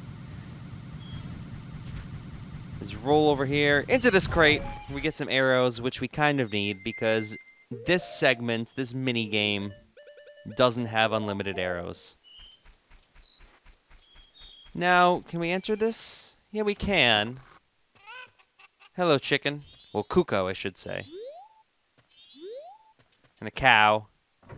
We're going to protect that cow with everything we have. This ranch opens at 6 a.m. How to befriend a horse. Stand next to your horse and press A to mount it. Tilt the control stick forward to gallop. Press A while galloping to speed up. While galloping at a brisk pace, ride directly toward an obstacle to jump over it. Horses don't like jumping at angles. To dismount, bring your horse to a stop and press A. Future head of the Romani family. So, is Romani her last name? Or is her name Romani? Like Mario. It's almost time. You take care of things outside, grasshopper. If you have a map, watch your map carefully, okay? Whatever happens, do not let them get into the barn. They'll come from behind the barn, too, so watch out. If you run out of arrows, we have crates of them near the house, so stock up when you need to. So now we wait it out. I'm going to play this with the time slowed down. It's a little easier. And I mean, we have the time to kill in this video, so we might as well, you know? Wait for 2:30 to roll around. We have full arrow capacity, and here come the aliens.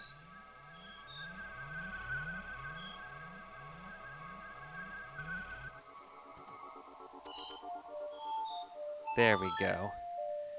Slowing down time because it will make life quite a bit easier. Yes, slow it down because otherwise those aliens actually go pretty fast. So now what we have to do is just take care of them and shoot them before they get too close to the barn. Simple. And they will respawn. You'll notice the dog barking. The dog will automatically bark at the direction of the closest alien to the barn, so if you're not entirely sure where you should be shooting, there's a hint.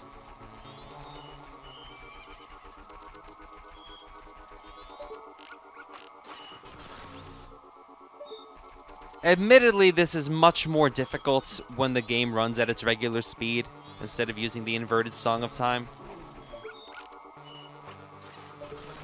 Because this goes until, I want to say 5:15 a.m. You can also see the map, all the white dots, except for the door, because white dots are doors. So there are 7 aliens on the screen. 7 or 8 at any given time. So not too many. And their respawn rates, I believe, gradually get faster the further in you go.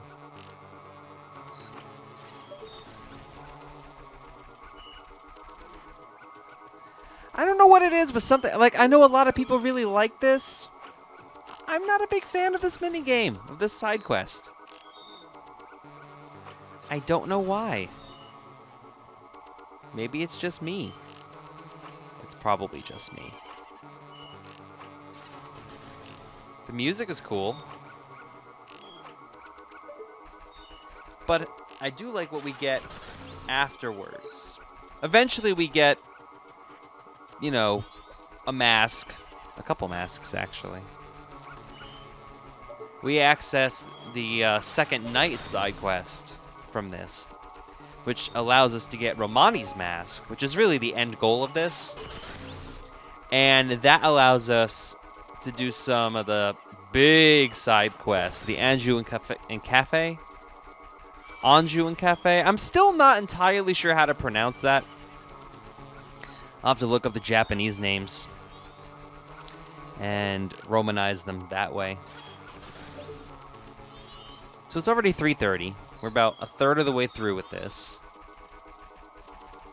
Because with the Romani mask, we can enter the milk bar, latte. Why did I say latte? Latte. Which is a shame because the huge side quest, one of the end results is the couple's mask, and we can't really do anything with it aside from one piece of heart. talking to the mayor. There we go.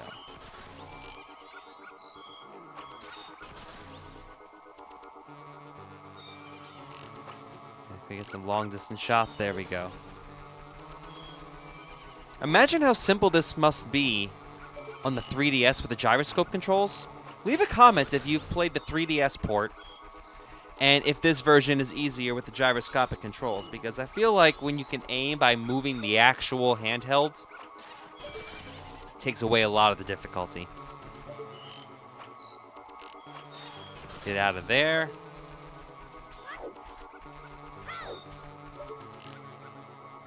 I love how these things apparently disappear at dawn, but somehow 5:15 is dawn, even though the day doesn't technically start until 6. How does that work? I mean, part of me wishes that this was kind of done on day 3, like the apocalypse is coming, but even those aliens know. They're like, we should probably do this and steal the milk before the moon comes crashing into the planet, because this is going to be our last hurrah. What do they even want the cows and the milk for? That's not elaborated upon. Probably to keep the E rating that this game got somehow. Did this get retroactively rated E10? I think it might have.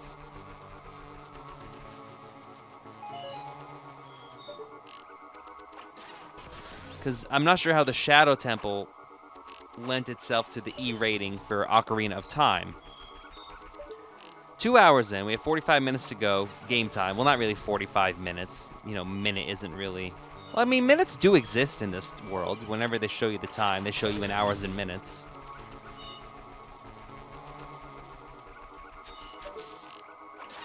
I want to know how long it took them to figure out how long to make the clock in this game. That's not even supposed to be a pun.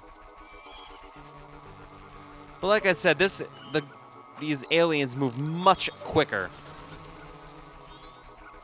because it's respective to the game time.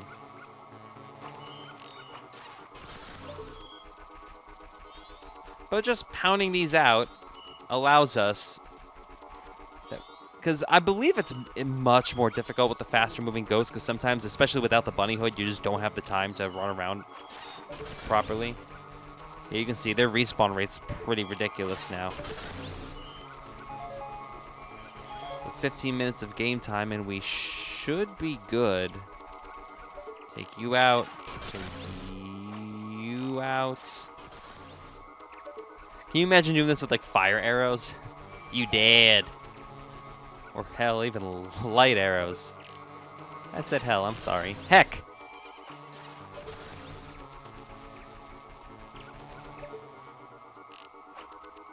Don't flag me for inappropriate content.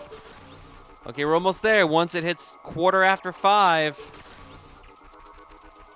There we go. And the sun burns them all away. They're like the aliens from Signs. The atmosphere kills them. Well, the water kills them in Signs. Spoiler for a 14-year-old movie. We did it. We won. Thank you. Thanks to you, the cows are giving thanks too. Here's Romani's thanks. When you drink it, put your hand on your hip and take a big gulp like we do here at the ranch. You got a milk bottle. One quick gulp will have you feeling great. Use C to take a drink. Unfortunately, we really don't use the milk. Well, you'll recover 5 hearts per gulp. This bottle contains 2 gulps. When it's empty, recycle the bottle. It's almost time for my sister to get up, so I have to get back to bed. See you later, little hero. You helped the ranch girl and saved the cows. This was added to your notebook. That's our 3rd bottle. We need as many bottles as we can grab, as I mentioned before. Question mark, it's locked from the inside. And over here, this ranch opens at 6 a.m. Well, it's almost 6 a.m. Let's go ahead and speed up time again. Because now we're going to do some more stuff. Remember, we don't have a sword. You may have noticed that if you have been jumping around these parts. Because we are also doing the side quest where we get our sword upgrades from the mountain village. And now we just have to watch as the screen is gonna just cut away little by little. Not much to do. Just wait it out. I mean, we could play the song a double time, but really, by the time that cutscene plays, It'll be 6 a.m. Sun is waited out after we defeat those aliens. Unfortunately, once we reset time, those aliens will come back.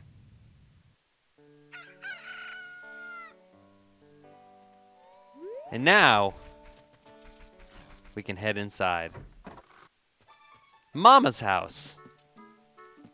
I don't think I knew this was called Mama's house, because I don't think we actually need to do anything inside this building. But just to check it out, you know, in here we have bedroom. What I don't understand is if their dad passed away and their mom is kind of gone too, why are there only 2 beds when there were 4 people here? Where do the workers stay? You know, the woman who does the dog racing. And the cuckoo farmer. Oh my, hello. Romani's going to take our milk to Clocktown too. You're looking after the place. The cows would be all alone otherwise. Yes, sister. I'm going by wagon to town. Would you like a ride? I'll be leaving about 6 o'clock this evening, so you can join me if you'd like. Crimea, the ranch owner, was added to your notebook. Is that all we have to say to talk to you? I'm going by wagon into town. Yeah, we already did that. Okay. Romani wants to go too. You can't. I like how they actually treated them like sisters instead of being the same character but 7 years apart. Now we have some warping to do. Because before we go ahead and do that, which has to be done at 6 p.m., let's go to Mountain Village. It's the second day. Let's grab our sword. And as soon as we grab our sword, we're going to give it right back. Because why not? Back at Mountain Village, it's obviously still spring because at the beginning of the last part, we had to take on Goat again. Won't be the last time we take care of Goat either. Back to the smithy. I kept you waiting, but it's done, see? Oh yeah, your Kokiri sword has been strengthened and forged into a razor sword. This new sharper blade is a cut above the rest. Use it up to 100 times without dulling its superior edge. Now keep in mind that after you've used this 100 times, the blade will lose its edge and will return to its original sharpness. Now here's the secret. If you bring me gold dust before the sword loses its edge, I'll be able to make the strongest sword around. You got that? Gold dust. Ugo, Ugo, Ugo, Ugo. Hey, we have gold dust because we won the Goron race, and that's the only way you can get gold dust. So we'll just equip that to a C button. And let's talk to him again. We can't actually use the item. We have to talk to him and do it in the conversation. Because Majora's Mask has weird C button rules. Ugo, Ugo, Ugo, Ugo, Ugo. Oh, a customer. Gabora, fetch our customer some coffee quick-like. Now then, let me take a look at your sword. Hey, now that's a mean joke. Your sword has already been reforged into a razor sword. Unless, do you want me to make your sword stronger? To do that, I'll need gold dust. Do you have any? Well, what do you know? We happen to have some gold dust. Why, if it isn't gold dust and it's even top quality, is there subpar gold dust? Why, even if I use it to reforge your sword, there'll still be some left. Alright, just for you, I'll do this for free, but don't tell anyone. Thanks for dropping in. Now then, I'm straight off to work. Come back tomorrow morning. Ugo, Ugo, Ugo. Aw, yeah. Back to the mountain village. And then back to the ranch, because that's really all we had to do. Because now we can set that off, we can keep the time going. But before we go ahead and start the milk run, which we're going to do in the next video, as it turns out, looking at my time, we'll show you this rest of the ranch. In here, welcome to Gorman Track. Because we can get another entry started in our Bomber's Notebook. What do you two want? It's Ingo. It's 2 Ingos, but they're not known as that. What do you want? You know what this place is? This is the Gorman Brothers' horse training center. You got no business here if you got no horse. Now beat it. Scram! The suspicious Gorman Brothers were added to your notebook. They're treated as one character, by the way. Won't you buy some fresh milk? This is just between you and me. That milk they produce down yonder at Romani Ranch is watered down a bit. It's not worth drinking. This is a lie. We don't do that kind of thing here. Ours is the real deal. It's always fresh and full of vitamins. It's true. I'll sell it cheap just for you. How about it? 50 rupees will do you for 1 drink. Oh, really? Milk this good will cost you double in town. This is true, so I guess they sell skim milk? I guess? Is that how that works? Regardless, their milk will only get you 1 drink, whereas a milk bottle standard will get you 2 drinks. And that's gonna do it! So, you know, that's blocked off. We'll see you in the next video. Take care. Bye-bye. Welcome back to the Torgo Entertainment Let's Play of The Legend of Zelda Majora's Mask. In the last part, we started working our way toward Romani's mask. It's day 2. It's raining. And now we need it to be nighttime. So let's go ahead and play the Song of Double Time, which will allow us to advance to 6 p.m., where Crimea will be waiting for us with her covered wagon. Even though I'm sure that's not necessarily appropriate for the time. Who knows? Anachronisms are fun. Anyway, let's talk to her. There we go. Oh, good evening. I'm going to town now to deliver milk. Would you like a ride? I already said I wanted one. Relax, lady. That's great. Tonight I'm kind of lonely. I welcome company. I like how the donkey is just a little bit of a retool of the horse model. And now we get the full-blown ranch theme. I guess it's been a while now since our father died. I'm trying to take care of the ranch, but things have been getting unstable lately. The cows always seem bothered and frazzled, and I'm finding broken bottles everywhere. Who's doing it? I don't know. My sister Romani has been worried too. She's practicing using a bow. She says it's to stop the ghosts. Say, what are the townsfolk saying about that moon? It's bigger than before, isn't it? How dense are you? I do love this theme quite a bit. I wish we got more of it. In town, I have a friend. Her name's Anju. Anju, the day after tomorrow is her wedding. That's what you think! Oh, that's depressing. I wonder if it will fall. That thing.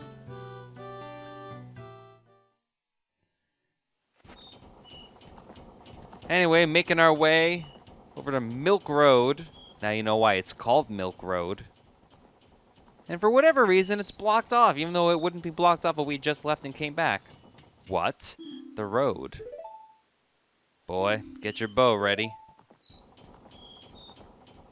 We have to go all the way over to this blocked off area. Well, it was once blocked off, and it's a side part of the Gorman racetrack.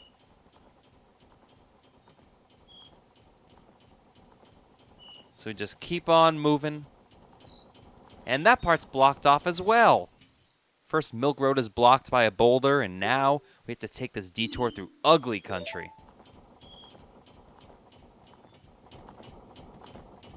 Are you ready, boy? I'm going to try and get us through here as fast as I can. If any pursuers come from behind, chase them off with your arrows. They may be after my cargo of milk bottles. Do you understand? Yes. Thanks, I'm relying on you. If we can get through here, I'll have a big thanks for you. And here come those bandits, which are definitely not the Gorman brothers, stealing milk, then watering it down and selling it for the same price. Also, hooray for unlimited arrows. As long as one of the containers of milk makes it, you're good. I feel like it's really hard to fail this, but I'm not gonna try. No, they got one. You heard that shattering sound. We hit you. How are you not going back? How are you not going back when we're already just like nailing you guys with arrows? I don't get it. I don't want to hit the horse because it's not their fault, you know? I would feel guilty. Also, why do the Gorman brothers have tons of advertisements and like billboards up on the racetrack of them? Oh no, we lost some milk. Where'd they go? Okay. Does this horse have buck teeth? There we go. We made it, and we still have some milk left over, so we're good. Wah! I love that sound. Wah! And we made it, and I don't know why there's a blue Z target arrow above Crimea's head. Mr. Barten was happy to get his first delivery in quite a while. The bartender is called Mr. Barten. Thank you. You were pretty cool. This isn't very big, but accept my thanks. There we go. You got Romani's mask. Wear it with C to show you're a member of the exclusive milk bar, Latte. By doing one good deed, a child becomes an adult. That mask is only given to a limited number of adult customers. It's proof of membership. I now acknowledge you as being an adult. You guarded the ranch's milk. This was added to your notebook. I believe if we manage to save all the milk, we get a hug out of Crimea. So, I mean, whatever. If that's something you're into, go for it. It's weird. You're an adult now, so I'm going to hug you, even though you're still very much 10. So now, that's pretty much all we need to do in day 2, so now we can head back to Mountain Village and get our sword back. We've done quite a bit of gaming without a sword. So now we need it to be day 3. So let's just, there we go, advance time some more. That was a quick 24 hours, wasn't it? And then enjoy the cutscene.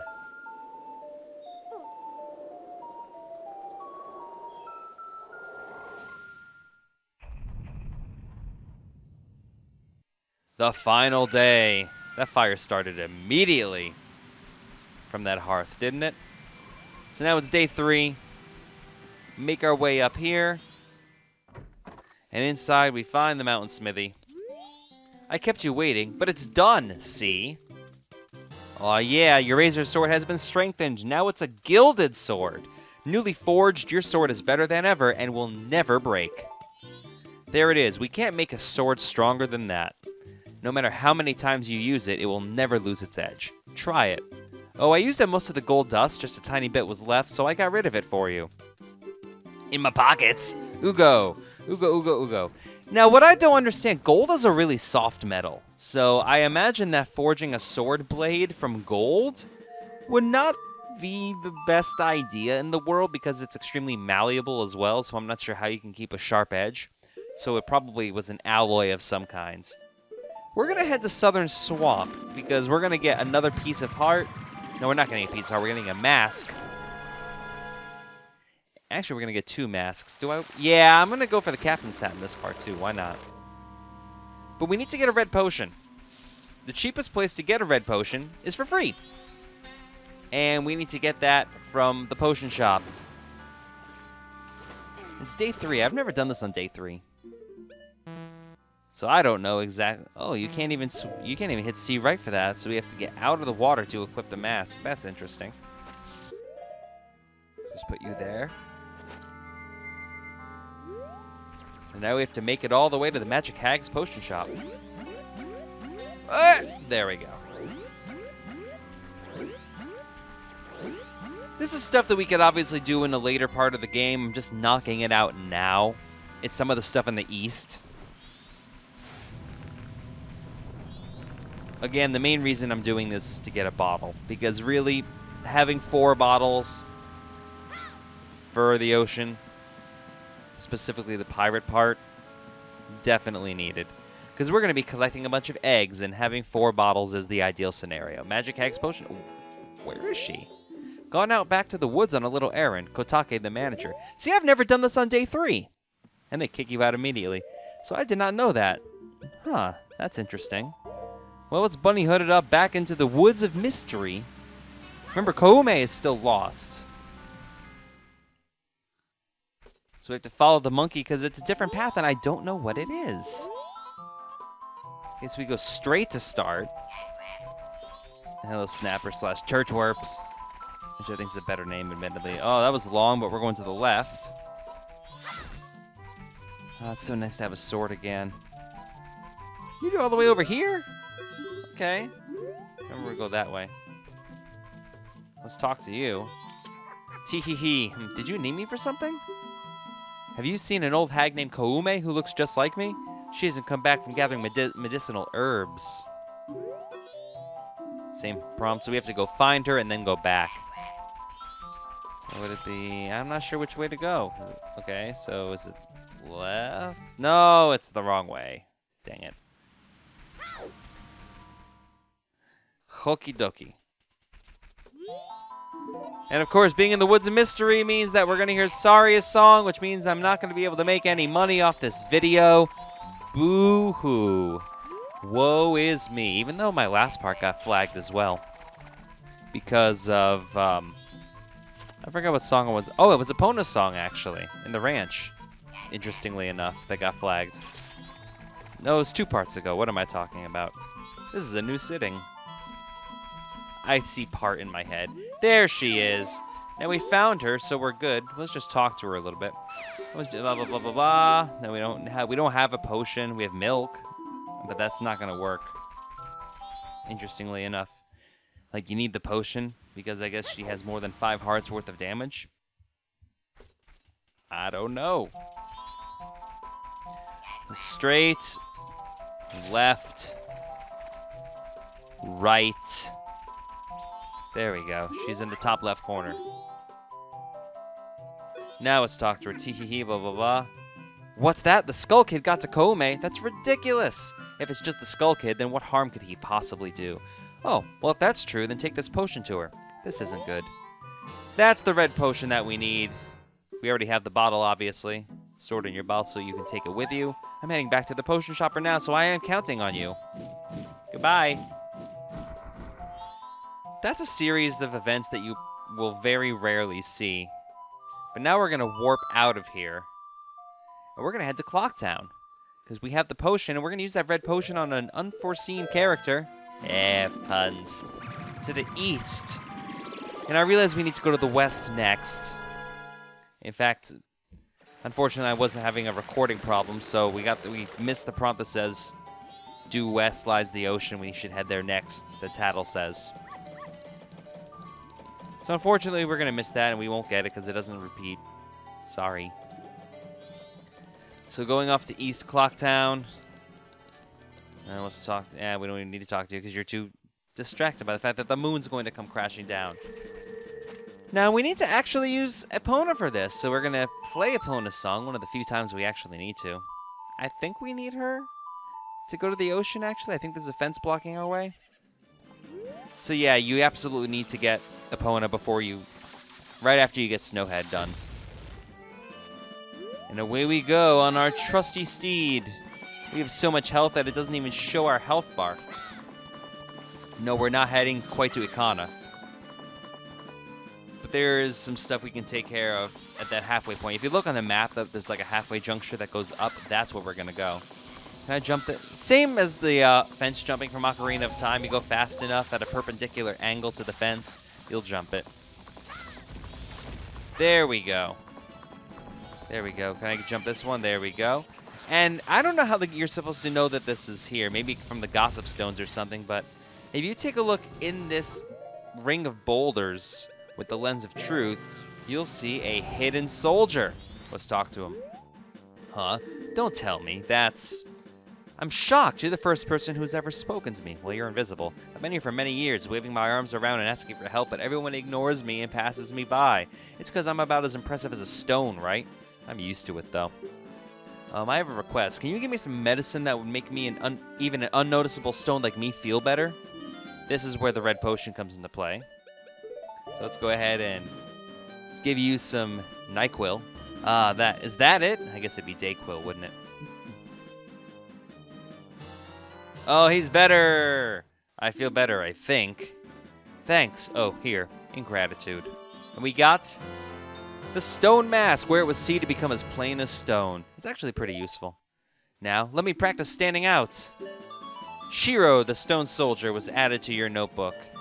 You helped the inconspicuous soldier. This was added to your notebook. That's another bomber's notebook entry, and he's now visible. I don't know what he's doing. Fist pumping? Huh? Not yet? I don't stand out at all? That's weird, but I'm trying so hard. Oh well. The stone mask makes you invisible to most enemies in the game, which is actually super useful. The Ikana Graveyard is where we need to go. So we just make our way up here. We can't actually head to the east because we don't have the hook shot. We get that in a couple parts. So we head through here. Welcome to Ikana Graveyard. Just checking my clock. I know we're not going to have time to do everything we need to do here in this part, so it'll roll over into the next video. But it's Dompe! Remember him? I am Dompe, the gravekeeper who watches over this graveyard. I also lost my accent. My face is frightening, but I am not a bad person. All the graves here belong to the family members of the King of Icana Castle, a place that lies beyond the mountains. Even nowadays, the ghosts come out at night. It is a frightening graveyard. The freaks come out at night. The freaks come out at night. The freaks come out at night. It's such a good song. And most of you are too young to even know what it is I'm talking about. I think if you use the Lens of Truth, you'll see some ghosts, but that's not what we are occupied with at this point. We're going to have the bunny hood and some arrows. Because over here, we have a fire and a sleeping enemy. This is a mini-boss. It's a weird mini-boss. Let's read first. What does this little thing have to say? Ye who awaken me, battle me, then I shall extinguish the furious flame. Well, awaken is red, so you know what that means. Sonata of Awakening. Yeah, how often do we get to play that? Not very often. I mean, more often than the Goron Lullaby, but you know. And he's just destroying everything. This is Captain Skull Kita. And it's our new mini-boss. So let's attack him, but we have to hurry, chase him until you get your chance at him. But if you get too close, you might regret it. So this is like a race/boss. It's weird. The Stall Child. They were the cursed soldiers of the Kingdom of Icana. What are you gonna do? That's right. We haven't seen any Stall Children yet, and they put him here for some reason. So we hit him with an arrow from behind. Allows us to catch up. The flames disappear once we hit him. Once we hit the Stall Children. We just slash away. Remember, we have the Gilded Sword, so we're doing like 3 or 4 times as much damage as we were before. So we just hack and slash at this guy. Because if we keep going and follow the racetrack, you'll notice that we can't do very much at the end. Yeah, see, it's covered in fire. So even if we let him catch up, he'll just fall back into his hole, and we need to do the whole process again, so we need to defeat Skull Kita. So we run after him. Nice. He's pretty far back. Where are you? Slow-moving guy. There we go. Hit him with an arrow to stun him. Yeah, let's get some slashes on this guy. Get out of my face. He definitely butt drops on you, so you know you see the shadow walk away. That's enough. That'll do it. Wait, it is my loss. Sheathe your weapon. Well, what do you have to say?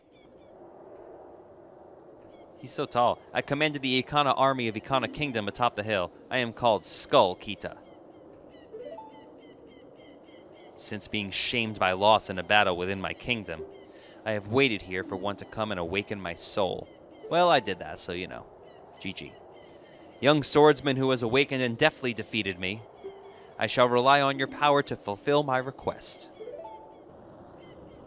I ask you to take my soul, which rests in the fiercely burning flame, and convey my words to my men who, even in death, remain loyal to me.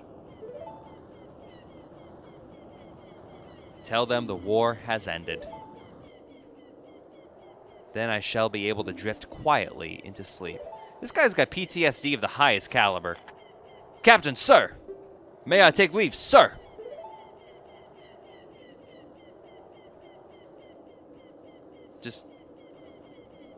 Just go with it, man. Yeah, just awkward salute. Awkward salute. Yes, sir! And he's gone. I love the post-traumatic stress disorder aspect of it. Like, yeah, war stinks. Even though it's good for the economy, and sometimes it's required to get out of despot. Oh no! Bad jump. See, normally we wouldn't do this before we get the hook shot. But we can, since we're going that 4th bottle. And yes, you can absolutely get to that treasure chest without requiring the hook shot. Because normally you would just hook onto the chest. There we go. Ah! Oh, that was bad. But at least we have the Goron mask, so we can roll our way quickly back to the spot we need to be. Come on. And stop. There we go. So you hop up on this ledge. I think we might. Do we need the bunny hood for this? Let's find out. No, we don't. We can hit this treasure chest, and inside we have another mask. One that actually comes into play a little later on, and that would be the captain's hat. Wear it with C. This will be helpful in the other Skulltula house. The ghosts of 100 soldiers swear allegiance to this symbol of authority. And that'll come into play a little later to get that last bottle. What do you have to say? Do you want to see the dancing bones? If you do, then just wait here until night comes. I don't want to see something evil like that, though. And that's going to wrap up this part of the Torgo Entertainment Let's Play of The Legend of Zelda Majora's Mask. All I need to do is go back, deposit our rupees, and the quest for the next bottle will take place in the next video. It's another 3-day cycle. So, as always, if you have enjoyed this series, don't forget to hit subscribe, that big subscribe button, the Torgo Entertainment.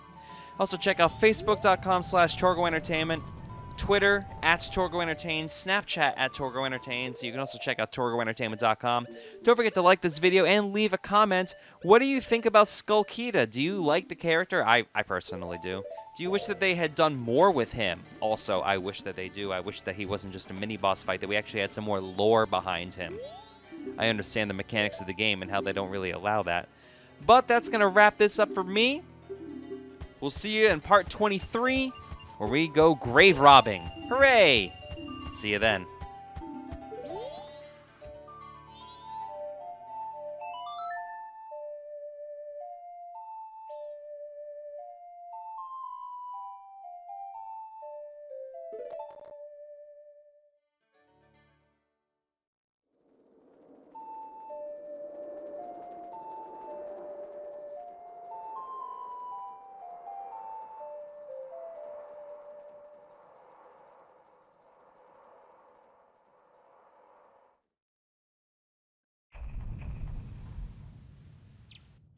Welcome back to the Torgo Entertainment Let's Play of The Legend of Zelda Majora's Mask.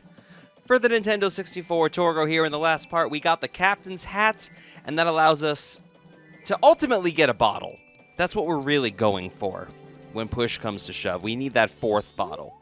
Stop right there. Have you used some Aaron in the canyon? No. It is dangerous outside the town wall, so I cannot allow a child like you to— A sword? My apologies, sir. It was wrong of me to treat you like a child. The canyon at Stone Tower lies this way. Be careful. We're not going to Stone Tower. We're not going to the east. That's happening after we take care of the ocean portion. We're going to the graveyard. I get why they put the graveyard where they did, because technically you can get all the oceanic stuff done without ever setting foot in the graveyard. I'm just doing this a little out of order, just to get it done. And remember, with the stone mask, enemies won't see us, so let's just pop on that stone mask, and we're good. Or not. Oh, wow. So it doesn't work with real bomb chew. Duly noted. That was embarrassing. So we are just making our way over to the graveyard. We're going to plunder some graves. You know, as you do. Remember, we're technically invincible from real bomb chew as we ride Epona. Let's just, come on, get down from the horse. I don't need you to moonwalk, Epona. Stop. Thank you. I want to see what this says, because I haven't actually done this. You can check out the Mask of Truth and check out Gossip Stones with it. So we just get a target on there. I'm only going to do it for this one, just so you can see how to do it. Check. The mystical stone responds to the mask and speaks to you, but its words are heard in secret.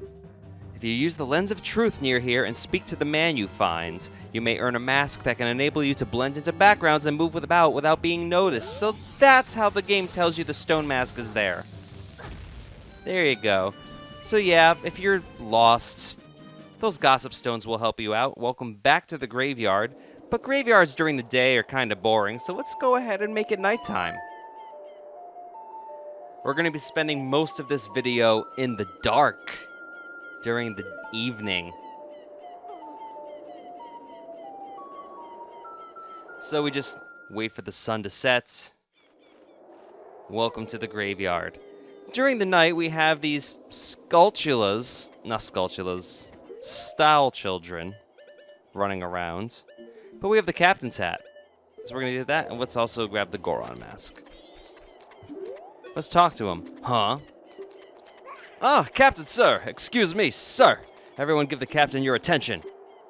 We haven't seen you in some time, Captain, sir. As per your orders, sir, we've been guarding these graves closely. We have all been expecting your next order, sir. You have options. We'll say guard the grave. Check it out. Yes, sir. We'll continue with this strategy, sir. Yes, sir. And that doesn't really do anything, so we want the other one. Next command. Open that grave. Open it. Yes, sir. Everyone, follow me. Apparently, stall children have the strength in their bodies to destroy stone, even though they have brittle bone bodies. So we drop down this grave beneath the graveyard. It's pretty murky and dank. Alright, so through here we have a whole bunch of bats. All the keys. No, those are bad bats, excuse me. Bad bats have the red eyes. At least we have the gilded sword, which has a little bit more range. We're getting rocked, though. I couldn't even get the spin attack off. Come on. Get out of my... Go away. Let's get... Yeah, ooh, we don't have very many arrows. That's unfortunate. There we go.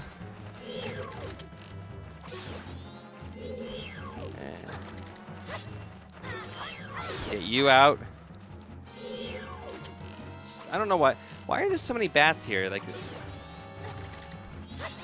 we didn't get any pieces of heart, we would have been dead. But getting rid of all those enemies allows us to access this chest, and inside we find a purple rupee. That's worth 50. My face beams. Okay, so now we have these torches that we have to light, and that's why we have the fire arrows. Because Din's fire is not a thing in this game. There should be 3 of them, so there's 1. And 2. And the 3rd one is right there. There we go, and that allows us to go through the door. I like to imagine that Link's bow has like a thumb trigger on it or something, which allows you to switch between fire, ice, light, and standard arrows. There we go, there's some more arrows, and there's some health, which is always good. Through this door... Uh-oh.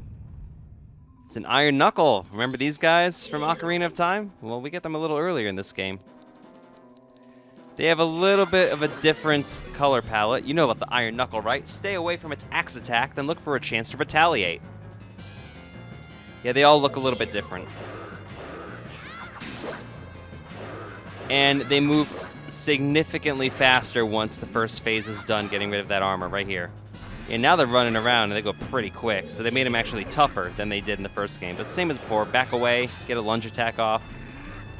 You keep doing that, you should not get hit. I think it still takes 3 hearts per hit with the axe.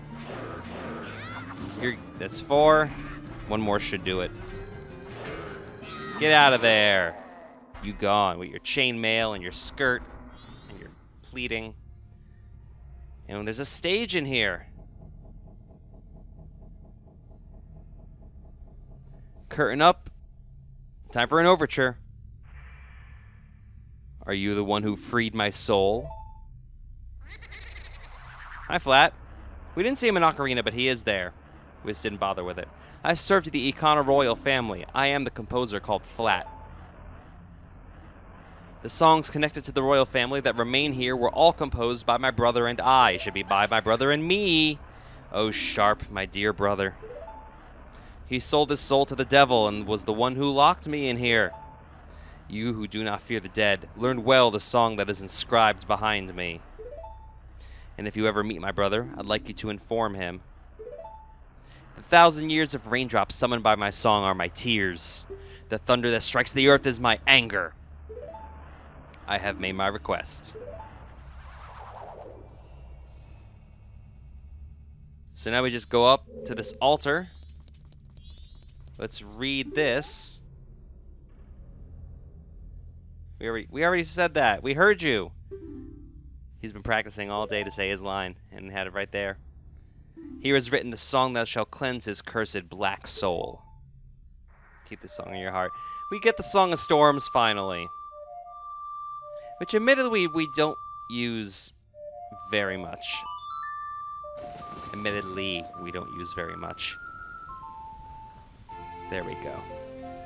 And it causes it to rain, same as before. No fun windmill stuff. You remembered the Song of Storms. This melody that you've heard before is the turbulent tune that blows curses away. There you go. And that's all we have to do on day 1, honestly, so now we can just blow on out of here.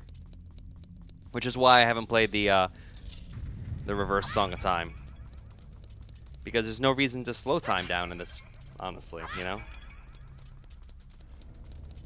So we just hop on back here. Get out, hit by this pentagon elevator of light. And really, that's all there is to it. Just to show you what else is going on at nighttime. What are you doing? What are you even doing? Is there anything Lens of Truthy? Get out of there. I love one-shots. Remember, we have the Gilded Sword, so that's why they're one-shots with for these enemies. You know, we can't use... I don't think we... No, we don't even use the Lens of Truth for anything. That's weird. It's a graveyard. You think there'd be apparitions that you can't see running around. Or maybe the game actually is somewhat grounded in reality. Get rid of you. These other graves we'll return to later. So you hit this lantern and you get rupees. And that's all we need to do on the first day, so now we're going to go to the night of the second day. Pilfer another grave. Obviously, there's 3 graves, 3 evenings. You figured it out, you know. So now we just kind of have to wait it out, play it through, and get to the evening of the second day. That's the crow. So now, just got to play the song over and over.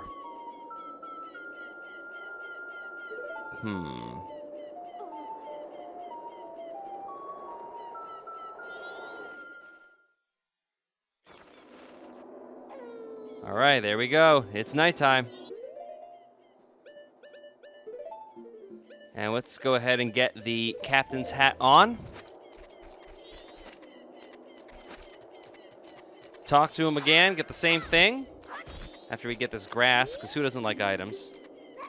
Ah, Captain Sir, it's the same prompt as before, even though that's different, because all these guys say the same exact thing. Open the grave, won't you? Follow me. As they destroy this grave with ease, honestly.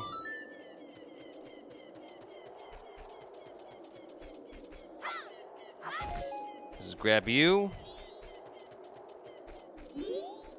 And let's just talk to this guy. What are you doing? You're slacking. Huh? Oh, Captain. Excuse me, sir. Yeah, sirs, you're right. You're off the payroll. There you go. Get out of my face. And it's the same prompt as before. You dead, too.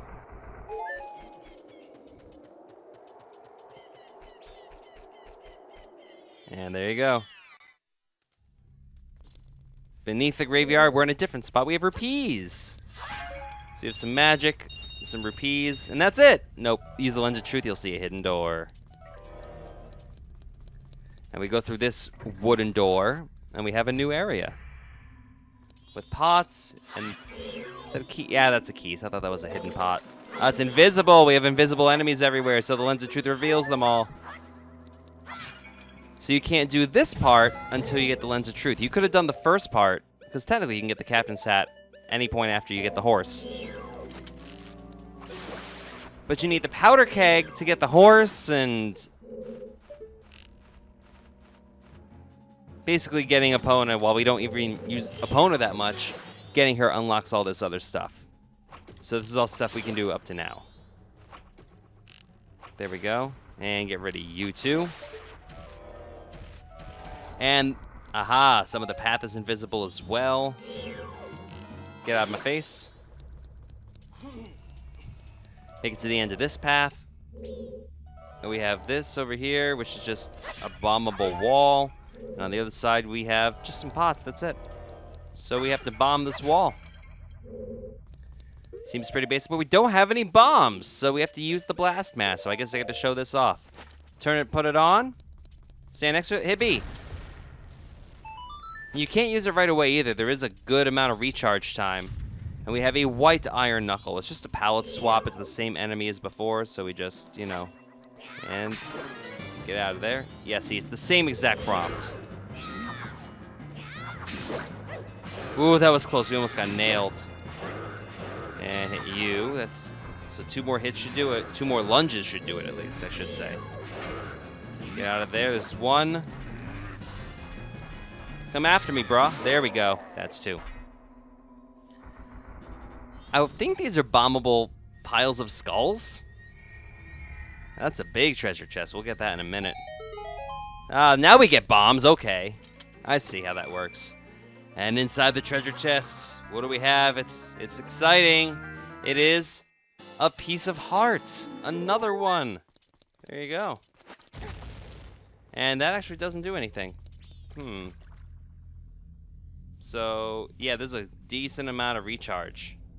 So you have to wait it out. And that's it for the second day, honestly. That was pretty quick. It's the third day, or third evening in the graveyard that takes a while. Getting back from this is a little annoying, because you have to, all the enemies respawn. Yeah, see, they're all there, so we gotta grab the bow and arrow and take them out, even though they were destroyed like 2 minutes ago. You're gone. You're gone. Get out of there. We got some money, so that's cool. Head through this door again, and we're just gonna get on out of there and make it the third night.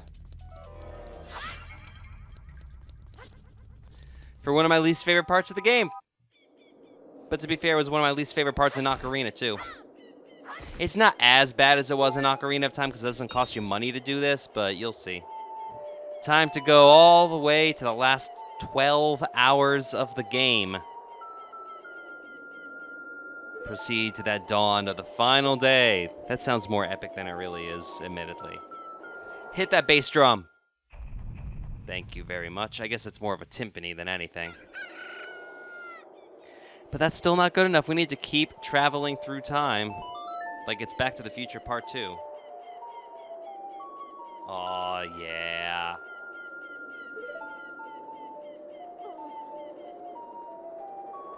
So now we just gotta keep going.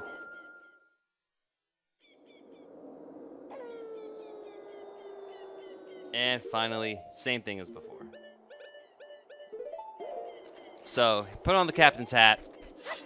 Only works with the captain's hat, by the way. It's the main reason that we even need this mask, is this whole thing right here. Huh? Oh, Captain Sir, excuse me, sir. Everyone give the captain your attention. It's the same prompt as before. Open dat grave, yo. Why am I saying yo? I'm white. In fact, I'm bone yellow. There we go. This is a different part of Beneath the Graveyard. It's this more open area. Who has the time to dig this out? Honestly. And inside you, just some arrows. I see soft patches and I see Dampe. Yup. You? Who are you? I can't see because it's too bright. You're not a ghost, are you? A fairy? Oh, it was the fairy's light. In that case, it's just perfect. I came looking for the royal family's legendary treasure, but my torch has gone out. I'm sorry, but could you walk in front of me and light the way? Please? You will? In that case, I'll use your light as I walk. Just lead me to the place where you think the treasure chest is buried. I'll even split the treasure with you. I'm counting on you now. There are 6 patches in this room. It's RNG. You need to find 3 of them. There's no treasure, but there's 3 blue flames, and you need to find those. Come on. Come over here. You know what? Yeah, we need to do this with Z targeting. But you can't walk too far away. So let's bring him over to this patch. Please be a blue flame. Oh, there's something strange about this spot. You want me to dig here? Yes. And dig. Nothing. Nothing's turning up. Take me to another spot. Dang it, Dumpe. I swear it's a random number generator, but the 2 upper levels, I swear, always have these things. Leave a comment if every time you've done this, it's been on the upper ones. Uh-oh, I hear a wall master.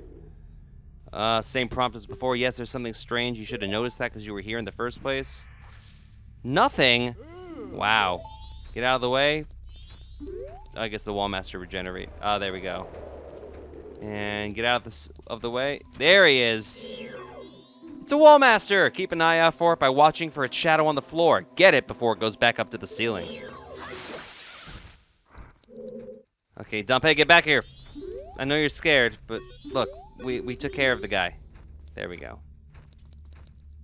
Come on. Come on. No! Too far. Come over here to the middle. Come to Butthead. 4 patches left, so I mean, one of them's empty. There we go. Oh, there's something... We know! Dig, yes. That's a blue flame. Something strange is here. It's not treasure. I wish I hadn't sped through that prompt. Come over here, please. Yes, I know there's something strange about the spot. Yes, dig. You haven't figured out what I want you to do yet? Nothing's turning up, so we have to get him on these platforms over here. And they'll rise up. Once you... No, get back. Get back on there, please. Come on. Come on. Step on this platform. And now we have to get up to where they are. Is it up this way? No. Dang it. Okay. No, I didn't want to fall down the hole. Oh god, that respawns the area. No. Where were you? Again, I missed this prompt. Can't believe I skipped that prompt too. You can pause it and see what they are. Oh no, we already got that one. Don't tell me. Does it lock you out of getting the stuff once you fall and die? That would be terrible game design. Does it lock you out? No, get back here. Okay, get back on. Okay, so we can stand on the platform, but once he's on it, it starts to rise up. There we go. It's over here. There's the ladder. Come on. Kind of pressed for time here now that we look at it. Come on. You think these things can move faster, honestly? Come on. Come on. Let's go. Time is of the essence here. You can only do this on night 3, so they know that too. He moves back. There we go. Yes. Thank you. Yes. I understand. Yes, dig. Come on. Figure out patterns. There we go. There's one. Something strange is here, but it isn't any treasure. Show me another spot. So let's just drop down, and he'll follow us, hopefully, eventually. There we go. Okay, seriously?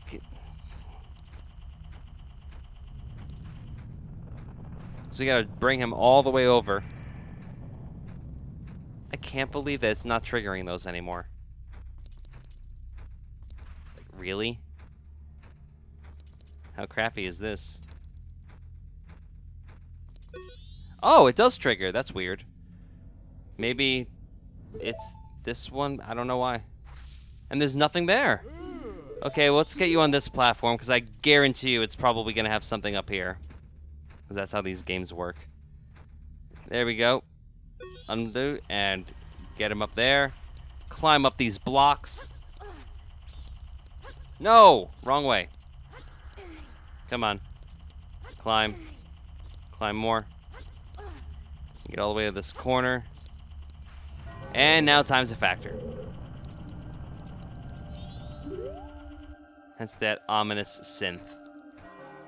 Alright.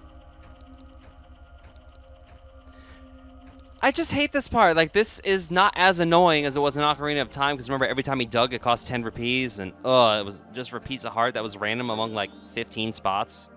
At least it's finding 3 things out of 6 spots here, so it's not as bad. So they did realize that. There's nothing! So the other 2 are on the base level. Interesting. Come on, drop down. We already tried to get, like, where are the other 2?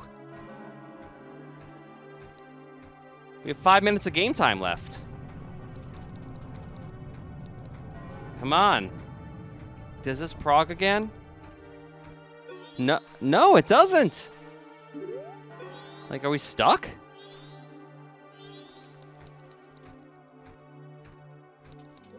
I mean, I guess we have to try all of them again. Hey, where'd you go? I wish you'd walk a little slower. Come over here, Dumpé. Come on. Please register this. Yes, thank you. Okay. Yes, I know. I know. Please be something. Okay, so they just regenerate. I don't know why it wasn't triggering all of them. Maybe that's a weird glitch. It's like you have to hit all 6 before it allows you to hit any of them again. I'm not sure. But you saw he wasn't registering any hits. 4 minutes left. There we go. So it does work there. Is this the 3rd one? Yes. Please dig. There's number 3. Okay. And the 3 flames combine, just like back in the Forest Temple, and we have to fight a Big Poe. Whoa, it's the leader of the ghosts. Okay, we do not have a lot of time. So I'm going to get this. You know about the Big Poe, right? Knock it back to stop it, then take your shot. I guess this kind of counts as the mini-boss of the graveyard. Not really. I guess Skull Kita is beneath the graveyard. So there you go. We do have a mini-boss. But yeah, the inverted Song of Time, because we need as much time as we can get at this point. Especially because we got to grab the bottle, because, yeah, it's the bottle that we get for this. Go back to Clock Town, return our rupees, because we're going to get another item here. Return those rupees. Does this work? Lunch Truth is nothing! Okay.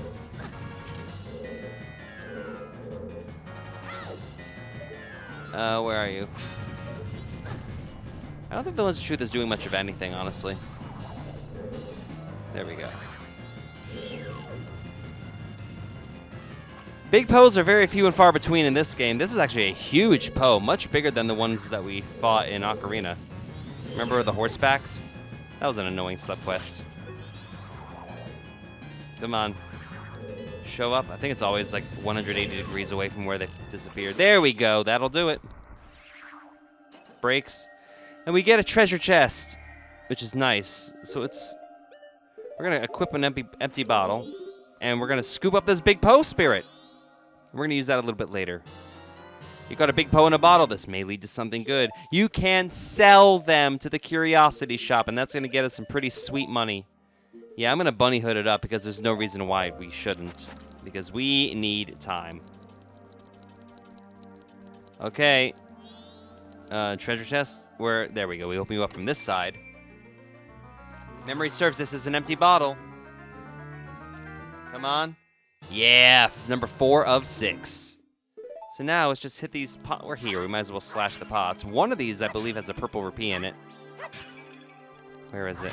No. No. No. Oh, well. But this is where we came in, so we can't actually do anything there. So we make our way up this way. There we go. I was right. There was something. Make our way up these auto stairs. And that puts us in Danpei's little hut. Where he's hiding under the bed. Let's talk to him. I ain't seen nothing and I don't know nothing. You better be scared. Let's get out of here. We go back into the Ikana graveyard. We don't have a lot of time, but let's just stock up on health. There we go.